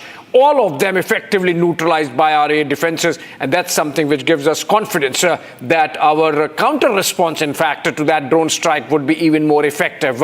I'm told Erawat Mehraj is joining us live from Uri, and there seems to be some development there. Remember, this comes in the backdrop of a news break a while back in which we saw how BSF successfully foiled yet another attempt at infiltrating terrorists into Indian side by Pakistan, even as its armed forces carried those drone strikes last evening. Erawat, over to you. You are reporting from Uri. Is there some development behind you?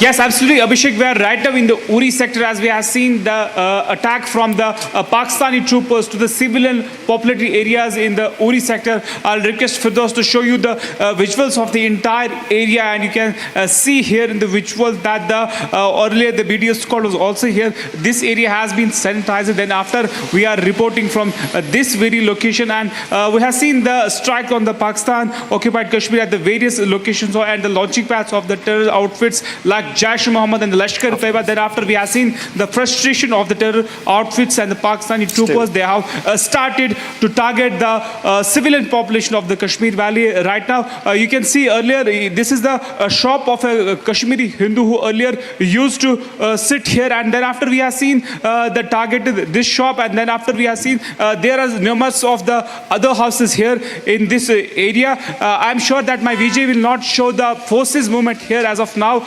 That the forces movement is also going from this side where this incident has happened. Also, you can see it indicates that the frustration of the terrorist groups and as well as the Pakistani troopers. As you can see, the entire area has been damaged by the heavy shelling by the Pakistani troopers, and also we have seen that the 100% evacuation has been assured from the local administration in the Baramulla district in the border town Uri. Also, we have seen that the people, people have started to come out from their homes yesterday afternoon, but we have seen that the 100% evacuation process has been initiated by the Jammu and Kashmir Police local administration here. Also, we have been told from the sources that the LG Manoj Sinha will arrive here at this location where from the Republic is reporting will arrive here, and he will access the ongoing operations here in the various parts of the Uri sector, and then after he is also going to meet some families here, and then after he will also interact with the troopers who are fighting with the Pakistani troopers at the zero line. We have seen that the Indian Army is giving them the continuously befitting reply to unprovoked firing. Yes, Abhishek, back to you. Rawat, you know, the fact that Pakistan continues to target even Kashmiri areas with its shelling clearly shows that Kashmir's interests are not Pakistan's interests. The manner in which Pakistan has killed all tourism in Kashmir, and hence the economic lifeline of Kashmir by the Pahalgam terror attack. Mr. Sachdeva, your quick comment. You think Pakistan has really effectively killed its all its whatever a facade it used to create about thoughts for Kashmiris, about concerns for Kashmiri. It's all come undone. The facade has come undone with this targeting of Kashmiri tourism, and now, in fact, physical shelling, targeting of Kashmiris by Pakistani forces.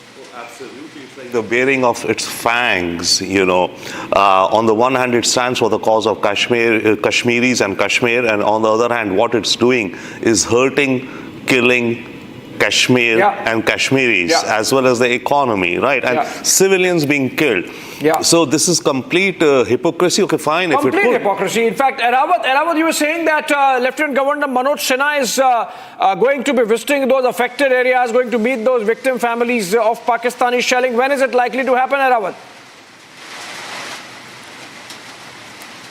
Yes, Abhishek, we are expecting the LG Manoj Sinha's visit within the next 20 to 25 minutes here in the Uri sector, as we have seen that here in the Uri sector, all the security arrangements have been already finalized for the LG's visit, and then after we have seen that all the security establishment here, already we have seen that the alert has been also sounded that the LG Manoj Sinha's cavalcade will come anytime from now. Also, if we talk from this side, it's heavily raining right now here in the Uri sector. Also, the process of the evacuation is also underway, but LG Manoj Sinha will arrive here within the next 20 to 25 minutes here in the Uri sector, where we have seen that the property damage have been reported from the various locations, Abhishek. Yes.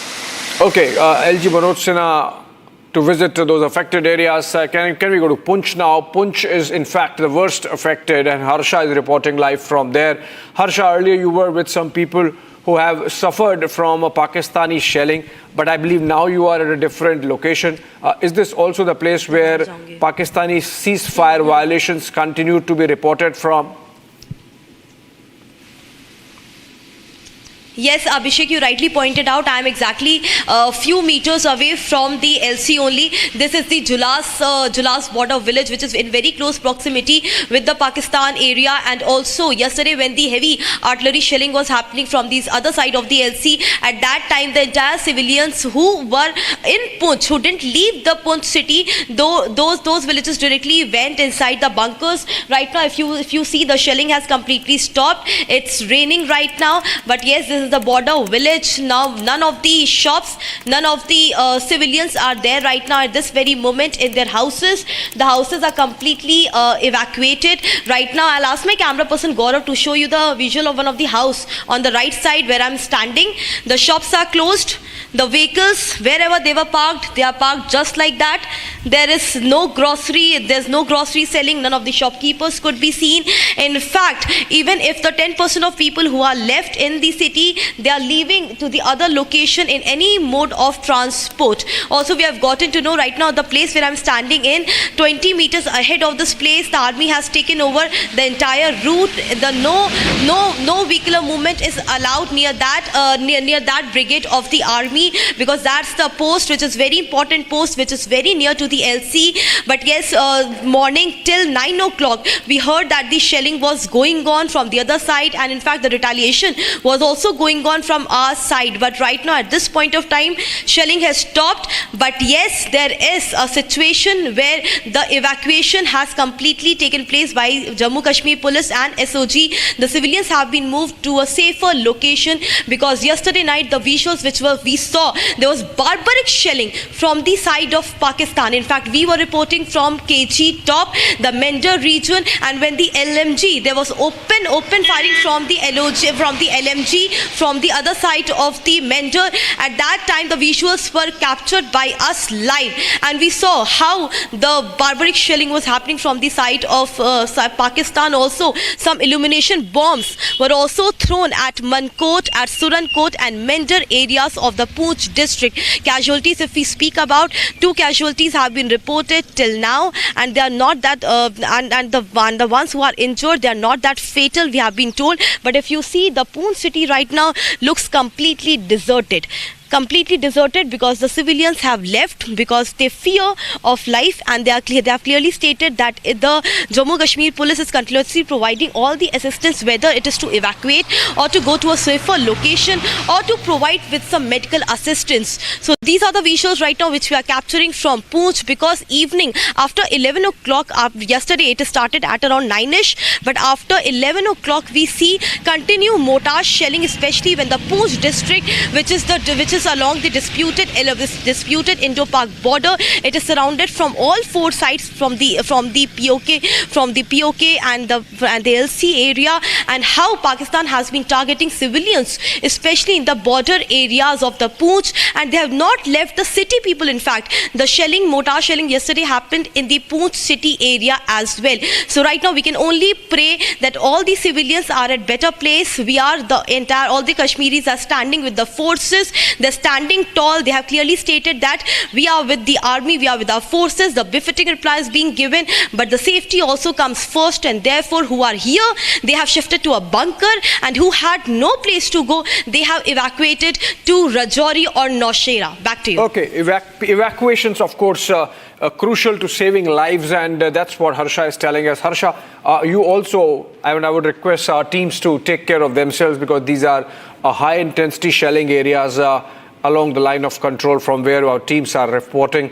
And in fact, Republic has the biggest contingent on the ground, and we are not just letting you know of information coming through sources, but actual effective reporting on the ground. As you saw, Arawat reporting from Uri, and Harsha from Poonch. I am joined in from our newsroom by Niranjan. Niranjan has more information. I believe there is a video that's come out of the kind of targeting of our specific military installations that was done by Pakistan and effectively neutralized by our defense forces, our air defense forces. Niranjan. Abhishek, this is a video that was released by the Indian Army this morning, also put out by the Information and Broadcasting Ministry of India's response to Pakistan. So I'd like to play that video out in slow motion. It's important to show how we retaliated to Pakistan and destroyed Pakistani posts across LOC. And we're showing that video. That's a slow-mo video. We'll circle that missile. That's an Indian Army video that was put out. This is part of Operation Sindoor. Pakistan Armed Forces tried launching multiple attacks last night using drones, other munitions along entire western border on the intervening night of 8th and 9th of May 2025. That's last night. Pakistani troops also resorted to numerous ceasefire violations along the line of control in Jammu and Kashmir. And all of these drone attacks were effectively repulsed, and befitting reply was given to the ceasefire violation. And this video shows how one of the Pakistani posts was destroyed at the line of control effectively by our forces. Indian Army saying that we are remaining completely committed to safeguarding the sovereignty, territorial integrity of the nation. All nefarious designs will be responded with force. So it's a clear strike. You look at this video once again, a clear strike. You can see a missile going straight. That's a missile circled in red that's headed towards a Pakistani target, and that Pakistani target is completely destroyed. So while you have Chinese duds and Pakistani missiles trying to target India, we have confirmed that over 50 drones have been brought down in the last 12 hours. And this is the video that was put out by the government. And secondly, Abhishek, just wanted to give you another bit of information. We have got more videos of proof of how Pakistan has targeted civilian areas. One video that came in showing houses along the line of control, especially in Uri, Poonch, being heavily damaged in the shelling. All of these, the pictures that you are seeing are mostly of civilian areas. So on one hand, you have Indian government and the Indian Army putting out proof of how we've targeted Pakistani installations from where the attacks were launched on India. And Pakistan, which has failed to target India when all of its drones have been, countered in the skies, has tried to, in desperation, target civilian areas. Yeah, and Niranjan, tremendous amount of work is happening. Look at these pictures from Hoshiarpur. This is effectively a Chinese missile captured intact. Mr. Sachdeva, you see these pictures? The missile has not blown. It has just landed, it has not exploded. And there would be a lot of forensics going into, and perhaps India would know a lot of details about Chinese ammunition and weapon systems also. Exactly. This is a treasure trove. Right. You dissect it, you do forensic analysis, understand, its engineering, etc. But bottom line, it seems that it is an inefficient piece of a weapon. Okay, it could not perform what it was supposed to. It felt like a dud. This is war booty. This is war booty. I mean, the kind of intelligence we would gather out of just this one weapon, failed weapon of China, loaned to Pakistan, and the Pakistanis not knowing how to fire it, and landing absolutely safe and intact for us to do reverse engineering and find out what's there in it. Absolutely, all of its electronic jamming devices, etc. I mean, this is a pure treasure, as I'm saying, and therefore there are two aspects to it with respect to China. Either China has been supplying them dud or substandard equipment, or Pakistan has used it ineffectively, as you say. In that case, China would be very upset and angry with Pakistan, because this is like letting out your state secrets, not using the ammunitions or the weapons that you have in a proper manner. So either which way, it is, I think it speaks negatively about the Pakistan Navy when they procure. Either they procure corruption, of course, in Pakistan. So either they are procuring substandard equipment from China, or what they're using, they're not being able to program it correctly or feed in the guidance sensors correctly, and it ends up as a dud. In that case, China should be very, very angry with Pakistan. Because sometime, India, and see, there are two aspects to it. One, it affects China's worldwide market for these systems. Everyone is looking to export. Your systems perform well, so the world market is there. So on the one hand, it spoils the world market, and on the other hand, it puts China at a disadvantage with India, because in some strategic future scenario, India and China could face off. So here China knows, okay, fine, I got these thousands of these missiles, but India knows exactly how to intercept them, how they work. India knows their DNA. Yeah, absolutely. And this is going to go in for tremendous amount of forensics by our agencies Of course, they have taken it. This is war booty. It's been captured and been removed from there. These are pictures from earlier. Remember, all the pictures effectively you are seeing are deferred live pictures, just for the benefit of our viewers, telling them that except for the lives which are being done by our reporters from a safe distance from any military installation, no military movement being shown. We know a lot of pictures we have of military movement also, we don't show them.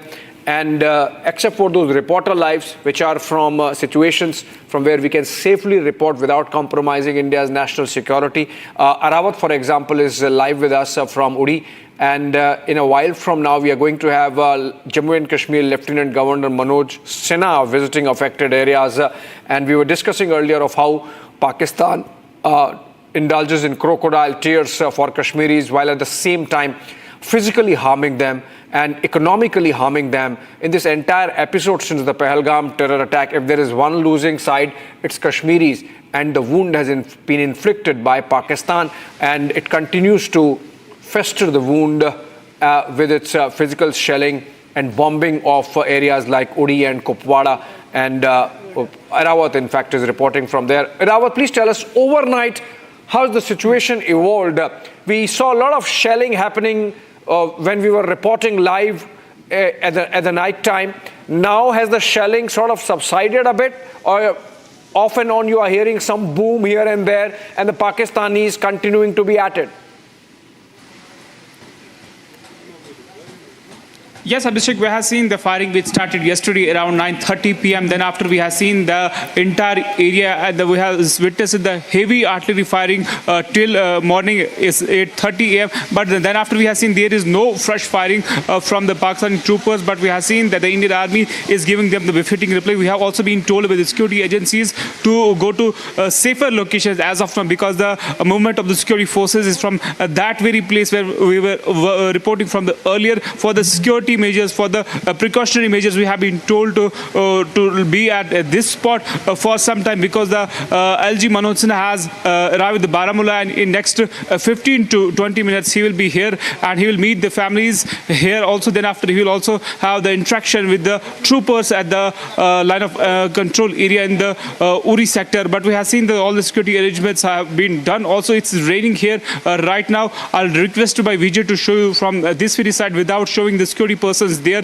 which are guarding here as of now. And you can see it's heavily raining here, and the area that Firdaus is showing you is next to Pakistan occupied Kashmir here in the Uri sector. And you can see we have witnessed it from the yesterday late night. The firing was done from the Pakistani troopers from that very area only, but the evacuation process is still on here in the Uri. As you can see that the mini buses are still coming towards the Uri town, and they are continuously, as the administration has assured that the 100% evacuation process is going on. Also, we have been told that the LG Manoj Sinha has met the injured persons in the medical college in the Baramulla. We have been told from the sources in the Baramulla. And also, this is the entire area that you can see that civilians and other persons are on the roads as the heavy rains is here going on in the Uri sector. Also, we have seen that we have been told for the security measures to left from that very side.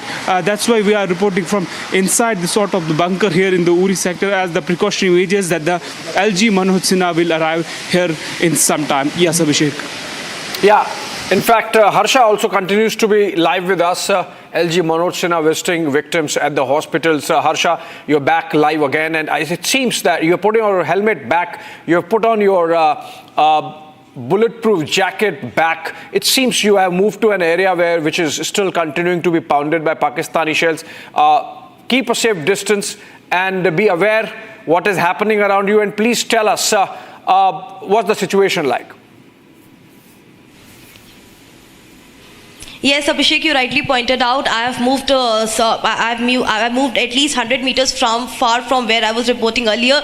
I am now more near to the LC area, to the last border of the last border near the Indo-Pak border. And what I'll show you is that right now the village near the village where I'm standing right now, and in that village is evacuated again and again. We are speaking about the evacuation because through us, the viewers who are viewing our channel right now, the civilians who are still left in Poonch, the police and SOGs continuously asking them to vacate the area. It's very important to move to a safer location because no one knows that how the entire matter, the entire mortar shelling from the side of Pakistan will escalate. It could escalate to a much higher intensity tonight. This is what the forces and the local police have also been stating us since morning, and that is the reason they have been carrying out joint operation along with the forces to evacuate each and every single civilian from the Poonch city. We are very near to LC, and yes, for our safety,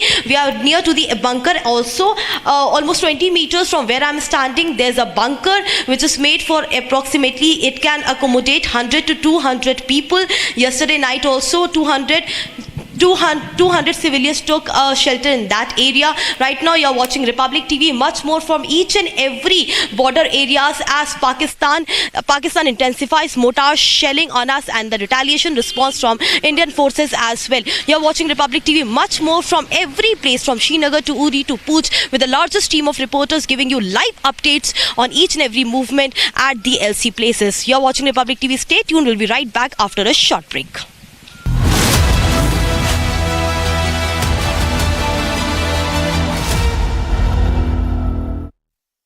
यार market कैसा ऊपर नीचे होता है। Sunset से पहले mutual fund के मैदान से निकलने का टाइम आ गया है। अच्छा एक बात बता, तू इंडियन टीम का फैन कब से? 96 से सेमीज तक पहुंचे थे यार, फिर हार गए। तो क्रिकेट देखना बंद कर दिया? अरे नहीं ऐसे कैसे, team India forever bro. Exactly, career, investment और लाइफ में ऊपर नीचे होता रहता है यार। वो तो है, बस भाई डटे रहे, तभी तो अपने सपने पूरे कर सकता है। लाइफ और म्यूचुअल फंड्स में लॉन्ग टर्म सोचना सही है। सही है, हाँ।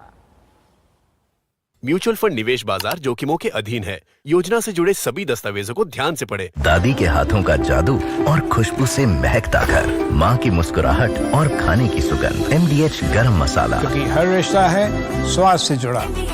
पाकिस्तानियों ने शुरू कर दिया। अभी मेरे बहावलपुर सिटी के अंदर मौलाना मसूद अजहर साहब के जो है मदरसा है, उसके ऊपर 4 मिसाइल दागे गए हैं। 4 मिसाइलों के साथ हमला किया गया है मौलाना मसूद अजहर के मदरसे के ऊपर। हम अपनी अफवाज पाकिस्तान के साथ खड़े हैं, लेकिन मेरा सवाल है कि हमारी एजेंसीज कहाँ सोई हुई थी, हमारी अफवाज पाकिस्तान कहाँ सोई हुई थी जब ये हमला हुआ। मुजफ्फराबाद की भी खबर आ रही है कि मुजफ्फराबाद वाली साइड पे भी ये अटैक हुआ है, लेकिन सबसे पहले मेरे बहावलपुर सिटी के अंदर अटैक हुआ है ब्लास्टिक मिसाइल के साथ। उन्होंने हमला किया है मौलाना मसूद अजहर साहब के मदरसे के ऊपर। 4 मिसाइल मारे गए हैं। अभी ये कहना कबल वक्त है कि गोया सच्चाई है इस खबर के अंदर, किस साइड से ये मिसाइल आए हैं, ये अभी कंफर्म होना बाकी है, लेकिन ये कंफर्म है कि उनके मदरसे के ऊपर 4 मिसाइल मारे गए हैं।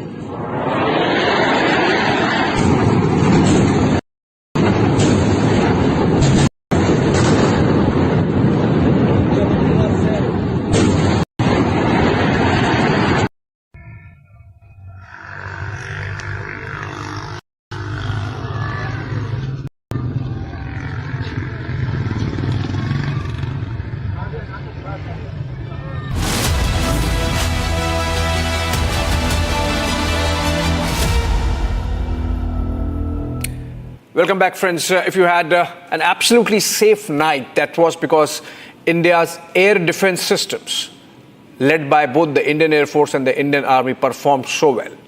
It included systems like the S-400 Triumph missiles, the Shelka, the L-70, the Indra air defense system, and the Akash defense system also. They knocked the hell out of the Pakistani missiles and drones that came our way. And of course, they continue to perform, and that's the reason why tremendous amount of air defense shield provided, taken together by these systems. Take a look at the details.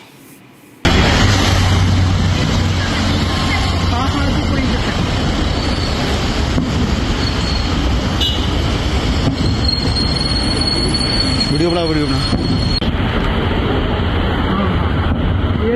Pump गिर रहे हैं, आवाज नहीं आ रही।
Mahi sir, how much do you love your fans? Honestly, I love my new fans.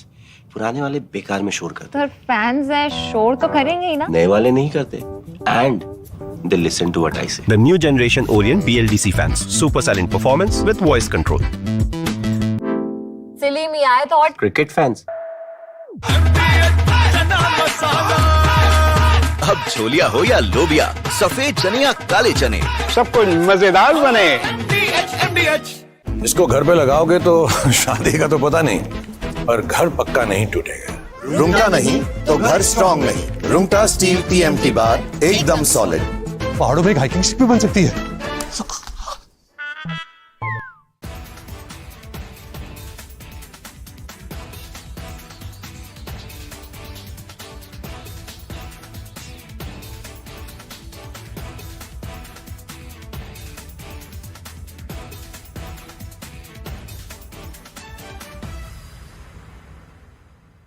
Unlike in 2019 when we had hit Balakot, which was in the wilderness, and Pakistan got an excuse to say that nothing had been damaged or killed, that we had only killed some crows and pigeons and sparrows.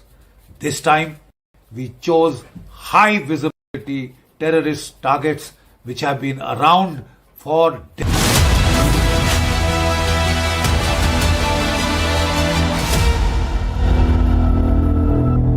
Mahi sir, how much do you love your fans? Honestly, I love my new fans.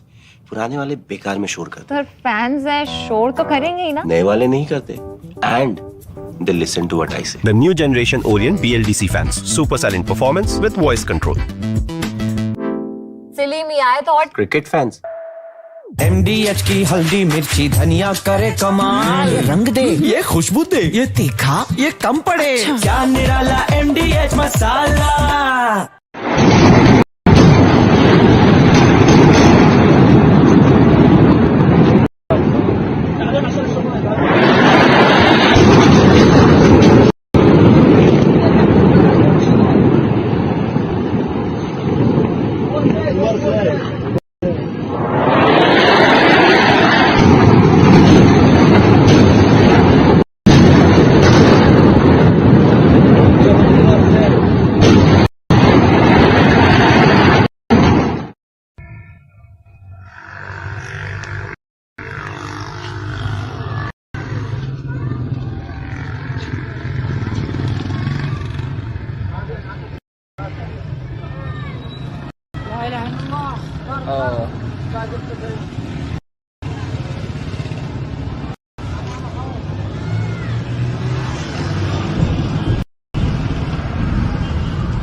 अगर उन्होंने 4 की yard करेंगे, डेरा मस्ती खाली करवा ली भाई।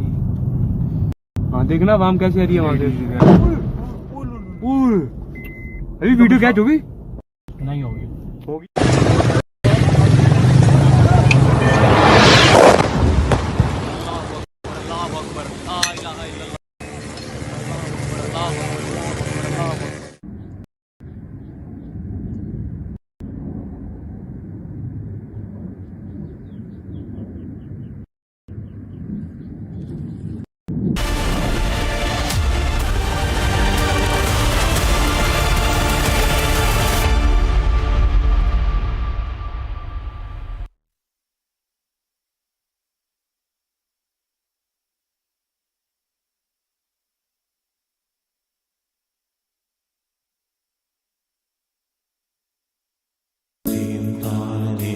At Amity, we are committed to building a stronger India through world-class education and research to nurture ideal citizens who, together with the leaders of today and tomorrow, will make India a world superpower. Amity University, India's leading not-for-profit private university. MDH की हल्दी मिर्ची धनिया करे कमाल, ये रंग दे, ये खुशबू दे, ये तीखा, ये कम पड़े, क्या निराला MDH masala.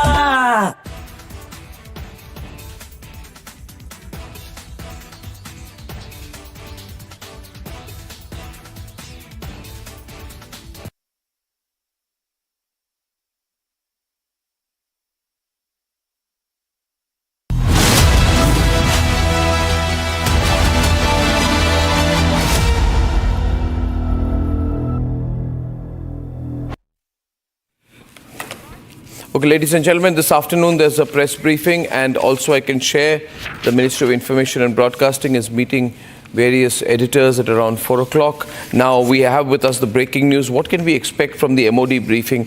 People are asking tonight. There is pressure building on the BCCI to cancel IPL. IPL has not made an announcement yet, but we are hearing it could be cancelled because at the end of the day it's entertainment cricket, and that is not necessary at a time like this. In any case, you have sponsors pulling out. IPL should have made this announcement earlier. I really believe they should have made this announcement earlier. That they haven't so far is really terrible. The conflict has been on, the war situation has been on, and the IPL teams should have closed it up till now, but they haven't done so yet.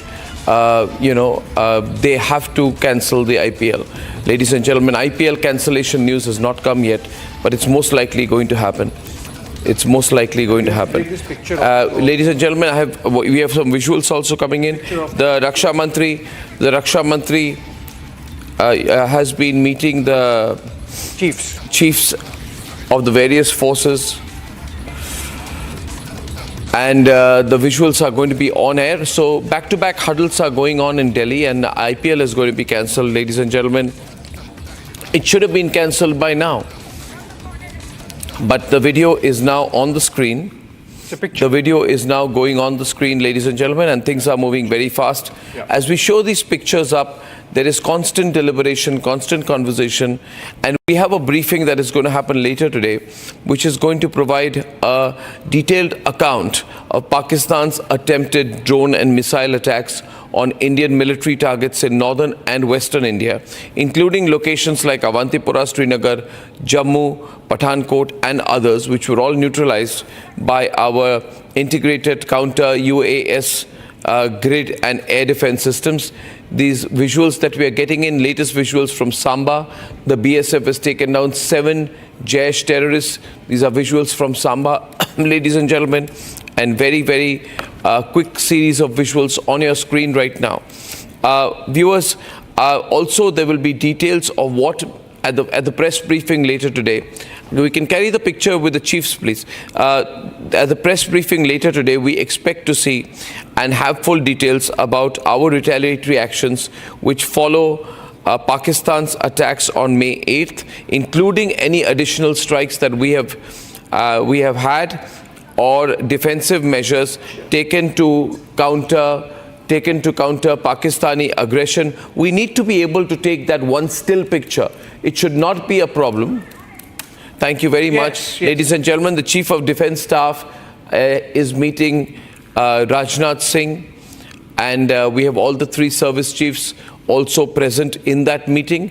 If you see, can I just zoom down on that? Pan down on that visual, please. Can I pan down on that visual? I think big smiles there. Can we pan down and zoom in and pan down and zoom in? It's very easy to do. It's not really a very difficult operation to do, but we are seeing smiles all around, which means that they seem very satisfied. They're in control. They're in control of the situation. Big smiles out there. We obviously, if I were to look at the body language in this visual, this has been a good night for us. That means we have something very positive to share in today's press conference. And we're all looking forward to the press conference later today. In that press conference, which should happen soon, we should be getting updates on casualties and damage from Pakistan's cross-border shelling, particularly in civilian areas like and if we have responded, Poonch and in Kupwara, where 15 civilians were reported killed and 43 injured. And whether any Indian military personnel were affected, we should get all details of that. We should also get confirmation of whether this briefing will probably designate recent actions as Operation Sindoor 3.0 as mentioned in the posts on X, and elaboration on the scopes and objectives of this phase. So this visual, what is it telling you? We're going to go to different locations. We'll go to Uri in a bit. No, we are going to stay with this visual right now. Thank you very much. We go to Arawat in a bit. Abhishek, now, the way the operation is placed, this visual is telling a big story as far as I'm concerned. And it shows that we are in control and we are on top of the game. and we are not going to de-escalate. Now, this bogey of de-escalating, suing for peace is essentially Pakistani agenda, is Pakistani narrative. They want an escape window. The Pindi generals, they want an escape window. They want a ramp off, which India, of course, is not going to provide. And so we build up to that press conference where we are going to be told possibly the scale of escalation that has been committed by Pakistan last night, and of course then the Indian response. Remember what Foreign Secretary Vikram Misri said in his second briefing, which is that if Pakistan escalates, it would be at its own cost. There would be consequences. So hopefully we would hear about some consequences that India has inflicted, a glimpse of which is we are getting in the body language of the service chiefs and the Chief of Defence Staff, and of course the Raksha Mantri thereon. And while this is happening, Amit Shah will be holding a key meeting with the BSF and the CRPF today. Both these meetings happening exactly 20 minutes from now at 12:30. So things moving fast in Delhi. Quick key huddles. Press conference has been delayed a little bit. Media interaction. Ministry will be speaking to various channels around 4 o'clock today. That's also good. And so that there is no disinformation campaign. I mean, everybody's on board pretty much except a few. But there should be no disinformation campaign. We can take no chances. From Uri, we're going to go back for a while. From Uri, we're going to go back to Arawat. Arawat? Yes, Arnav, we are here right now in the Uri sector, as we have seen that continuously the deployment of the forces here from the line of control areas to other plains of the Kashmir Valley, as we have seen that the frustration of the Pakistani troopers, they have targeted the civilian populated area, and I'll request Vijay to show you from this very side. As you can see that this is the entire area where we have seen that the damage by the Pakistani troopers toward the civilian populations area. I'm also sure that Vijay Firdaus will not show you the movement of the forces here. As we have seen, this is the sensitive area along the line of control in the Uri sector. This is the area where we have seen that the Pakistani artillery has hit the house here. Also, from this very side, it's heavily raining, and we have been told that in the next 5 to 6 minutes that the LG Manoj Sinha will arrive here at this location. He has already met the few persons, the few injured persons already while coming from the Srinagar towards the Uri. But right now we have been told that the LG Manoj Sinha will arrive here anytime from the now. Also, we have seen that everything has been sanitized here. In fact, this is the area where you have seen that the incident happened late night, when we have seen that the some injuries was also happened here. But also we have been told that the injuries were also shifted to there at the various hospitals across the Kashmir Valley. But right now you can see. Okay, BCCI has cancelled IPL. That's good. IPL is cancelled. IPL has been cancelled, ladies and gentlemen, and that's big news right now. Good, IPL is off. They should have done this much before. They haven't done it yet, and under public pressure, they have not put out an official announcement yet. They're trying to put information out through sources. I mean, this is not the way to go. They should have cancelled it automatically. This makes it look like a very defensive move. You know, they haven't announced it formally yet. Yeah. So, ladies and gentlemen, we were the ones who were asking for the cancellation of IPL. Formal announcement has not happened yet, but suspension has happened. So that's good. For the moment, it appears BCCI is suspended. Thank you for that. Can we have more reporter inputs right now? Viewers, while we are bringing you this broadcast, I want to play some of what has been happening since last night. So maybe we can pull out the important news packages in case you joined us a little late. Now, viewers, it's 10 minutes past 12, but it's been a very, very busy night for us. We've been reporting through the night, and we managed to capture quite a significant amount of military action through the night.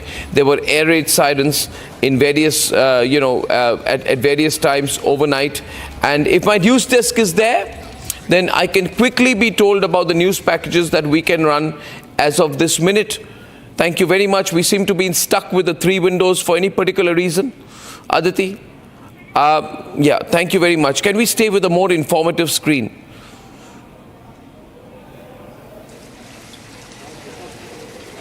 Can we stay with a more information-filled screen? There is another Ministry of Defence advisory or in the meanwhile. Yes, go ahead. It just asks all media platforms to desist from giving live coverage, real-time reporting of any defense operation. This is a statutory advice we have been following, and I have repeated it at least a couple of times since morning also, that whatever pictures we are showing are not live pictures of any operation, only reporter lives from affected areas. Like we are going to go to Harsha now. She's reporting live from an area which is having... We can go live to Punch in some time, but I'm not understanding what my directors are trying to do, because they're not giving me the visuals, they're not giving me the news packages, stay stuck with a Ford window. I want them to go to a more informed screen. So I'll just find out what's happening in the production control room and come back. I can take over to you. All right. So take it over from me. Can we have a full frame, please, at least, or can I walk out? Thank you. Yeah, we have. There's something wrong going on there. Can Abhishek take over for a while? I'll just. Yeah, we have details of how India's air defense system clearly completely decimated the Pakistani drone attack and missile attack. We have, in fact, the details of it. The S-400 Triumphs, the Shilka missile system, the L-70 and the Akash air defense system, all taken together, knocked the hell out of the Pakistani missiles and drones. If we can get those details, can we put those details on air? We have that package ready. Can we just plug it in? Or should we go to Harsha first? Let's go to Harsha in the meantime.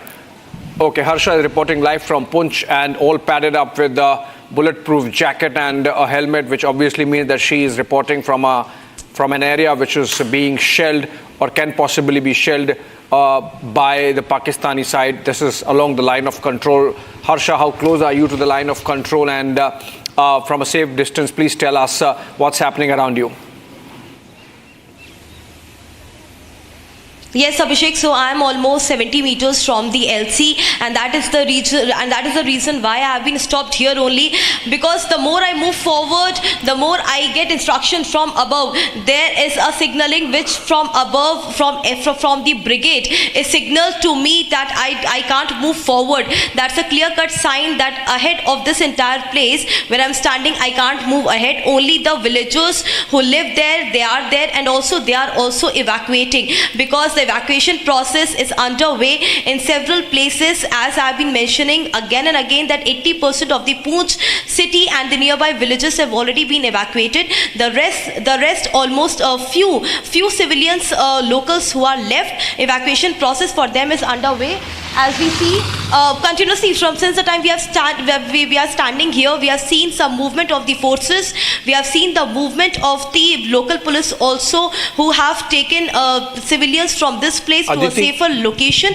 But right now showing you the visuals, because yesterday night when there was a heavy mortar shelling, this entire place was affected. There was heavy mortar shelling, and also there are several shells from other side of the LC, from the Pakistan side, which was dropped in this village. This is Jhulas. It's a very sensitive terrain. It's a very rough terrain. It's a terrain which is highly disputed because it's very close to the Indo-Pak border, and therefore entire residents, almost 200 houses in the Jhulas border villages right now vacated. There's not a single civilian right now who is in Jhulas. The entire evacuation process started from yesterday, and it was going on till today morning. And also we see continuous movement of vehicles.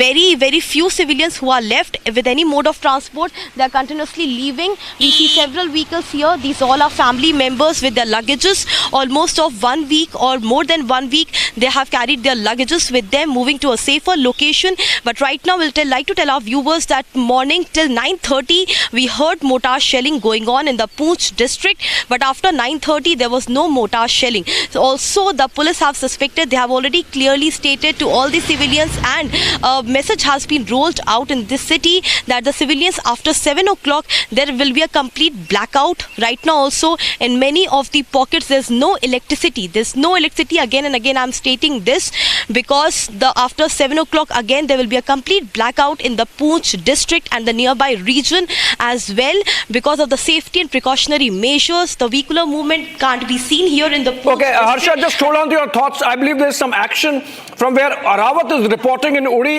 Arawat, over to you. What's the scene behind you? Is there some VIP movement? Is there something that has happened? Yes, Abhishek, it's VIP moment here, and you can see here the visuals as the Firdaus is showing you the visuals from this very side. You can see here in the visuals in front of me is the Divisional Commissioner Kashmir, and also we have seen that the MLA Uri is also reached here. Also, you can see the movement of the board. We have been told that the cavalcade of the LG Manoj Sinha is just coming to this very place. We have seen that all the officials from the district administration is here, and I'm sure that they will not show the forces here in the ongoing operation. And you can see here that the movement of the administration is there. Also, we have been told by the forces that in next 2 to 3 minutes that the LG Manoj Sinha will arrive here, and we have been told that he will also meet the people here who have received the multiple injuries here. And then after we have been said that the minister from the health department is also here. Also, we have seen that the entire area is here also, and you can see here. Also, we will try to speak with the officials from the health department here, as we have seen the minister from the health department is here. Also, we will try to speak with her. Also, just follow me, please. I'm just requesting my VJ to don't show the forces here, and also just follow me. The health minister is also speaking here. As of now, we will also try to speak with her about the ongoing situation here along the line of control area in the parts of the Kashmir Valley. As of now, we have been told that the cavalcade of the LG Manoj Sinha will arrive here in just a couple of minutes now. We have seen that all the security arrangements are in place here in the various locations of the Kashmir Valley, but we have seen that all the officials from the Jammu and Kashmir administration are on toes. Also, we have seen that if we'll talk about the evacuation, 100% evacuation has been assured, and we have seen that the health department is sure about the emergency services. Also, we have seen the health department is on alert. Also, we have been told to move from this side, from towards this location. Also, we'll try to speak with the health department. Also, Abhishek, stay with me for the next 1 minute. I'll also try to speak. Take your time and take your position by the time the Lieutenant Governor arrives. And in the meantime, we will show our viewers a glimpse of the cowardice with which Pakistan has been shelling those forward areas, essentially because it still wants to infiltrate terrorists. Pakistan not backing off from its terror operations as a state policy. Look at these details of a mortar, live mortar that was seen in Punch, and then I come back. बेटे ने क्या बिगाड़ा था? मेरा बेटा 13 साल का था, वो शहीद हो गया मेरा बेटा। मैं अपना बेटा कहाँ से लाऊंगी? बस ये है कि उन्होंने कुछ नहीं किया, इस वक्त तक किसी ने कुछ नहीं किया, इस वक्त किसी ने कुछ नहीं बोला हम के लिए जो मेरा बेटा मर गया। 13 years old Aditya is no more. The entire family was rushing to reach Jammu when Pakistan guided mortar shelling towards the Poonch district and especially towards the city area. There are several civilians who lost their loved ones in the mortar shelling from the side of Pakistan.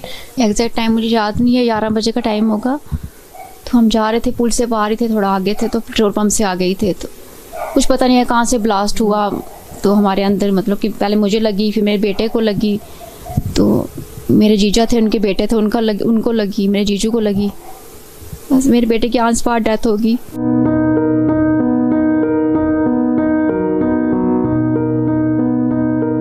डर का माहौल बहुत ज़्यादा बन गया था कल, जिस वक्त बहुत ज़्यादा डर बन गया था, बहुत ज़्यादा बन गया था। सब कह रहे थे पुंछ बस खाली करो, पुंछ खाली करो, रात को कुछ भी हो सकता है, यहाँ फायरिंग हो सकती है, कुछ भी हो सकता है, पुंछ खाली करो। बस इस वजह से सब लोग भाग रहे थे, हम भी भाग रहे थे यहाँ से। हमें नहीं पता था कि यहाँ से जाएंगे तो रास्ते में कुछ हो जाएगा। होता ऐसे पता होता घर पे रुक जाते फिर हम। बस जो हुआ कल बहुत गलत हुआ, तो इसके लिए स्टेप उठाना चाहिए कुछ।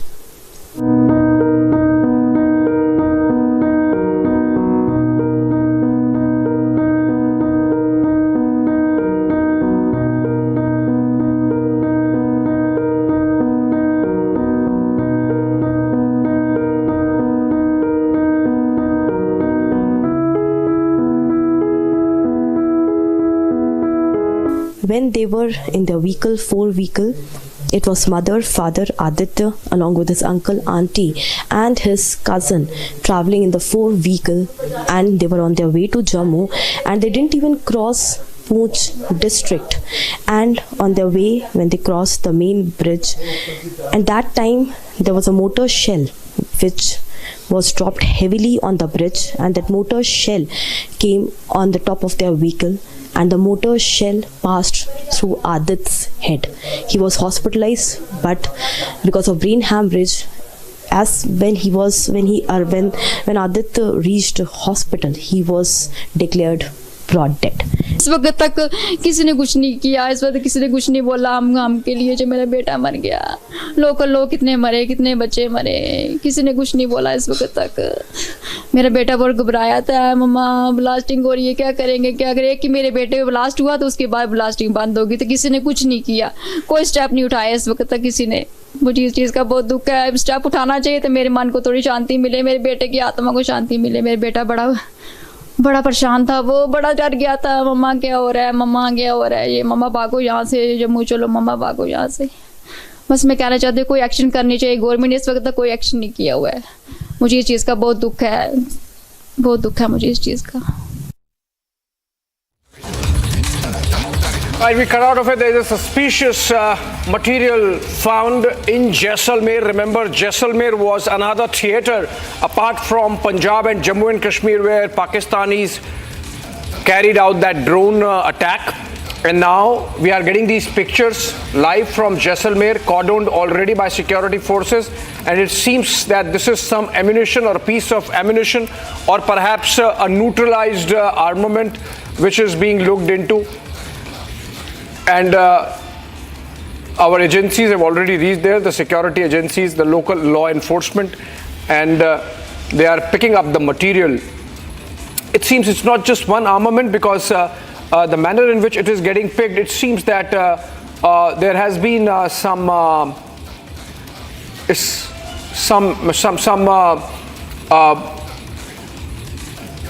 splurge from some shrapnel, perhaps some material that has fallen out. Shawan continues to be with us live from the newsroom. Shawan, over to you. These are pictures from Jaisalmer. What more can we have what more information can we share with our viewers on this?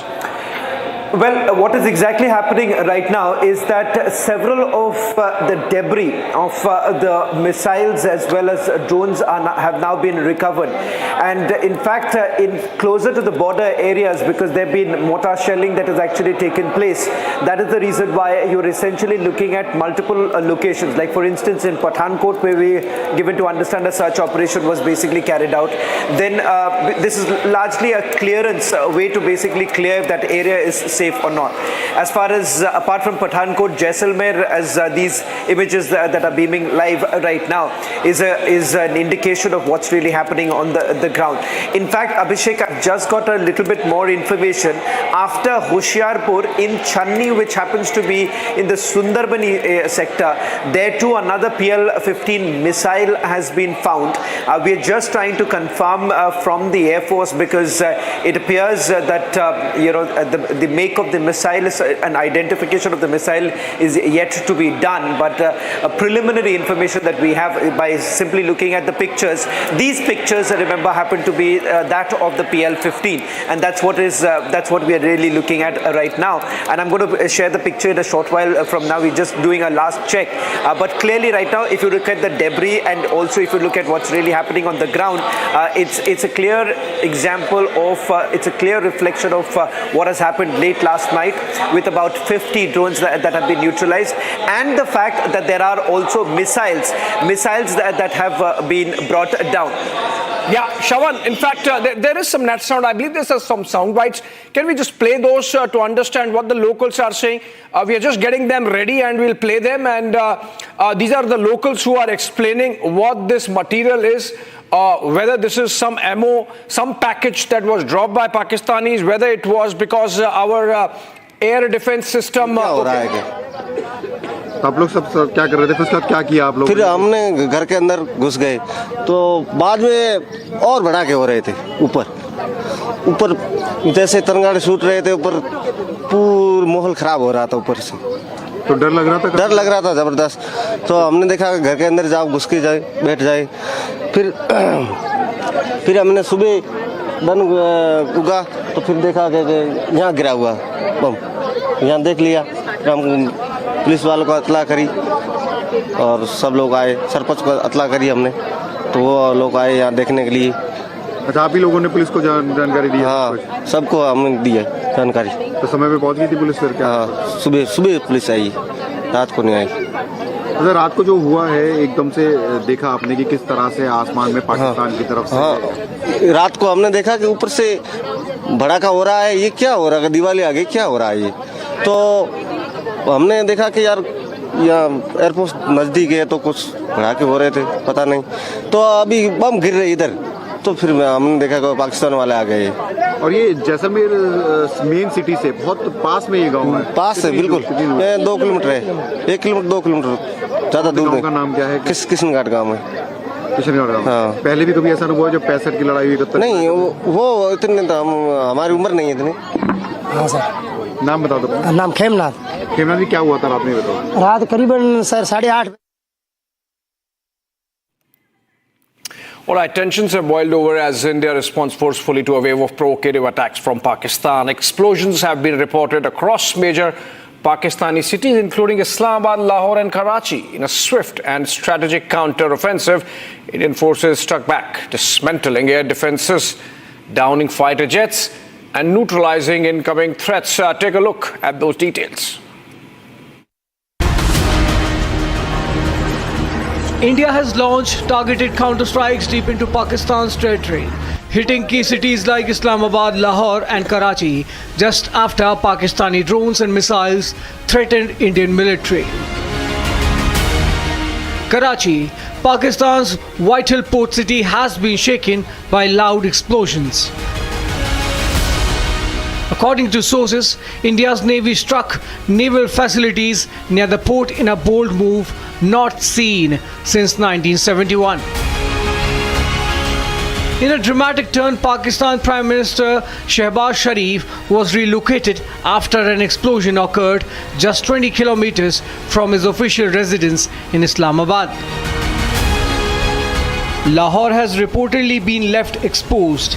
Indian missiles neutralized the city's air defense systems, leaving it vulnerable to further aerial attacks. 3 Pakistani fighter jets, including AN-F-16 and 2 JF-17S, were shot down by India's air defense network. India has also brought down a Pakistani AWACS, delivering a costly blow to Pakistan's air capabilities. India reiterated its position, targeted, measured and unwavering.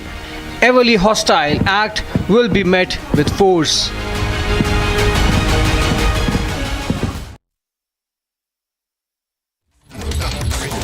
Okay, breaking news development. India-Iran joint statement after talks. There the two nations have condemned terrorism of any form. And this is after the India-Iran Joint Commission meeting that took place yesterday. Shawan continues to be with us. Shawan, over to you. Any hint there in the joint statement that India and Iran, both neighbors of Pakistan, both victims of Pakistan originating terrorism, have condemned it? Okay, exclusive pictures coming in. We are cut out of that. These are exclusive pictures of a controlled detonation, I believe, happening of some Pakistani ammunition which has fallen. Is it that? These are pictures. Okay, these are pictures of our Jawans destroying Pakistani post, and this is from either Jammu and Kashmir or line of control somewhere. And let me go to Shawan on that. Shawan, these are pictures from where India has destroyed this Pakistani post. Images now coming in, and we are absolutely bang on with our report this morning that Pakistani posts were decimated. You've had the BSF putting out the thermal imaging of the post that was decimated. This was while an infiltration bid was being made through Samba. In fact, that happens to be from the international border. The second image that we are putting out right now on your screen, this happens to be across the line of control, and this is in Pakistan-occupied Kashmir. What's important to point out here is that we have been targeting these very posts, and interestingly, as far as the line of control is concerned, along the line of control, remember these are not the usual Pakistani posts. As far as Neelam Valley is concerned, there too it was a terror launch pad which has been converted into a post that was being used by the Pakistani army. In fact, this information came in just about a few days ago, how Pakistan was basically trying to use all of that. Now you have an official confirmation essentially coming in that what the Pakistanis are essentially been doing along the line of control. So there are multiple Pakistani posts. Having said that, these Pakistani posts which have been decimated, the army hasn't put out any official details with regards to how many number of such Pakistani posts have been completely decimated. So let me just quickly recap for all our viewers who are tuning in right now. Over the last few hours, what has happened is that there's been heavy artillery firing that has been happening. There's been cross-border firing that's taking place. But it turns out in some of the areas, the Pakistanis have basically run out of ammunition. That is the reason why they had resorted to small arms firing. And as far as India is concerned, India has retaliated heavily, resulting in several of these Pakistani posts that have been decimated. What we do not know is the number of such posts that have been decimated. The BSF too has now confirmed. BSF has officially confirmed that yes, they have destroyed a Pakistani post. In fact, their thermal imaging videos, that's on your screen right now. The thermal imaging shows clearly how a Pakistani post has been destroyed. All right, thank you so much, Shawan. More details coming in from Kiran in Kupwara. In fact, can we get those pictures up on air? All right, we are staying with these pictures, but we have more pictures of a similar action being carried out by our forces countering Pakistani ceasefire violations. And these are, as Shawan was explaining, pictures of our BSF taking down, our army taking down a Pakistani post because we saw some shelling happening. These are pictures of action there, live action there, captured on cameras. 3 decisive pictures of Indian army taking down Pakistani posts from where shelling was being reported. These are places from where cover fire is provided whenever infiltration happens, and we have seen one encounter in which BSF neutralized 7 of Jaish-e-Mohammed terrorists last night, and there also Pakistan was providing cover fire from similar posts. India upping the game and making sure that no more infiltration happens under the cover of fire coming in from these Pakistani posts. Okay, these are pictures coming in from New Delhi. These are pictures of Ajit Doval, who's just reaching there. I think he's reaching the Minister residence. This is a big meeting at the Amit Shah's residence. The DG of the CISF, BSF are all meeting Amit Shah for internal security preparations. The National Security Advisor is also reaching. So they are keeping a very close watch. This is a day of huddles really that we've had since the morning. And on the one side, we really do not know where we stand as far as India's sophisticated approach to the escalation ladder is concerned. But while that is happening, or what the sense I get from the nature of the meetings, the nature of the information flow, is that things are being very well handled. Abhishek. Absolutely, Arnav. In fact, if you look at the matrix of meetings that are taking place, it is clear that we are not calling off Operation Sindoor yet. It's on, it's going on, it's going up the escalation ladder, and we are going to make sure that Pakistan pays the price. Now, look at these pictures. For example, the kind of pounding our forces are doing of these posts, effectively eliminating all possible launch pads for Pakistan to send in their terrorists from places from where they can provide cover fire. All these removed. So these are pictures coming in from Rajouri sector on the Jammu side of the Jammu and Kashmir Union territory, and look at the manner in which the Pakistani post has been reduced to rubble. Now these pictures show a clear line of sight of the Pakistani post from where their soldiers were providing. We are yet to ascertain whether this pounding of the post has led to casualties on the Pakistani side of any soldiers. But if that has happened, so be it, because this is a message being sent by our forces that we are escalating on all fronts and we are going to respond. And this is preemptive strike to make sure that this particular post was never used for providing cover fire to the terrorists, which Pakistan keeps doing often. Yeah, absolutely. Viewers, there has been a lot of action since yesterday. I now want to run to some news packages that we've had. The Rajnath Singh has concluded his tri-services meeting, chief, and the army chief has briefed the Raksha Mantri on Operation Sindoor 2. We do not know the next phase. The National Security Advisor is at Amit Shah's residence. So two big meetings have been going on. Air raid sirens went off sometime back in Chandigarh, but that could be just to keep the fast sense of preparedness going, which is fantastic. And ladies and gentlemen, the United States position as far as the escalation is concerned is completely hands-off, which works for us at this point of time. It is integral to India's success that the US just keeps off and lets us deal with Pakistan the way they need to be dealt with.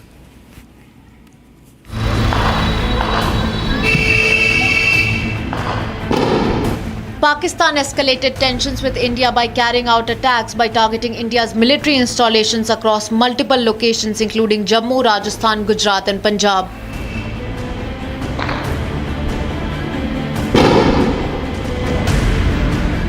India successfully foiled these attacks, shooting down Pakistani jets along with intercepting other projectiles. As the tensions escalated after Pakistan carried out simultaneous attacks across various cities.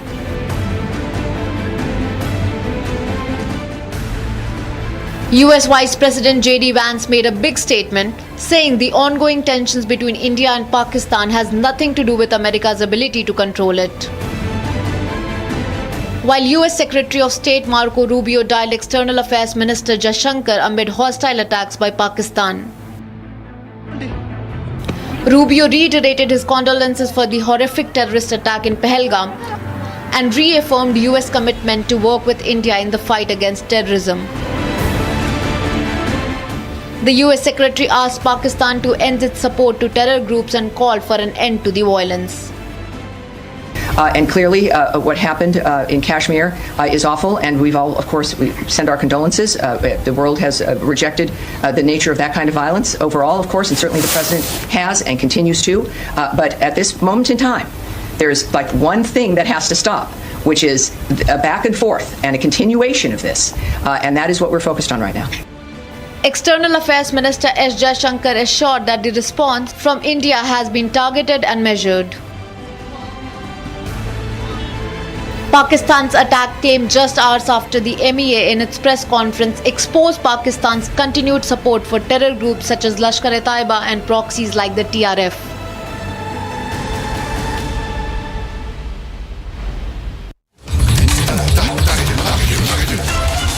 An infiltration bid from Rajouri which has been foiled by the BSF. My production team says we should be breaking that. But what is the bigger breaking news story is that the IB chief is attending the key meeting with Amit Shah, and the finance minister will be chairing a review meeting on cybersecurity preparedness of banks and financial institutions later this evening. So these are three big stories that have broken right now, viewers. The finance minister will be chairing a review meeting on cybersecurity preparedness of all the banks of the country and financial institutions later this evening. I think this is a simple review meeting that Nirmala Sitharaman will be doing in order to make sure that things are absolutely, as they say, perfect, and there is no untoward incident, and there are strong defenses, because war is not just about hitting on the other side of the enemy. War also means that a Pakistan which is desperate for de-escalation may also try the cyber route vis-a-vis India, though they have failed many times. There have been 4 orchestrated cyber attacks in the country, but they haven't worked. Abhishek. Yeah, this is a major internal security meeting taking place. NSA Dobal and the DGs of Central Armed Paramilitary Forces, the CISF, the CRPF, the BSF there.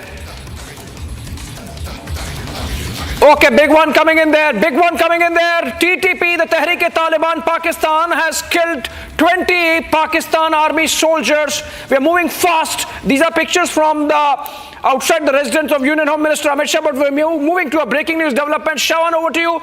This is from where? Where has the TTP eliminated these Pakistani army soldiers? Well, in fact, the latest coming in is of the TTP opening fire on a convoy of the Pakistani soldiers. We are being told that there are a dozen vehicles which were basically moving. This happens at two areas. One, late last evening, we saw the information coming in from Dera Bukti in Balochistan. Now, as far as the TTP is concerned, some reports are basically suggesting that this is coming in from Khyber Pakhtunkhwa, where 20 of the Pakistani soldiers have been killed. It's a big blow because all of this is essentially happening because what you're seeing on the ground is complete redeployment of the Pakistani forces. In fact, you have had the frontier corps of the Pakistanis from Balochistan being moved towards the eastern border, and as far as Khyber Pakhtunkhwa is concerned, there too the redeployment is essentially happening, and that's where they have been targeted. The TTP on the one hand and the BLA on the other hand. The meeting that has been held earlier of the Tri-Services Chiefs included Air Marshal, Chief Marshal A.P. Singh, Navy Chief Dinesh Tripathi, Air Chief Marshal Upendra Dwivedi, and of course the Chief of Defence Staff Anil Chauhan was there in the meeting with the Raksha Mantri Rajnath Singh, and of course they would be going through the likely talking points of the meeting, and after that they will be giving a full presentation to the Prime Minister. So right now on the Internal Security Fund there are meetings. The Information and Broadcasting Ministry is having its own meetings on information flow, and ladies and gentlemen, right now also we are being told that there is going to be a detailed debrief of Pakistan's attempted drone and missile strikes and the impact on, rather I would say non-impact that they have had. Non-impact that they have had on targeting 15 military installations, including Jammu, Pathankot, Udhampur and others. Where the Chief Prime Minister will also be told about the preparation of about the impact of the successful neutralization using the S-400 Triumphs, Akash and the integrated counter UAS grid which has been used here.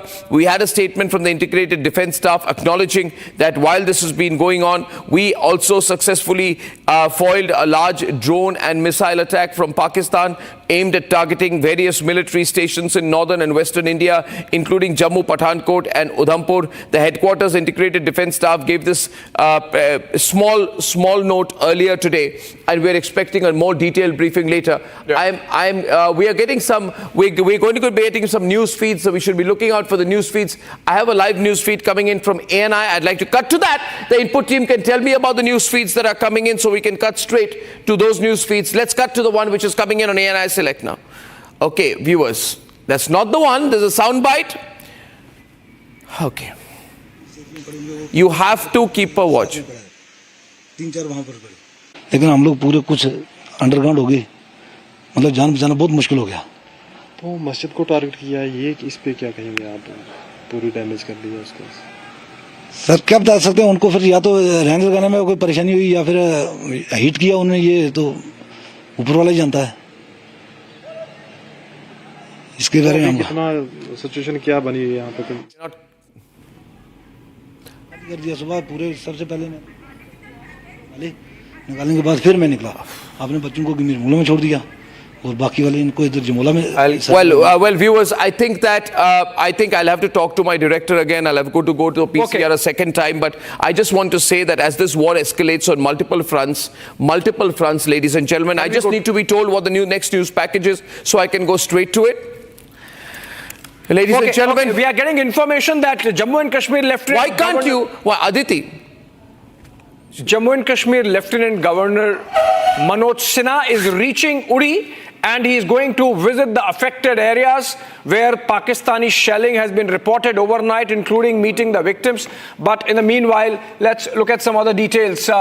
With border areas under fire as war escalates across multiple fronts, the Indian Air Force jets are conducting continuous precision strikes on terror camps and radar sites across Pakistan-occupied Jammu and Kashmir. Artillery and missile exchanges reported across Poonch, Rajouri, Kupwara and of course the Jammu side. Let's look at details of whatever has happened overnight in terms of India's response to Pakistani escalation.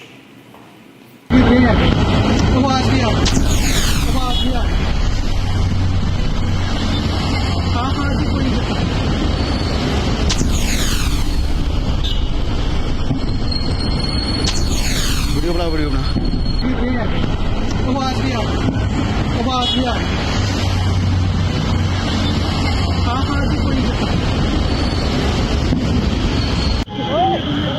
Ground पे बैठ जाओ, ground पे।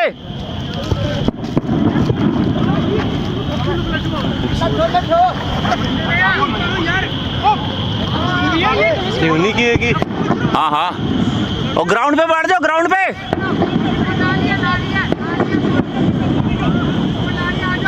Late जाओ ground में। ये कहाँ से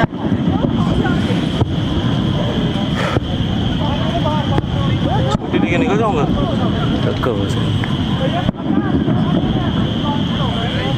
किस साइड मार रहे हैं? ग्राउंड पे लेट जाओ, ग्राउंड पे। कहाँ जा रहे हैं? आया कहाँ से है ये? अरनिया साइड से गुजरनगर इधर मारा में लगा एयरपोर्ट को साले। हाँ, ये मॉक ड्रिल का है यार। मॉक ड्रिल घंटा इधर पड़ रहे हैं ये। सायरन बज गए।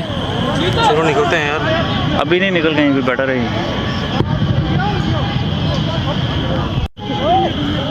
ग्राउंड पे बैठ जाओ, ग्राउंड पे।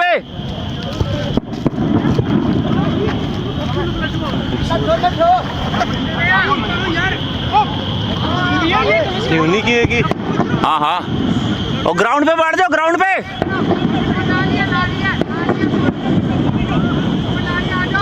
लेट जाओ ग्राउंड में।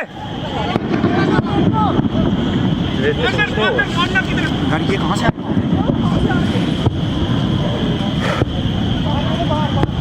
छुट्टी लेके निकल जाऊंगा।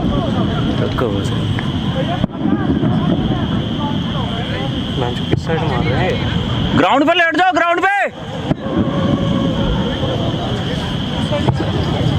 कहाँ जा रहे हैं? आया कहाँ से है ये? अरनिया साइड से गुजरनगर इधर मारा में लगा एयरपोर्ट को साले। हाँ, ये मॉक ड्रिल का है यार। मॉक ड्रिल घंटा इधर पड़ रहे हैं ये। सायरन बज गए। चलो निकलते हैं यार। अभी नहीं निकल गए, बैठा रहे।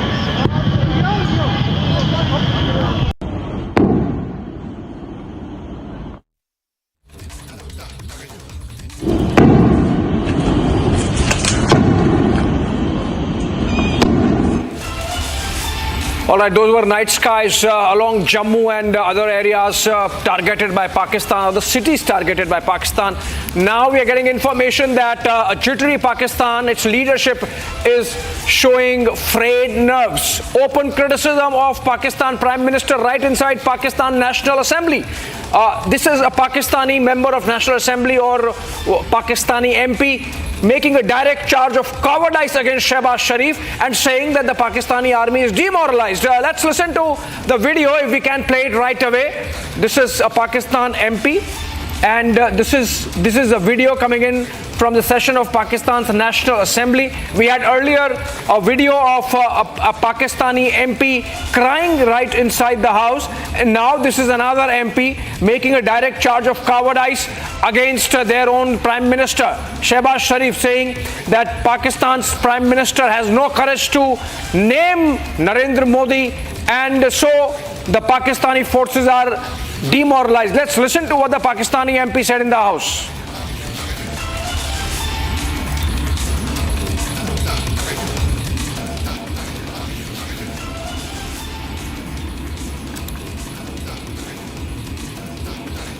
इन मामलात के ऊपर एक स्टेटमेंट नहीं आई। जनाब डिप्टी स्पीकर साहब, मुझे टीपू सुल्तान के वो एक कॉल याद आ रहा है कि अगर एक लश्कर जिसका सरदार शेर हो और उसके साथ लश्कर में गीदड़ हो तो वो शेरों की तरह लड़ते हैं। अगर शेरों का लश्कर उसका सरदार गीदड़ हो तो वो नहीं लड़ सकते, वो जंगे हार लेते हैं। इस वक्त बॉर्डर पे खड़ा वो फौजी जो हमसे तवक्को रखता है कि हमारा लीडर जो कौमी लीडर होता है या जो वज़ीर आज़म होता है वो आईना होता है, वो फेस होता है, उसकी तवक्को है कि हमारी सियासी क़यादत वो दलेरी के साथ मुकाबला करेगी। जी वाइंड अप करें जुमे का टाइम है। आखिरी 2 मिनट दे जी। लेकिन जब आपका वज़ीर आज़म, जब आपका लीडर बुज़दिल हो, वो मोदी का नाम ना ले सके, उसको आप क्या पैगाम दे रहे बॉर्डर पे लड़ने वाले उस जवान को? इनका पता नहीं कौन सा कायद, वो इंडिया के इन मामलात के ऊपर एक स्टेटमेंट नहीं आई। जनाब डिप्टी स्पीकर साहब, मुझे टीपू सुल्तान के वो एक कॉल याद आ रहा है कि अगर एक लश्कर जिसका सरदार शेर हो और उसके साथ लश्कर में गीदड़ हो तो वो शेरों की तरह लड़ते हैं। अगर शेरों का लश्कर उसका सरदार गीदड़ हो तो वो नहीं लड़ सकते, वो जंगे हार लेते हैं। इस वक्त बॉर्डर पे खड़ा वो फौजी जो हमसे तवक्को रखता है कि हमारा लीडर जो कौमी लीडर होता है या जो वज़ीर आज़म होता है वो आईना होता है, वो फेस होता है, उसकी तवक्को है कि हमारी सियासी क़यादत वो दलेरी के साथ मुकाबला करेगी। जी वाइंड अप करें जुमे का टाइम है। आखिरी 2 मिनट दे जी। लेकिन जब आपका वज़ीर आज़म, जब आपका लीडर बुज़दिल हो, वो मोदी का नाम ना ले सके, उसको आप क्या पैगाम दे रहे बॉर्डर पे लड़ने वाले उस जवान को?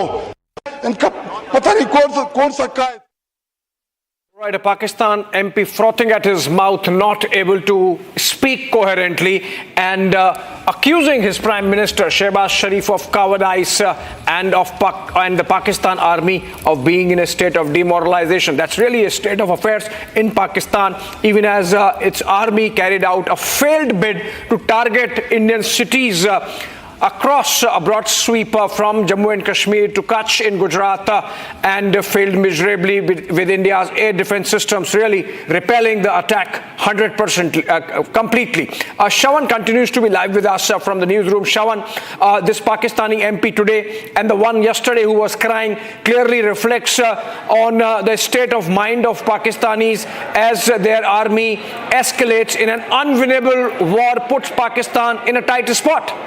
Well, I'll quickly put this across as to what's really happening within Pakistan right now. The first development comes in from the defense minister himself, who is absolutely clueless. In fact, he spoke to the Pakistani media stating that the reason why drones are being flown by the Indian armed forces is because perhaps our pilots do not want to fly the fighter jets. That's the bizarre comment that was made.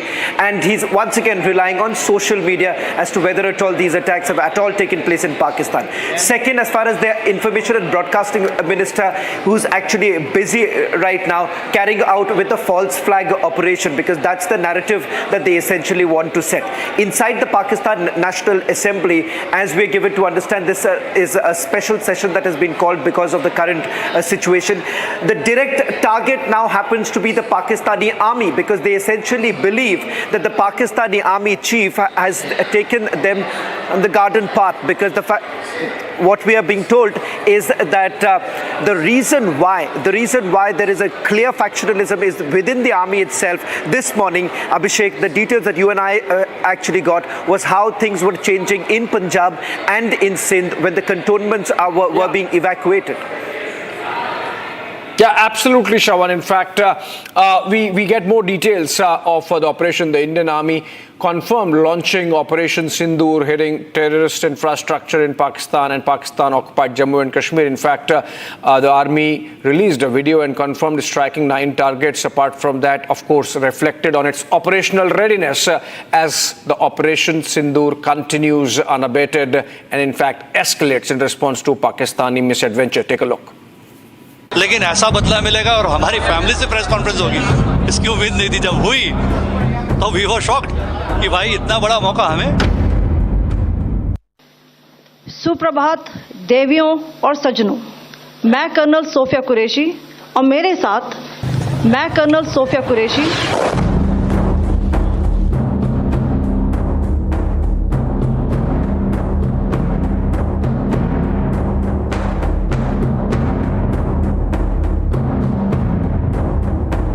अब यह है कि proud है चीज क्या कि लड़की ने हमारी एक बहुत अच्छा काम किया, ये अपने देश के लिए कुछ किया। सर आपके बारे में बताइए, आपके बारे में थोड़ा बताइए। हमारे बारे में अब हम तो उम्र हो गई, ये भी क्या है, बांग्लादेश की लड़ाई लड़े, अब एज हो गई। अब दिमाग में ये आता है अगर हमको अभी मौका दिया जाए तो हम उनको खत्म करें सारों को जाकर के भी, पाकिस्तानियों को। क्या कहना चाहोगे पाकिस्तान के बारे में, जो यही है कि इसको खत्म करना चाहिए। वो ये दुनिया के अंदर रहने जो कंट्री नहीं है। नहीं भाई, प्राउड है ना कि वो गई, हमारी पैट्रिकता में है ये। मेरे फादर भी आर्मी में थे, ग्रैंड फादर आर्मी में थे, मैं आर्मी में था, अब वो आर्मी में गई है, वो पैट्रिकता में है।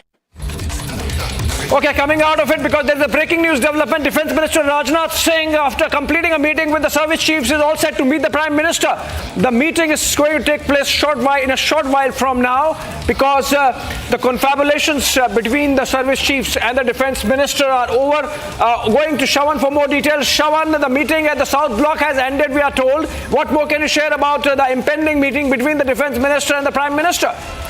Well, let me first start with the morning meeting that took place at the South Block. You've had the service chiefs also meeting Raksha Mantri, but before that, remember there was also a meeting that took place at the Ministry of Defence with the Army, particularly looking at number one. They were assessing the damages and the report that essentially came in that none of the military installations were hit, and that was a clear success of the air defense system, the S-400 as well as the Akash missiles. The second is with regards to the ongoing operation, because we are given to understand as far as across the international border and the LC, we've had some sort of an operation that has been carried out. We do not have details, the contours of that very operation. Thereafter, the Raksha Mantri was essentially briefed by the Army Chief, the Navy Chief as well as the Air Force Chief in the presence of the Chief of Defence Staff, General Anil Chauhan, and we have been given to understand that it is part of what is being seen as Operation 3.0. Now, what is the nature, the form of it, and whether at all there was some sort of an action that was taken by the Navy in particular, that is not known at this point in time, but some clarity now emerging that sometime later this evening, roughly post 4 o'clock, is when there is a possibility that we could have a joint briefing taking place, giving us a sense of the destruction that the Pakistanis have faced and the operation that has been carried out by our armed forces. All right, thank you so much. In fact, for more on what's happening on the other front, the meeting that's taking place at the Union Home Minister Amit Shah's residence. Okay, we have a breaking news development coming in. This is coming in from the government, which has issued an advisory. In fact, the government has empowered the Army Chief for conscription, and this is specific to the Territorial Army. This is specific to the Territorial Army. We'll gather more details and come back to it. Taking a short break, coming back to this very important breaking news development. Stay with us, stay with us.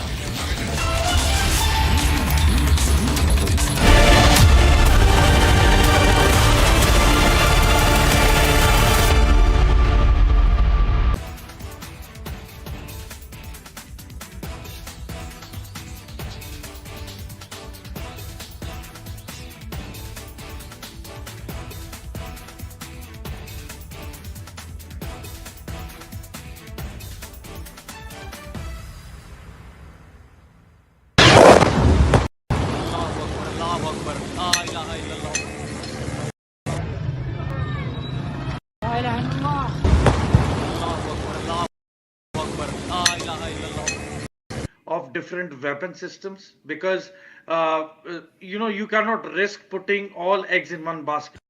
ये मस्जिद मरकज उमरकरा के अंदर ये नुकसान है. Not risk putting all eggs in one basket.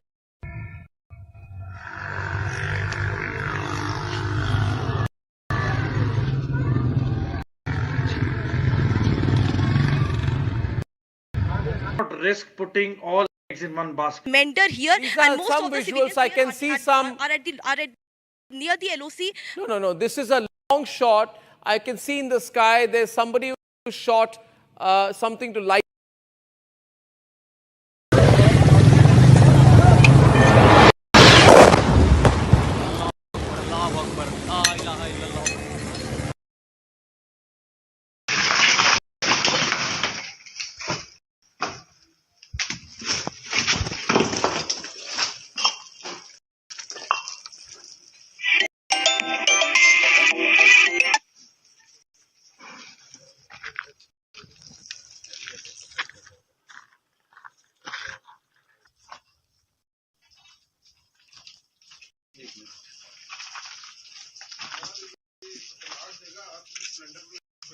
Cylinder leakage है, leakage भी है।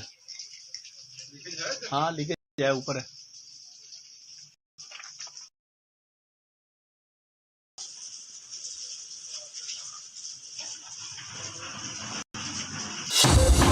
Summer is here. Is your home ready for the heat? Keep your roof cool and your home comfortable all summer with Roof Cool and Seal.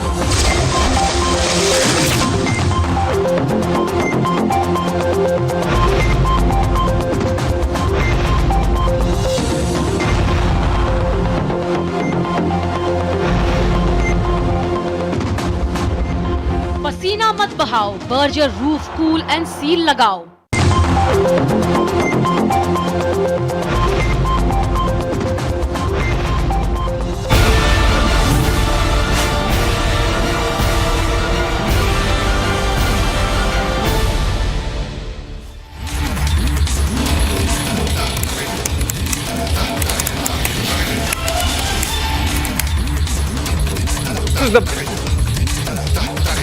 The government, it's a move aimed at beefing up the numbers of the Indian Army for kinetic action. Essentially, what the government has done is empowered the Chief of Army Staff, to get territorial army battalions to come to the aid of regular Indian Army soldiers. This essentially means that no, this is not conscription, it's been removed. Okay, this essentially means that the Indian Army Chief can increase the number of personnel available by getting in infantry battalions of the territorial army, of which there are 32. Already there are 32 infantry battalions, of which 14 are active and in place, and those can be called to action in assistance, in aid of regular Indian Army numbers. That's what we are getting to understand from this breaking news development coming in. Shawan, over to you. In fact, the notification which has basically been issued by the Ministry of Defence, they are basically looking at a redeployment. In fact, this is what they are saying. It is basically empowering the Chief of the Army Staff to redeploy as far as the territorial army is concerned. Now, if you look at the number of the battalions that are available with the territorial army, it can be assigned with any of the commands. It could be the Western Command, the Eastern Command, the Central Command. So it's largely to provide more assistance to these very commands.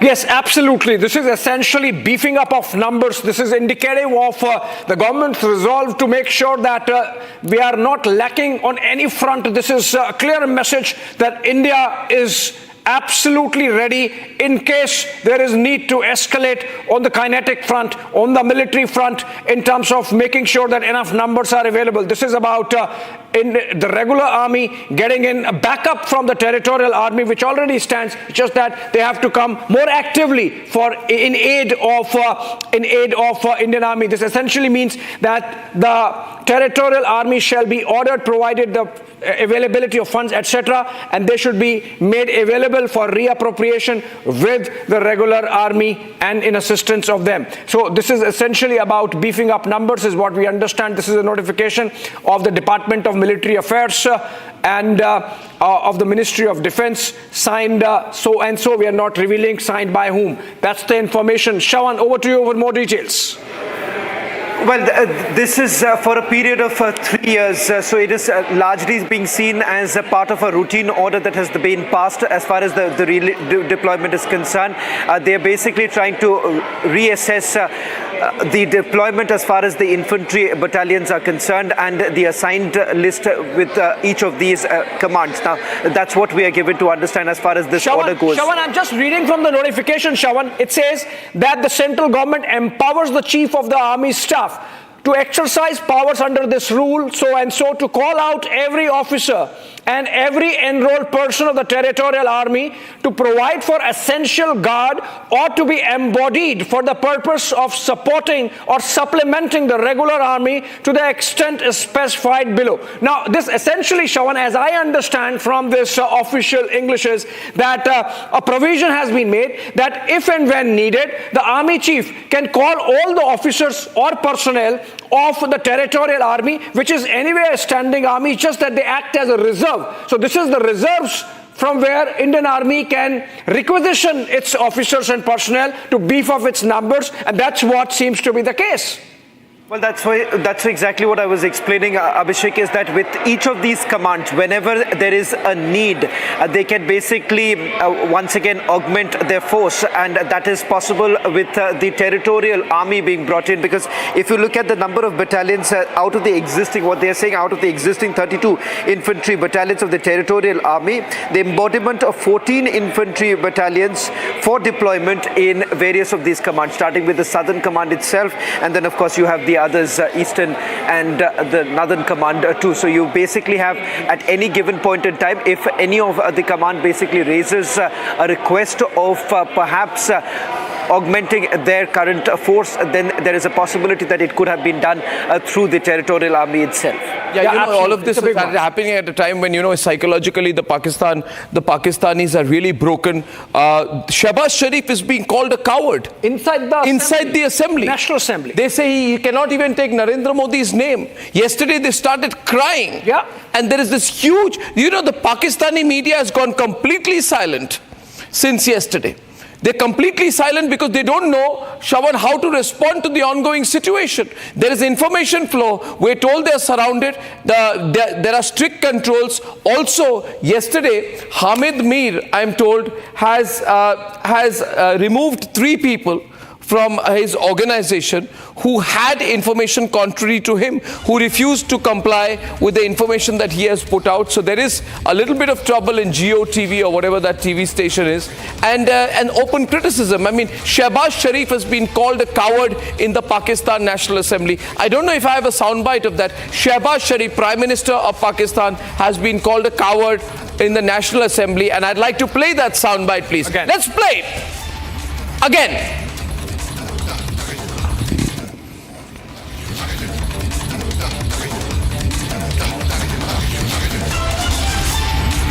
पता नहीं कौन सा कायद वो India के इन मामलात के ऊपर एक स्टेटमेंट नहीं आई। जनाब डिप्टी स्पीकर साहब, मुझे टीपू सुल्तान के वो एक कॉल याद आ रहा है कि अगर एक लश्कर जिसका सरदार शेर हो और उसके साथ लश्कर में गीदड़ हो तो वो शेरों की तरह लड़ते हैं।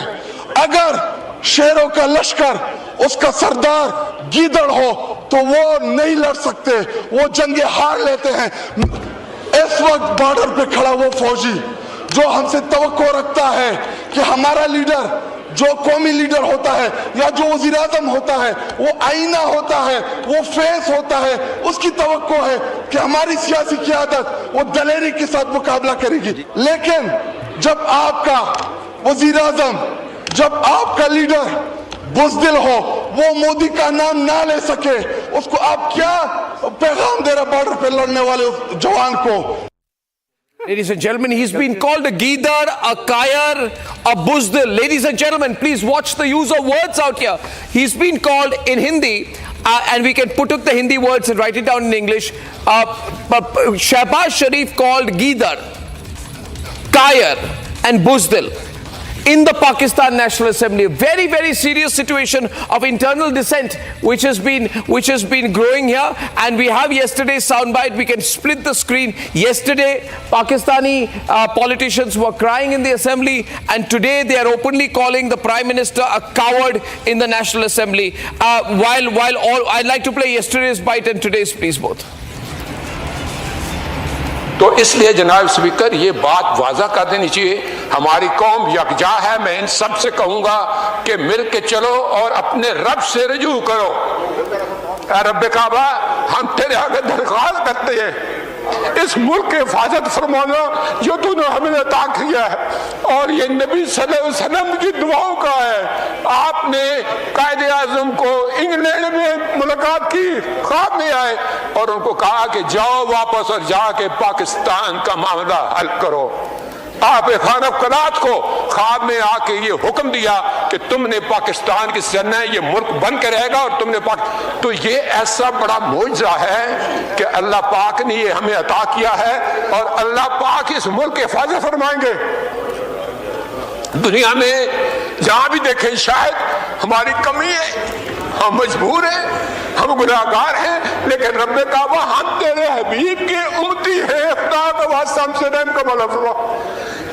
आप चले जाएं उधर फिलिस्तीन में चले जाएं, कश्मीर में चले जाएं, जहां भी जाएंगे मुसलमानों के साथ वो ऐसे रो रहा है जो हम सोच भी नहीं सकते हैं। तो तू हमें माफ कर दे, हम तेरे आगे सर झुकाते हैं, माफी मांगते हैं। नहीं, इसमें दो राय नहीं है मौला कि हम बड़े गुनाहगार हैं, लेकिन तेरी रहमत बहुत वसी है। तू रहमत का एक जर्रा भी भेजेगा हमारी तरफ तो इंशाल्लाह हमारी कामयाबी होगी। और दुआ करते हैं रब काबा कि इस मुल्क की हिफाजत फरा और हमें दुश्मनों पर जो है वो फकीर अता फरा और हमें उनको सरनगू करने की ताकत अता फरमा। मैं दुआ गो हूँ आर्म फोर्सेस के लिए, पाकिस्तानियों के लिए कि अल्लाह पाक हम सब की हिफाजत फरमाए। I think I've heard here today that the Wire website has been, the Wire website, there is possible action against the Wire website. I don't know. If it is true, that will be very, very good news because it's been putting out completely Pakistani propaganda. The Wire website is like a Pakistani website, It's like the Congress party, But it's probably even worse.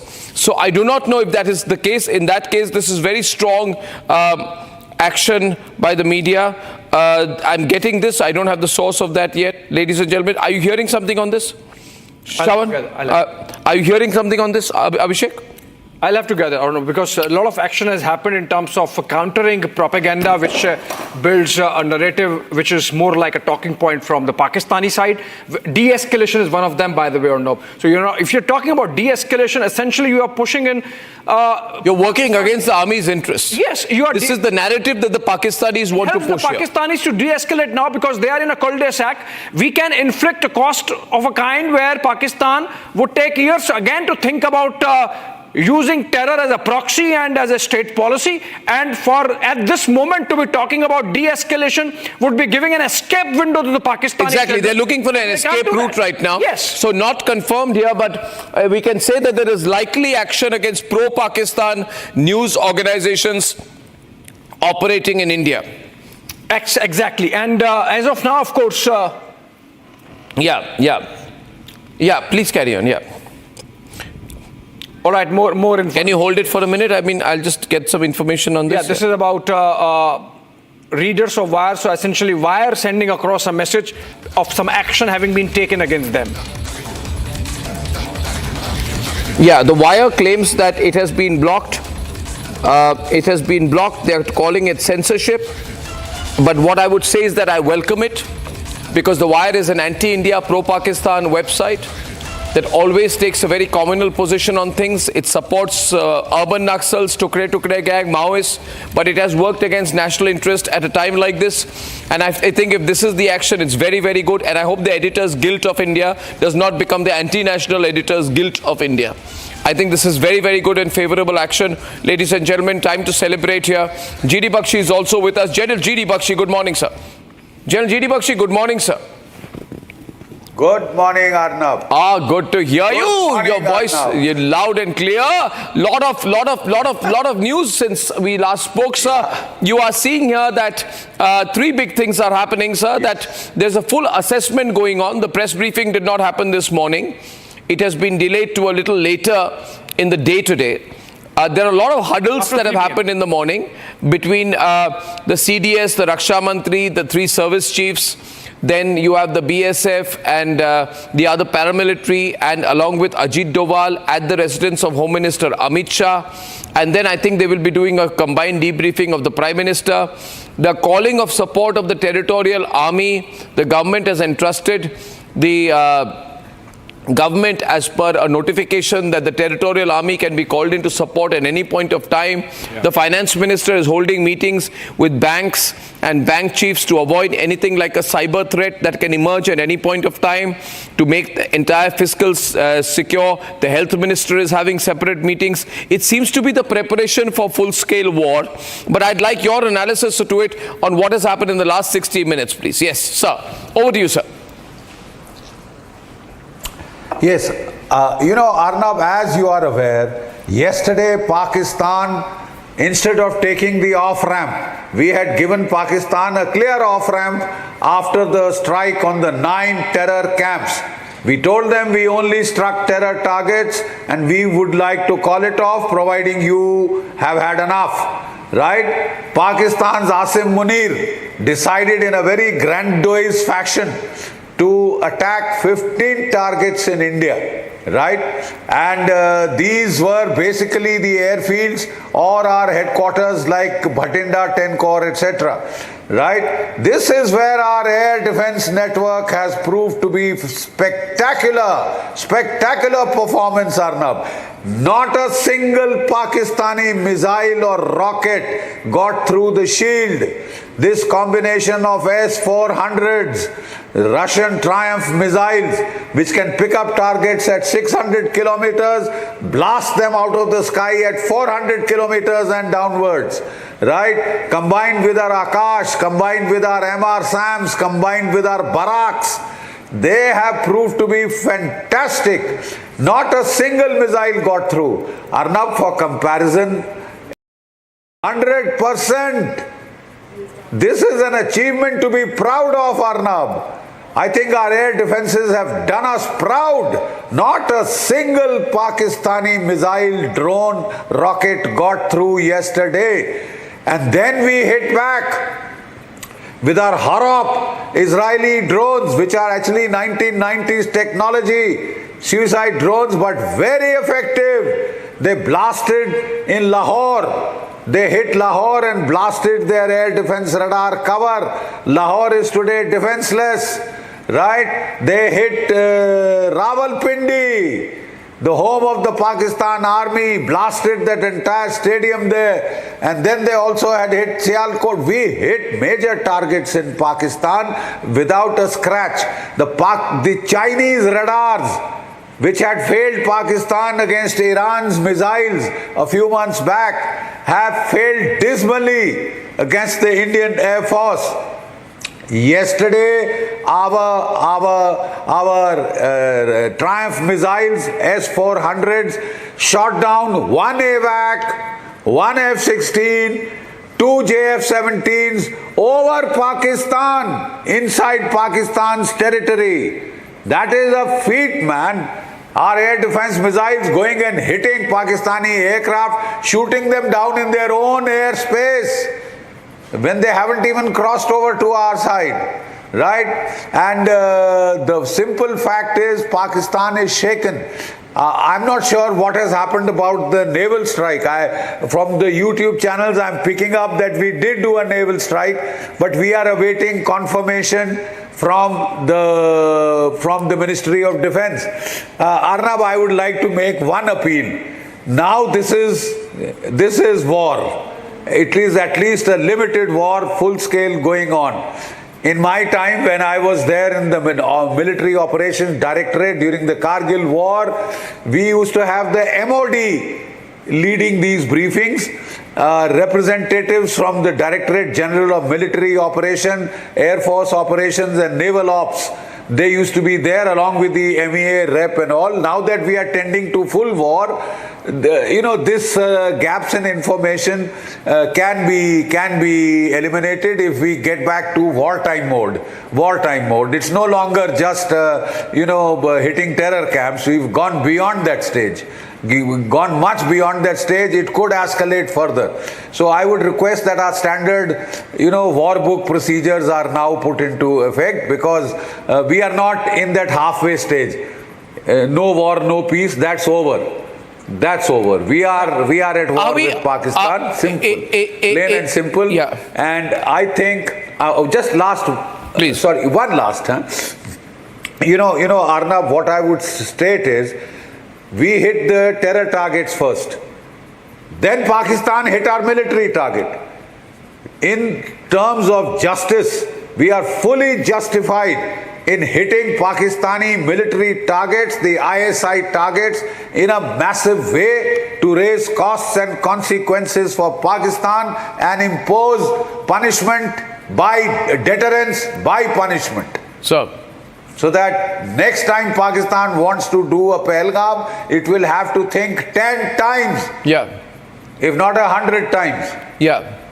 Yeah. In which direction is this moving, sir? We also, while this is going on, the world is looking at us, and I'm seeing on the feed out here today, in Russia, for example, there is the May 9th parade. I run some visuals of that, and Putin's there, and Xi Jinping is there, and I can carry those visuals on our screen out here.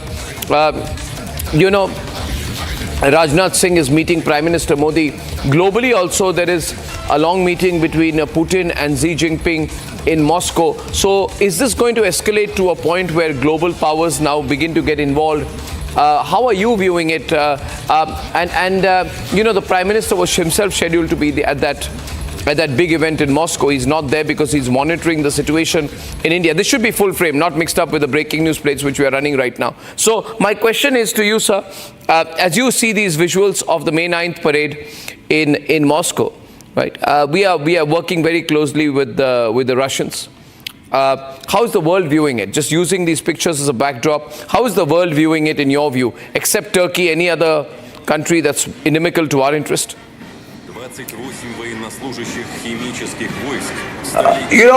China has also seems to have backed down, watered down its response. Turkey can do nothing. They can at best send some aircraft with some drones, some ammunition, that's about all. No country will dare put boots on the ground. Not China, not Turkey. That's very clear. Now, Arnab, the simple fact is, we have a very, very, empirical factor. How much ammunition has Pakistan got? How much can it push? It cannot fight without ammunition. It cannot fight without aviation turbine fuel, right?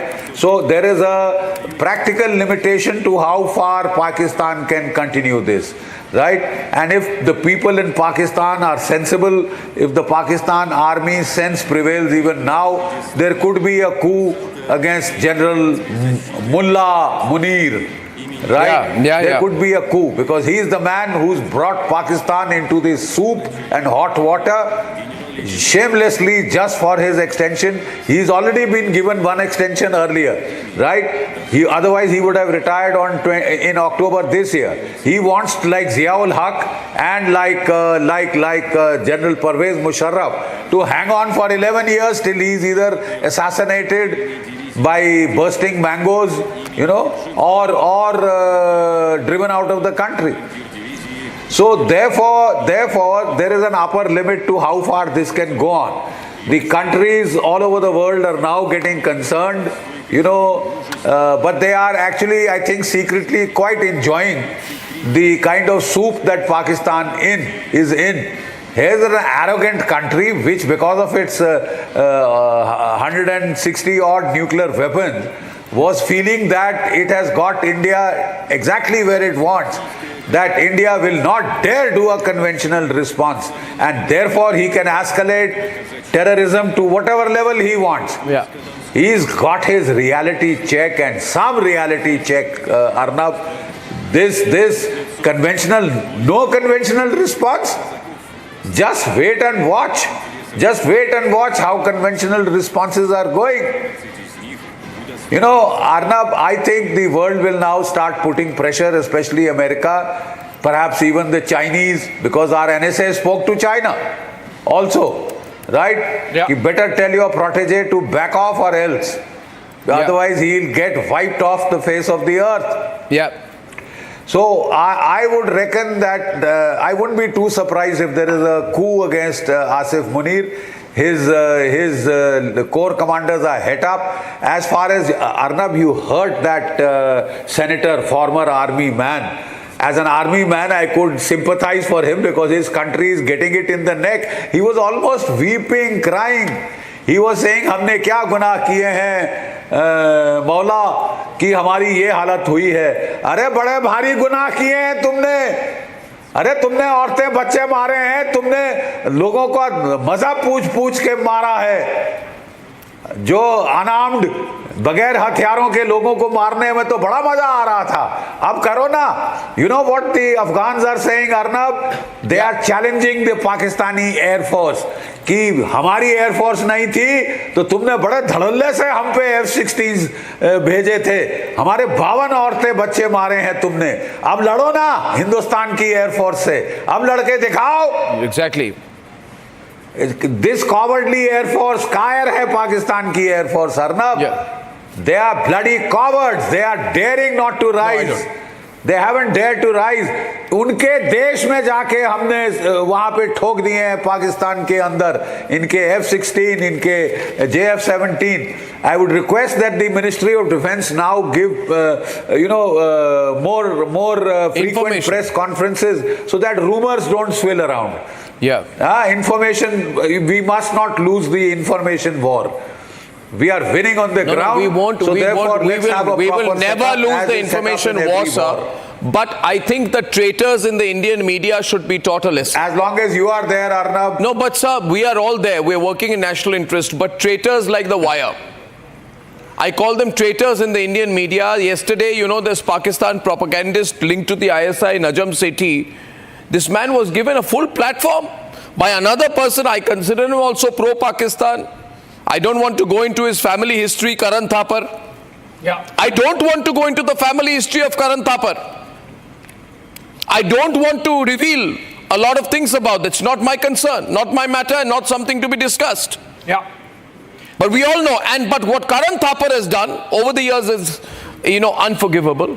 But what he has done by giving this platform to Najam Sethi, and Najam Sethi has been putting out the complete ISI argument, and therefore it's an indirect way, General Bakshi, in which people like Karan Thapar are offering this platform and saying to Indians, under the camouflage of being an Indian news organization, they are not an Indian news organization. Siddharth Varadarajan has to declare his citizenship.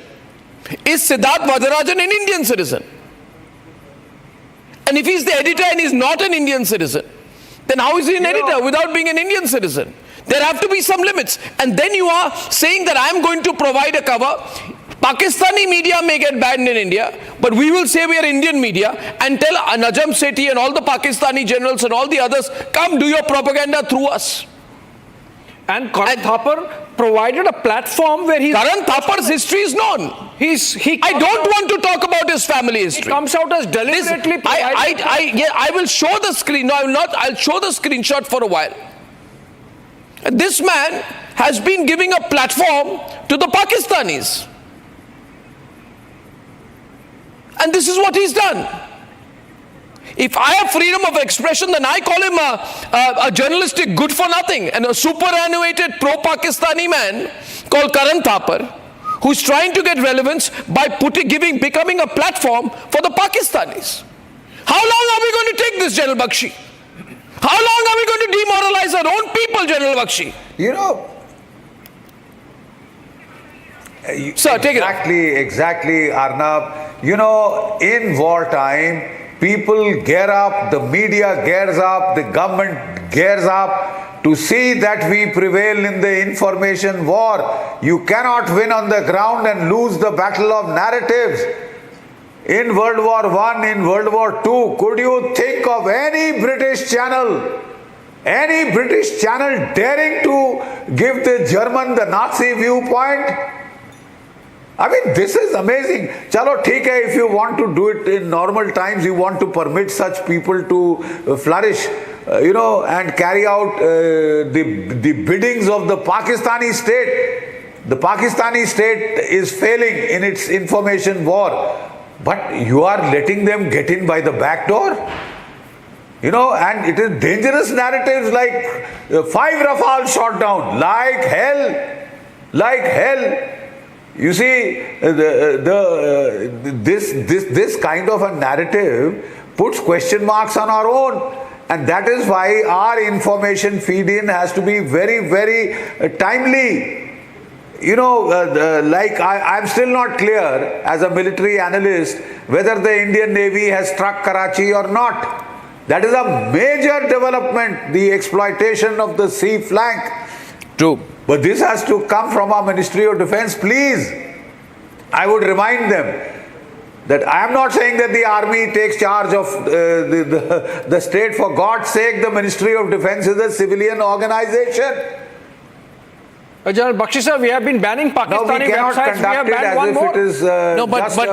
But there, General Bakshi, what is probably going on? I'm as hungry as you for information about Karachi, because as you know, we were reporting this last night, and the government told us that aggressive postures are being taken, and that's where it stopped. We'll have the breaking news plates continue to go on. Yeah. Now, they were told aggressive postures are being taken, and we were told aircraft carrier involved, which was obviously a euphemism for INS Vikrant, we were told 26 warships were in the sea, but we can't speculate beyond that. Like it happens every day, Pakistan DG-ISPR is to do a press conference at 3:30 p.m. Now remember the sequence. Every day the DG-ISPR does a press conference, and we do it to debunk the Pakistani propaganda and the false claims that they make. So expect India's press conference to happen after that. I was told after 3 p.m., after 4 p.m. and now when you're getting to hear that the DG-ISPR is going to do a press conference at 3:30 p.m., you can expect India coming out full force, calling the bluff. That could be the reason for the timing, in which case it's good. Yes. But then, you know, I want to go back to the point that General Bakshi has raised here. General Bakshi, if you don't mind, can I make a request to you and to our news and production teams that there are a lot of people calling saying they want to speak to you. I want to use the next 15 to 20 minutes to get the information narrative right. And who better than you? We'll get a couple of others along with you, if we can, please, so that we get the information right. And a lot of people hungry. Right now, we have lakhs of people on streaming, lakhs of people watching on streaming and YouTube right now. They would love to connect on streaming devices as well as elsewhere. So within this high information screen, we'll also put one more number where you can call right now and ask your questions on the present situation. You can ask your question directly, and we'll have General Bakshi answer it. We have Abhishek Kapoor there. If it's within my canvas, then I will try and give some kind of an answer to your question. A lot of people calling and basically asking, where do you think this will go? Will this escalate? Which way is it going to go? And I think it would be responsible journalism to spend 15 minutes to answer those questions. Yes. What do you think, Abhishek? Absolutely. Your game for that? Yeah, absolutely. And can we put that on very quickly, please? On. Those who know our numbers can put it on. Let's put the number up, and let's use the existing screens and also that wonderful split screen on which the last 60 minutes information was being given to put out the numbers, ladies and gentlemen. And we are presently, without doubt, in a state of war. There is going to be a blackout today in various parts of the country, and there is going to be a blackout, I can tell you from what I've been told, overnight in some parts of Punjab. For example, in Ambala, we've been told that there is going to be a blackout that is going to be there from 10 o'clock at night right up to 6 o'clock or 7 o'clock in the morning, or 7 or 8 o'clock, I was told. We were told that there is going to be a blackout that will last for about 8 hours. General Bakshi is calling in right now. General Bakshi is on a phone line. I'll reduce the volume because he's on the phone line. Ladies and gentlemen, I just want to tell you this while you are putting this in perspective. Keep one thing in mind, that this is very different. What we are facing today, please do not expect a quick resolution to this, a quick end to this. Let's not expect today, and this one thing I want to make clear to everyone watching tonight, do not expect that we are going to come on air tomorrow, Abhishek and I say, yeah, it's over, let's go back and go and have a pizza. It's not going to happen like that. This is different from Balakot. This is different from the surgical strike of 2016 and Balakot of 2019, because Operation Sindoor 1 and Operation Sindoor 2 are basically marking what I would say the most extensive, high-tech, cross-functional civil defense cross-border military action in 5 decades. Yes, absolutely. And there is a paradigm shift now in terms of... This is a determined paradigm shift. Yeah, paradigm this is India's offensive defense. Absolutely offensive defense. This is a call for unity. Right to the enemy camp. Yeah, this is a call for unity for people of the country, and we also at Republic are saying, be united. Don't be worried by pro-Pakistan propagandists like Karan Thapar, like by other people. This is not a time to be influenced by these people. We know there have been people in this country, for example, who have been supported by Hafiz Saeed, okay, we are seeing pictures of shelling in Poonch. Do we have these visuals? We have pictures of shelling within the CCTV footage coming in right now of the shelling in Poonch. This was early in the morning, captured at about 7:34, if you can see the clock out there. These are just visuals of the shelling in Poonch that happened early this morning. So you see there are parts of the country which are under attack. Our fellow citizens are under attack. And you have to be, if I can say, a cheapskate to be doing what The Wire has done. Yeah, absolutely. I would call The Wire an editorial cheapskate. Yeah, to be giving the Pakistanis a platform in the way that they have done. It's unforgivable and it can never be condemned enough. Abhishek. And they were just pushing in the Pakistani talking points on the... We have to decide as a nation and society, can we afford, should we even allow a repeat of Pahalgam terror attack to happen? Should we not make sure that we completely and permanently defang this snake across our border of terror? And if that be the case, and if this is the opportunity, if the Pakistani generals are in our pincer, if we have prepared in advance, if we have been proactive, if our forces are at the cutting edge, if we are showing every day that we are ahead of Pakistan, ahead of the curve in terms of inflicting costs, then why back off? And why provide Pakistan an escape window so that it can regroup? Remember, getting those 100 terrorists we killed is an easy job for Pakistan. It's about sustained inflicting of costs on Pakistan to make sure that their capacity to nurture their ecosystem is permanently degraded, which can only happen militarily, that we can have peace and be sure. Note to our production team, there is a lot of news as well, so don't keep this DV graphics on. Please continue to run our existing graphic plates which have a lot of information, the special graphic plates which have been made, and run this within the ambit of that, as I had just said, because I do not want to take away at any point of time from the newsworthiness of the present situation. I just want to put as much news out. It is my national duty, it is my national purpose, it is our resolve. That is what we need to do as a country, and we have no better person we can get than General Bakshi to take your questions. But it will take just 30 seconds for my desk, maybe 10 seconds to put the number within the existing grid, and if they can do that, it'll be fantastic. Can they please do that? Thank you very much. Okay, now viewers, I was just saying, while I managed to get that number up on the screen and get the calls in, I'm saying here that these have been strikes on multiple high-value targets across a wide area. In 2019, General Bakshi, we attacked a single site. This time, we have targeted 9 terror launch pads on day 1. Then we have penetrated very deep into Pakistani territory. We've got 100, 200, 300 kilometers beyond the line of control. We have had a tri-service execution, advanced weaponry, precision-guided missiles, tri-service strategy involving the 3 forces, loitering munitions. So this is actually, we have already gone beyond 1971 in the use of technology, in the coordination that we have. Do you agree, General Bakshi? We have already gone beyond in a way, far beyond 71. Far beyond 1971. Yes, sir. Far beyond 1971. You know, Arnab, the RMA in military affairs, revolution in military affairs, has taken place in 2 sectors. Let me tell people. One is drones. Drones have created a revolution in military affairs. You know, they have changed the face of warfare forever. There were just no drones in 1971 when we fought. The next is, because drones inflict disproportionate damage. A drone may cost $200. It will destroy a tank worth $2 million. That news I have. An aircraft worth even more. So there is that disproportionality that has come in because of drones, right? I'm very happy that General Narwane was smart enough to pick up the drones coming revolution, and we added a lot of drone capability in his time, right? Which is proving to be lethal. The second is the revolution that has taken place in air defenses. There is a constant war between, the attacking aircraft and the air defenses on both sides, right? Air defense seems to be have Don't prevailed. run this grid. Even the Russian Air Force was constrained from taking its aircraft across the border. Don't put me on air when I'm commenting to the desk. Yeah, thank you. Please, sorry, sir. Pradeep, I'm just telling my desk, they are just not allowing the breaking news super to go. Sorry. Please, no problem, sir. These are natural instructions. Can I tell my news desk explicitly that it will take them 10 seconds to put the number on the breaking news grid?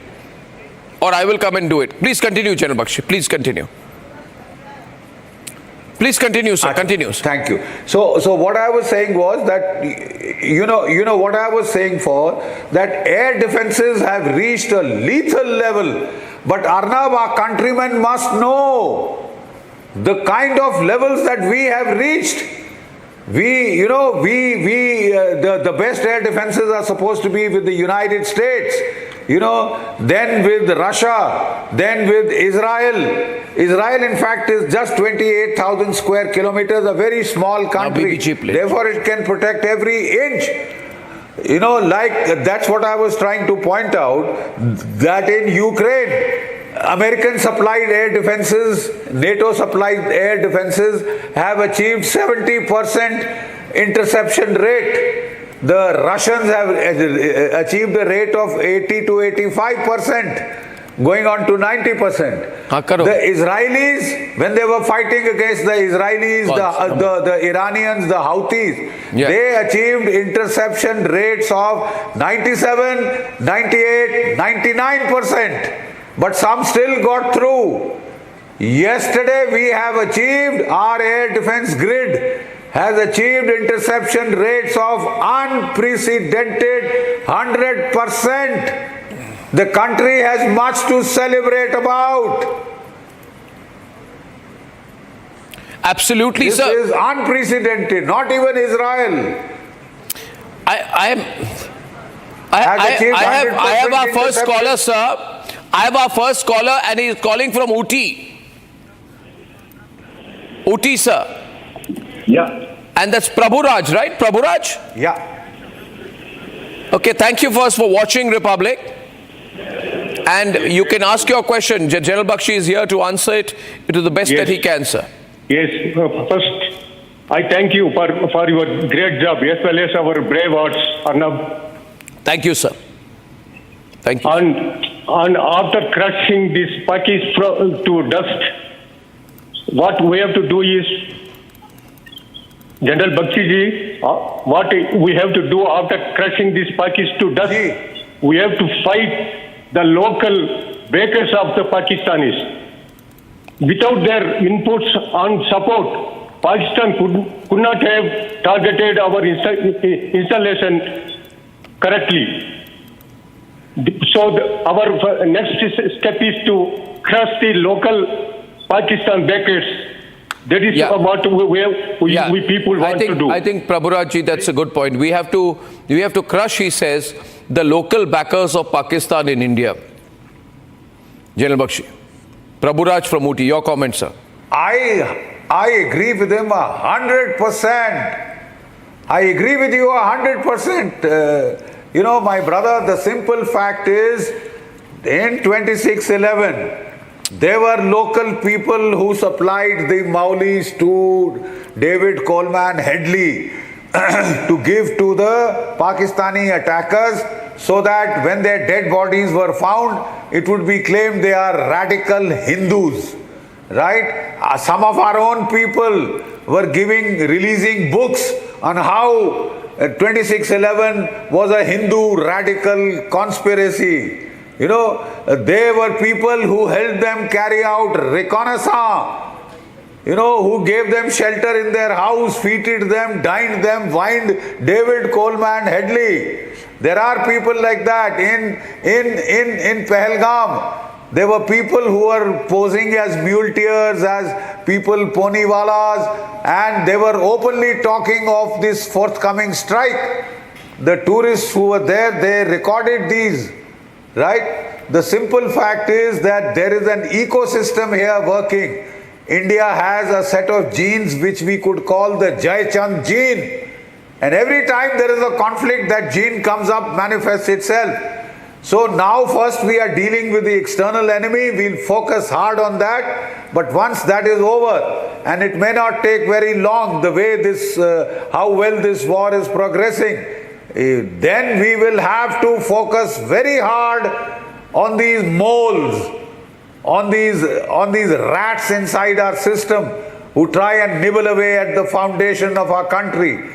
You know, the Jaychands, the Mir Jafars of the world, of India, we have to take care of them, because otherwise they ghar ka bhedi, lanka dhaye. Absolutely. We have a lot of callers for you, sir. In fact, we have Akhil from Hyderabad. I'll take 5 quick callers. Akhil, hi, from Hyderabad. Yeah, hi. Yeah, just trying to understand. This could be a generic question, which are the the perspective of experts. It could have been addressed earlier, but just trying to understand. Always that Pakistanis get the first hand in terms of explaining, and then Indians go ahead and try to support it in the international forum. Is there any workaround for this? Why is it always that it happens in this way? I didn't get that first part. Akhil, what did you say? What was your first part? The audio line was not very clear. Yeah, always in the international forum, Pakistanis get the way of claiming either misinformation or they get the first-hand information out. Hello. Whether it is falsified or it is correct information, they have a way out of passing the information to the international forum. Why is that Indians do not have a way? Do they have an edge? Abhishek is a good person to answer that, Akhil. Abhishek and General Bakshi, do the Pakistanis have an edge in terms of in international forums? No, they have no edge. They stand absolutely discredited. The only problem is because of their geography.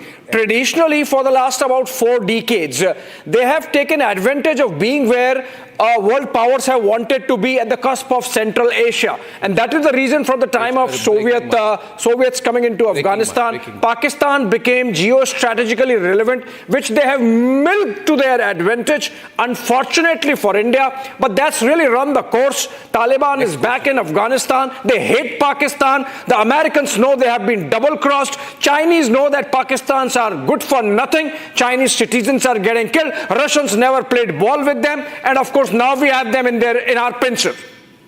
So absolutely no advantage to Pakistan whatsoever. Okay, we have a big setback for Balochistan. Balochistan, we've been told out there, huge setback. I think Shawan can give us more details on Niranjan. I don't know who's live with us right now. But we've been told that a convoy carrying minerals, there are 6 Pakistani vehicles which have been blown up in this latest attack by the Baloch Liberation Army against the Pakistani army in Balochistan. This is happening at a time when Quetta has almost been emptied by them, and the Prime Minister of Pakistan is being called a coward in his assembly. I've also been analyzing here the way the Pakistani media has gone into a freeze frame since yesterday. Okay, Shawan, you have details of this BLA attack? This attack that has taken place, and we are being told that this is again in Quetta where the fresh attack has taken place. Since yesterday, this is the 10th such attack that has taken place in various parts of Balochistan. One, it was on the convoy in Quetta. Now we are being told that there was some movement of minerals that were taking place, and remember that happens to be the biggest flashpoint at this stage. But clearly the target is right now the movement of any Pakistani army convoy.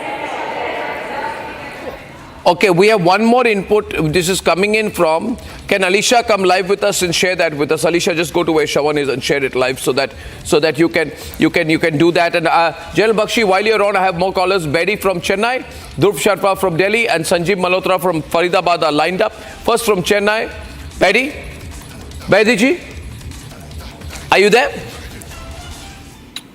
Okay, we don't have Bedi ji out there with us yet. Jay. Bedi ji, you're there. Akhil, is that? I am there. Arnab, Bharat Mata ki Jai. Bharat Mata ki Jai. Vande Mataram. Vande Mataram. Vande Mataram. Thank you, sir. Please go ahead and ask your question, sir. What a way of reporting from your war front, Arnab. What a kind of job you people are doing. Sir, thank you, and sir. I really loved the way one of your reporters, Rakshata, called, Pakistan attack, made in China toy. That was a good one by Rakshita, I must admit. That was a wonderful jibe that she used. And General Bakshi Saab, you have been, virtually leading, the Indian war front, sitting in the studios of, Republic TV. No, he is a Bharat. He is a Bharat Ratna for all of us. General Bakshi, we are so proud of him. He deserves it. His knowledge also. Even the people in Pakistan, Betty, they love him and they hate him.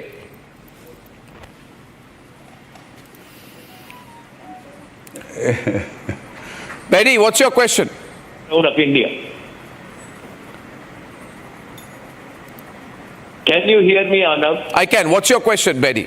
I wanted to know, we are eagerly awaiting the major fireworks over Karachi. And, the day that happens, I'm going to burst crackers at my doorstep. We all will. We are just waiting. Jal Bakshi, Karachi on everybody's mind. We all will. No, Karachi, yes, on all lips there is this prayer. That, we must hit back at Karachi because Dawood Ibrahim lives there in a palatial bungalow. Last night we got news, it was circulating that Karachi has been hit. We were awaiting a confirmatory call, briefing in the morning. Yeah. And that is why I am requesting that when I was in the MO Directorate in the Kargil war, the Ministry of Defence used to hold a daily briefing with reps from the Directorate General of Military Operation, MO Directorate, Army, Air Force Ops and Naval Ops. And also a rep used to come from the MEA, and we used to give a joint conference every day on the military situation. So now it is turned military. It is no longer application of pressure or short of war. I'm sorry, it is war. So we are all keenly awaiting the briefing by our Defence Ministry, which will authenticate the rumors that are flying around that the Virat has hit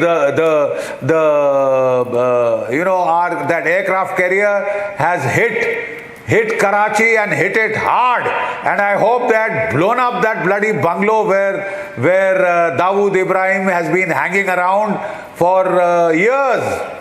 Yeah, absolutely. And running his bloody drug and smuggling empire from there. Absolutely. And the logistician in chief of the Pakistani terror attacks. Yeah, absolutely. And Alisha has some more information she had on the BLA attack. Alisha is live with us from the news desk. Alisha. Well, yes, Arnav, it's a massive setback for Pakistan because it's not only India but also there is Balochistan whose armed forces. They have targeted vehicles carrying minerals in Kodkacha area of Mustang in Balochistan, where 6 Pakistan vehicles were damaged in the attack. This is one incident, and there is another attack which has happened in Balochistan in Kohar area in Trump, which is the district Kech in Balochistan, where armed personnel has ambushed Pakistani forces in this, where the forces were attacked when they were busy in military operations. So back-to-back visuals we are also been getting from Balochistan, where there are armed persons who have been targeting Pakistani vehicles, and in the incident where we talk about Kodkocha area in Balochistan, where 6 Pakistani vehicles has been damaged. Yeah, so this is very important information, Shravan, that Alisha has shared, because this is also indicative that Balochistan is pretty much an open field right now. We heard about 2 corps moving away from Balochistan and being moved towards the eastern border of Pakistan, and they are still in transit. And Balochistan is a very large area. You don't move from Balochistan to Punjab to Bahawalpur overnight. First of all, it's a different terrain, there's a different language, and it's a different geographical setting. So to acclimatize troops, to move them, is a huge operation. I mean, we say troop movement is not an overnight thing. that itself is treacherous. The terrain is treacherous, and the troops will get demotivated in this process because the conditions of movement are not very good, not very easy, and they also become more vulnerable, Abhishek, right? Shawan, in that period. So the whole Balochistan area is very volatile now. Well, if you look at the troop deployment, that's the frontier corps of the Pakistanis that was basically being redeployed. And the fact is that they've been completely vulnerable because they've also been transporting certain Chinese weapons from there, which has also come under attack of the Balochistan Liberation Army. So they've been completely thinned out. And the period that they're essentially taking to redeploy is the reason why they find themselves at a disadvantageous position. So that is one of the reasons why at several of the posts at the eastern border, they are now vacating. One of the primary reasons why they've converted certain launch pads and they've carried out the attacks too. So clearly for the Pakistanis right now, with the kind of movement that's actually happening, the TTP on the one hand, then you have the Baloch Liberation Army, and of course the current situation in the eastern border, making it extremely difficult for the Pakistani We should take force. that. Yeah, absolutely. All right. We have a report. Yeah, sorry, we have a report from Hoshiarpur where our reporter sent where the remnant of that Chinese, what we recognize to be a PL-50 missile or no, it was completely intact. It was fantastic forensic evidence for India to really reverse engineer and find out what snake oil the Chinese sold Pakistanis because it did not Obviously, fire. it was cheap snake oil. It was cheapskate snake oil because it did not work. Yeah, let's hear the report. Like many Chinese stuff, it did not work. It didn't work. Let's hear the report from the start. उसकी तस्वीरें आप देख सकते हो। ये गांव कमाई देवी है यहाँ होशियारपुर में भी एक मिसाइल आकर गिरी है जो कमाई देवी पिंड में बाहत्ता पिंड बोला जा रहे हैं। यहाँ मैं अपने कैमरामैन को कहूँगा कि वो तस्वीरें दिखाएं कि यहाँ पर जो मिसाइल गिरी है उसकी तस्वीरें आप देख सकते हो। ये गांव कमाई देवी है, होशियारपुर डिस्ट्रिक्ट में पड़ता है। कमाई देवी बाहत्ता पिंड का नाम, गांव का नाम है। पुलिस प्रशासन यहाँ पर अपने मोर्चा संभाले हुए हैं। कह रहे हैं कि आर्मी अभी आ रही है, थोड़ी टाइम पर इसको साथ में मिसाइल को लेके जाएगी। हमारे साथ गांव के वासी भी, उनसे बात करते हैं। सर, ये मिसाइल है कौन से गांव में गिरी आकर?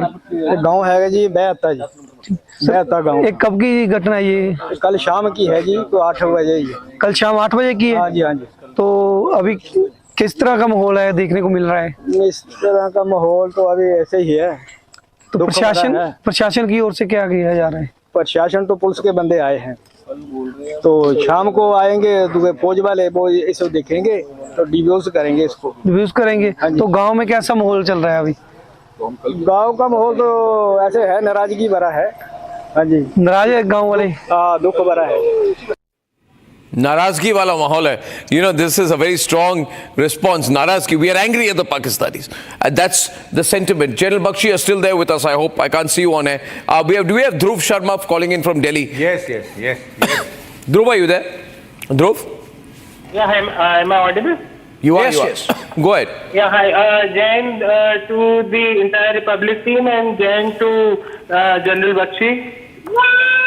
Yes, sir. And this is my 3-year-old son. Oh, wonderful.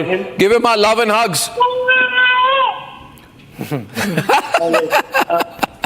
So, I wanted to know from your team and General Bakshi that are we going towards the eminent 4 parts of Pakistan which is going to happen and we taking over POK pretty soon, probably within this week?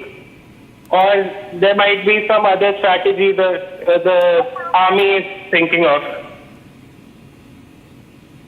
Sir, what the army is thinking of, they will say at the appropriate time. But what I can tell you as a military veteran is the way to splinter a nuclear armed state is the way the Americans did to the Soviet Union. They destroyed the economy. Right? And the Soviet Union splintered into 15 states. We expect Pakistan to splinter into 5. Sindhu Desh, Balochistan, Khyber Pakhtunkhwa, West Punjab and Syrikya. right? That will happen when the economy collapses. How will the economy collapse? Please listen to what Moody's rating agency in the United States is telling Pakistan. You can't afford to fight a war, but they have started a war. Asim Munir has started a war. This war by itself and the losses that we inflict will sink the Pakistani economy, flush it down the tube. If they don't get the 1 billion they are supposed to get from the IMF today, they are sunk. Once the Pakistani economy, goes down the tube of history, Pakistan will start splintering. I assure you of this process. Thank you very much for that. We will take... एक धक्का देना है. Yes, sir. So we take one more caller with you, sir. That's Sanjeev, I think, from Faridabad. Sanjeev? Hello. Sanjeev Malhotra. Yes, sir. Loud and clear, sir. Okay. Jai Hind to you, Arnab and Major General Bakshi. I have a simple one-line question. Sir. We have hit the family of the terrorists and killed them badly. When do we kill this brother of Pakistan who has brought in 2 cargo planes and a ship at Karachi port? When do we strike them? Of course, there's a lot of anger building towards Turkey. We may have already... we may have already hit them for all I know. We are awaiting the briefing by the MOD. I'm sure we'll have good news. Absolutely. There's so much anger. I'm told that one ground handling company of the Turkish has almost got a very strong control over ground handling, cargo handling at airports in India. I think they're a big security threat. I think they should be thrown out. I would, General Bakshi, you've held on so well for us. You're getting a lot of calls. You're a man in big demand. So maybe you have to go for a while, but I'm going to be analyzing this situation. A couple of points I want to ask you, General Bakshi. This has also fortified our air defense and offensive capabilities. Because each one of our missiles of theirs was intercepted or neutralized. Not one reached its intended target, or we would have known by now. Yeah. And our response... This is also proves that for all things that we criticize our defense ecosystem, and you've also been critical of, for example, a couple of recruitment exercises. But overall, General Bakshi, you will agree with me that our air defense ecosystem was not there when Narendra Modi took over as Prime Minister.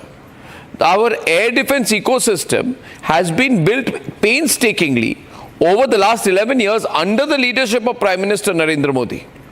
This was not there in 2014, sir. Absolutely not. Absolutely not. Arnab, I am not decrying. I think a tremendous amount of work has been done. Had the 36 Rafales not come in, we would have been in serious trouble.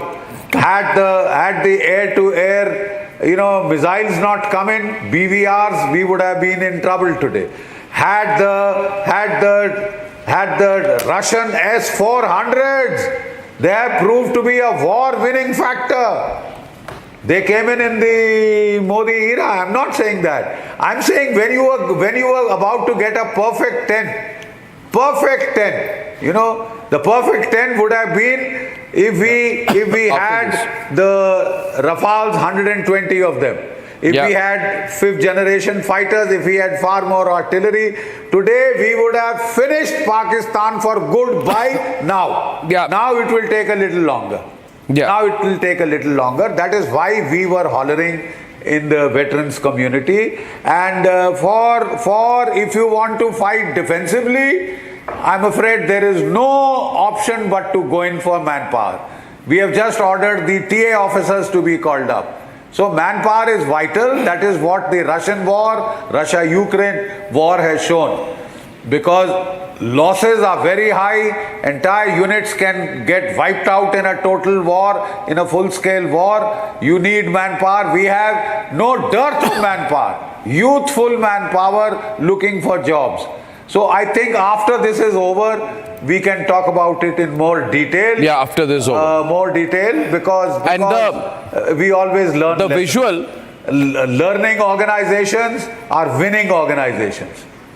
Okay, we have visuals of an unexploded missile being investigated by the army. Yeah. I have those visuals. If I can go full frame to those visuals. No, these are the visuals of, yeah. Can we go back to the earlier visuals? They were just rolling. In the meantime, what you are seeing here appears to be another PL-15. The PL-15 are duds. But now these are visuals of a projectile, unexploded projectile surrounded by the army. This could be a gold mine for the armed forces, because it will, as Abhishek, you said, when you have an unexploded PL-15 around you, then you can go back.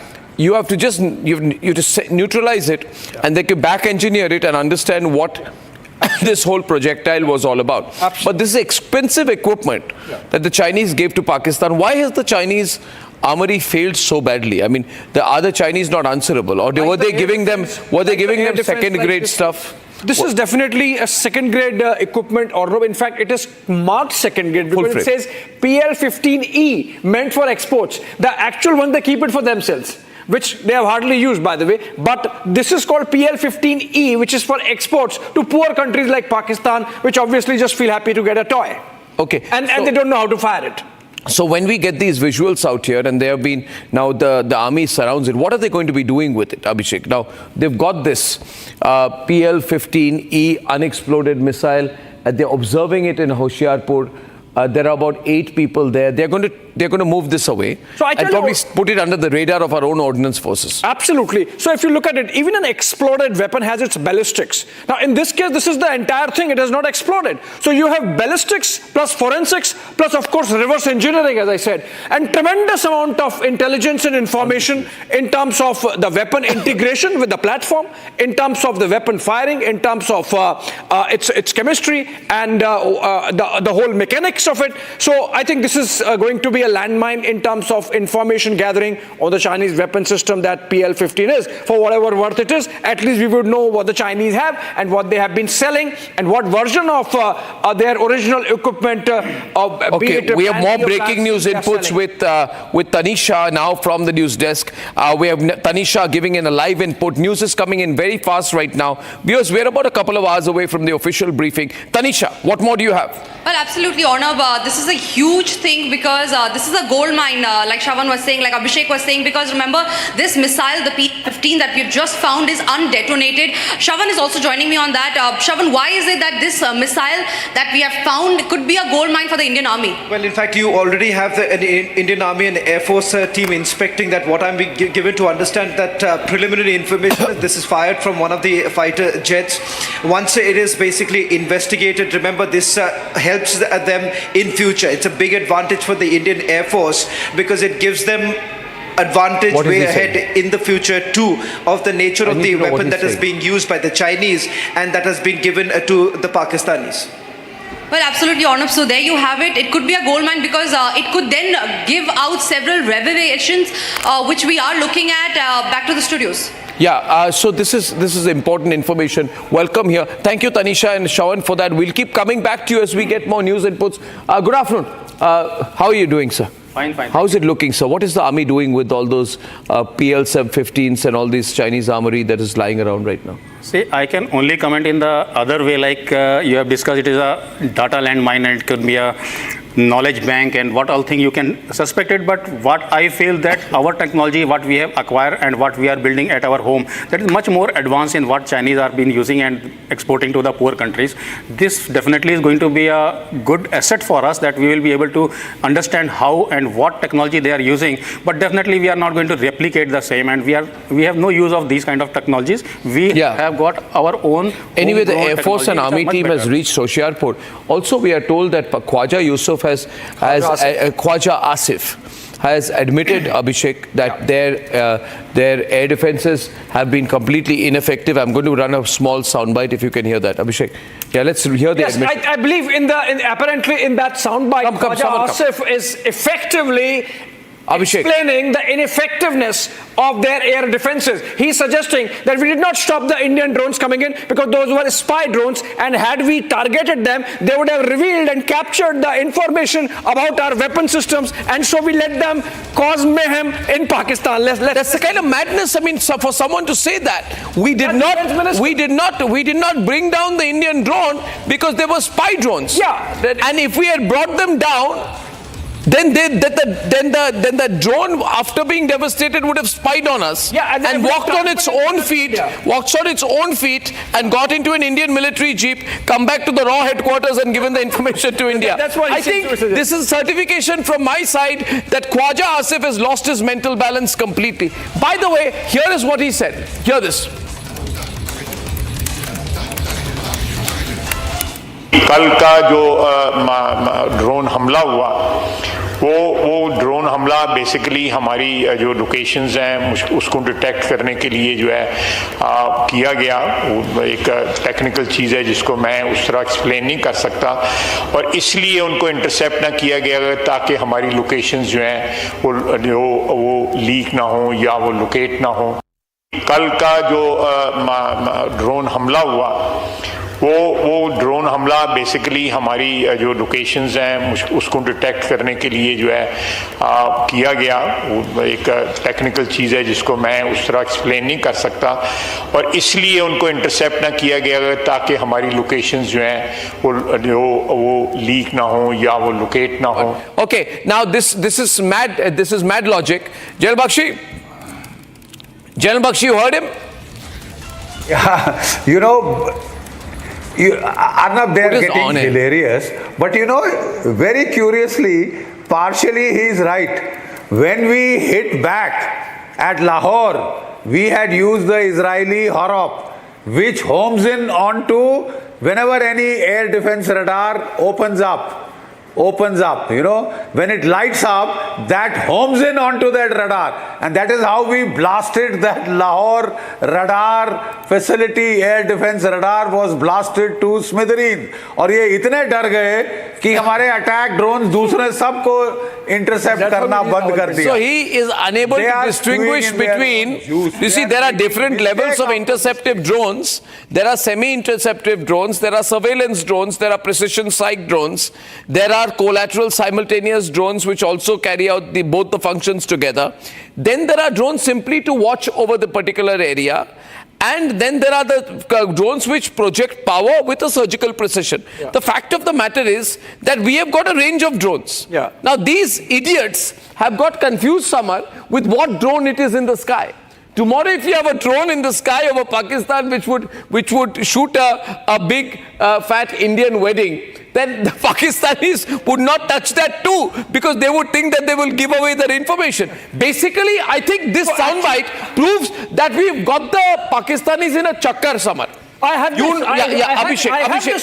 Can you put that pathetic Khwaja Asif's picture up there? Look at his defeated body language. Look at his posture. Kuch pata nahi. He looks like an illiterate fool out there, and he's making an ass of himself. I have the Pakistani National Assembly. Put his picture. I have this information. In fact, when the Pakistanis saw those Indian drones coming, put the idiot's picture. They shut their weapons off. They physically removed those weapons. They thought that their locations would be revealed. I mean, imagine the comic situation where Indian drones are coming and the Pakistanis get spoofed and they think, okay, fine, we fire them, but if we fire at them, our locations would be revealed. So they switch off their weapons, they remove them physically, and the drones reach Rawalpindi. I mean, the comic nation and this funny nation, and they think they can escalate a war with India. No position, and the man doesn't know what he's saying. He's saying, कुछ technical बात है, मैं बता नहीं पा रहा हूँ क्या है.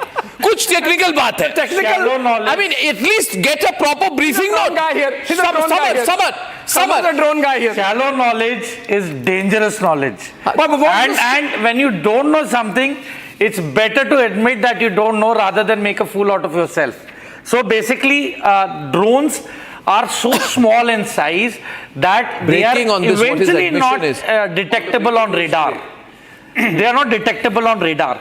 And as per the latest that is there in technology, only the fiber optic drones are detectable from the place of the origin of the controller. Why? Because the fiber optic has a heat signature and frequency band which can only be detected with a certain set of sensors which is basically going to recce and survey that area. So these are highly technical things, and I am very sure that Pakistan is now washing its hands off out of embarrassment. They don't have any technology to detect anything whatsoever related to drones, and I'm sure that the party the breaking news grid is Pak Defense Minister didn't counter drones because we would have our location would be revealed. We didn't want to reveal location, so we didn't take on the drones. We didn't bring down the drones. They allow the collateral to take place. So then how did we bring down their drones?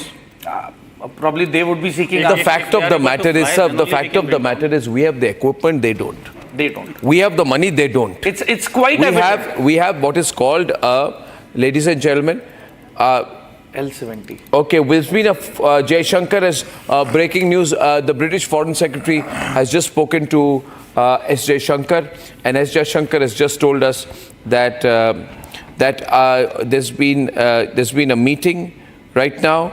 There has been I mean, this is important because we have just signed a trade deal with them. He said that we've spoken together on how to counter terrorism. So a multi-nation effort that's going on right now, and it's only the the bankrupt Turkey which is going out to help Pakistan. So I call this, as it's said in English, this is called blind leading the blind. Yeah, absolutely. Turkey and China and Pakistan, two blind nations, in an attempt to become the Islamic superpowers of the world. Ladies and gentlemen, we need to take a quick break. I'll come back in a while. No break should be dropped. Okay.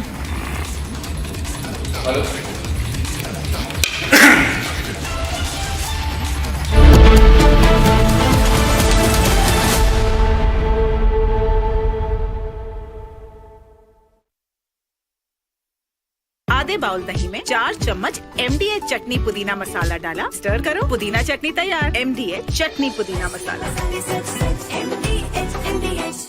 क्या हो गया भाई? भैया आपसे सीखकर mutual funds में SIP शुरू की थी, लेकिन कभी कभी अपडेट्स देखकर मेरा मन भटकने लगता है। सुन, ये लिफ्ट जब ऊपर नीचे जाती है तो तू निकल जाता है। नहीं भैया, यही तो सही मंजिल तक ले जाती है। तो बस म्यूचुअल फंड्स का भी यही है, डटे रहेगा तो तू भी अपने सपनों के पास पहुंच सकता है। हाँ, बिल्कुल आपकी तरह। सही है। म्यूचुअल फंड निवेश बाजार जोखिमों के अधीन है। योजना से जुड़े सभी दस्तावेजों को ध्यान से पढ़ें। अब छोलिया हो या लोबिया, सफेद चने या काले चने, सबको मजेदार बने। पाकिस्तानियों ने जंग शुरू कर दी है। अभी मेरे बहावलपुर सिटी के अंदर मौलाना मसूद अजहर साहब के जो है मदरसा है, उसके ऊपर 4 मिसाइल दागे गए हैं। 4 मिसाइलों के साथ हमला किया गया है मौलाना मसूद अजहर साहब के मदरसे के ऊपर। हम अपनी अफवाज पाकिस्तान के साथ खड़े हैं, लेकिन मेरा सवाल है कि हमारी एजेंसीज कहाँ सोई हुई थी, हमारी अफवाज पाकिस्तान कहाँ सोई हुई थी जब ये हमला हुआ? मुजफ्फराबाद की भी खबर है कि मुजफ्फराबाद वाली साइड पे भी ये अटैक हुआ है, लेकिन सबसे पहले मेरे बहावलपुर सिटी के अंदर अटैक हुआ है ब्लास्टिक मिसाइल के साथ। उन्होंने हमला किया है मौलाना मसूद अजहर साहब के मदरसे के ऊपर। 4 मिसाइल मारे गए हैं। अभी ये कहना कबल वक्त है कि गोया कितनी सच्चाई है इस खबर के अंदर, साइड से ये मिसाइल आए हैं, ये अभी कन्फर्म होना बाकी है। लेकिन ये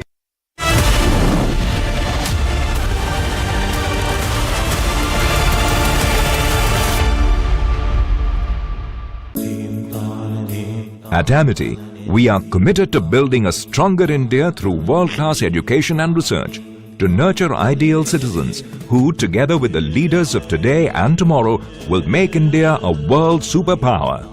Amity University, India's leading not-for-profit private university. दादी के हाथों का जादू और खुशबू से महकता घर, माँ की मुस्कुराहट और खाने की सुगंध। MDH गरम मसाला, क्योंकि हर रिश्ता है स्वाद से जुड़ा। इसको घर पे लगाओगे तो शादी का तो पता नहीं, पर घर पक्का नहीं टूटेगा। रुंगटा नहीं तो घर स्ट्रॉन्ग नहीं। रुंगटा स्टील TMT बार एकदम सॉलिड। पहाड़ों में एक हाइकिंग स्टिक भी बन सकती है।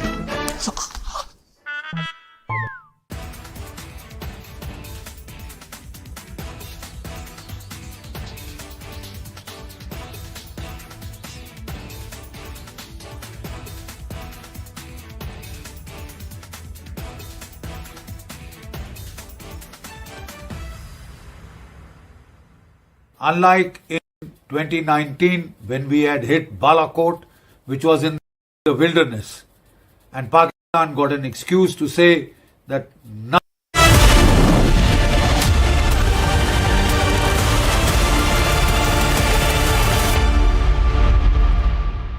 Mahi sir, how much do you love your fans? Honestly, I love my new fans. पुराने वाले बेकार में शोर करते Sir, fans है शोर तो करेंगे ही ना? नए वाले नहीं करते. And they listen to what I say. The new generation Orient BLDC fans. Super silent performance with voice control. Silly me, I thought. Cricket fans.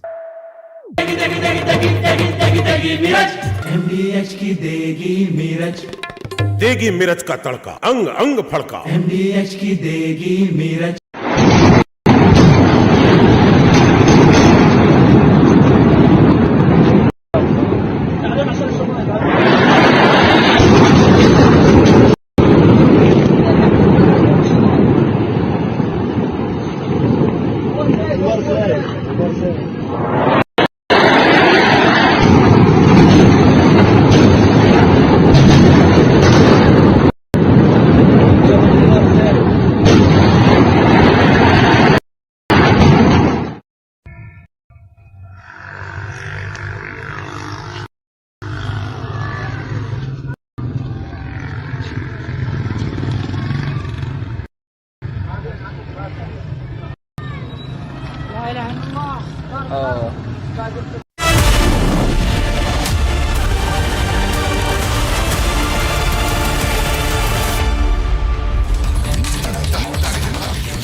All right, breaking news now coming in. Omar Abdullah has completely changed his narrative, his tone, and now he's credited the Indian Army, saying that it is the Indian Army and the defense systems that saved us. This is the same Omar Abdullah who had once upon a time doubted the Indian Army, and today he says that it is the Indian Army and the air defense system that saved us. Shravan is joining me more on that. Shravan, a completely changed narrative of Omar Abdullah. Well, in fact, there have been several civilian deaths that have taken place. According to the Ministry of External Affairs, about 16 civilian deaths have been reported so far. And what the Pakistanis have essentially done is they've targeted civilian areas, particularly in Poonch, Rajouri, in Samba, and also as far as Kashmir sector is concerned, you have it in two areas, in Kupwara and Uri. And that is one of the reasons why. Remember the Lieutenant Governor, Manoj Sira, who was there a short while back in Uri speaking to the family members.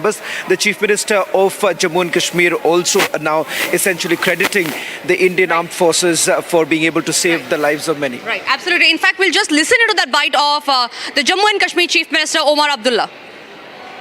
सबसे बड़ी बात तो यही कि उनके तरफ से जो सिविलियंस को निशाना बनाने की कोशिश की गई, जिस तरह जम्मू शहर पे उन्होंने ड्रोन का हमला किया, मुझे नहीं लगता है कि 71 वॉर के बाद कभी इस तरह जम्मू शहर को निशाना बनाया गया हो.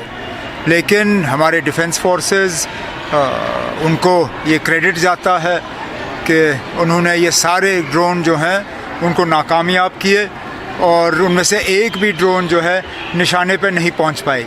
हालांकि उन्होंने जम्मू में कई सारे इलाके, यहाँ तक कि खबर ये आई है कि कश्मीर में भी अनंतनाग में जो एम्यूनिशन डिपो है उसको भी टारगेट करने की कोशिश की, लेकिन उसमें भी वो नाकामयाब रहे.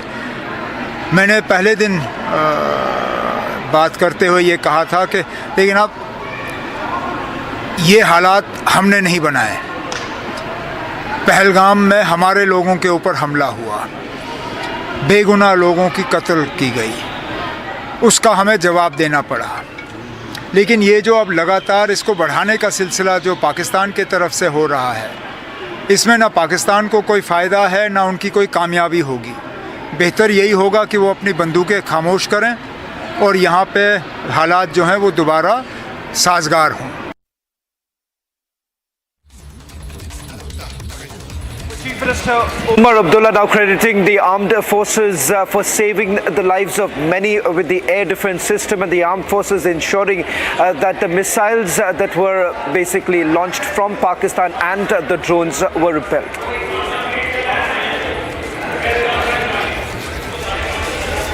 think that's fantastic reporting by you and Tanisha. But the soundbite which has been doing the rounds, which I think is the viral soundbite of the day, is where the Pakistani defense minister comes and says that, you see, I did not target the drones that India sent. And he was said, why didn't you target the drones? So he says, you see, there is some technology I don't understand. Then he said, what is the technology you don't understand? Then he says, according to my information, if I targeted the drones, that drone would have captured my location. And then it would be easier for them to blow me up. This is a defeated defense minister talking this language, an admission that the entire air defense capability imported to them by China has failed. I must hear this again. This is an admission. This is the first admission of defeat by the Pakistani military. And it's come from the defense minister. Please hear this again, please. Please. जो drone हमला हुआ वो drone हमला basically हमारी जो locations हैं उसको detect करने के लिए जो है किया गया। एक टेक्निकल चीज़ है जिसको मैं उस तरह एक्सप्लेन नहीं कर सकता, और इसलिए उनको इंटरसेप्ट ना किया गया ताकि हमारी लोकेशंस जो हैं वो लीक ना हो या वो लोकेट ना हो, और जब वो एक सेफ लिमिट पे आए तो हमने उनको मार कराया। Absolutely. जब safe limit में आए तब हमने किया. The Indian government is briefing at 5:30. Deepak Vora is all laughs. Deepak, you see this, Mr. Vora? This is what they are saying right now. He is. Deepak Vora, let's get him. I'm the of the Iraqi information minister.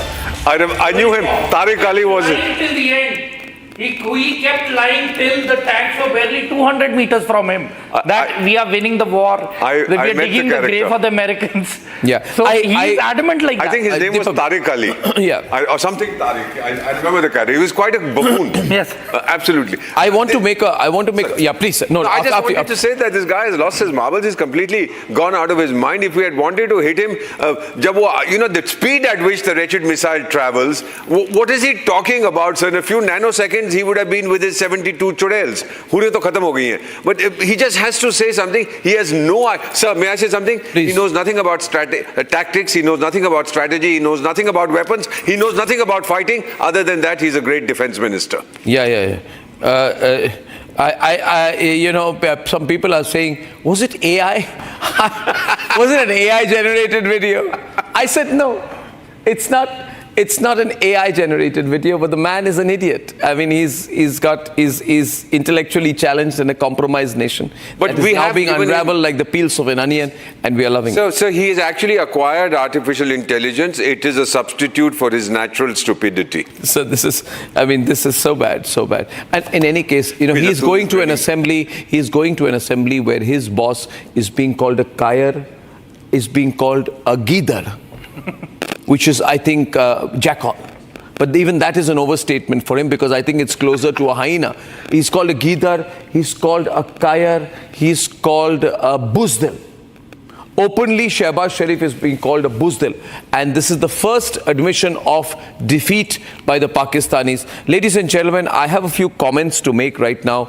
And I will, with your permission, take 1 minute, because I put together my thoughts on how we are winning this. And one thing I want to make tonight, one point I want to make tonight is, we must not assume that we have won this overnight and we have done this without planning. Even the critics, worst critics of the Modi government, will have to accept that it is the Modi government which has fortified India's air defense and offensive capabilities. Now, Operation Sindoor has shown the hard work that the Modi government has done to put this through, because 9 terrorist camps were destroyed initially. Pakistan then tried to escalate the tension by launching missile strikes. They thought they will have an edge. They will launch missile strikes and military installations in Jammu and Kashmir, Punjab, Rajasthan and Gujarat. Not one of those reached its target. All of them were intercepted. Not one reached the target, which shows that we have built in a sort of rapid, coordinated response.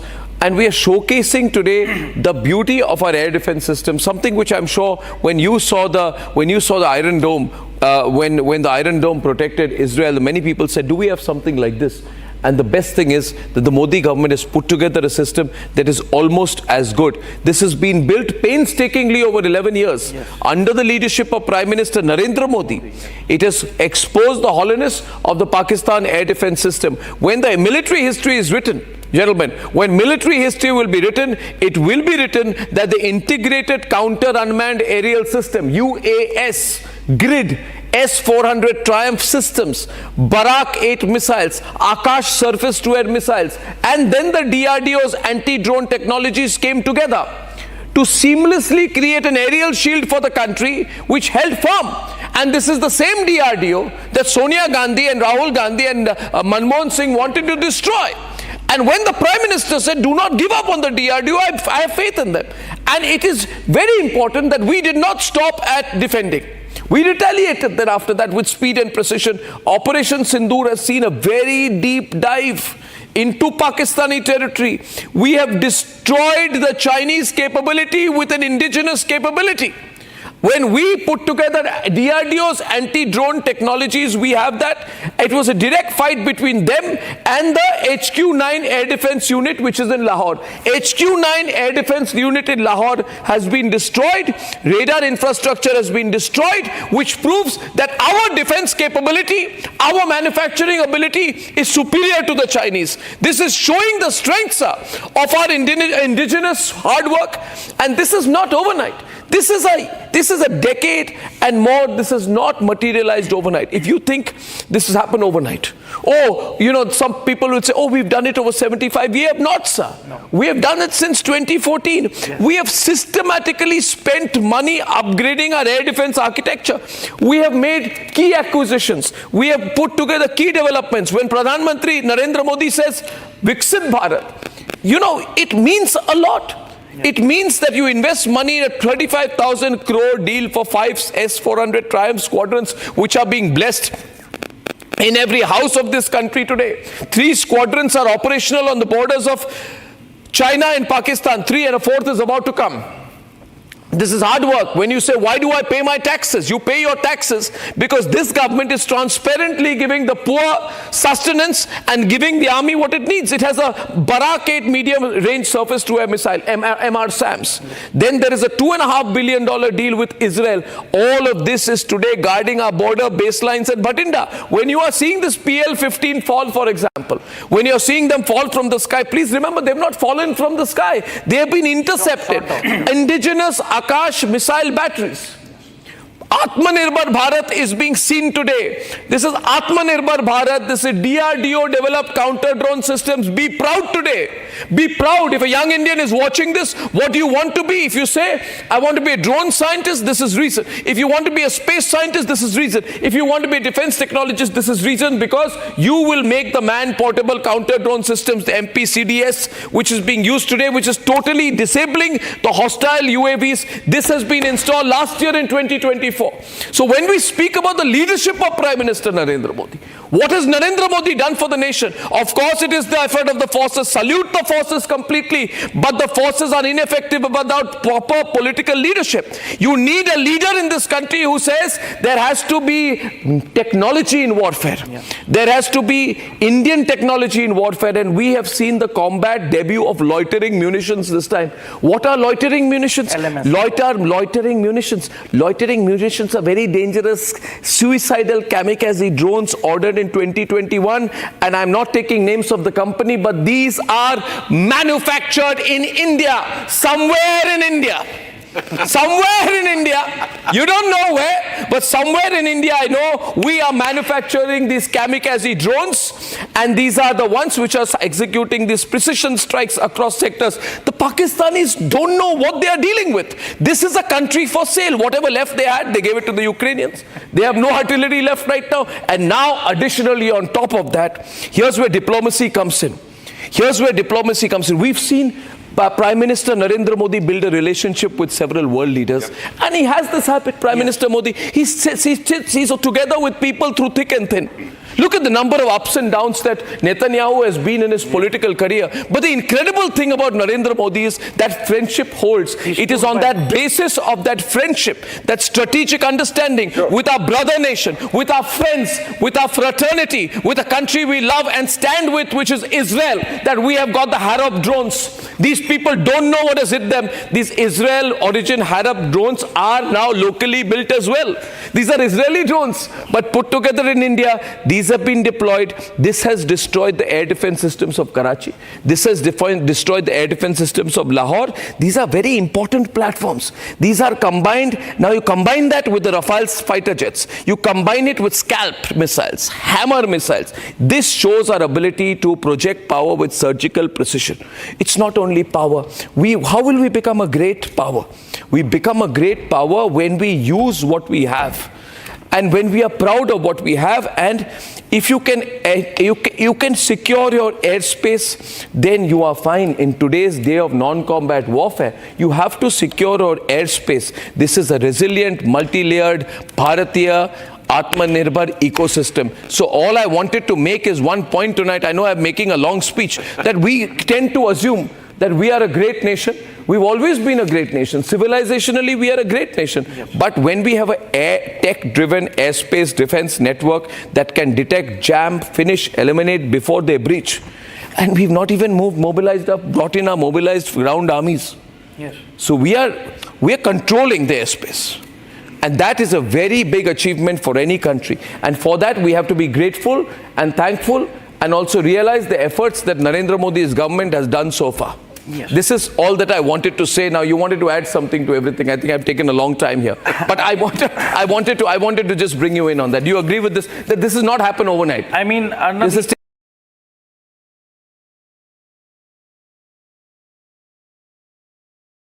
taken time.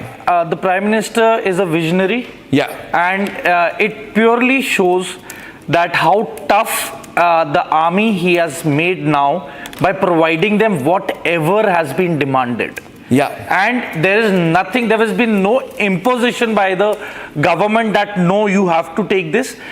It is the forces entirely as per their requirement and satisfaction that they have put it onto the table, that this is what we need, and they have been given. For example, in 2014, I remember we were restricted only to the Insaz rifle. But after 2014, the SMG came in, MP9. Yeah. And after that, we have the 6-bore, which is 7.62 mm. Then we have the AK-203. So you see, it's a whole vast, wide range of weapon systems. Now you have the Negev, now you have the X-95, you have the Tavor, you have the Masada, you have the Jericho, you have the Dan. I mean, it's a vast variety of weapon systems that we have, including the drone industry. I too have connection with the drone industry, but I don't want to name anything. No. But you see, it is the future. The future wars are going to be decided by this. And there's a living example of Azerbaijan and Armenia. Yeah. Nagorno-Karabakh, 26-year-old issue has been resolved because of drone warfare. Russia and Ukraine, I mean, look at the might of Russia. But eventually, you see, it is still having trouble, battling out the drones because there is actually nothing to counter them. Okay, we have breaking news coming in. Yes, please. Abhishek. All right, this is an important development. As we build up to that important press conference by India, a joint press conference by the Ministry of Defense and the Ministry of External Affairs at 5:30 p.m. 5:30 p.m. And this is information coming in how we made 100% success of repelling the Pakistani drone attack, the swarm drone attack that came in, including, of course, missiles, not just drones. In fact, there were 8 missiles targeted at Jammu alone. There were missiles targeted in Punjab. There were missiles targeted in Jaisalmer sector in Rajasthan, and 100% of them either completely demolished, intercepted, but none really could achieve its target. And the reason is this wide array of weapon systems that were deployed. Of course, these have been built over a period of time, something which was being discussed a while back about the manner in which India has gone about building its air defense systems over the last decade or so. Massive array of equipment used there, and some of them, the CUAs, the SNS jammers, the Gypsy jammers, the ECG NNS jammers, soft and hard kill CUAs. These are all equipment. You would know some of this. These jamming rifles which were used, these long-range LM, the long-range LMs that were used. Is it the LM-70 we were talking about? The L-70s, yes, you see, because they are thermal seeking. Right. So you see, once a drone is airborne and it flies for more than 5 minutes, its body heats up. Yeah. And the material is, it's like normal plastic. Yeah. So the heat signature is very clearly visible. But it's amazing, it's 100% success. I mean, I don't think the Israelis achieved that. No, because the muzzle velocity of a L-70 is much. And it's not much just L-70, it's this whole array of weapons that we are listing. Yes. And this really gives an idea of the kind of cutting-edge weapon systems and the air defense systems that we have. And a whole paraphernalia actually came into play last night, which made which gives us an idea of the kind of attack that happened, that we had to deploy all these weapon systems, but then we made a success of it. Abhishek, unlike the Pakistanis who were just fox, they had to remove their weapons. No, we had to envisage in terms of the L-70s, because end of the day we always knew that the Pakistanis have F-16s compared to a MiG-21s. Absolutely. So it was, 10-year-old plan that we have to upgrade this weapon system to counter F-16s, and by the grace of God and the present government, now we have the Rafales, we have the Sukhois. Just imagine if we did not upgrade. I just want to put it this way. Yes. Just imagine today, Abhishek, if we had been left in the hands of a Congress government. We would have been in mourning. What would we be doing today? Deepak, I think we should talk straight to it. With the language, with the Islamist intentions of Pakistan and the jihadi infrastructure, what situation would we have been in? We would have been in a desperate situation. We would have been running around with a begging bowl, asking whichever friends we have to give us something. Let me put it to you like this. Major Tool referred to the Prime Minister as a visionary. I would go a little further than that, Major Saab. I would call him Vishnu, an avatar of Vishnu who understands what is required. Sir, I heard the Defense Secretary speak at a seminar where he said that 2 out of every 3 weapons, I repeat this, 2 out of every 3 weapons used by the Indian military are now made in India, sir. This is unbelievable. And this year, defense exports in billions of dollars will enter double figures. Over 100 countries are buying it, sir. There is confidence in our weapon system. The Chinese know this. Everybody knows this. Those who are unhappy with this will write all those rubbish articles. But thank God, thank the real Vishnu that we have Republic TV here to bring the truth to us, not to hide anything, to lay bare what the reality is. So thank you, Republic. Thank you, Bharat. Thank you for saying that. I just keep thinking, we take a nation for granted, Deepakji. We say our sovereignty is for granted, our borders are for granted, our leadership is for granted, our unity is for granted. But I say, sir, to you, that had we been complacent, had there not been a political change in the country in 2014, then we would have lost this country, sir. We would have lost the country to the evil intentions and by now probably Sonia Gandhi would have sold the nation and walked away and back to Italy. I'm just not mincing my words, but when I read this, when I know retaliation, imagine how good our forces are and how badly they've been treated. We haven't had roads, sir. We haven't had roads, we haven't had passes, we haven't had and AK Antony came and said that not doing anything to build infrastructure is our strategy. Shiv Shankar Menon came and said not reacting after 2008 is itself a strategy. They thought and this was guile. They did politics, sir. Yes. This is Mani Shankar a year level conversation that's going on. But they were very intent to destroy the nation. Sir, my family was bereaved in 1962. We were orphaned, and I went as part of my military attachment in 1974. I joined the service in 73, 74. We went to Nefa, sir. Exactly this is what I heard. Why are we going through these rutted, potholed tracks, not even roads? They said, no,